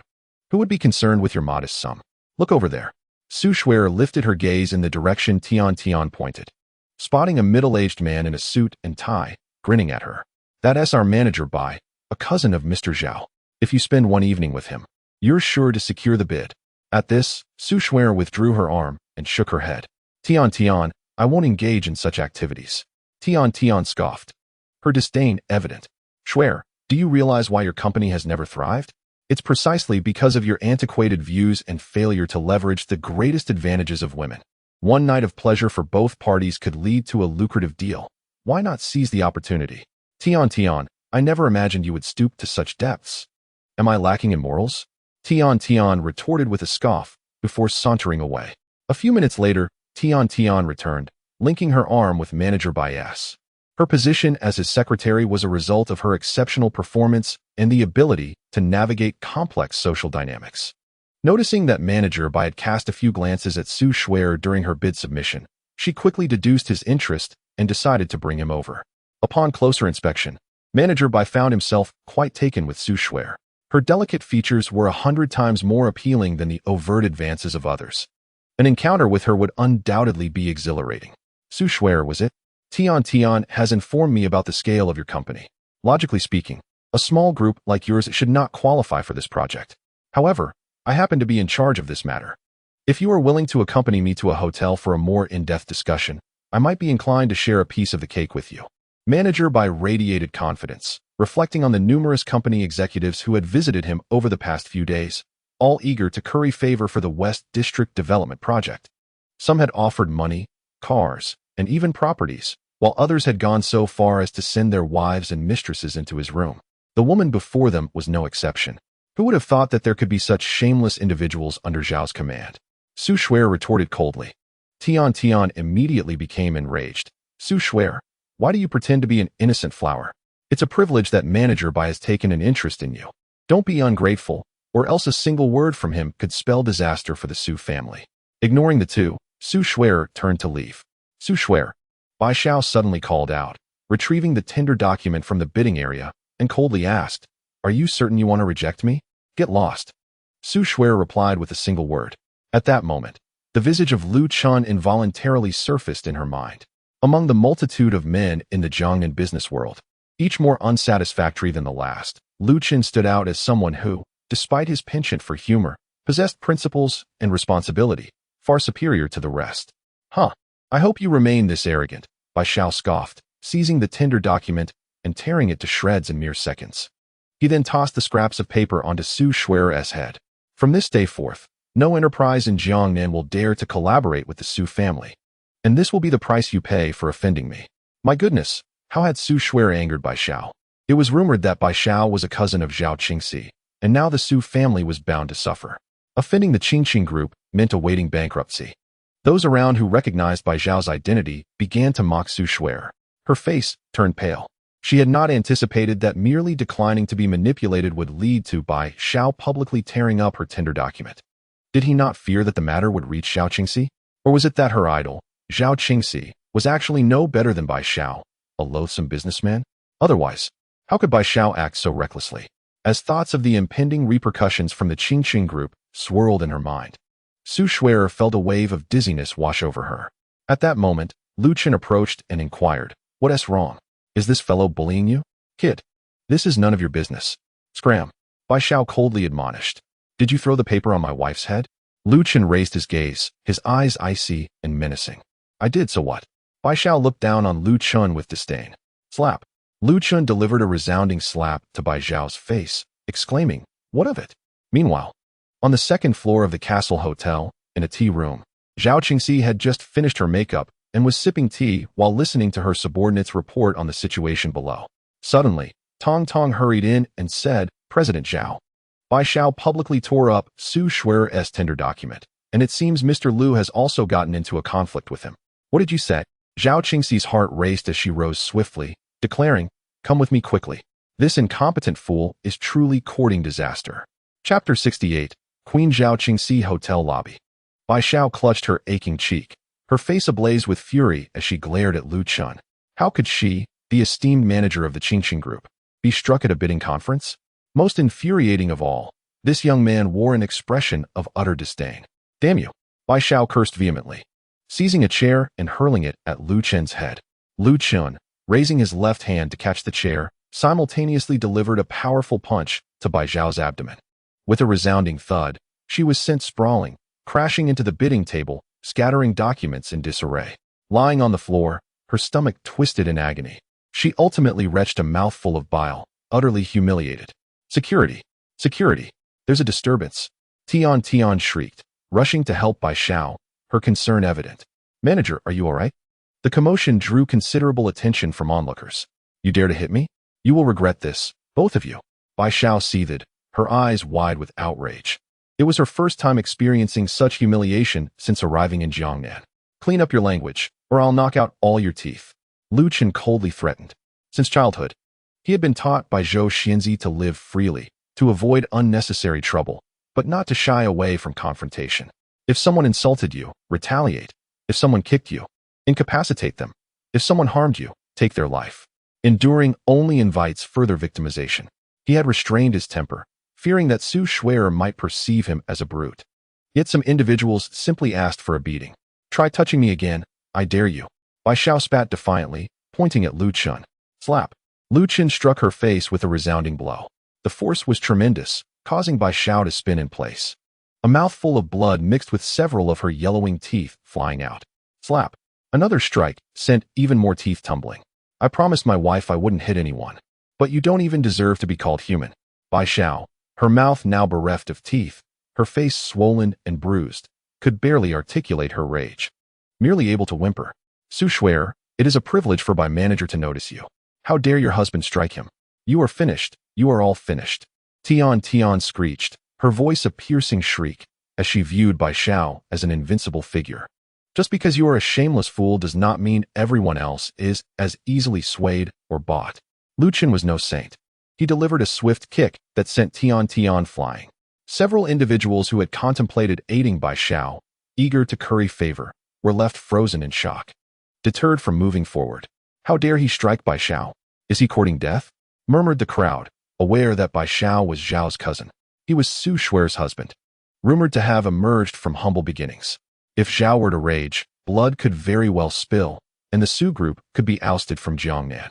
The spectators exchanged glances filled with pity and mockery, lamenting Su Shui'er's misfortune in marrying such a fool. Stop. At that moment, the security personnel of the Qinxing group rushed over in a furious manner. Upon seeing Bai Xiao covered in blood, their faces displayed shock. Just as Bai Xiao, amidst the chaos, muttered a curse, a crisp, cold voice resonated from the corner of the second floor. Everyone, cease this at once. All eyes turned towards the source of the voice, and they could not help but be captivated. The protagonist of the day, the president of Qinxing Group, Zhao Qingxi, had arrived. On this day, she donned a black strapless evening gown that accentuated her exquisite figure, her skin glistening like jade, her bright eyes radiating charm. The gown perfectly outlined her alluring curves, complemented by her captivatingly austere visage, exuding a commanding presence that could drive any man to madness. The hall fell into a profound silence, all present rendered speechless. Even Su Shui'er, typically poised, found herself blushing. Bai Xiao felt a surge of joy. Lu Chen's actions at the bidding meeting had not only tarnished his own reputation, but also that of the entire Qinxing group. Moreover, as Zhao Qingxi's subordinate, she would undoubtedly come to his aid. Zhao. Bai Xiao approached, ready to lament to Zhao Qingxi. However, with a swift motion, Zhao Qingxi raised her delicate arm and delivered a sharp slap to Bai Xiao's face. I entrusted the bidding project to you, and this is how you respond? Publicly tearing up the bid documents and attacking without discernment? Is this Qinxing group under your command or mine? Zhao Qingxi raised her hand again and delivered several more slaps. Despite being a woman, her strength surpassed that of an average man. Bai Xiao, his mouth bleeding, pleaded for mercy. I was wrong. It hurts, please. The hall remained in utter silence, the sound of a pin dropping palpable. Everyone stared in astonishment at this scene. Those anticipating Su Shui'er's misfortune were now aghast, jaws nearly dropping to the ground. What is happening? Wasn't Bai Xiao Zhao Qingxi's cousin? How had he turned against his own kin? Su Shui'er's mouth slightly agape. Her beautiful eyes widened in astonishment as she looked toward Lu Chen. Could it be that her husband held some favor with President Zhao? She realized she was increasingly perplexed by Lu Chen. He appeared to be an unremarkable, clean-cut youth, Yet the more she interacted with him, the more she discovered the secrets he concealed. After delivering several more slaps, Zhao Qingxi ceased her assault and approached Su Shuer, slightly bowing in apology. I apologize. It is my failure to properly manage my subordinates that has caused you distress. Bai Zhao's eyes widened in disbelief. Having known Zhao Qingxi for over 20 years, he had never witnessed her apologizing to anyone. At that moment, he felt as though a heavy stone was pressing on his heart, making it difficult to breathe. His vision blurring with despair. Tian was left dumbfounded, her mind in a state of confusion. She recalled her earlier haughty and sarcastic remarks towards Su Shuer, proclaiming that she would never stand tall in this world. In an instant, Zhao Qingxi, who usually had to ingratiate herself, humbly apologized to Su Shuer, leaving her feeling dizzy. Zhao Qingxi produced a business card and handed it to Su Shuer, stating, "Your bid was torn, but you may reorganize it and submit it to my office. I shall review it with utmost seriousness. Thank you, Zhao." Su Shuer finally grasped that Zhao Qingxi's appearance was not merely for Lu Chen's sake, but rather a stand against the petty schemes of individuals like Bai Xiao. This was indeed her idol, the queen of the business realm, Zhao Qingxi. Zhao Qingxi surveyed the room and declared, "Ladies and gentlemen, the Western Development Initiative is the government's most valued project for the next decade. Therefore, in matters of bidding, the Qingxin Group will adhere strictly to principles of fairness and justice, and will not tolerate any acts of corruption. Should anyone be found guilty, I shall expel them from the company immediately." Chapter 69. The star's illness. Zhao is formidable. Truly, the queen of Jiangnan's business world, such poise, such principles. I Cheng. Eminal. It was no wonder that the higher-ups entrusted the Western District Development Project to Zhao, for only she embodied true fairness and justice. The businessmen present were generous with their praises, showering her with compliments. Zhao Qingxi turned to Bai Xiao and instructed, "Submit your resignation and return to Yunhai, you disgraceful individual." Bai Xiao was filled with despair. Her mother had once wept, pleading for her to join the Qingxin Group, but now she was being cast out, sent back home. The thought of returning to face her parents' reproach and criticism overwhelmed her, and she fainted on the spot. In a hurry to finalize the bid, Su Shuer pulled Lu Chun back to the company. On the way, she drove while sneaking glances at Lu Chun. "Wife, why do you keep looking at me? Is my handsome visage captivating you?" Lu Chun said, basking in his own narcissism. Suddenly, Su Shuer remarked, "I feel like I hardly know you." "What do you mean?" Lu Chun inquired. As she maneuvered the steering wheel, Su Shuer slowly replied, "I don't know anything about your friends, your hobbies, what you like or dislike. Aren't we in the process of getting to know each other?" "That's true." Su Shuer turned her head with a smile and added, "By the way, my grandmother's birthday is coming up. Will you accompany me back home?" "Of course," Lu Chun said with delight, feeling that Su Shuer was gradually accepting him. After all, how could she possibly invite him to her grandmother's birthday celebration otherwise? Meanwhile, on the set of Moment of Glory, Chu Huairou was filming a chase scene. Portraying a university student wanted by warlords for participating in protests, she drew upon her strong dance background and experience in action films. However, today, after running just over 100 meters, she suddenly felt a sharp pain in her chest and struggled to breathe. Clutching her chest, she crouched down. The director hurriedly inquired, "What is the matter, Teacher Chu?" "It's nothing," Chu Huairou replied, rising with a face full of apologies. "I might have run too hastily and gotten a stitch." "Your face has turned pale. Let us all take a moment to rest," the director commanded. An assistant rushed over to support Chu Huairou, asking with concern, "Are you all right?" "It's nothing. Perhaps I've been overworked from filming lately. Allow me to help you back to the RV for a brief rest." With that, the two made their way toward the vehicle when the assistant's phone rang. She retrieved her phone with one hand and swiped to answer. "Hello. May I ask if this is Teacher Chu's assistant?" "Who is this?" "Greetings. I am the manager of Manian Health in the Jiangnan region. Teacher Chu's medical report has been released, and there are some concerns regarding her health. We would like you to come in." "What concerns?" "It would be better to discuss this in person." "Understood." After ending the call, the assistant relayed the information to Chu Huairou, who was taken aback and requested a leave from the director to visit Manian Health. "Miss Chu, here is your medical report," said a middle-aged man in a white coat, pushing a sheet of paper towards Chu Huairou in the manager's office. "Manager Lu, please tell me directly what is wrong," Chu Huairou asked straightforwardly.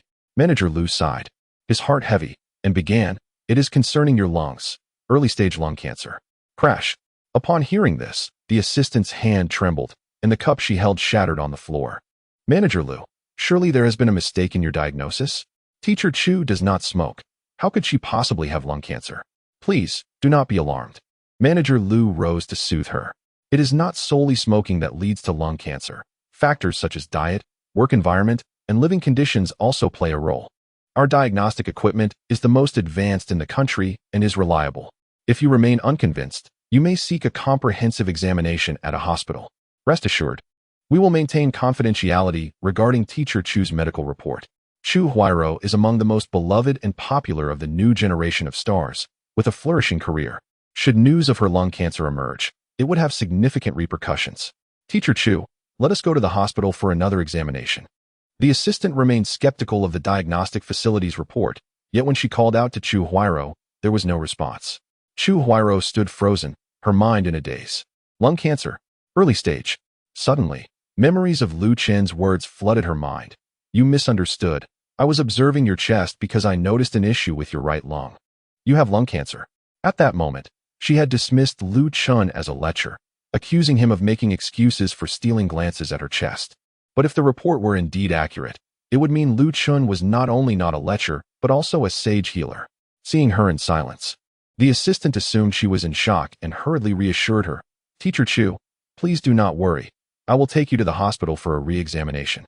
Chu Huairou did not refuse. Cancer is a grave matter that she must confront with utmost seriousness. 2 hours later, at the office of the director of the cardiology department in Jiangnan People's Hospital, a young man in his 30s, sporting gold-rimmed glasses, was perusing Chu Huairou's medical report. His name was Su Wenxiao, the youngest deputy director of the department, a high-achieving scholar who had studied abroad. After a moment of observation, he furrowed his brow and remarked, Miss Chu, there is indeed a tumor in your lungs. Judging by its size, it appears to be early-stage lung cancer. I recommend surgical removal. The cure rate for early-stage lung cancer is very high, nearly reaching 100%. So there is no need for excessive concern. Upon hearing such a high cure rate, the assistant sighed in relief, exclaiming, You nearly scared me to death. The mention of cancer almost brought me to tears. Thankfully, it's not as dire as I feared. Chu Huairou relaxed her furrowed brows and gently inquired, Doctor, where will the surgery take place? Understanding her apprehensions, the doctor responded directly, Your tumor is located in the right lung, so surgery will indeed be performed on your chest. However, rest assured, the operating table is devoid of gender. Ah, no. I meant to ask if there will be scarring, she clarified. Yes, but it will not be prominent, he replied. Then I shall consider it further, she said, picking up her medical report and preparing to leave. Miss Chu, the tumor in your lungs is continually expanding. I advise you to undergo surgery as soon as possible. Su Wenxiao urged as he rose from his seat. I understand. Thank you for your assistance, doctor. Su Wenxiao took out his phone and suggested, How about we exchange WeChat? Should you have any questions, feel free to ask me. All right. Thank you, Dr. Su, Chu Huairou replied, adding him on WeChat before leaving in a daze. She was aware that the sooner she underwent surgery, the safer she would be, yet inexplicably, a voice in her mind incessantly urged her to return to the rejuvenation hall to seek out that young man who had discerned her illness at a glance. Watching Chu Huairou's retreating figure, Su Wenxiao's handsome face broke into a wicked smile. The renowned star, Chu Huairou, appears even more splendid in person than on television. How fortuitous it would be to explore her physique while she is incapacitated on the operating table. Chapter 70. The ailment of celibacy upon re-entering the rejuvenation hall. Chu Huairou's mindset underwent a profound transformation. The last time she departed, she had regarded it as a fraudulent establishment, yet this time, she perceived it as a sanctuary for salvation. As she surveyed her surroundings, she noticed only the familiar young man and an elderly gentleman with snow-white hair. She immediately inquired, Is the doctor available? Dr. Wang looked up and asked, Are you here for treatment, young lady? After a moment of silence, Chu Huairou asked, Is that young doctor here today? There has always been only me as the doctor here, Dr. Wang replied. The study of traditional Chinese medicine is tedious. His son passed away early, leaving him with only a granddaughter who has no interest in the field, hence he has never taken on an apprentice. It was Lu Chen. The shopkeeper chimed in. She came in for a consultation the other day, and Lu Chen told her she had lung cancer. She scolded him a few times before leaving. Chu Huairou's cheeks flushed crimson, and she lowered her head, feeling embarrassed. The young attendant of the establishment possesses quite a remarkable memory. Oh, it seems there is some truth to this. The esteemed Dr. Wang recalled Lu Chen's earlier remarks and inquired, "What is it that you seek from him?" "Well," Chu Huairou glanced at her assistant, waiting until the latter closed the door before continuing, "I underwent a medical examination the other day and was indeed diagnosed with lung cancer. The physician has advised surgery, which would leave a scar, and subsequent chemotherapy would be necessary. I believe he discerned my ailment at a glance. So I came to inquire whether he could treat me without resorting to surgery. She is a star. Attending award ceremonies and celebration banquets necessitates wearing strapless gowns, and any scars on her chest would be conspicuous. Furthermore, her upcoming schedule is tightly packed. If surgical recovery and chemotherapy cause delays in her work, she would incur financial penalties, hence her desire to explore this possibility here. Cancer, known as Jia in traditional Chinese medicine, is seldom treated effectively these days. However, if anyone could manage it, it would be him." Dr. Wang prepared a cup of tea for her, saying, "Please, take a seat and enjoy some tea while I call him." Chu Huairou's lips parted slightly, for it seemed the elder implied that Lu Chen's medical skills surpassed his own. Yet, in traditional medicine, is it not said that one grows stronger with age, becoming increasingly adept? When Lu Chen received the call, he had just entered the gates of the Su family estate. "Dr. Wang, what can I do for you?" "Lu Chen, it concerns Chu Huairou." Dr. Wang explained her situation. "Oh, she is in the early stages of lung cancer. A few injections and some medication will suffice. Surgery is unnecessary. However, I am currently occupied, so please have her come by at 7 this evening." After concluding their conversation, Dr. Wang switched to speakerphone, allowing Chu Huairou to hear as well. She bowed respectfully, saying, "Thank you, esteemed sir. I shall come by this evening." On the other end, Su Shueter observed Lu Chun hanging up and asked, "Is something amiss?" "Nothing of great concern. Dr. Wang sought my assistance for a patient." "Then you should go now.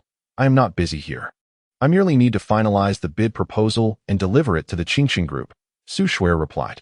"But I wish to accompany you," he protested. "How sentimental. Just go." Ultimately, Lu Chun was expelled from the Su residence. He suddenly recalled how Zhao Helong had aided him at the auction house and thought it opportune to resolve his own matters at Huachuntang. Thus, he dialed Zhao Helong's number. "Old Zhao, what are you up to?" At the time of the call, Zhao Helong was lounging on the sofa. "Sir, I am watching television. What is your command?" "I need to go to Huachuntang shortly. You should come along. I will resolve your situation," Lu Chen stated. "What?" Zhao Helong sprang to his feet. "Sir, you jest.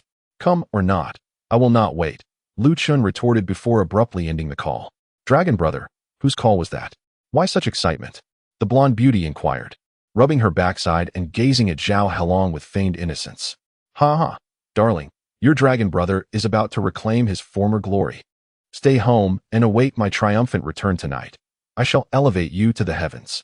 Zhao Helong gently cupped the beautiful woman's face and planted a kiss upon her lips, then swiftly donned his trousers and dashed away.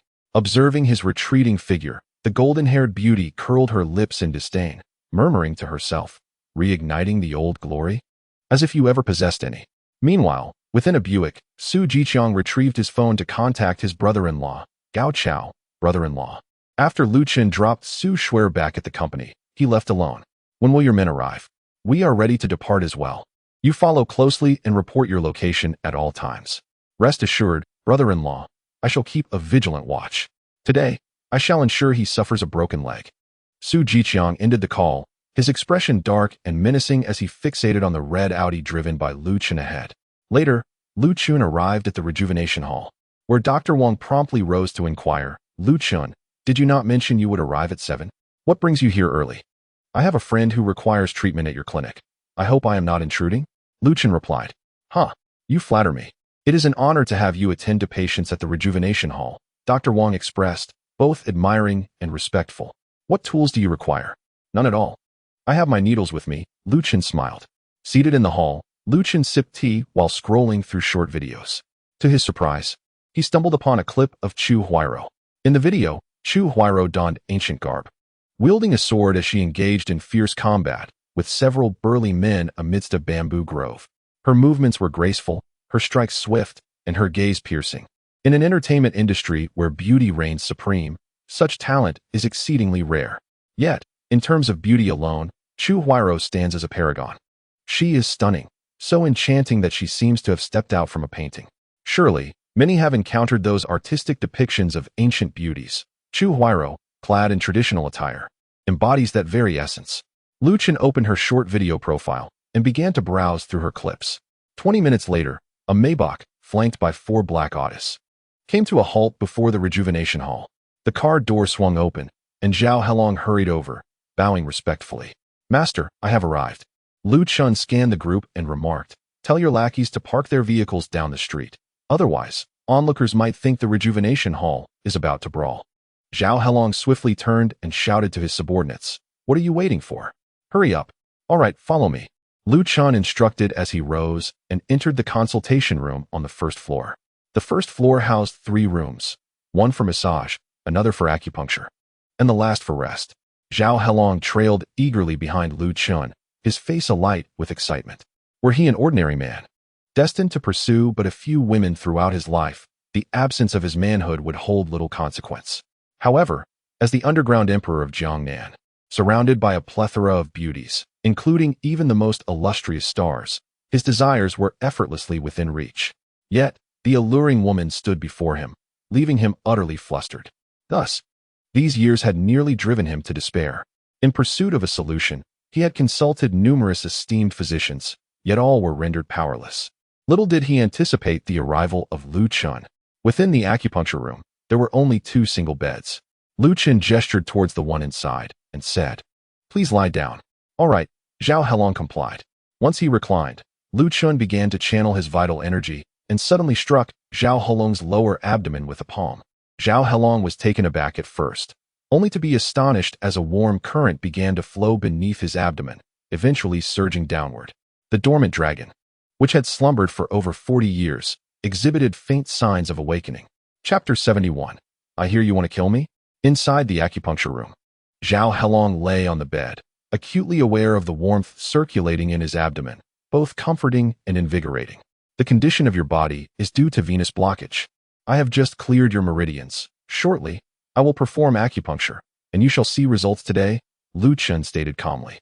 With a thud, Zhao Helong rolled off the bed and knelt before Lu Chun, repeatedly bowing his head while excitedly proclaiming, your great benevolence, revered sir, shall be etched in my heart. In the future, through fire and water, I shall heed your commands. Rise, for I have yet to perform the acupuncture, Lu Chun replied, exuding a sense of helplessness.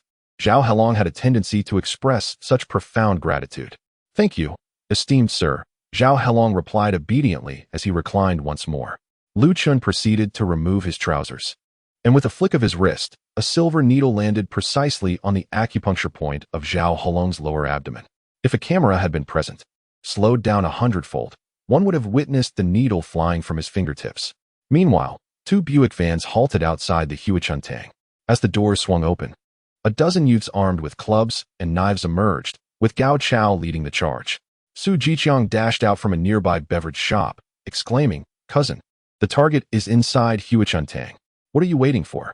Let us go after him. Gao Chao seethed with fury, recalling the humiliation he had suffered at the Castle Hotel at the hands of Lu Chun and Tong Tong. Anyone who dared to embarrass him must perish. Once this troublesome scoundrel was dealt with, they could do as they pleased with Su Shuer. Perhaps after Qi Tianliang was finished, they could have their fun as well. Gao Chao burst into Huichuntang, only to find a lone attendant present. He rushed forward, slamming his knife onto the table, shouting, where is Lu Chun? The attendant, having never encountered such a scene, was rendered speechless, stammering as he pointed towards the acupuncture room. Yes, in there, in the acupuncture room. The acupuncture room featured sliding doors. Gao Chao approached and kicked the door. Bang! The sliding door was sent flying, and Zhao Helong, caught off guard, was struck by the door as he lay on the bed. Fortunately, the impact was on his upper body, sparing the silver needle. Otherwise, his precious treasure would have been irreparably harmed. Lu Chun frowned as he looked at Su Jiqiang. Su Jiqiang? Su Jiqiang arrogantly proclaimed, Chao and I Ma's Lu Chun. Weren't you quite formidable just now? Continue to be so. I assure you, my brother-in-law is a favored individual by Zhao Helong. Killing you would be as simple as dispatching a mangy dog. Kneel before me at once. Lu Chun's expression grew peculiar at the mention of Zhao Helong's favored status. Mistaking Lu Chun's demeanor for fear, Su Jiqiang taunted, are you frightened now? It's too late for that. Enough with the chatter, Gao Chao interjected with impatience. First, incapacitate him, then capture that wretched Su Shuer. Proceed. He gestured, and his subordinates, armed with cleavers, charged forward. Su Jiqiang reveled in the sight of Lu Chun, thinking to himself, no matter how skilled you are, can you take on 10 men? Can you withstand a cleaver? Let us see how you meet your demise this time. At that moment, Zhao Helong forcefully pushed open the wooden door, stepped outside, and delivered a resounding slap to Gao Chao's face, bellowing, "You dare lay a hand on Mr. Lu? Have you lost your mind?" Gao Chao, enraged, raised his hand to retaliate, but upon seeing Zhao Helong's face, he trembled in fear. "Brother Long, is that you?" he stammered, his complexion paling in terror. Once a trusted ally of Zhao Helong, he had fallen from grace due to a misstep 6 months prior and had been desperately currying favor with Qi Tianliang to switch allegiances. Thus, he remained oblivious to Zhao Helong's whereabouts and the fact that Lu Chun had once compelled Zhao Helong to kneel and beg for mercy. "Weren't you just boasting about eliminating Mr. Lu? Go ahead, make a move," Zhao Helong thundered. Gao Chao, horrified, fell to his knees, anxiously gazing at Lu Chun. Before this encounter, Su Jiqiang had convinced him that Lu Chun was merely a provincial bumpkin, a pretty boy whose death would go unnoticed. Wasn't that a trap? "Zhao Helong," he cried, "I had no idea Mr. Lu was acquainted with you. Had I known, not even with 3 lives would I dare to trouble him." He bowed repeatedly, pleading for mercy. With a furious shout, Zhao Helong seized a chair and smashed it over Gao Chao's head, causing blood to spill forth instantly. At that moment, the group sent to fetch the car returned. Seeing Zhao Helong surrounded, they wasted no time in launching a barrage of punches and kicks at Su Jiqiang and his gang. "Enough. We don't want to cause a fatality here," Lu Chun interjected. Zhao Helong commanded, "Remove these nuisances from my sight." Instantly, several subordinates dragged the members of the Brotherhood out, leaving only the battered Gao Chao and the trembling Su Jiqiang on the ground. Lu Chun smiled at him. "Su Jiqiang, bringing so many to threaten me shows your audacity." Lu Chun, "No, I mean Mr. Lu, I was wrong. Spare me this once, and I promise never to trouble you again. I beg of you," Su Jiqiang exclaimed, repeatedly bowing his head. He simply could not fathom why Zhao Helong held such profound respect for Lu Chun, a mere son-in-law. The thought of Zhao Helong's cruel methods of revenge left him feeling suffocated, his mind buzzing incessantly. "You are quite bothersome with your incessant prancing about," he thought. Lu Chun, a man averse to complications, had refrained from addressing Su Jiqiang earlier out of respect for Su Shuer. Yet, Su Jiqiang had the audacity to send thugs to confront him. "Master, I admit my lax supervision in this matter. I shall dispose of them immediately and feed them to the fish in the East Sea," Zhao Helong bellowed. After finally managing to secure Lu Chun's favor, these 2 ruffians sought to create trouble under his name. Fortunately, he was present. Had he not been, how would Lu Chun have held him accountable for any repercussions? "Enough, enough," Lu Chun waved his hand dismissively. "I am in a good mood lately, so I shall refrain from taking lives. Just behave at the company moving forward."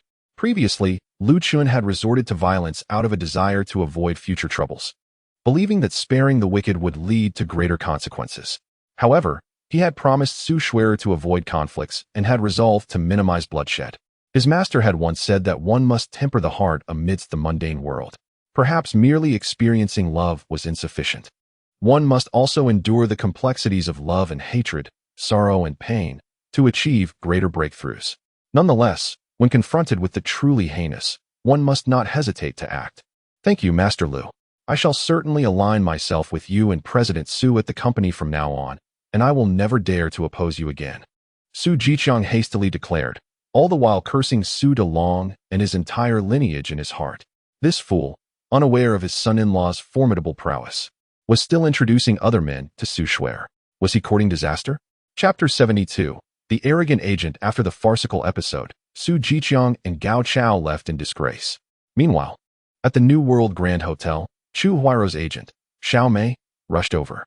"Chu, how are you? Are you feeling unwell in any way?" For Chu Huairo, Xiao Mei was protective, fearing any misstep, as she was her most promising artist and relied on her for income. "I'm fine. Really, I'm fine. You look rather pale, though." Ever since learning of her illness, Chu Huairo had been despondent and had scarcely eaten, rendering her appearance quite frail. "I assure you, I am well, Mei Jie. I am merely fatigued from the recent filming."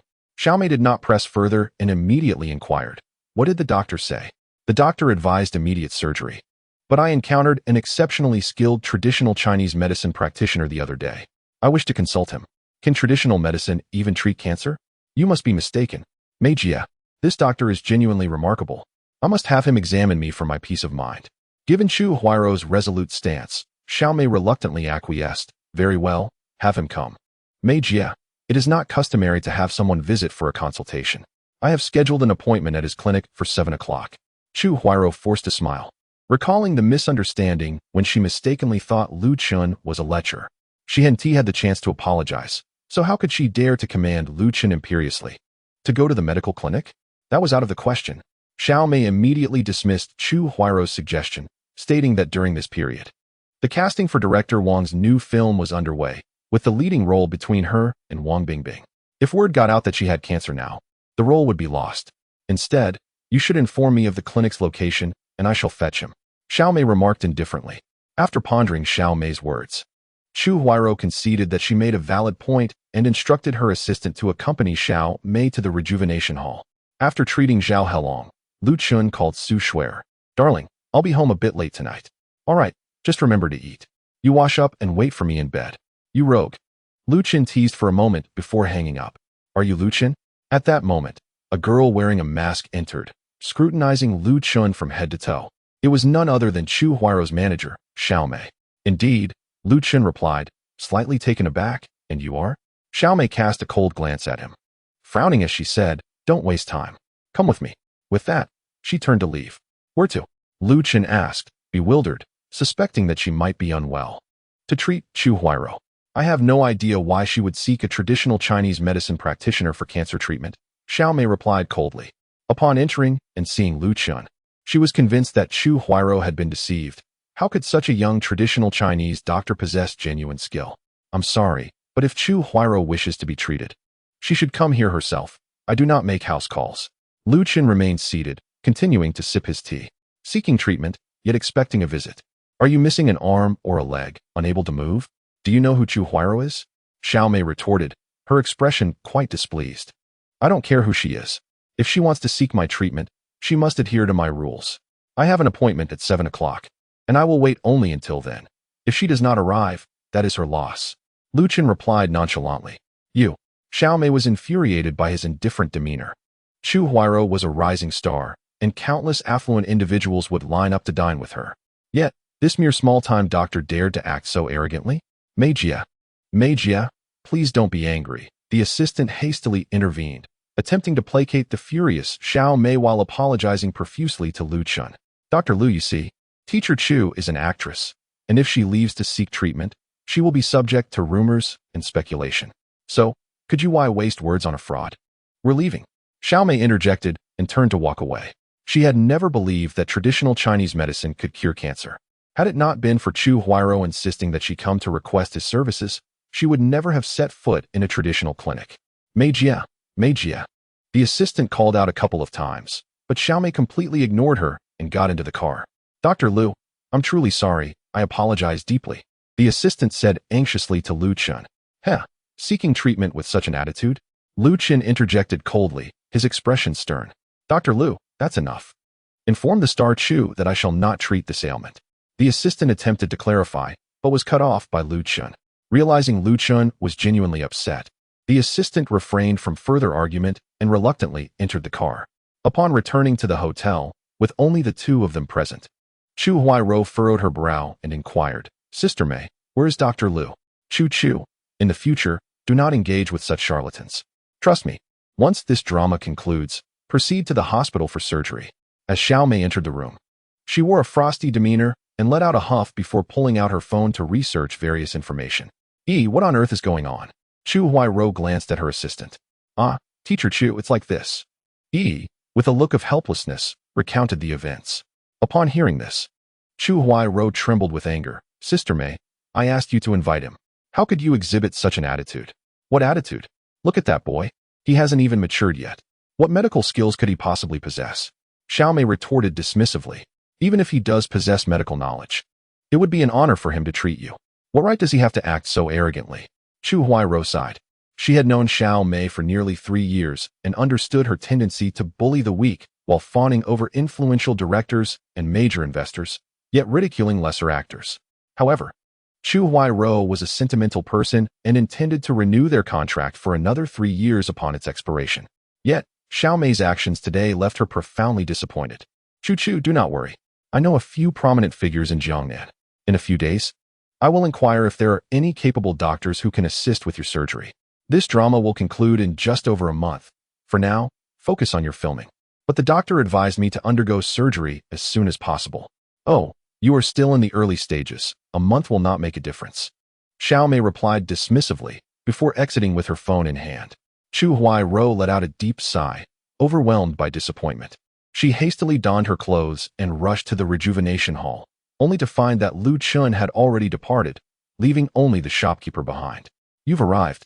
Lu Chun instructed me to inform you that you are a big star, and he does not dare to treat you. Please refrain from seeking him out in the future. Upon hearing this, Chu Huai-ro's legs buckled, nearly causing her to collapse. Sister Mei, you have put me in a terrible predicament. Meanwhile, Lu Chun hummed a tune as he returned home. Upon opening the door, he was greeted by his mother, who was seated on the sofa, beckoning him over. Xiao Chun, come here. I need to discuss something with you. What is it, Mom? Lu Chun approached the living room and sat beside his mother, who affectionately grasped his hand. The day after tomorrow is Shui Er's birthday. Are you aware of that? I truly did not know. I figured as much, his mother replied with a warm smile. Gesturing towards the gift box on the coffee table. Girls value the sense of ceremony, so I have prepared a present for Shui Er on your behalf. Make sure to give it to her personally on her special day. Mother, you purchased the gift, and I shall deliver it. Is this truly appropriate? You have only just begun your employment and have yet to receive your salary.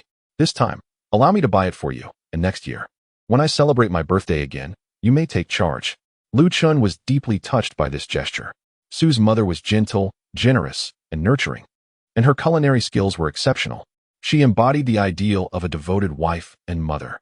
One could only wonder how Su Dalong had the fortune to marry such an extraordinary woman. Unable to refuse, he accepted the gift. Women, indeed, place great importance on the sense of ceremony. For instance, his master demanded gifts in various forms each year on her birthday. Once, she even sent Lu Chun to the Antarctic glaciers to personally carve ice into a statue of her likeness. This was Lu Chun's first opportunity to celebrate Su Shui's birthday, a perfect chance to strengthen their bond, so he planned to surprise her the day after tomorrow. Darling, have you washed up? Lu Chun called out as he entered the room, directing his voice towards the bed. Rogue, keep your voice down. Su Shui, nestled beneath the covers, felt her cheeks flush crimson at his words.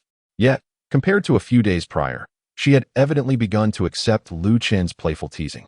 Good wife, have you attended to your patients? Su Shui inquired. All healed, Lu Chun replied, shedding his outer clothing and throwing back the covers to join her in bed. Exasperated, Su Shui kicked her feet, insisting, go take a shower, otherwise, you aren't allowed to join me. Lu Chun hastily bathed, donned his sleepwear, and nestled into the warm blankets. My dear, wasn't it especially comfortable to sleep with me last night? If you give me a kiss, I'll let you hold me again tonight. Lu Chun said with a smile, leaning in closer. Feeling a rush of warmth, Su Shui turned her back, huffing, who would want to hold you? The night passed in silence. The following morning, Lu Chun accompanied Su Shui to the office. Upon their arrival, Su Dalong summoned him to a meeting. In the conference room, Su Dalong wore a grim expression, seated at the head of the table, with a dozen company executives flanking him. Su Jiqiang occupied the first seat on the left, while the first seat on the right remained vacant, intended for Su Shui. As Lu Chun prepared to enter alongside Su Shui, Su Dalong pointed at him and barked. This is a senior executive meeting. Who permitted you to enter? Get out and wait outside. A hush fell over the room at his words. It was no secret that Su Dalong held disdain for Lu Chun, but to explode in public like this was unprecedented. Yes, a mere secretary who gained entry through nepotism has no right to be here. Leave this place and stop being an eyesore. Several executives who had previously aligned with Su Jiqiang began to berate Lu Chun. Seeing her father's furious expression, Su Shui quickly interjected. Father, Lu Chun is not only my secretary, he has also resolved many issues for the company. He deserves to be here. Su Shui audaciously confronted Su Dalong in front of everyone. Goodness, what charm did Lu Chun possess to so thoroughly captivate Su Shui? Su Dalong's expression darkened as he coldly declared, there are only so many chairs in this conference room. If you wish for him to sit here, then you must vacate your seat. Su Dalong was genuinely incensed. This ungrateful wretch, whom he had nurtured with care since childhood, now flaunted his newfound wings and audaciously sided with an outsider, openly challenging him. Did he not care for his dignity as a father? Was it truly the case that someone offering me their seat would grant me permission to remain here? Lu Chun wore a mischievous grin as he regarded Su Dalong, who looked upon him with disdain. Indeed, Su Dalong scoffed. In the entire company, apart from his foolish daughter, no one held Lu Chun in esteem.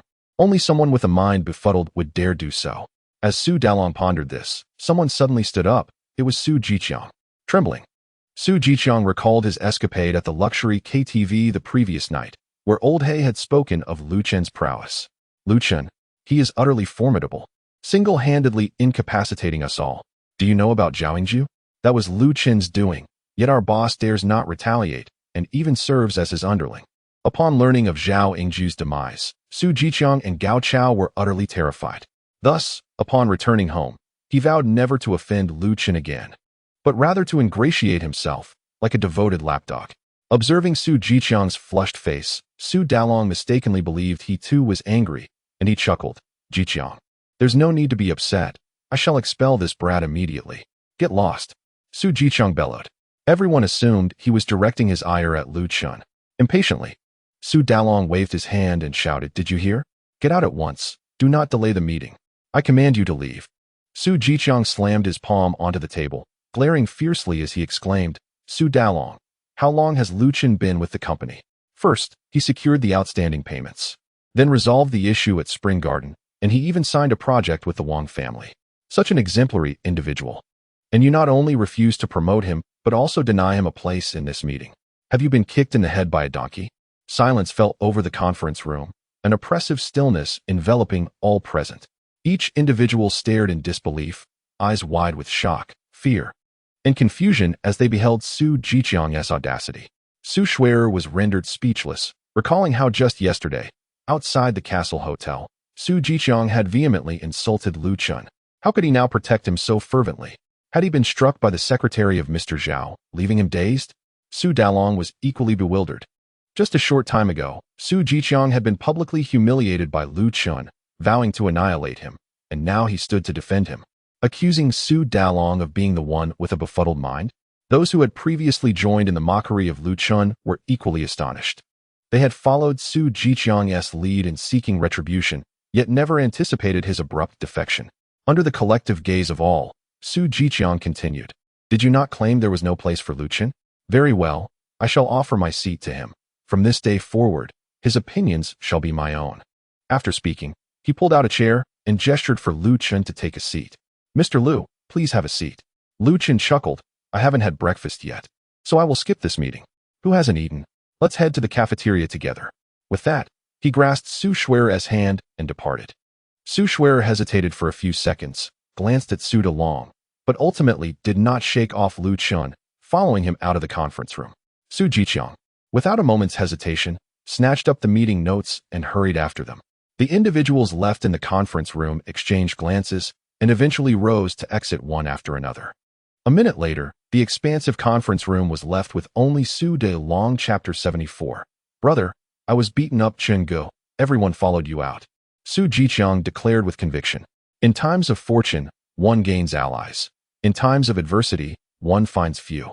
From now on in this company, I, Su Jiqiang, shall follow your lead, while Su Dalong should keep his distance." His words were resolute, and his gaze upon Lu Chun resembled that of a subject addressing a sovereign. The onlookers were bewildered, their minds racing to comprehend Su Jiqiang's sudden transformation. "All right, from now on, my wife will have the final say in company matters." Meeting adjourned. With that, the two returned to their office. Su Shui'er shut the door and looked at Lu Chun with astonishment. "Lu Chun, why is Su Jiqiang suddenly so afraid of you? He acts like a sycophant, leaving everyone else dumbfounded. Who knows? Perhaps after being slapped by Tong Tong yesterday. He thinks I have a powerful background and is intimidated," Lu Chen replied. "Is that truly the case? Or could it be that he is enamored by your dashing looks and intends to steal you away from me?" "Pish! Nonsense." Su Shui'er playfully punched Lu Chen's chest twice with her small fists. It did not hurt at all. In fact, it felt a bit ticklish. At that moment, Lu Chen's phone rang. Upon checking the caller ID, he saw it was Hu Yu Tong. "What's up, Tong Tong? Brother, could you come to our school?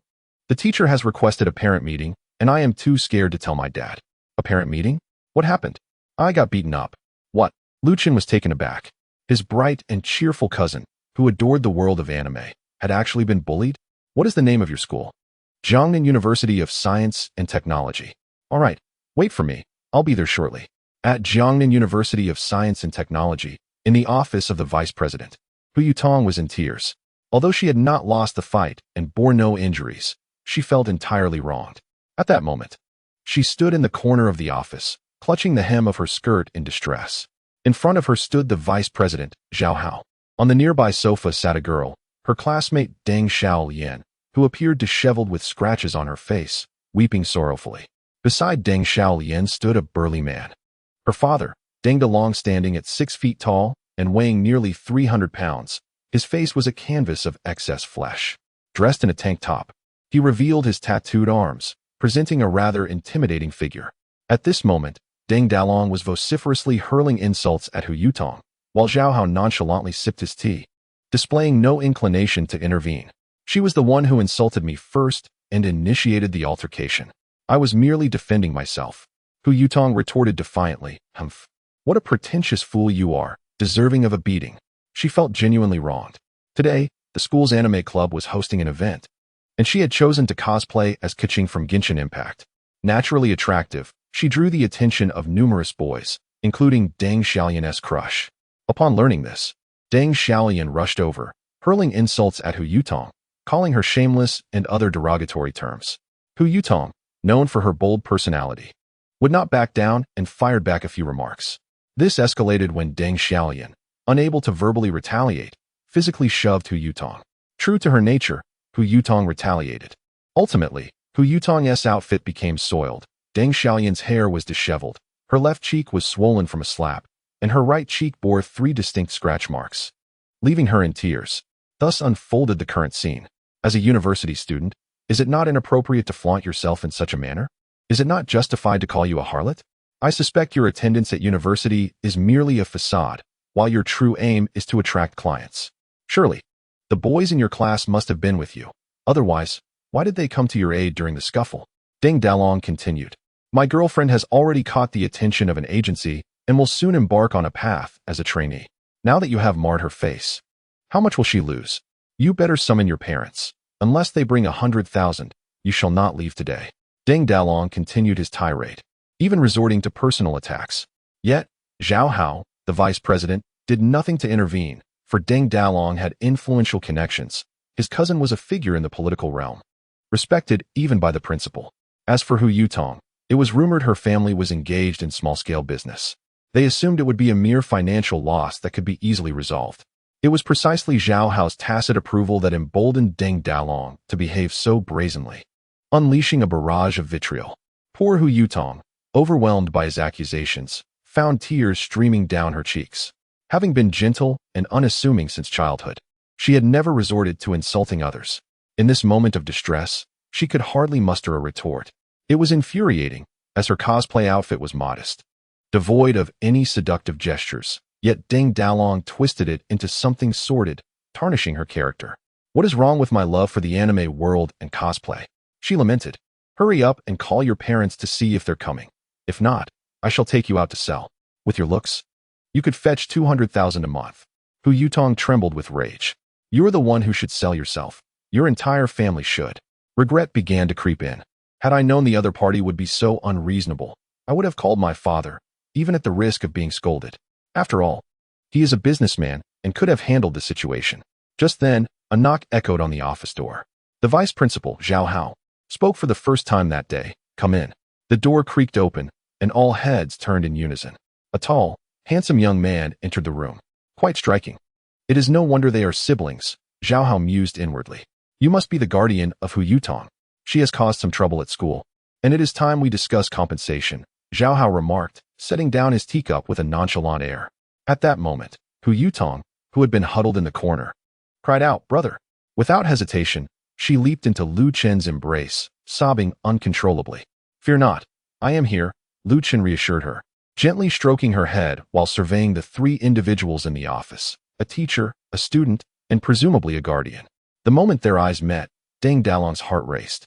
He was accustomed to mingling with society's underbelly, having encountered those who had taken lives, and Lu Chen's gaze was reminiscent of theirs.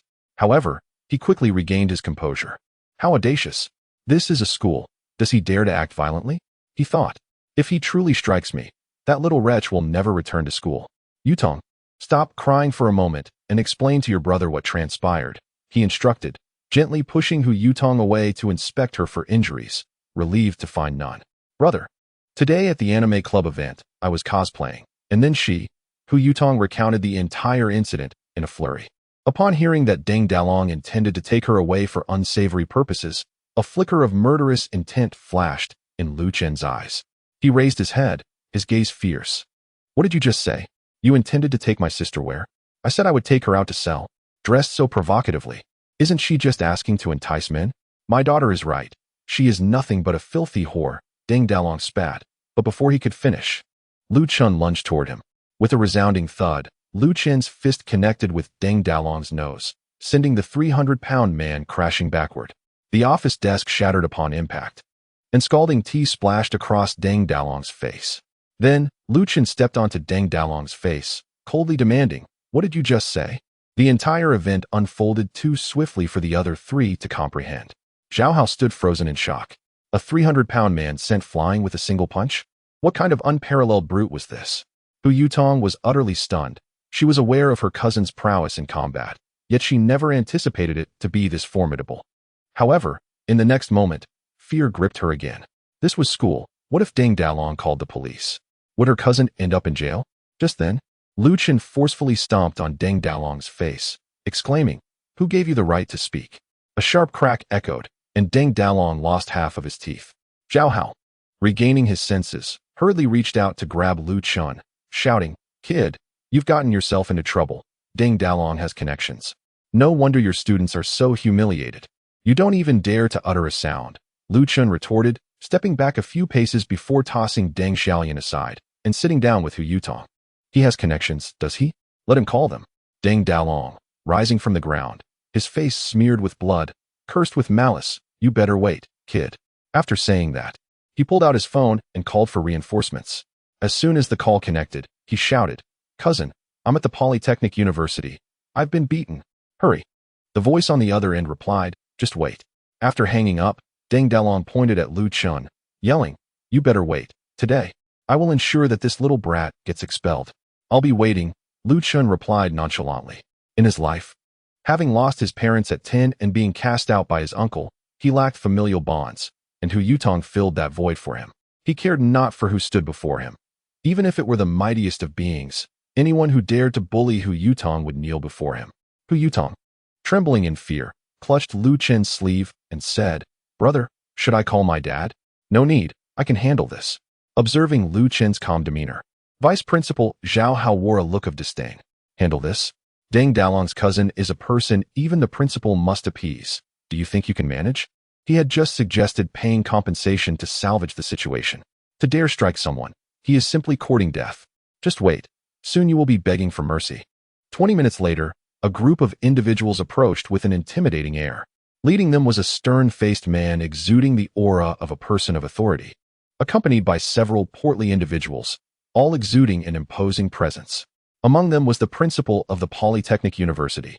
He had been upstairs discussing life with a foreign female teacher when he heard that Director Wang Chongxing's cousin had been assaulted.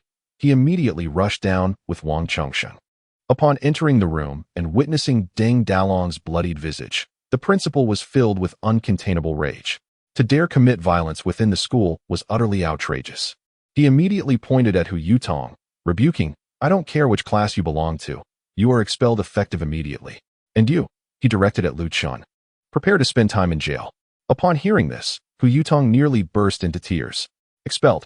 Her father would surely punish her severely. Yet, she did not blame Lu Chen. He had acted to defend her. Her only concern was that her mother, upon discovering this incident, would forbid her from associating with Lu Chen any longer.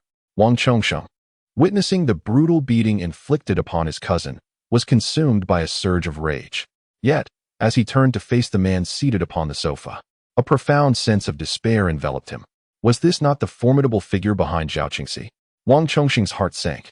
He recalled that the former deputy of the Ministry of Housing had met an untimely demise due to obstructing Zhao Qingxi's contract. Officials in Jiangnan speculated that Zhao Qingxi was backed by influential connections in the capital, and even she treated Lu Chun with utmost deference. How could he dare oppose Lu Chun? His gaze fell upon Hu Yutong, weeping pitifully in Lu Chun's embrace. A wave of dread washed over him. It was certain that she was a girl nurtured by Lu Chun, now seeking justice for the mistreatment by his cousin. In a moment of clarity, he forcefully pushed aside the principal and rushed to kneel before Lu Chun, bowing deeply. Mr. Lu, I was unaware that Deng Dalong had offended you. I beseech your forgiveness. The office fell into a profound silence. All present gaped in disbelief at Wang Chongsheng, their expressions bewildered, particularly Deng Dalong, whose eyes threatened to pop from their sockets. Mr. Lu, you? Deng Dalong struggled to comprehend how his cousin could exhibit such reverence toward a mere scoundrel. Hu Yutong, her small mouth agape, looked at Lu Chun in astonishment. Cousin, is he truly a security guard? That day at the KTV, Lu Chun claimed he had previously bested Lao He, which instilled fear in him, and Hu Yutong had believed it. Yet today, the vice principal had proclaimed that Wang Chongsheng held sway in the political arena. Why, then, did he kneel upon their first meeting? Hu Yutong felt her mind reeling. Cousin, what are you doing? She exclaimed. He is merely a parent of a student. Deng Dalong desperately attempted to clarify. Wang Chongsheng, turning to berate him, snapped, shut your mouth. He then respectfully addressed Lu Chun once more. Mr. Lu, I truly did not know you were the one being attacked. Otherwise, I would never have come. Rise, Lu Chun replied coolly. Wang Chongsheng quickly stood, relief washing over him, and turned to Deng Dalong, urging, why are you still standing there? Hurry and apologize to Mr. Lu. Yes, I apologize. I was blind and foolish. I am truly sorry, Deng Dalong muttered, lowering his head in contrition. Observing his cousin's panicked demeanor, he realized he had encountered an insurmountable obstacle today. To whom should you apologize? Lu Chun arched an eyebrow. Deng Dalong, pulling his daughter along, approached Hu Yutong to express his regret. I am sorry, little girl, I was wrong. Please consider my earlier words as mere folly. Tong Tong, I have acknowledged my mistake, and I shall never speak ill of you again. Look at how brutally my father was beaten. I too have been harmed. Please, be magnanimous and forgive us. Deng Xiaolian feigned innocence and distress, yet within her heart, resentment brewed. Why should Hu Yutong, with her beauty, charm, and a brother so formidable, be favored by fate while she remained overlooked? It seemed the heavens were unjust.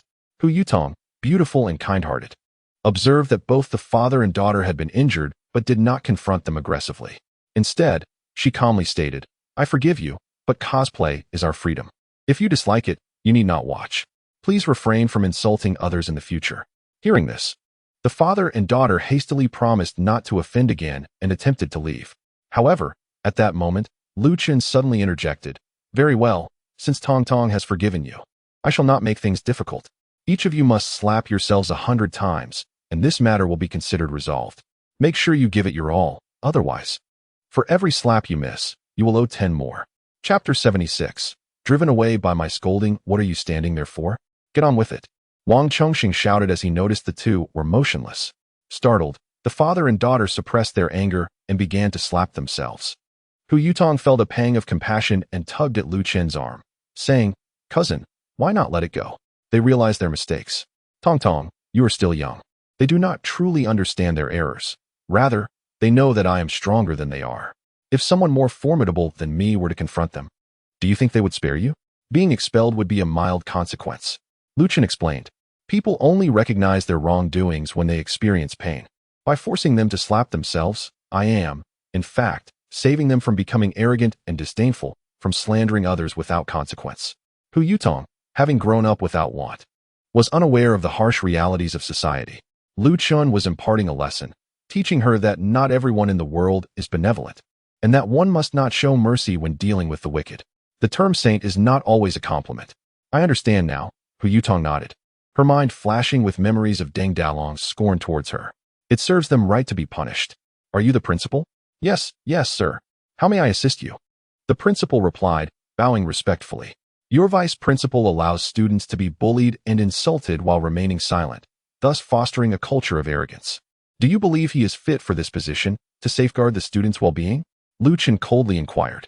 Rest assured, I will transfer him to the security department tomorrow to manage the gate, the principal immediately promised.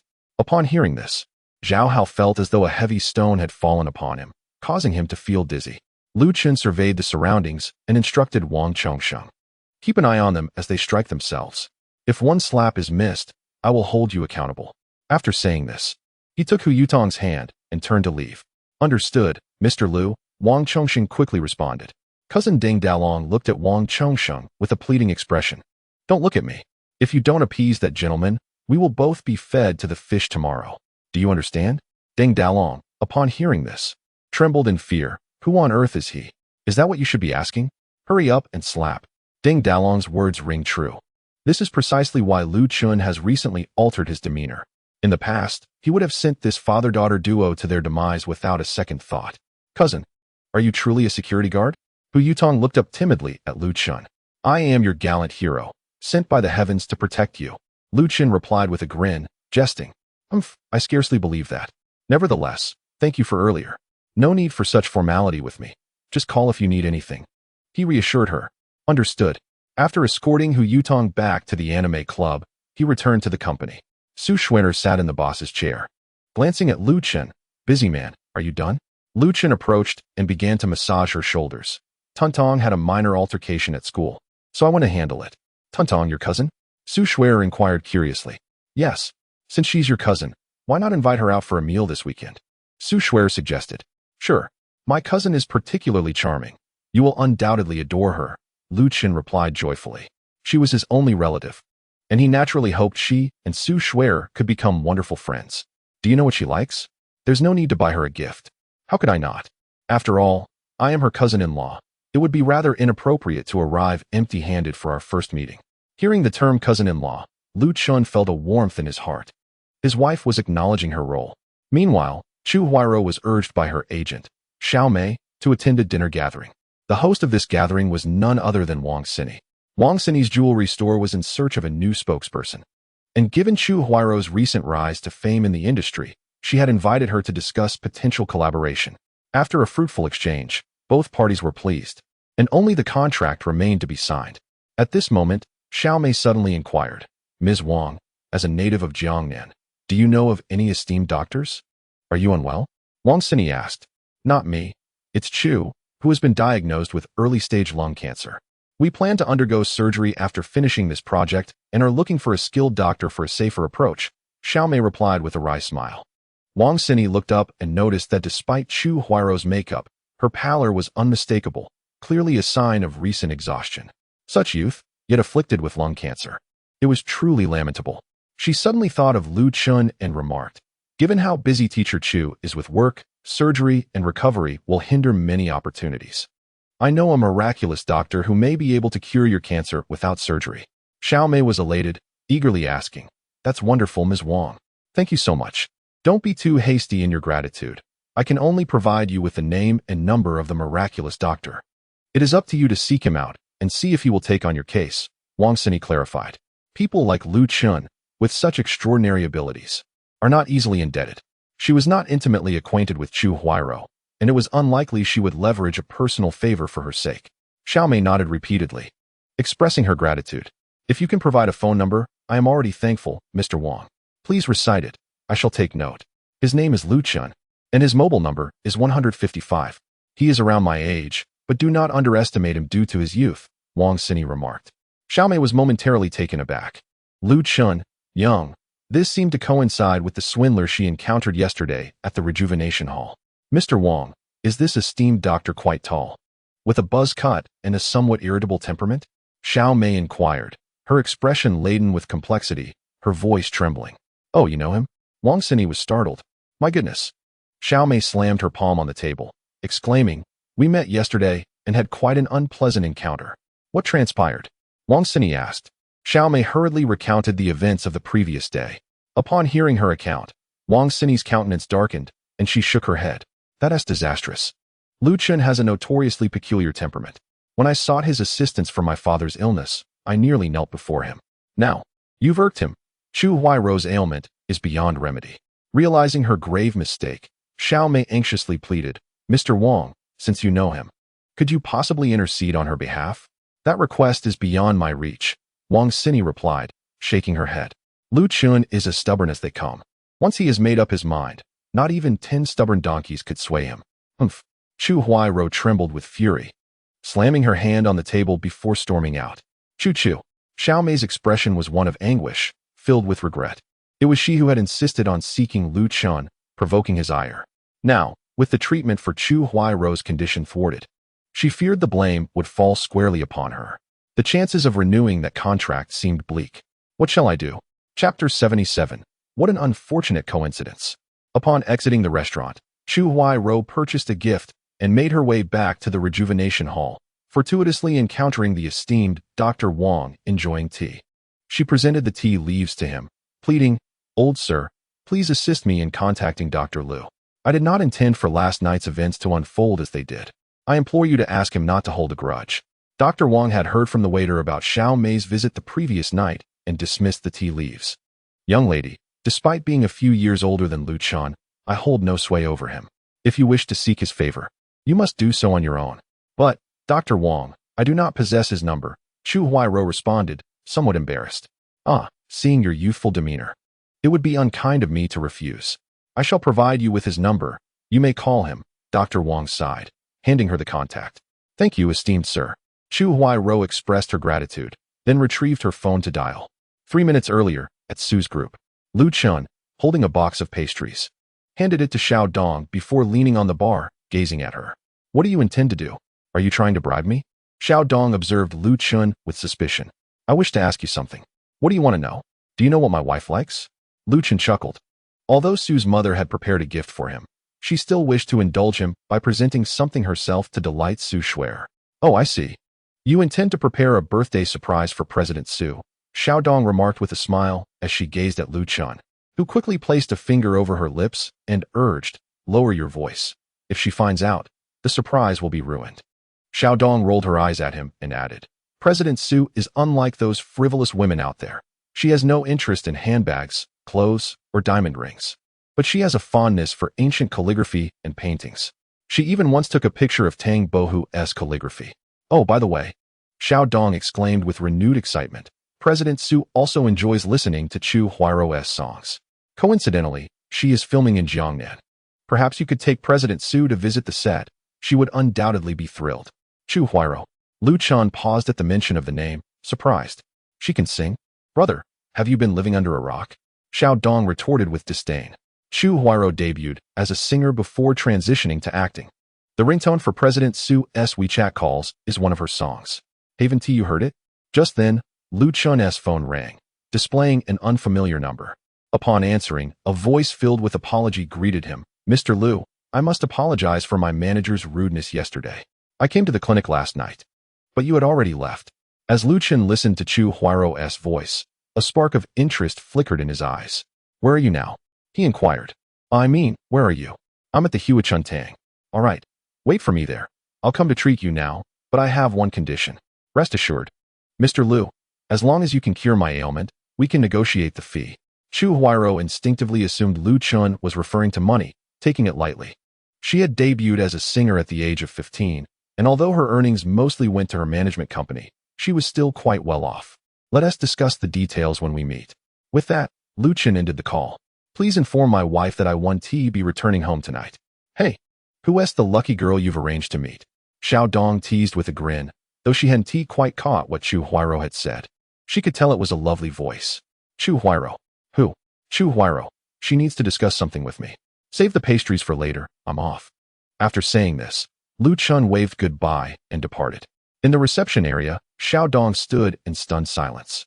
A few seconds later, she couldn't help but burst into laughter. "Chu Huairou? I have an appointment with Hua Zai too. This Lu Chun is both fickle and boastful. I truly do not understand what President Su sees in him." Arriving at the Huachuntang, Lu Chun spotted an enchanting beauty seated in the lobby. It was none other than Chu Huairou. Unlike her attire from the previous encounter, today she donned a pristine white tracksuit, her hair cascading freely, radiating youthful vibrance. The way she looked at Lu Chun was markedly different this time, filled with admiration, tenderness, remorse, and a hint of brightness. "Mr. Lu, I sincerely apologize for my earlier impoliteness. I am truly sorry." As she finished speaking, She bowed sincerely. Lu Chun had never taken the previous matter seriously. He straightforwardly proclaimed, "Big Star, I can cure your lung cancer without surgery, leaving no scars, and I assure you, you will be healed by today. Is that true? Thank you so much." In her joy, Chu Huairou stepped forward and grasped Lu Chen's hand. No surgery, no scars, and a cure within a day.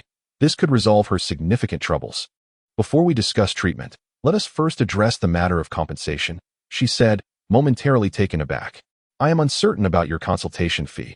Would 1 million be acceptable?" Lu Chen shook his head. "How about 5 million?" she suggested, yet he continued to refuse. Upon witnessing this, the smile faded from Chu Huairou's face. It was worth noting that if this procedure were performed in a hospital, a few tens of thousands would suffice. Even with additional recovery expenses, it would amount to no more than 100,000. Yet, Lu Chen seemed dissatisfied with 5 million, exhibiting a rather insatiable greed. She began to believe that all his principles were mere facades, and his prior rejection of Xiao Mei was just a ruse to swindle her. However, Lu Chen then fixed his gaze on Chu Huairou and stated plainly, "I do not want money. What do you desire then? An unspoken arrangement? That is even less likely." Lu Chen scratched his head, a hint of embarrassment on his face. "Actually, I recently discovered that my wife is a fan of yours, and her birthday is approaching. I was wondering if you could sing her a song on that day." "Of course, that is no problem at all." A flush of crimson crept across Chu Huairou's cheeks as she felt a mix of embarrassment and amusement. She had initially thought Lu Chen was avaricious, even suspecting ulterior motives. Yet, it turned out he was merely seeking a song for his wife. But wait, is this young man truly already married? Haha. I enjoy collaborating with straightforward individuals like you. Lu Chen laughed heartily and then turned to the esteemed Dr. Wang. "Dr. Wang, I will be borrowing your facilities once more. My young friend, you are too polite. I would be delighted for you to remain at the Rejuvenation Hall for consultations," Dr. Wang replied as he rose. "What do you need? I will prepare it for you. I need to write a prescription. Please help me prepare it. After the acupuncture, she can take it." Lu Chen then looked at Chu Huairou. "Big Star, please follow me this way." Chu Huairou followed Lu Chen into the acupuncture room. Suddenly, he scratched his head and awkwardly said, "I almost forgot to mention, I will need to perform acupuncture and massage on the affected area, which may involve some physical contact. Are you comfortable with that?" Chapter 78. A touch of healing physical contact. Upon hearing this, Chu Huairou's face instantly turned as red as an apple. Though she was immersed in the entertainment industry, she had always maintained her integrity and never engaged with any men in such a manner. Thus, she felt quite embarrassed at this moment. However, when she looked up, she found Lu Chen gazing at her with pure eyes. She had encountered numerous investors and male celebrities, and the glances they cast upon her were often laced with greed and desire. Yet, Lu Chen's gaze was refreshingly innocent. This made Chu Huairou suddenly feel a pang of envy for the elusive Madame Lu, who had found such a devoted man. In the eyes of a healer, gender is inconsequential. I entrust everything to Mr. Lu. Taking a deep breath, Chu Huairou turned away from Lu Chen, shedding her garments and lying flat on the bed. Lu Chen's eyes widened in astonishment. Chu Huairou's figure was exquisite, her abdomen smooth and flat, devoid of any excess flesh, her waist slender yet ample in the bosom. Undoubtedly a C cup. He hastily summoned his spiritual energy to suppress the unsettling desire that stirred within him. Approaching the bedside, he gently placed his right hand down. Chu Huairou's body tensed instantly. She closed her eyes in panic, unable to meet Lu Chen's gaze, her hands gripping the sheets tightly.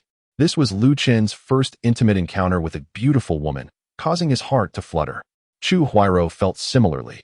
Sensations of tingling and discomfort coursed through her, prompting her to squeeze her legs together. Yet, despite her outward nervousness, her mind remained clear. She sensed that with Lu Chen's gentle kneading, a wave of warmth flowed into her, alleviating the earlier feeling of breathlessness. This instilled a deeper trust in Lu Chen. However, as time passed, her cheeks gradually flushed a vibrant red, for she shamefully found herself reacting to the situation. The sensations beneath her were equally tingling. After another firm massage from Lu Chen, she could not help but emit a soft whimper. Clearing his throat awkwardly, Lu Chen withdrew his hand, saying, "That should suffice. I will now administer acupuncture." With that, he retrieved 3 silver needles and prepared to insert them. After a gentle flick, the needles began to vibrate vigorously. Moments later, Lu Chen retracted the needles and announced, "You're all set. Get dressed." Drink the herbal concoction and ensure to expel the toxins from your body tonight for a complete recovery. Chu Huairou felt an inexplicable sense of loss at his words, startling herself with the thought. Oh, Chu Huairou, what are you imagining? He is merely a doctor, treating your ailment. She sat up quickly and donned her clothing. Thank you, Dr. Liu. No need for formality. Do not forget our agreement. Rest assured, Dr. Liu. When is your beloved's birthday? Tomorrow. All right. I will inform the director shortly and take a leave for tomorrow. You can reach out to me anytime. I appreciate your help. The two exchanged WeChat information, and after Chu Huairou drank the herbal medicine, she left with a beaming smile. At that moment, Dr. Wang chuckled and said, Liu, why not consider joining the rejuvenation hall as a physician? A physician? Indeed, Dr. Wang urged. You can cure even cancer, with such remarkable medical skills. It would be a pity not to serve humanity. I must remain my wife's secretary, Lu Chun replied thoughtfully, adding, however, if you encounter an illness that you cannot treat, feel free to call me. Dr. Wang chuckled, then I shall preemptively thank those patients on your behalf. Lu Chun smiled faintly, offering no reply, and departed from the Huichun Hall. Upon stepping outside, Lu Chun dialed Wang Sini, seeking her assistance in reserving a more upscale restaurant and procuring a diamond ring for a marriage proposal. Although Xiao Dong remarked that Su Shuer had little interest in diamond rings or handbags, Lu Chun understood that women generally cherish a sense of ceremony. All right, leave the hotel and the ring to me. Where are you? Wang Sini responded with unwavering loyalty. I'm at Huichun Hall. Oh, there's a jewelry store called Xinxin Jewelry in Times Square that I own, not far from you. Go ahead and browse. I'll join you shortly. Thank you very much. Times Square, situated in the Jiangnan CBD, is lined with luxurious boutiques akin to Prada and LV. Huichun Hall is merely a 10-minute stroll away on Nanshan Fengqing Street. Xinxin Jewelry specializes in jadeite and diamond rings, but lacks gold ornaments. Lu Chun scanned the store and was captivated by a particular ring. The resplendent white diamond was set upon a vibrant emerald, exquisite, grand, and breathtakingly beautiful. The price tag read 3.2 million. Lu Chun then comprehended why Wang Sini had been so ecstatic over the jadeite he gifted her. Those pieces could easily yield dozens of rings. And even disregarding the diamond's cost, she could sell them for tens of millions. Lu Chun waved his hand and called out to a saleswoman, Hello?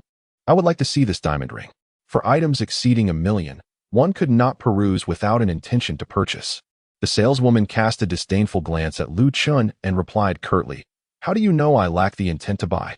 With a cold huff, she retorted, wearing peeling leather shoes and donning a shabby suit. Someone like you, a pitiful pauper, could never afford a diamond ring worth over 3 million. I suspect you merely wish to take a few selfies with it and flaunt on social media. Ning Ning, the store manager, prided herself on her discerning eye. She could assess a customer's financial status at a glance. For someone like Lu Chun, showing him merchandise would simply be a waste of time. Lu Chun glanced down, noting that his shoes indeed had begun to peel. Perhaps it was due to recent altercations he had not paid heed to. Nonetheless, it was hardly within the purview of a saleswoman to critique him. Do you really consider yourself the owner of this jewelry store? Lu Chun frowned and queried. Is this how Wang Sini instructs you to treat customers? Ning Ning scoffed. Oh, so you know our boss's name? You must have frequented here often. Lu Chun retorted with a smirk. I am a friend of Wang Sini. She is en route here. I advise you not to overstep your bounds. Oh, so you are a friend of Ms. Wang, are you? You ought to take a good look in the mirror and assess your own worth. You aren't even fit to carry Ms. Wang's shoes. Do you understand? Ning Ning crossed her arms, regarding Lu Chun with utter disdain. The commotion here has certainly attracted the attention of numerous guests. How shameless can one be? Indeed, Wang Sini is the daughter of the wealthiest man and her friend, wandering about in worn-out leather shoes? Such audacity is beyond belief. I have encountered many pretentious individuals, and it is evident that he seeks to try on a ring merely to take a photograph and flaunt it on social media. Ning Ning, arms crossed and brimming with arrogance, cast a scornful gaze at Lu Chun. Lu Chun, you arrived rather swiftly. Have you set your sights on a particular diamond ring? I can have someone carry it for you. Just then, a melodious voice pierced through the air, followed by the entrance of an extraordinarily beautiful woman, strutting in high heels into the jewelry store. Chapter 79, A Sudden Slap in the Face. Continue your act. A mere nobody, yet he claims to know our President Wang. You must be delusional. Do you not realize where you are? Ning Ning laughed heartily, mocking this pretender who had evidently gone to great lengths to stage this charade. Failing to consider that Wang Sini, a woman of immense responsibilities, would never deign to visit such a place. Who are you calling a nobody? Wang Xini stepped into the store, removing her sunglasses, her expression dark as she directed a fierce gaze at Ning Ning. What of it if I called him a pretender? Ning Ning instinctively retorted, but upon recognizing Wang Xini's visage, her face drained of color. President Wang, what brings you here? Just moments prior, Wang Xini had been obscured by her sunglasses, and Ning Ning had failed to discern her true appearance. Never in her wildest dreams did she anticipate that her own boss would truly appear, and so warmly towards this pretender. Could it be that they genuinely knew each other? The thought sent a shiver down Ning Ning's spine. The haughty demeanor she had just displayed vanished, replaced by dread and confusion. Her employer was renowned in Jiangnan for her capricious nature. To incur her wrath would surely lead to dire consequences. With a swift motion, Wang Xini delivered a resounding slap to Ning Ning's face. Are your eyes blind?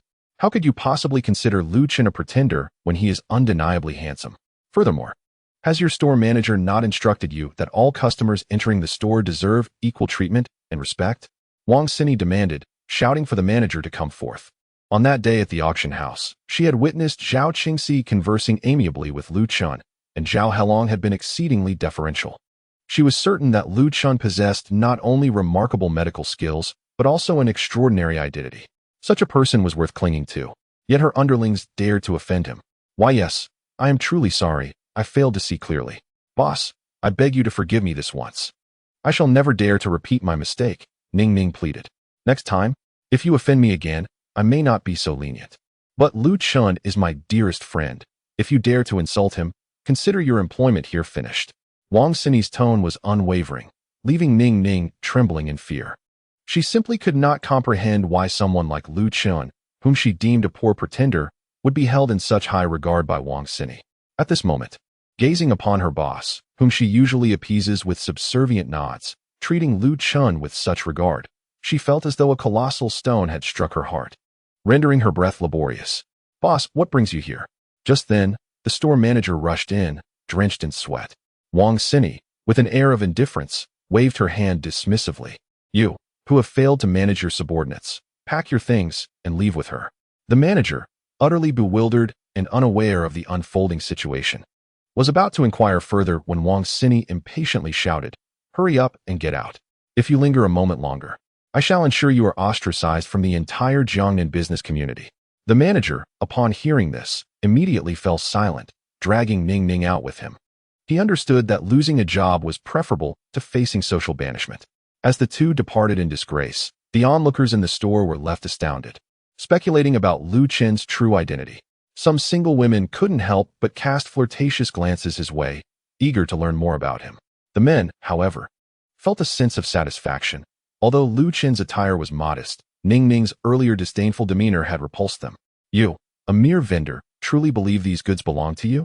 The sales staff gathered around, eager to provide Lu Chun with product explanations. Outside, the manager seized Ning Ning by the collar, berating her. What have you done to provoke the boss? Ning Ning cried out, recounting the events, but his shoes were falling apart. I never imagined he would know the boss. You infuriate me. I have always treated you equally, yet you act as if you are above it all. The manager, in a fit of rage, struck Ning Ning, knocking her to the ground, and unleashed a flurry of kicks upon her face. You wretched creature, you have cost me my job. I could just as easily end you. The manager was nearly beside himself with fury. He had always insisted on equal treatment, greeting each customer with a smile. Yet this foul woman's contempt for Lu Chun had led to his downfall. If Wang Xini spoke ill of him within the circle, he would be unable to survive in Jiangnan. Enough, let him be. This is all quite distressing, Lu Chun interjected, waving his hand. Wang Xini glanced at the two security guards at the entrance, who promptly understood the cue and escorted the manager and Ning Ning away. With a look of regret, Wang Xini addressed Lu Chun. I apologize, Lu Chun, my management has been lacking. There are bound to be oversights with so many stores. It is of no consequence. Lu Chun replied, pointing at the ring he had previously admired. I would like to purchase this. Wang Xini signaled to a sales associate, wrap it up. The beautiful saleswoman hurried over, placing the ring in an exquisite box, and, with a sweet smile, handed it to Lu Chun, eager not to offend him. Please, use your card. Lu Chun began to retrieve his card, only for Wang Xini to press it back into his hand. You gifted me so many jade pieces the other day. If you pay for this ring, it would be akin to slapping my face." Lu Chen did not object. He had noticed that the jade jewelry here was priced alarmingly high. The gifts he had presented to Wang Xini were worth millions. "Indeed, I have already sent those jade pieces for processing. By next week, the bracelet will be ready, and I shall deliver it to you." Lu Chen expressed his gratitude, then inquired, "Have you made the restaurant reservation? Do you still doubt my capabilities?" Wang Xini replied confidently, "I've reserved the natural residence for you. Just mention your name upon arrival tomorrow, and you shall gain entry. Expect the finest cuisine in the most exquisite setting. I have even ordered a cake, ensuring your wife will adore it." Lu Chen chuckled at her words. Although this young lady occasionally displayed a temperamental side, her reliability in matters was truly commendable. She had consistently managed to cater to his needs, whether it involved volcanic stones or dining establishments. "By the way, your shoes are quite worn out. Fortunately, there is a men's clothing store nearby. Allow me to assist you in selecting something suitable, so you can present a dashing and elegant appearance to your wife tomorrow," leaving her utterly enchanted. With that, Wang Xini wrapped her arm around Lu Chen's, and they exited together. Without a doubt, the young lady possessed an exquisite taste in fashion. Dressed in her chosen attire, Lu Chen resembled a star, captivating the attention of the store attendants. However, Lu Chen refrained from donning the outfit immediately, as he intended to surprise Su Shui'er the following morning. With the ring and clothes in hand, he prepared to head home. At that moment, his phone rang unexpectedly. It was a call from Zheng Lanxin. "Hello, Lanxin. Chenggu, where are you?" "Wu, my father." "Wu, my father has been in a car accident and is in the emergency room at the People's Hospital. The doctor said he might not make it. Chenggu, you must come quickly. It has to be that wicked person. That wicked person is trying to harm my father." Chapter 80. Resurrection at the People's Hospital. In the emergency room, Director Qin. The patient is experiencing severe hemorrhaging and cardiac arrest. Administer adrenaline immediately. Qin Sheng grasped the equipment, initiating cardiac resuscitation for Zheng Jiahao. Yet, the data on the monitor remained a flat line. Heart rate ceased. Pulse absent. Pupils dilated. Director Qin, the patient is beyond saving. Several doctors halted their efforts. Qin Sheng, with a sense of disappointment, removed his mask. The patient had arrived following a car accident, with multiple organ ruptures and excessive bleeding. Despite their utmost efforts, they could not bring him back. Exiting the emergency room, Qin Sheng approached Zheng Lanxin and her mother, stating, "The patient could not be saved. He has passed away. Please prepare for the arrangements."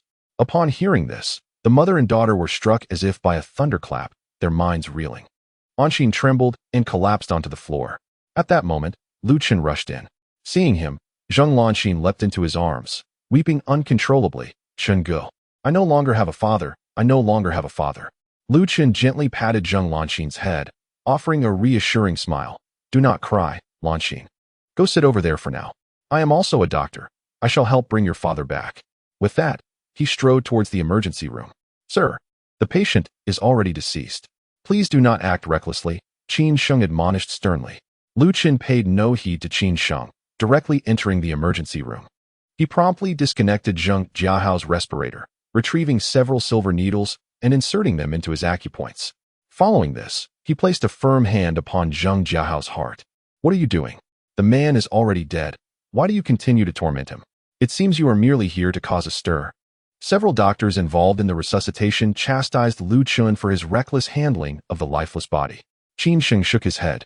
Having witnessed many who could not accept the death of a patient, he had grown accustomed to such reactions.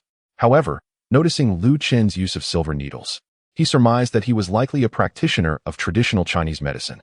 Yet, such surgical cases were hardly the forte of a traditional healer. Suddenly, a series of beeping sounds erupted, stirring all in the emergency room. They turned to see the monitor indicating that the heartbeat had begun to stabilize. "Is there a breath? How can this be? Is this a miracle?" The group of surgeons stood dumbfounded. Qin Sheng also turned around, astonished by the unfolding scene. A few needles, and the heartbeat had returned? When had traditional Chinese medicine become so extraordinary? Unbeknownst to him, Lu Chen was trained in Taoist medicine. With his current capabilities, he was confident that he could revive someone within 7 days of death, barring complete organ failure or extreme old age. As 12 silver needles entered Zheng Jiahao's body, his wounds ceased to bleed. Lu Chen's hands gently pressed upon Zheng Jiahao's chest, channeling powerful spiritual energy into the heart, stimulating its rhythm. The emergency room fell into a profound silence, punctuated only by the beeping of the monitor. All the doctors stared wide-eyed, as if watching a film. Particularly, Vice President Qin Sheng, with 40 years of medical experience and countless surgeries under his belt, had never witnessed someone whose heartbeat and pulse had vanished, only to be revived. Moreover, the one performing this feat was a practitioner of traditional Chinese medicine. He approached the bedside, scrutinizing Lu Qin's every movement. His placement and withdrawal of needles was astonishingly swift, almost beyond comprehension. After approximately 10 minutes, Lu Qin withdrew 10 of the silver needles, leaving 2 at the heart, and turned to Qin Sheng, saying, "You are the attending physician, correct? His condition has stabilized. Do not remove these 2 needles, but attend to the rest of his injuries." Zheng Jiahao had multiple fractures requiring pins and sutures. While Lu Qin could treat those as well, he had not brought any medications. After delivering his instructions, Lu Qin exited the room. Qin Sheng and the others immediately examined Zheng Jiahao's body, only to discover, to their astonishment, that the damage to his internal organs had miraculously healed. Qin Sheng was left in a state of shock. Such a method transcended his understanding, and considering Lu Qin's youth, he wondered if the legends of traditional Chinese medicine were true. Yet, there were experienced practitioners in his own hospital. Why did they not possess such skills? Feeling overwhelmed, Qin Sheng's spirit was shaken. Unsuitable to perform surgery himself, he delegated the task to several department heads and rushed out to pursue Lu Qin. "Young brother, are you a practitioner of traditional Chinese medicine?" Qin Sheng remarked, scrutinizing Lu Qin for a moment. "To be frank, until today, I had always perceived most practitioners of traditional Chinese medicine as charlatans. Yet upon seeing you, I realize how narrow-minded I have been. The depths of traditional Chinese medicine are profound, and most individuals only grasp the surface, or even lack that, yet still dare to establish clinics, inevitably leading to a proliferation of frauds. However, the wisdom of traditional Chinese medicine has been inherited through millennia from our ancestors, and it is far from simple. The phrase to resurrect the dead and mend broken bones is not mere rhetoric." Lu Qin replied calmly. Qin Sheng was taken aback. Had anyone claimed before this moment that traditional Chinese medicine could indeed revive the dead and mend bones, he would have vehemently refuted them.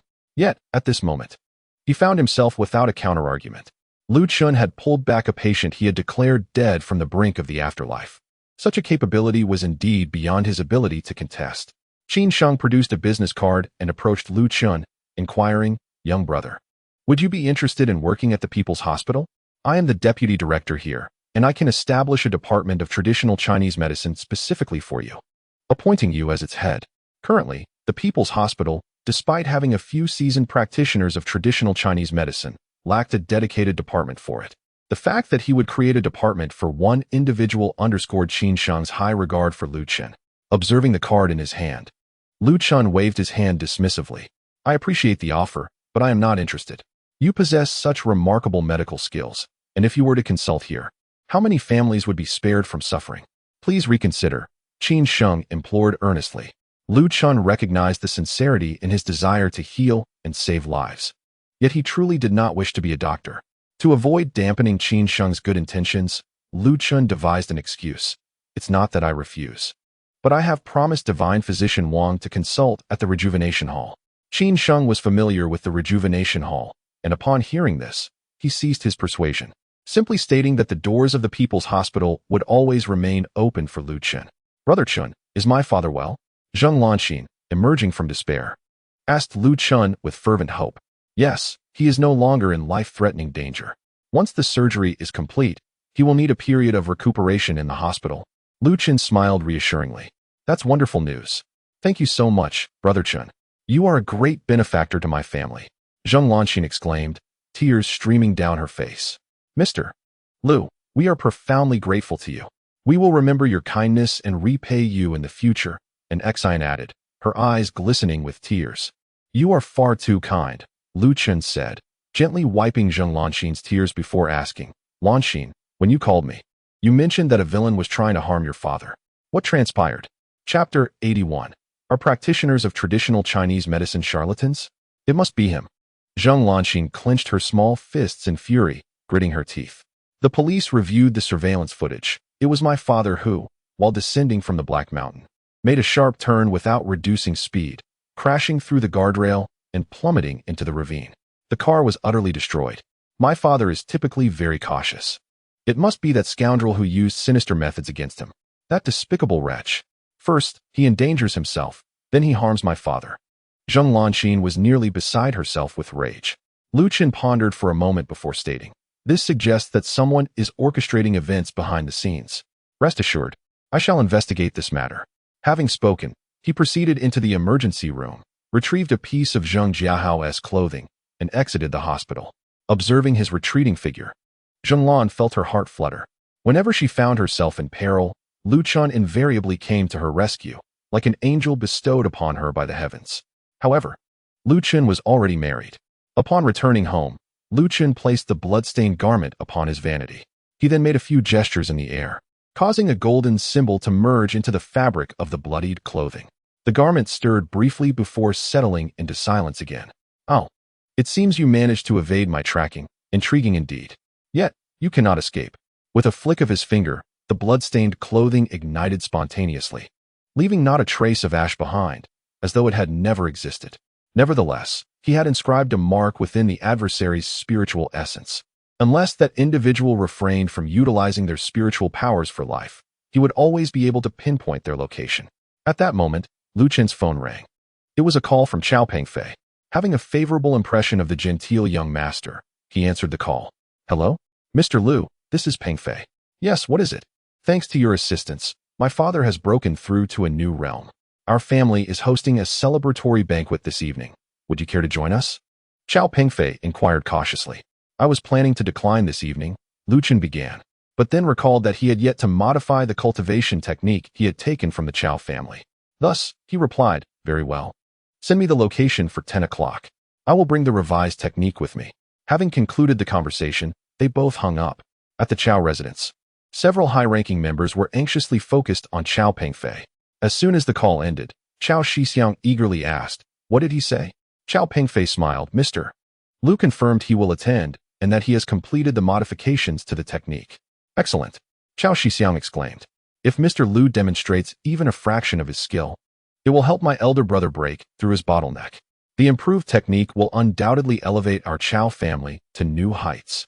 I knew that as long as we cling to Mr. Lu's coattails, our family would dominate Jiangnan and gaze upon the vast seas." The members of the Chao family all wore expressions of exhilaration. At 7 p.m., Lu Qin arrived at the New World Grand Hotel, clad in athletic attire. Recently, the news of Chao Shixiang's near-death experience had circulated widely among Jiangnan's elite, prompting the Chao family to host this banquet to convey to those awaiting their downfall that Chao Shixiang was not only alive, but thriving. By the time Lu Qin arrived, the banquet hall was already filled with over 100 guests. Having urgently revised the Chao family's technique prior to his arrival, he hadn't even had time to eat. So he made his way directly to the dining area. Typically, at such gatherings, few would dine. Most would merely sip wine and engage in flirtation. Ignoring the others, Lu Qin helped himself to some steak and fruit before settling down to eat. "Dr. Lu, you are here as well." At that moment, a melodious voice resonated. Lu Qin looked up and was taken aback to find that it was Chu Huairou. Taking in her appearance, he found himself momentarily entranced. Today, Chu Huairou adorned herself in a striking white strapless dress, her long hair cascading in soft curls over her alabaster shoulders. The ample curves of her figure filled the dress, accentuating a deep neckline that captivated the gaze. "Hey, where are you looking, you rogue?" Chu Huairou playfully glared at Lu Qin, yet she did not cover her chest. Instead, she subtly accentuated it. As a prominent star, she often donned revealing outfits during ceremonies and galas, feeling repulsed whenever male celebrities or investors gazed at her. However, under Lu Qin's scrutiny, she felt a flush of shyness instead. How crude, such a rogue. Just then, a mocking voice emerged from the side, and a young man in a white suit approached, Su Wenchao, who had previously assisted Chu Huairou with her filming. Upon seeing Chu Huairou in her splendid attire, a flicker of astonishment crossed Su Wenchao's eyes as he extended his hand, saying, "Teacher Chu, it's a pleasure to see you again." "Dr. Su, I was merely teasing Dr. Lu. Please extend my apologies to him," Chu Huairou replied, withholding her hand and regarding Su Wenchao with an air of indifference. "Oh, he is also a doctor?" Su Wenchao cast a glance at Lu Qin, inquiring, "May I ask where you practice?" Lu Chun did not even glance in his direction, continuing to savor his meal. Su Wenchao, noticing Lu Chen's dismissive attitude, became even more disdainful and addressed Chu Huairou. Teacher Chu, have you given my proposal any thought? I happen to have some availability and can personally perform the surgery for you. Our hospital abroad has imported a scar-free healing balm. Scar-free? Chu Huairou asked, a hint of surprise in her voice. Has foreign technology advanced to such a degree? Indeed, Su Wenchao replied, a smug smile gracing his lips. After all, no woman can resist the allure of a scar-free result, especially with such exquisite curves at stake. His gaze lingered on Chu Huairou's pronounced neckline, and he licked his lips. Thank you, but I have already found a doctor, so there is no need for your concern, Dr. Su, Chu Huairou responded courteously. Though internally, she held Su Wenchao in disdain. She was not a naive newcomer to the industry and could easily discern the lustful glint in his eyes. Moreover, he had brazenly mocked Lu Chun without hesitation, pretending not to hear the request for an apology. Such a person, who would dare seek his medical assistance?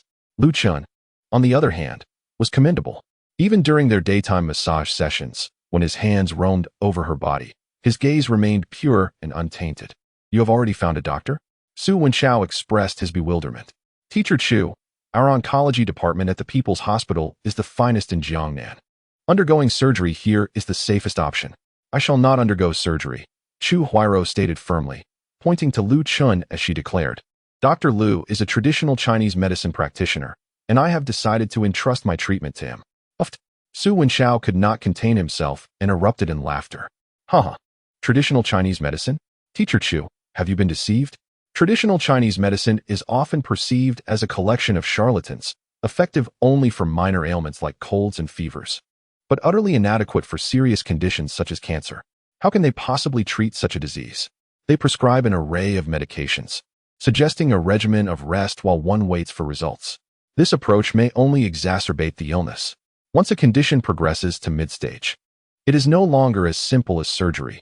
Chemotherapy and recuperation become necessary, and one may find themselves deceived by such quacks. Chapter 82. Dr. Lu, what are you doing here? Chu Huairou regarded him with a calm demeanor, stating, there is no need for Dr. Su to worry. Dr. Lu employs acupuncture and massage techniques, which are remarkably effective and will undoubtedly cure me. Upon hearing this, Su Wenchao stared at Chu Huairou in disbelief. Acupuncture and massage? Given that the ailment is located in her right chest, does that imply this insufferable fellow has already had his hands on her delicate form? Su Wenchao's composure nearly shattered.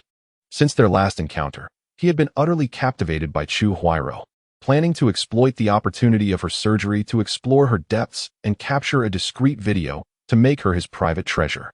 Yet, he never anticipated that someone else would seize the moment first. You are infuriating, Su exclaimed. After 20 years of studying medicine, I have never heard of acupuncture or massage curing cancer.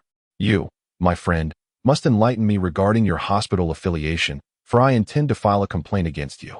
With that, Su Wenchao yanked away Lu Chen's plate and glared at him menacingly. You have not heard of it because your knowledge is limited. Furthermore, this matter between Chu Huairou and myself requires no interference from you. I suggest you leave before my patience wears thin, Lu Chun responded impatiently. His irritation only served to fuel Su Wenchao's suspicion. Pointing a finger at him, he demanded, you young man, are you hesitant to answer my question because you lack hospital affiliation or even a medical license? A mere barefoot doctor daring to claim he can treat cancer? Individuals like you ought to be incarcerated. Su Wenchao spat with disdain. Lu Chun, rendered speechless, wondered why this man was so vocal when he had not treated him at all. Could it be that he harbored feelings for Chu Huairou and sought to undermine him? The commotion attracted numerous onlookers. Isn't that Director Su from the People's Hospital? I've heard he is a distinguished Ritter-Ni, recently promoted to director with a robust background. I just caught wind of something about a barefoot doctor practicing without a license. Huh. Such individuals are commonplace, relying on deception rather than medicine. It seems Director Su is nobly speaking out against fraud, they murmured, casting Lu Chun as a swindler. Dr. Su, while I am free to choose who treats my illness, I demand that you apologize to Dr. Lu immediately for your baseless accusations. Chu Huairou interjected, her expression icy, not allowing Lu Chun to intervene. On that day in the hospital, she still perceived Su Wenchao as a promising young talent with exceptional medical skills. However, now, the more she observed, the more he appeared despicable and revolting, inciting malevolence. How could the People's Hospital appoint such an individual as the director? Chu Huairou, how could you still place your trust in this charlatan? Su Wenchao was utterly bewildered.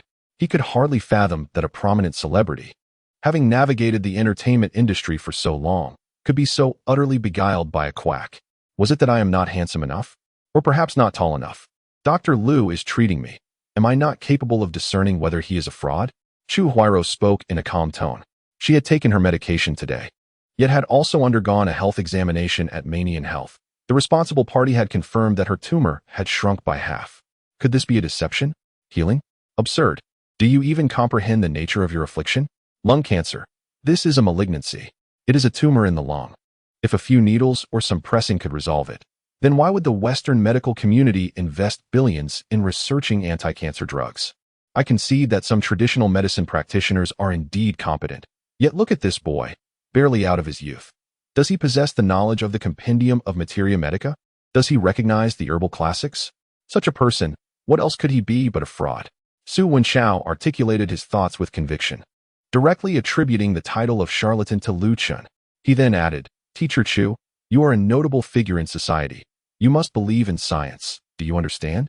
At that moment, a venerable elderly gentleman approached briskly. Ah, is that not Director Qin from the People's Hospital? Su Wenchao's eyes lit up at the sight of Qin Sheng, as if he had found a savior. Director Qin, the vice president of the Jiangnan Medical Association, held a higher academic standing than that of a mere hospital director. If Chu Huairou could not trust herself, how could she possibly doubt Director Qin? Director Qin, you have arrived. Su Wenchao greeted him enthusiastically. Well, you are making such a racket that the roof might cave in. How could I not come?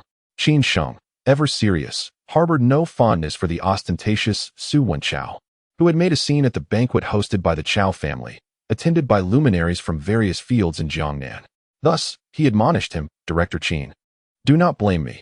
Someone here claimed that acupuncture and massage could treat lung cancer, and unfortunately, the patient believed it. I was merely trying to prevent the patient from being deceived. Su Wenchao replied with fervor. Acupuncture and massage for lung cancer? Qin Sheng paused in disbelief, then exhaled sharply. The audacity of these frauds has become increasingly outrageous. Let me see who is so bold. It is that young man. Su Wenchao immediately pointed at Lu Chun, declaring, a youth who does not learn properly, deceitfully swindling others. In my opinion, such individuals should be apprehended and imprisoned, lest they harm others. Qin Sheng was momentarily taken aback upon seeing Lu Chun. Wasn't he the miraculous physician who had brought the deceased back to life earlier that day at the hospital? What a coincidence to encounter him here. Lu Chun, too, was surprised. Was Jiangnan truly so small that one could run into acquaintances anywhere? The traditional Chinese medicine practitioner you mentioned earlier, who claims to cure lung cancer through acupuncture and massage, is he? Qin Sheng inquired, astonished. After Lu Chun had departed earlier, they had successfully resuscitated Zheng Jiehua. Upon closer examination of Zheng's injuries, they were astounded to discover that after Lu Chun had inserted several silver needles, all of Zheng's damaged organs had remarkably healed, leaving only superficial wounds and fractures. Confirming this information, the group of doctors found themselves utterly captivated by Lu Chun's extraordinary medical skills, fully convinced of his prowess. They even urged Qin Sheng to seek Lu Chun's assistance at the People's Hospital to provide his esteemed services and save lives. Qin Sheng had come along with friends, having heard that the renowned physician Wang would be attending the banquet, hoping to discuss Lu Chun with him. Little did he expect such a fortuitous encounter. Indeed, it's this scoundrel. I can tell from his demeanor that this is not his first deception. Over the years, countless patients must have suffered due to his malpractice. Such a person deserves to be apprehended, Su Wenchao exclaimed with palpable agitation.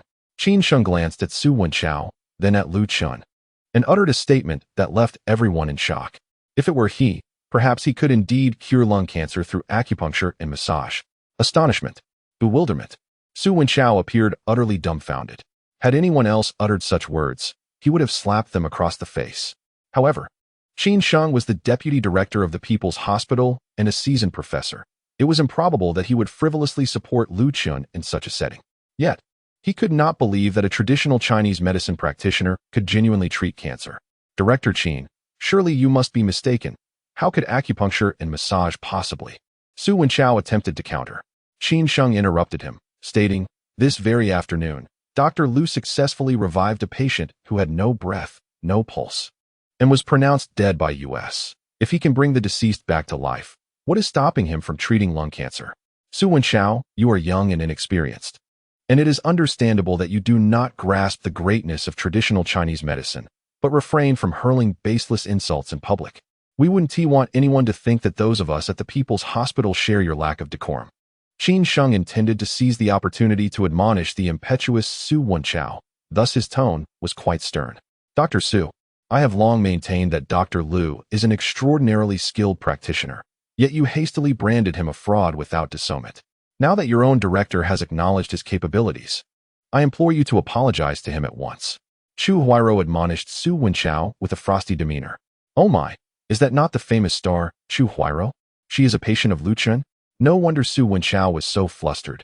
It appears he was vexed over a woman. At this moment, the affluent onlookers cast scornful glances at Su Wenchao, their disdain palpable. Pursuing a woman is acceptable. However, to jeopardize oneself for her is sheer folly. Humph. I refuse to believe that traditional Chinese medicine can cure cancer. In my view, this Lu fellow must be a relative of yours, which explains your unwavering support for him. If you expect an apology from me, you can forget it. Su Wenchao hailed from a distinguished medical family, excelling academically from a young age. He was revered by both peers and teachers, even shattering the record for the youngest director at the People's Hospital. His pride was unyielding. When had he ever endured such humiliation? With a sharp retort, he cast aside his sleeves and departed. Such demeanor begs the question of how he could ever assume a significant role in the future. Qin Sheng shook his head in disappointment, feeling utterly disillusioned with Su Wenchao.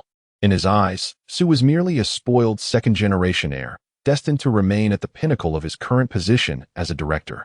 Apologetically, Qin Sheng turned to Lu Chen, saying, I'm sorry, Lu Chen, for the trouble. It's quite all right. I hardly took notice, Lu Chen replied, a smile gracing his lips. Besides, those who speak so carelessly usually face consequences. Hearing this, Chu Huairou's spirits lifted. Were he an ordinary person, being humiliated and ridiculed by Su Wenchao before so many would have sparked an explosive reaction. Yet Lu Chen remained composed, not retaliating, his demeanor serene. This grace evoked admiration. Suddenly, amidst her thoughts, a resounding crash interrupted.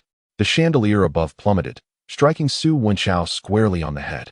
The crystal fixture, over a meter high and adorned with hundreds of crystals, caught him unawares, sending him sprawling to the ground, blood streaming from his head, lacerations marring his face. Help! Help! Su Wenchao groaned in agony. Quick, someone assist. Hotel security hurriedly rushed over, but the carpet caused one guard to stumble, colliding with Wang Chong, sending his walkie-talkie flying. Thud! The device struck Su Wenchao squarely on the mouth, a sudden jolt resulting in 3 of his teeth shattering. Ah, it hurts. Are you blind? Su Wenchao's mouth filled with blood, his curses becoming indistinct. I'm so sorry, I'm so sorry.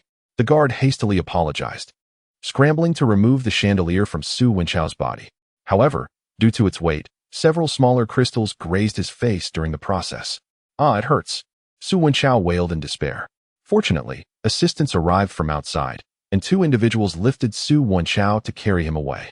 Suddenly, the person supporting his shoulder stumbled. Thud! The man fell heavily to the ground, and Su Wenchao's head also made an intimate contact with the floor.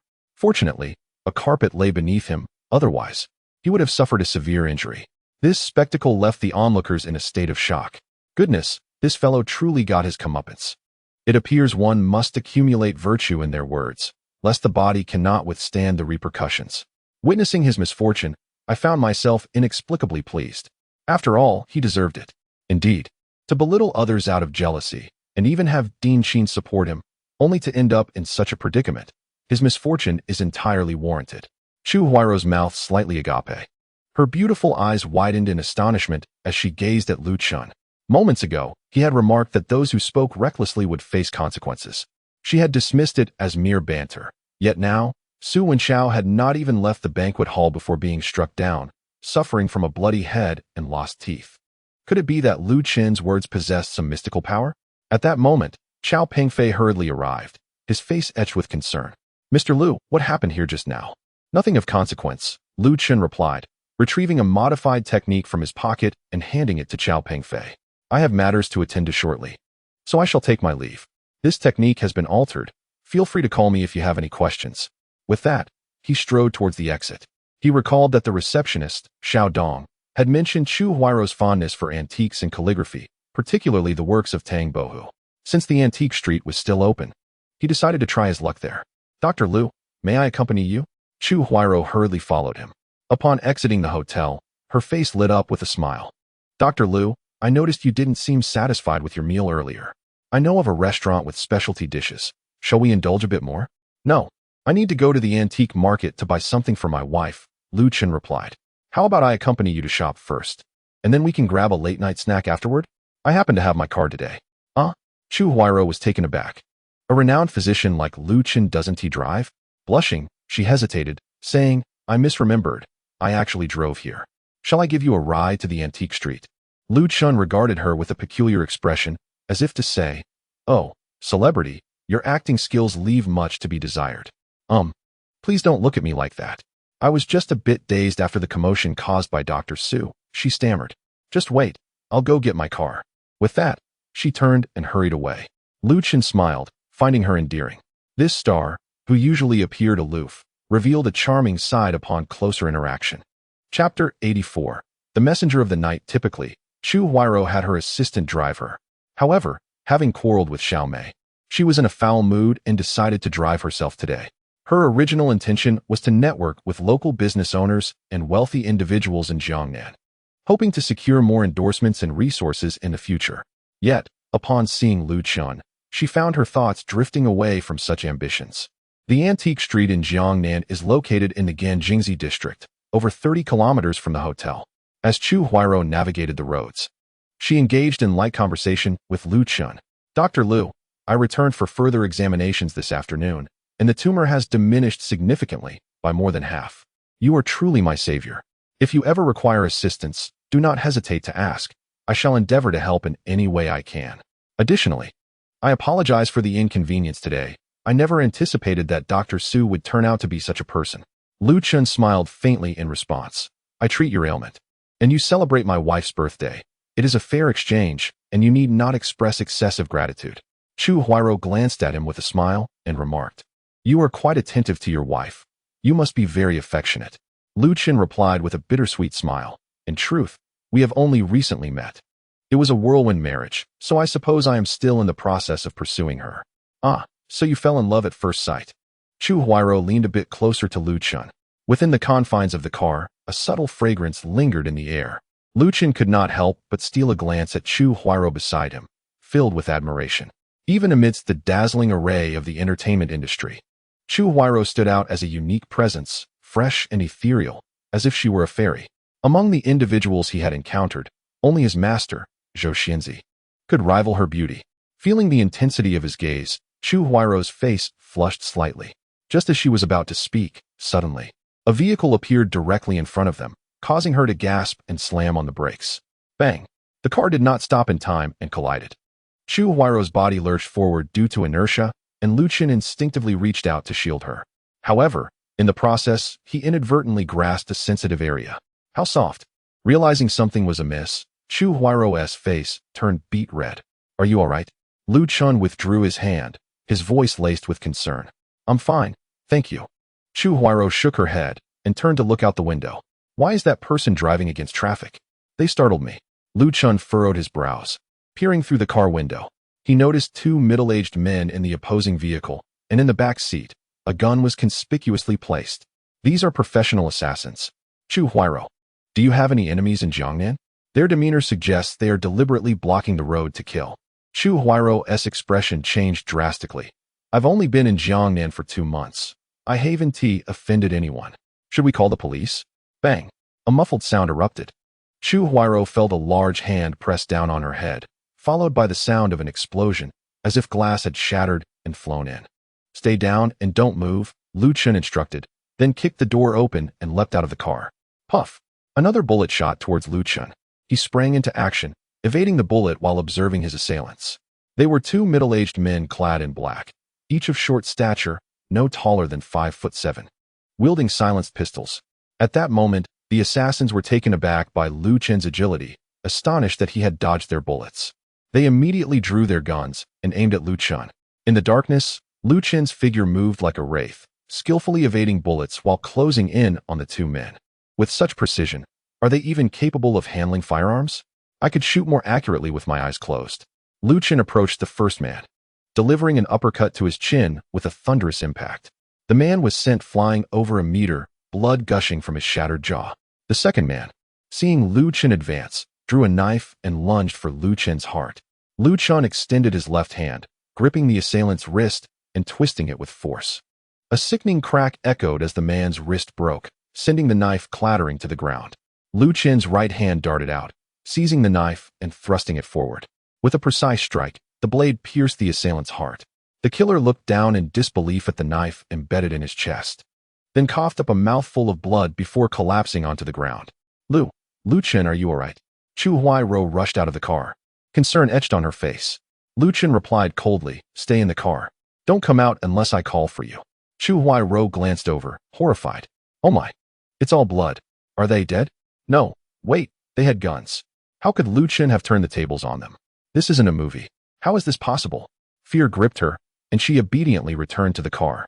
Lu Chen lifted the second assassin, gently tapping his chin back into place. Baka, do you know who we are? To dare kill us, you must be impatient with life. The man's eyes blazed with fury as he glared at Lu Chen. Suddenly, hearing a fluent accent, Lu Chen paused momentarily. Just a few days ago, I heard from Night Owl that the agents of the Night Messenger had arrived in Jiangnan. I didn't expect your target to be Chu Huai-ro. Lu Chen chuckled, having previously thought the Night Messenger was after him. You know, Night Owl? You are one of Blood Shadow's people? The assassin's pupils dilated in shock. Those in the underworld refer to me as the Dust Emperor. You are the Dust Emperor? No, it can't be. The Dust Emperor serving as someone else's bodyguard? The once arrogant assassin trembled in fear, his face revealing sheer terror. Did I ever claim to be a bodyguard? Lu Chen squinted. You should be aware of my capabilities. Tell me who ordered the hit on her, and I shall spare your life, allowing you to return with his remains. Otherwise, well, Dust Emperor. You know that betraying a client is the greatest taboo for assassins. You refuse to drink the wine of friendship, so let us see how stubborn your tongue is. Lu Chen produced a silver needle, preparing to teach the assassin a lesson. I'll talk. It was Chu Yuntian. He paid 5 million for us to bring Chu Huai-ro back. Why not say so sooner? Lu Chen chuckled, releasing the assassin. Thank you, Dust Emperor, for sparing my life. The assassin was drenched in sweat. Yet, before he could finish his words, bang, Lu Chen delivered a powerful kick to his chest. The immense force shattered his sternum and crushed his heart, causing the assassin to spew a mouthful of blood, his eyes wide open, staring at Lu Chen like saucers. Damn it, the one thing I despise most in this life is the assassins from the Cherry Blossom Nation. Did you think I would spare your life? He took out a tissue to wipe the blood off his hands, then retrieved his phone and dialed the police. Hello, officer. I have found 2 corpses on Dongquai Road. Yes, both are wanted criminals. Please hurry. Chapter 85. The gratitude of a star gazing at the lifeless body sprawled on the ground. Chu Huai-ro was left in a state of shock for quite some time. There were no cameras. This was real murder. Her face turned pale, resembling a frightened little rabbit. As she huddled against the car door, looking at Lu Chen in terror. Lu Chen was somewhat bewildered by her reaction. What's wrong? Are you scared? You killed someone. Yes, so what? Are you going to report me to the police? Lu Chen smiled at Chu Huai-ro, realizing that witnessing a murder had likely sent her into a frenzy. She might even think of him as a deranged killer, leaving her outside in fear. After all, it was rather unconscionable to kill 2 people so nonchalantly. Get in the car. Chu Huai-ro leaned out, pulling Lu Chen into the vehicle, then pressed the accelerator and sped away. The road was congested with numerous cars, and it was certain someone had already alerted the authorities. I will take you away from Jiangnan first. Don't worry, even if the police apprehend us, I will testify that they attacked us first. Despite the gravity of the situation, she still concerned herself with his safety. This girl was quite admirable. Rest assured, these 2 were recognized wanted criminals. Not only will I not be arrested, but I might even receive an award for bravery. Lu Chen laughed heartily. Really? Why would I lie to you? Lu Chen patted her head and recounted the assassin's confession. Upon hearing the name Chu Yuntian, Chu Huai-ro's expression turned agonized. It's him. Why did it have to be him? Why did it have to be like this? The assassins who came were no ordinary foes. They were paid a staggering 5 million for their services. Offending such a person is quite dangerous. He is my brother. Lu Chen was taken aback. Cousin? Or half-brother? My biological brother. We share the same father and mother. Chu Huairou's grip on the steering wheel tightened as she gritted her teeth. He is 3 years younger than me, and my parents favored boys over girls. So they spoiled him into a wastrel. Even an extravagant person shouldn't resort to hiring assassins to kill his sister, right? Because I caused him to land in jail. Chu Huairou exited the expressway, parking the car at the entrance of the Pinghui New Century community, then pushed the door open and sat by the roadside. Lu Chen also got out and sat beside her. She wiped her tears and said, after he entered junior high, he began associating with delinquents from the streets, engaging in fights and harassing girls, committing numerous disgraceful acts, each time relying on my father to settle matters financially.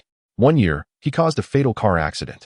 Although he avoided imprisonment, his driver's license was revoked.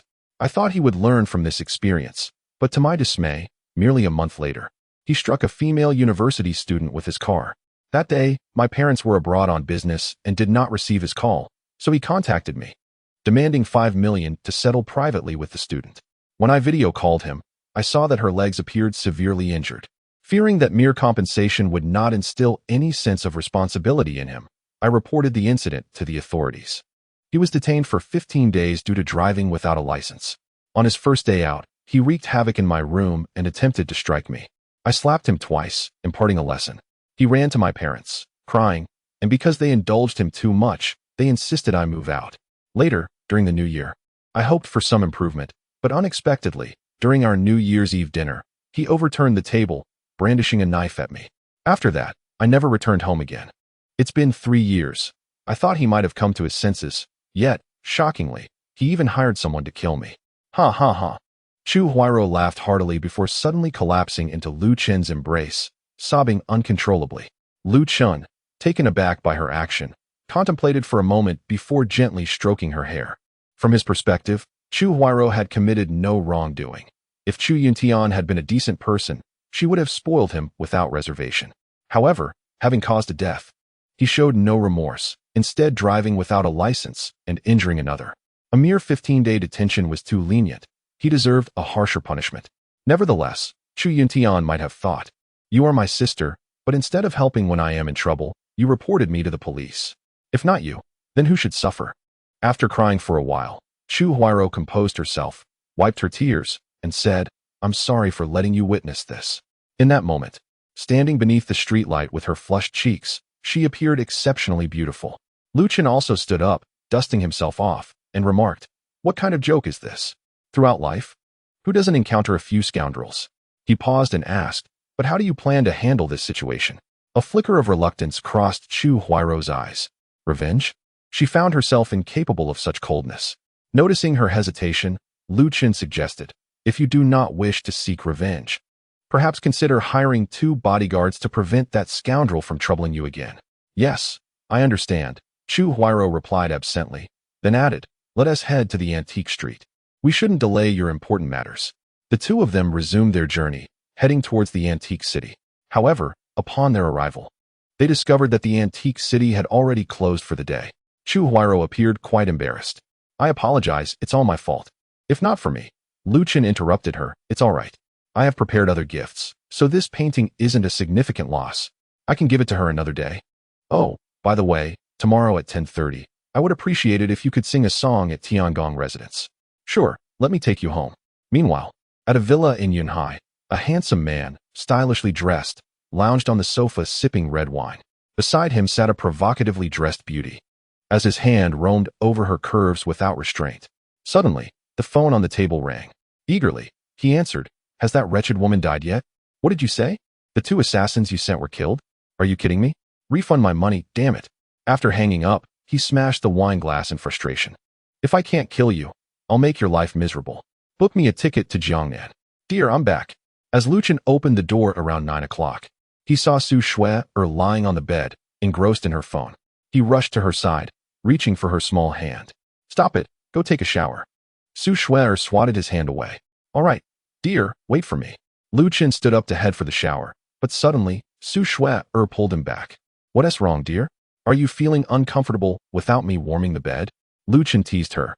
Without responding, Su Shui knelt on the bed, leaned closer, and took a deep sniff of him.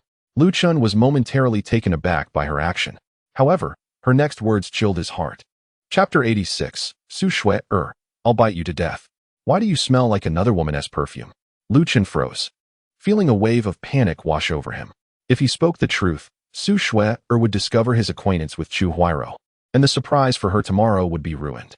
Therefore, he fabricated a story. I was at Huachuntang today, treating some female patients. Perhaps I picked it up then. Su Shui regarded him with skepticism. Are you sure you went to Huachuntang today and not out with Wang Sini?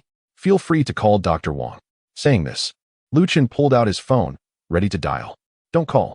Su Shui grabbed his arm and huffed. I believe you. Hurry and take a shower. I don't understand what's wrong with people nowadays. Why would anyone wear such strong perfume to a doctor's appointment? Lu Chun didn't respond. He tossed his phone onto the bedside table and dashed off to the shower.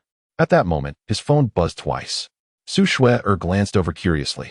It was 2 WeChat messages. Huang Liang Yiming. Thank you so much for today. I hope you can keep this a secret. A dream of golden millet.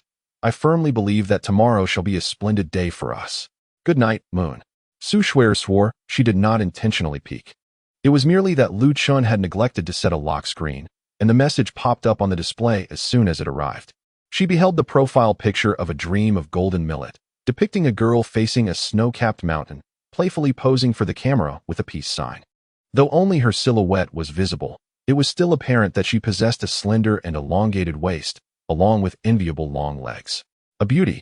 Undoubtedly a beauty. Although her marriage to Lu Chun was a contractual arrangement, she had gradually grown accustomed to his presence over time.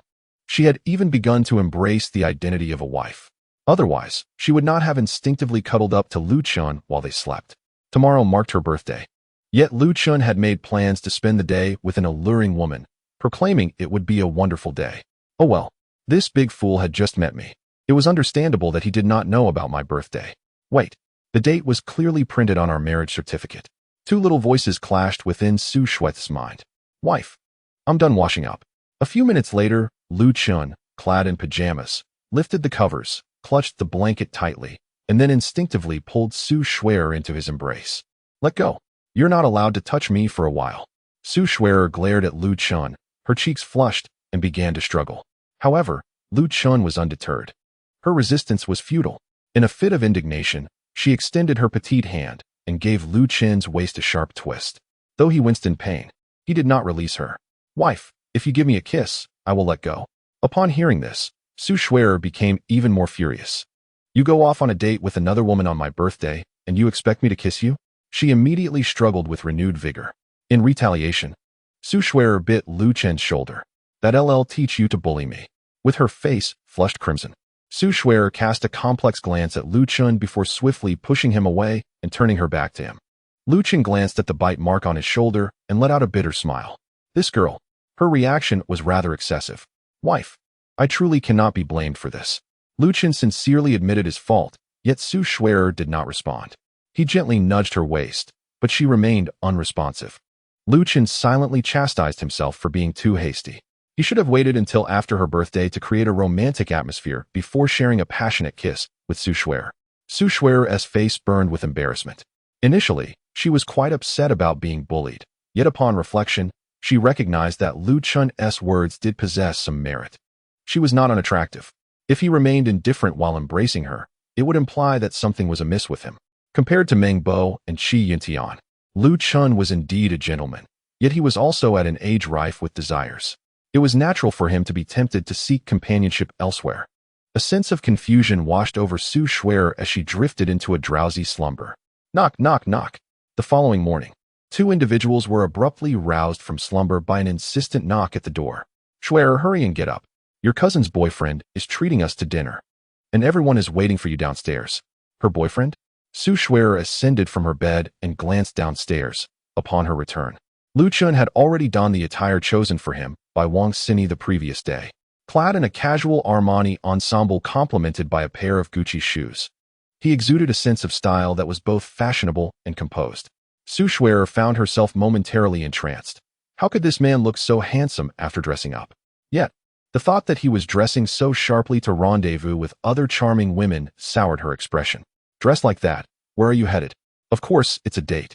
Lu Chun replied with a playful smile. Humph, I suppose you'll be off to your date then, Su Shuer retorted, casting him a disapproving glance before retreating to the bathroom to change. Lu Chun, perceptive enough, quickly deduced that she was feeling jealous. Wife, I meant we're going on a date together. I don't have time. I'm meeting my cousin's husband later. Why do you need to see him? None of your business. In that moment, Su Shuer had convinced herself that Lu Chun intended to meet a flirtatious woman, and his change of plan was merely an attempt to cover up. She had no intention of joining the fray. Soon enough, she emerged from the bathroom, dressed in an alluring black lace off-the-shoulder gown, her dark hair cascading gracefully down her back, accentuating her long, slender legs encased in heels that exuded sensuality. Lu Chun was left mesmerized. Truly, she is my wife. How stunning she looks. Wife, I admit I was wrong last night. I want to bully you again. But you must join me for this date, all right? Lu Chun implored, grasping her hand. You genuinely want to take me out? Su Shuer regarded him skeptically, wondering if his date was scheduled for the afternoon. Of course. How could it be a date without you? After a moment's hesitation, recalling that it was Lu Chun's first initiative to invite her out, she acquiesced. All right, I'll accompany you on this date. However, let me make it clear. Once we leave the house today, we must not part ways until tomorrow. Otherwise, I want to go. Wife, are we to keep a midnight vigil? Blow out the candles? After that, sure, we can pledge never to part. Let us go. Wife, we shall first have a meal. Yet, as they descended the stairs, a voice boomed from the living room. Shuer, where do you think you're going? Did you not hear me say that your brother-in-law is treating us to dinner shortly? The voice belonged to Su Dalong. Following the confrontation with Su Jiqiang at the office, he had been racking his brain, unable to fathom why the latter was so protective of his incompetent son-in-law. Ultimately, he concluded that Su Jiqiang was intimidated by Su Shuer. In recent days, she had successfully secured several significant contracts, benefiting everyone involved, and Su Jiqiang was merely showing her respect. The thought of Lu Chun's indifference towards him only fueled his irritation. You are nothing but a superficial gigolo, pretending to be something you are not. Thus, he planned to seize the opportunity of his niece meeting her parents to give Lu Chun a stern talking to and to make Su Shuer understand what a truly admirable son-in-law should be. The relatives, upon seeing Lu Chun's dapper appearance, were momentarily taken aback, but soon wore expressions of disdain. What good is good looks if he is merely living off someone else's fortune? On the sofa sat a young couple, Su Shuer's cousin, Su Qing, and her fiancé, Sun Ku. Sun Ku was strikingly handsome, with a square jaw, glasses, and dressed in a tailored suit complete with an expensive watch, clearly a scion of wealth. Oh, is this the illustrious elder cousin? Sun Ku remarked, his eyes lighting up upon seeing Su Shuer, though his fiancée possessed an alluring figure. Her beauty paled in comparison to Su Shuer's. Shuer, why not come over and meet your brother-in-law? His family is in the earth-moving business. Perhaps you might collaborate in the future. Su Dalong beckoned to Su Shuer. She approached, exchanged pleasantries, and then said, Mom, Dad, cousin, I plan to step out with Lu Chun, so I want to be joining you for dinner. Enjoy yourselves. Su Shuer despised family gatherings. Although they were relatives, conversations felt hollow, devoid of sincerity. Moreover, if one was not thriving, they would be met with condescension while serving food. Going out with Lu Chun? Huh. What can that gigolo offer you in terms of entertainment? Su Qing's father cast a disdainful glance at Lu Chun. Su Shuer's expression shifted slightly, a chill creeping in. Publicly humiliating her husband in front of so many was utterly unacceptable. Indeed, cousin, I hear your husband is merely your secretary? Su Qing remarked with derision. She had always felt overshadowed by her elder cousin, harboring resentment for having been outshone. Now, however, she relished the thought that her own choice of husband surpassed Su Shuer's. What secretary? He is merely a freeloader. I have heard that the shareholders of the Su family have been whispering behind Shuer's back, accusing her of nepotism. Su Qing's father sneered. Isn't that tarnishing Shuer's reputation? Su Qing feigned innocence, turning to Sun Ku. Darling, why not help your brother-in-law find a job at your company? That could work. We are currently expanding and need more hands. However, without skills, he would only be fit for laboring in the sand, Sun Ku replied. Carrying sand is certainly better than being labeled a gigolo. Indeed, a man with no abilities who drags down Shuer deserves nothing but contempt. Several relatives chimed in with biting sarcasm. Su Shuer's expression grew frigid, her anger simmering just beneath the surface. No matter his faults, Lu Chun was still her husband. Just as she was about to lash out, Su's mother rose to speak. Since Xiao Chun joined the company, Schwer has closed several significant deals. He is her lucky star. Who dares to gossip behind their backs? Schwer, Xiaochun, you two have pressing matters. Why not leave? Mother Su winked at her daughter, signaling her to refrain from arguing with their relatives in the presence of outsiders. Su Schwer linked her arm with Lu Chen's and stepped outside. A good-for-nothing remains a good-for-nothing. Unable to utter a single word. Humph. Look at his frail stature. He wouldn't even be desired for carrying sand. How can there be such a disparity among the sons-in-law of the Su family? In our esteemed Su family, the only worthy son-in-law is Sun Ku. The crowd, both supportive and disparaging, mercilessly berated Lu Chun. Well, their refusal to come is their own loss. Let us make haste. For Sun Ku has already reserved a private room at Tianranju, Su Qing's father announced. Tianranju? I have heard it operates on a membership basis. Even the entry-level membership costs 200,000. Truly befitting of the largest earth-moving contractor in Jiangnan. How grand. The group chattered excitedly, seemingly eager to flatter Sun Ku. Su Qing stood nearby, proudly raising her chin. Humph. No matter how impressive you are, what does it matter? A woman's greatest achievement lies in marrying a good husband. From this day forth, you shall always be beneath me. I apologize, Lu Chun and my relatives. As soon as they exited, Su Schwer turned to Lu Chun with a face full of remorse. It's all right. I married you, not them. I won't harbor any ill will towards them. But I also won't extend them any kindness. I hope you understand, Lu Chun shrugged, wearing an indifferent expression. Ever since the fallout with Su Dalong, he had entirely dismissed the Su family, save for Mother Su and the old man. It's good that you think that way. I am myself, and they are themselves. You need not feel obliged to treat them well simply because we are relatives. Su Schwer felt a twinge of guilt, thus resolving to make amends by spending quality time with Lu Chun today. By the way, dear, why haven't I seen grandfather? Lu Chun inquired. Grandfather has gone to Yunhai, Su Schwer explained. Didn't I tell you earlier? My grandmother's birthday is approaching, and grandfather went ahead to assist with the preparations. Grandfather and grandmother share such a close bond? My grandfather and my maternal grandfather were old war comrades. Naturally, their relationship is strong. Oh, I thought they were up to something. Silly me. First, let us consider what we will do today. Today, you shall follow my lead. Let us go. Get in the car. Hearing this, Su Schwer felt an inexplicable surge of anticipation. This fool, could he possibly be planning a surprise for his own birthday? No, wait. He had a date with that Huang Liang Yimeng last night. Moreover, they both came empty-handed. Who celebrates a birthday without gifts? I must be overthinking it. Lu Chun merely wishes to take me out on a date. Humph. I shall see how you spend this day with that flirtatious girl, Huang Liang Yimeng. Lu Chun drove to Tianranju. Due to the heavy traffic, they parked their car in the shopping center across from Tianranju. As I emerged from the parking lot, I was greeted by a group of individuals gathered before the entrance of the natural residence, seemingly embroiled in a dispute with the security personnel. Upon closer inspection, I recognized them as Su Dalong, Su Qing, Sun Ku, and others, whom I had just parted with moments ago. As I approached, I overheard the security guard addressing the crowd. I apologize, everyone, but today the natural residence has been reserved by a distinguished guest. Please proceed to another restaurant for your meal. Chapter 88. Su Schwer, who dares to insult my husband? Upon hearing this, Sun Ku couldn't help but chuckle, directing his remarks toward the guard. Yesterday, I made a reservation with your manager. He must be aware that I am hosting everyone for dinner and has kindly arranged for the venue to be reserved for us. At his words, the Su family members at the entrance displayed expressions of astonishment. The natural residence is renowned as the premier private dining establishment in Jiangnan. Securing a reservation there must cost a fortune. Ah, is that not young master's son? Just then, a middle-aged man emerged from the natural residence, smiling amiably. I sincerely apologize. Young Master Sunday, I forgot to inform you last night that the natural residence has been booked today. I kindly ask you to find an alternative restaurant for your meal. On what grounds? We made our reservation yesterday. You expect us to change locations today? Protested the younger members of the Su family, their youthful exuberance causing them to disregard the authority of the restaurant manager. Sun Ku, initially reluctant to confront the situation, felt compelled to stand his ground as he observed the agitation of his relatives. Indeed, Manager Lu, we have arrived at the entrance, and you inform us of no availability.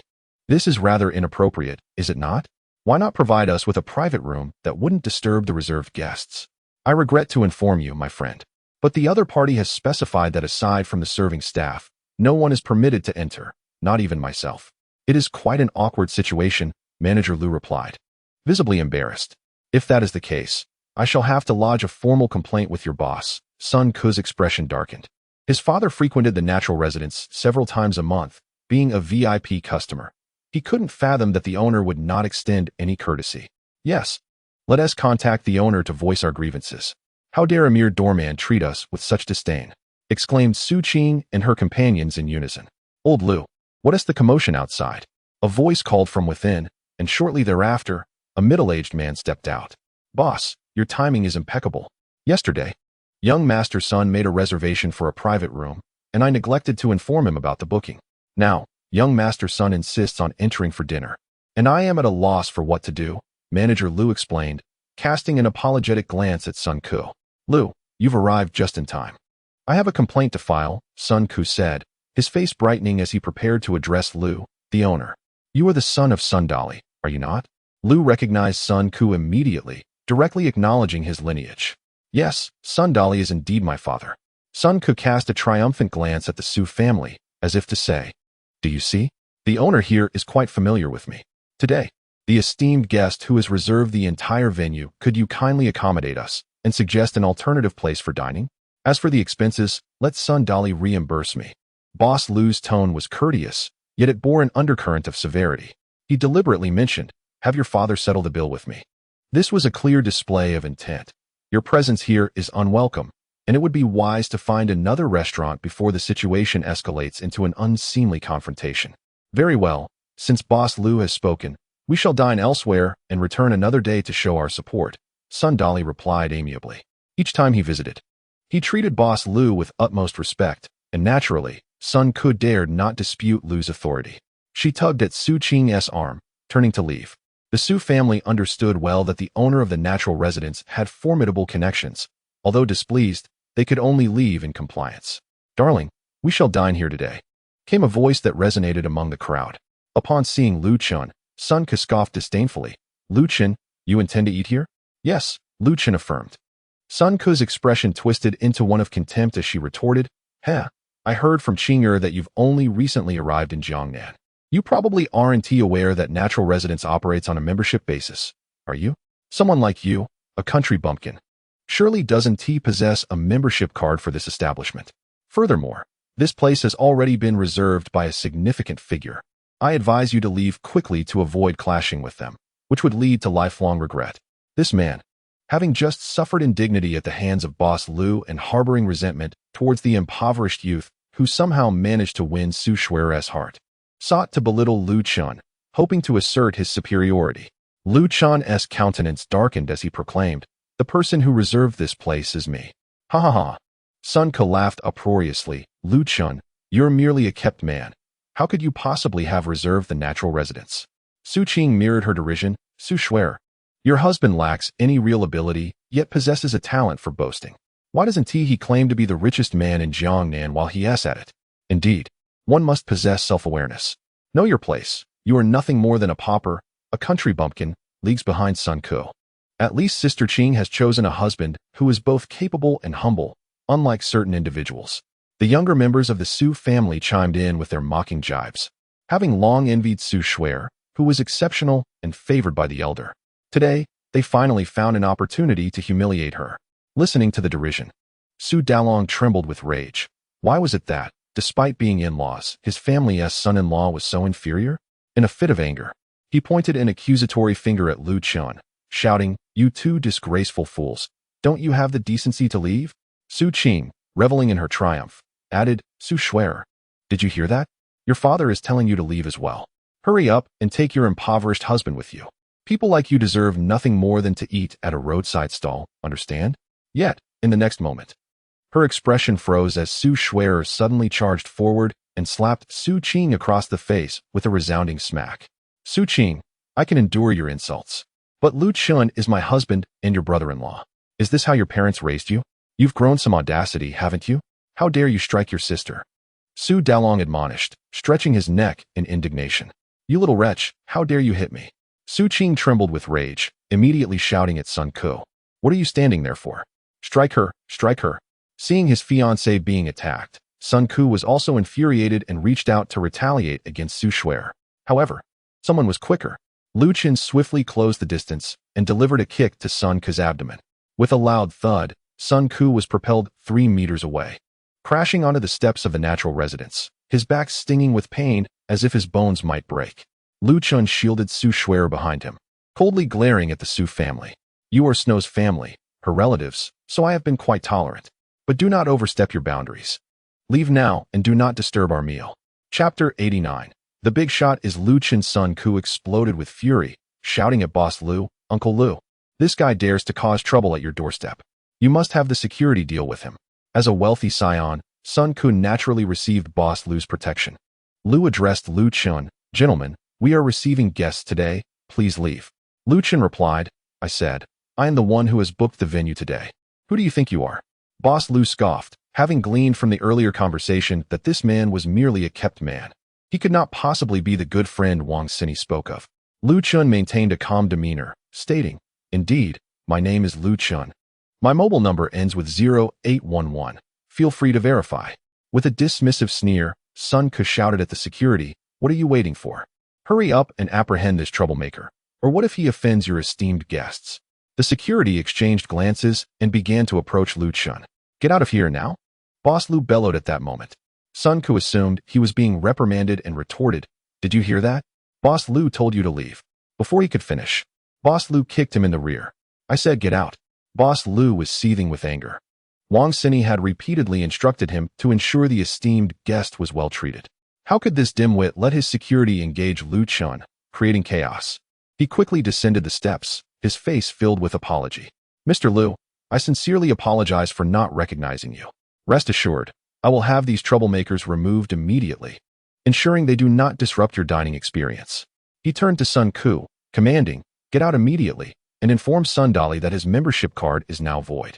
Sun Ku was left bewildered by Boss Lu's kick, uncertainly asking, Boss Lu, is there a misunderstanding here? Boss Lu replied coldly, There is no misunderstanding. The esteemed guest we have reserved at natural residence today is none other than Mr. Lu. This declaration plunged the entrance of natural residents into a profound silence. Sun Ku could hardly fathom that the impoverished young man he had just ridiculed had abruptly transformed into a figure of significance. Su Qing's eyes widened in disbelief. She had always found herself overshadowed by Su Shuer and had only recently regained her composure through her boyfriend. Yet now, Lu Chen seemed to soar to new heights. The Su family members were equally dazed. Ignoring them, Boss Lu turned and gestured for Lu Chen, saying, Mr. Lu, the meal is ready. Shall we proceed inside? Lu Chen nodded, wrapping his arm around Su Shuer's waist as they ascended the steps. Su Delong attempted to follow, but was intercepted by 2 security guards. He immediately shouted, Don't stop me. I am his father-in-law. Boss Lu swiftly turned to Lu Chen and inquired, Mr. Lu, do you recognize him? Without even glancing back, Lu Chen strode into natural residence. Su Shuer paused for a moment before hastily catching up. Boss Lu cast a disdainful glance at Su Delong, clearly unimpressed by his behavior. Just moments ago, he had disparaged Lu Chen, referring to him as a kept man, and now, upon realizing Lu Chen's prowess, he wished to claim the title of father-in-law. What a delusion! At that moment, Lu Chen abruptly halted, turning to address Su's mother, Mom. Would you care to join us for a meal? Su's mother was momentarily startled. Since their meeting that morning, she had felt quite suppressed.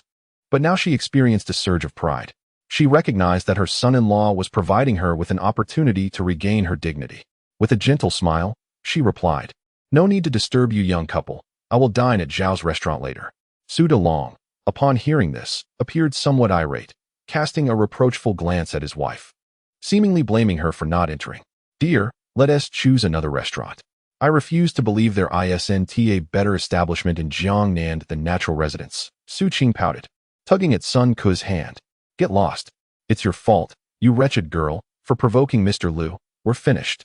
Sun Ku retorted, kicking Su Qing and then stomping away in anger. Natural residence was the most luxurious private dining establishment in Jiangnan. Unlike the serene and tranquil ambience of the old Jiangnan restaurants, this place resembled a Western eatery, elegant and subtly extravagant. In the center of the first floor stood a grand piano, with a professional pianist performing every evening. Boss Lu led the pair to seats in front of the piano. Mr. Lu, please hold on. I will have the dishes served shortly. After pouring them a glass of water, Boss Lu departed. Lu Chun, feeling somewhat guilty, said, "Dear, you're not upset with the way I spoke to your father, are you?" "Not at all. Wasn't he speaking to you in a similar manner?" she replied. Su Shuer casually resolved the issue at hand, and then inquired, "By the way, I heard that a meal here costs tens of thousands. Where did you acquire the funds to reserve this place?" "I earned it from the consultation fees while stationed at Dr. Wang's clinic these past few days," Lu Chen replied. "That doesn't mean you should spend extravagantly," Su Shuer retorted with a playful glare. "I'm not a princess. You could take me out for hot pot, a private dining experience, or even a street vendor's fare. Please refrain from unnecessary expenditures next time. Are you already feeling concerned for your husband?" Lu Chen chuckled, gazing fondly at Su Shuer, appreciating her fierce protectiveness from earlier. She shot him another glance, choosing to ignore his comment. Just then, Su Shuer's phone rang, the caller ID displaying Tian Xin. Tian Xin was Su Shuer's close friend from high school. After studying abroad in a beautiful country, she had graduated and joined a renowned pharmaceutical company, returning home only for a few days each year during the new year. However, they frequently communicated and shared a close bond. "Shuer, happy birthday." Once the call connected, a cool voice resonated through the phone. Su Shuer momentarily lost herself in the moment, a joyful expression unwittingly emerging in her eyes. This was the first birthday wish she had received that day. "Thank you. Are you at work? I'll order you a cake." "I'm not. I'm dining out with Lu Chun." "Lu Chun? Who is that?" "That's my husband," Su Shuer replied after a brief pause. "What? When did you get married? How come I didn't know? Where is he from? What does he do? How tall is he? How much does he weigh? What does he look like?" Previously, Su Shuer had resolved to divorce Lu Chun in the future, which is why she hadn't announced their marriage certificate acquisition. Only relatives and colleagues were aware of her marital status. "I'll tell you another day. I have to hang up now," she said hastily, primarily because she felt uncomfortable commenting on Lu Chun in front of him, fearing he would become overly proud. "Dear, who were you just eating with?" Lu Chun asked, his smile widening, finding her calling him husband exceedingly sweet, melting his heart. Su Shuer's cheeks flushed crimson, and she remained silent. "Dear, could you say that again? Just once more, and I'll give you a delightful surprise." Su Shuer rolled her eyes. "You didn't even remember my birthday, yet you speak of surprises." At that moment, the restaurant's windows were suddenly drawn shut, plunging the entire venue into darkness. Why is it suddenly so dark?" Su Shuer exclaimed in surprise, but soon after, a spotlight illuminated both of them. At that moment, Lu Chun abruptly stood up, retrieving a jewelry box from his pocket. He slowly opened it to reveal a diamond-studded jade ring, gazing tenderly at Su Shuer. "Dear, happy birthday. I hope you are always joyful and happy." Su Shuer's mouth fell slightly agape as she looked at Lu Chun in astonishment. Just moments ago, when Tian Xin called her to extend her birthday wishes, she had lamented that Lu Chun was unaware of her special day. Little did she anticipate that he was secretly orchestrating such a grand surprise. Although Su Shuer had endured numerous confessions before, finding the candles and gifts rather bothersome, at this moment, her cheeks flushed with embarrassment and her heart raced, enveloped by an overwhelming sense of happiness. It turned out that Lu Chun had been quietly preparing this surprise all along. At this instant, she even felt a surge of desire to surrender herself completely to him. After placing the ring on Su Shuer's finger, Lu Chun cleared his throat and cheerfully announced, "The cake can come out now."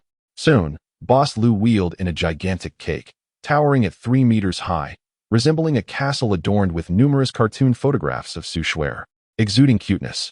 As Su Shuer gazed at it, she felt a slight daze, her face betraying a blissful expression. She was not the kind of girl who craved vanity. Yet which girl would not yearn for attention? "Darling, make a wish." Lu Chun lit the candles for Su Shuer, standing before the cake. She clasped her hands together and silently made her wish. A minute later, she blew out the candles with a determined puff. "What did you wish for, my love?" "I cannot tell you. Wishes lose their magic when spoken," she replied playfully. Lu Chun refrained from pressing further. Instead, he picked up a bouquet of roses from behind and beamed at her. "Darling, this is the first birthday we celebrate together. There will be a second, a third, and even 100 more. I hope you will embrace me soon, allowing us to become a loving couple." As Su Shuer looked at the flowers, her heart quivered. Reflecting on their time together, she felt as though she were in a dream. Although this union had been forced upon her by her grandfather, it had brought her an unfamiliar warmth and comfort. Yet, it was precisely because Lu Chun was so admirable, surrounded by beautiful women, that she found herself uncertain whether he could love only her. She dared not easily give herself away, for in her world, love was selfish and domineering. She would not share Lu Chun with anyone. The gentle rain mingled with the wind, drenching the twilight streets. As she gazed upward, her eyes reflecting the raindrops. At that moment, a melodious voice filled the air. Unbeknownst to her, a woman clad in a black evening gown had appeared on stage, playing the piano and singing. Her gaze soft and enchanting. Chu Huairou. Oh my goodness. How could it be Chu Huairou? Su Shuai gasped, covering her face in astonishment. At that moment, Lu Chen sat beside her, firmly grasping her small hand in an attempt to provide her with reassurance. Under the spotlight, the heartfelt melody resonated throughout the restaurant, causing Su Shuai's heart to race and tears to well in her eyes. In this world, no girl could resist the allure of romance. And Su Shuai was no exception. The ring, the flowers, the cake, and her favorite star all graced her life simultaneously. Her eyes brimmed with tears of unparalleled happiness. This was the most splendid birthday she had ever celebrated in her 20-some years of life. Beside her, Lu Chun beamed at her joy, equally delighted. I adore your enchanting eyes, and your laughter is even more captivating. May I gently caress your lovely visage, and together we shall whisper sweet dreams. As if it were yesterday when you sang alongside me. As Chu Huairou rose and spoke, she expressed her joy at being invited by Mr. Lu to celebrate Miss Su's birthday, wishing them both everlasting unity and shared old age. Su Shuai was momentarily taken aback. She hadn't anticipated that Lu Chun would invite Chu Huairou, reserving the entire venue and inviting a star. How much must Lu Chun have spent? A pang of concern struck her heart. Could it be that he borrowed money from Wang Xine? Mr. Lu, Miss Su, on such a momentous occasion, shouldn't you share a kiss? Chu Huairou teased, observing the couple's striking compatibility. Her cheeks flushed crimson, her heart racing with nervous excitement. Yet there was no intention to refuse. Due to her sensitivity to cold, they had been sleeping together these past few days. But she had always been resistant to more intimate gestures. Just yesterday, she had playfully bitten Lu Chun for his boldness. Yet now, she found herself not only accepting, but even slightly anticipating the closeness. Realizing that they had entered a marriage arranged through an introduction and that Lu Chun was still pursuing her affection, she discreetly signaled him to seize the moment. After a brief hesitation, Lu Chun grasped Su Shuai's chin, lifting her delicate face to meet his gaze. Captivated by her stunning beauty and the alluring scent that enveloped her, his heart raced. No longer hesitating, he pressed his lips against hers. Su Shuai's eyes widened in surprise, her face flushed with embarrassment as her mind went blank. Was this what a kiss felt like? But in the next instant, she felt something slippery invade her mouth. Startled, she instinctively bit down. Ouch! Lu Chun swiftly withdrew his tongue, only then noticing the blood trickling from it. Su Shuai, panicking, hastily offered him a tissue while stammering, You, who gave you the right to bully me? You deserve it. She had intended to apologize, but the words twisted in her throat. Observing her flustered demeanor, Lu Chun recognized her sharp tongue belied a tender heart. He contemplated whether to press his advantage and further charm his wife, but the pain in his tongue kept him in check. Good things take time. However, he resolved that this bite could not go unpunished. With a playful smirk, he said, Wife, you drew blood. This time I'll let it slide, but when we return home, you owe me a kiss. What? Upon hearing this, Su Shuai was momentarily taken aback, unable to comprehend how she had accrued such a debt. She rolled her eyes and, in a huff, declared, How boring. I certainly do not wish to kiss you. Take my phone and snap a picture with Chu Chu. With that, she tossed her phone aside and dashed onto the stage. After a flurry of photographs, over a dozen in total, Su Shuai finally descended the stage, satisfied. Mr. Lu, Miss Su, I shall not intrude any further. Wishing you both a splendid birthday, Chu Huairou greeted as she prepared to leave. Just then, her phone rang. She answered it, listening for a few seconds before exclaiming in shock, What did you say? He destroyed the filming crew? After hanging up, Chu Huairou hurriedly made her way out, but in her haste and high heels, she stumbled down the stairs. Fortunately, Lu Chun was quick enough to catch her, preventing an unfortunate fall. Are you all right? I apologize, but I must leave urgently, Chu Huairou said, shaking her head and abandoning her heels as she fled the establishment barefoot. Lu Chun, it seems Chu Chu is in trouble. Perhaps you should accompany her to see what is amiss, Su Shuai urged, her brow furrowed. Is that appropriate? Today is your birthday, Lu Chun replied. I am already quite happy today, Su Shuai grinned. With a sigh, Lu Chun conceded, very well, I shall accompany her and call you later. Su Shuai nodded, handing him the car keys, and until their departure, she felt as though today was a dream. She pondered how it was possible for a mere farmer from the countryside to know so many esteemed individuals. Arriving at the filming crew in a flurry, Chu Huairou was met by a small assistant rushing towards her. Teacher Chu Yuntian has smashed all the cameras and threatened that if you do not appear soon, he will set the studio ablaze. Upon hearing this, Chu Huairou's brows knitted tightly. She had yet to confront Chu Yuntian about the assassination attempt from the previous day, and now he had the audacity to cause further trouble. Disappointment in her brother washed over her. Take me to him, she insisted, eager to discover what this scoundrel intended. The assistant nodded, leading her inside. Chu Yuntian, standing at 185 centimeters with a well-proportioned physique and refined features, possessed the charm of a youthful heartthrob. Well. During the day, where is the illustrious Star Chu? Off catering to some affluent patron? He sarcastically taunted upon their meeting. Chu Yuntian, what on earth do you want? Chu Huairou asked coldly. As your brother, I've come to pay a visit, he replied with a disingenuous smile. A visit? Is this how you conduct one? She retorted, gesturing towards the shattered camera beside them. The sight of him filled her with increasing disgust. Previously, she had excused his childish antics, tolerating his destruction of his own computer and burning of his clothes, thinking him merely naive.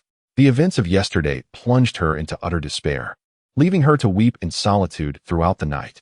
Chu Yuntan lit a cigarette, nonchalantly remarking, What's the matter? Feeling heartbroken? How much could a broken camera possibly be worth? Just spend a night with your wealthy benefactor, and all will be well. Chu Yuntian, how do you perceive me? She retorted, her voice trembling with indignation. With a waning smile, he coldly replied, What else could you be? Just a wretched prostitute who can be bought, sleeping with the financier, then the director, and finally the actors. A tarnished shoe, available to all. You. Chu Huairou trembled with rage, her eyes aflame with emotion. Get out. Just go? Oh, did I hit a nerve? Are you flustered? Chu Yuntian's gaze turned icy as he fixed it upon her. Indeed, Chu Huairou was stunning. 100 times more exquisite than the frivolous women he had encountered.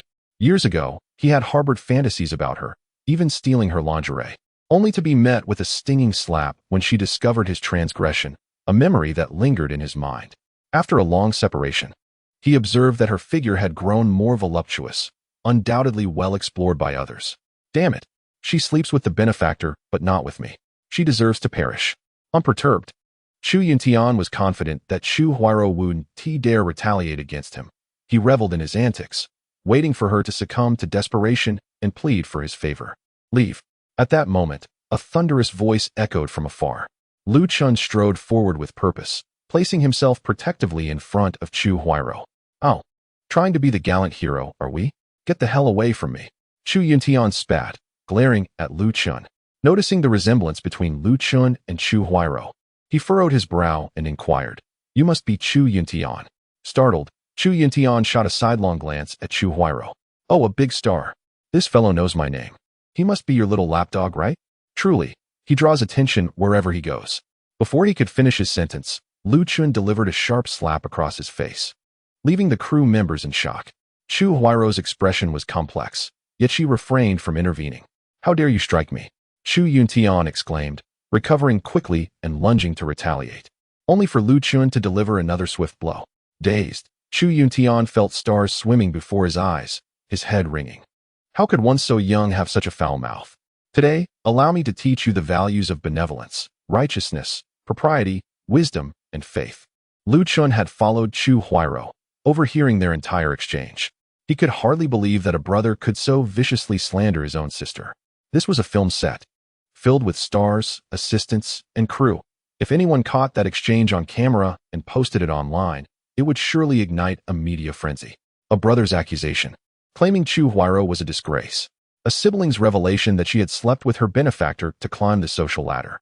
Chu Huairou, a woman of loose morals, had supposedly shared her bed with numerous members of the crew. In this era where the flow of information reigns supreme, no one seems to care about the truth. They merely stand upon their moral high ground to vehemently criticize Chu Huairou. The scheme devised by Chu Yuntian is exceedingly malevolent. A slap for your insolence. a slap for defaming your sister, a slap for driving without a license and injuring someone, a slap for your wretched appearance. Lu Chun unleashed a flurry of blows until his opponent's face was stained with blood. Only then did Lu Chun deliver a final kick, sending him sprawling. Chu Yuntian, clutching his bloodied face, furiously pointed at Lu Chun and cursed, "You wait for me." With that, he fled, having always been the one to bully others since childhood. Never experiencing the humiliation of being struck before, especially not in front of Chu Huairou. His heart burned with fury, wishing nothing more than to consume Lu Chun whole. "Dr. Lu, I'm truly sorry for causing you trouble," Chu Huairou said apologetically, gazing at Lu Chun. "What are you apologizing for?" Lu Chun gently ruffled her hair and replied, "You should apologize to yourself." Standing there, foolishly silent while being insulted. How silly. Chu Huairou was taken aback, staring blankly at Lu Chun. Looking at his handsome, gentle face, she felt an inexplicable sting in her nose. Indeed, she should have retorted. Why should he be allowed to slander her, destroy her belongings, while she had to consider him? She had done nothing wrong. Why should they treat her this way? Overcome with emotion, Chu Huairou threw herself into Lu Chun's embrace, sobbing inconsolably. Within the film crew, someone shouted, "Teacher Chu, don't cry. That scoundrel deserves to be beaten." Soon, others joined in. "Yes, who doesn't he know you have a deranged brother? Next time he comes, we'll help you deal with him.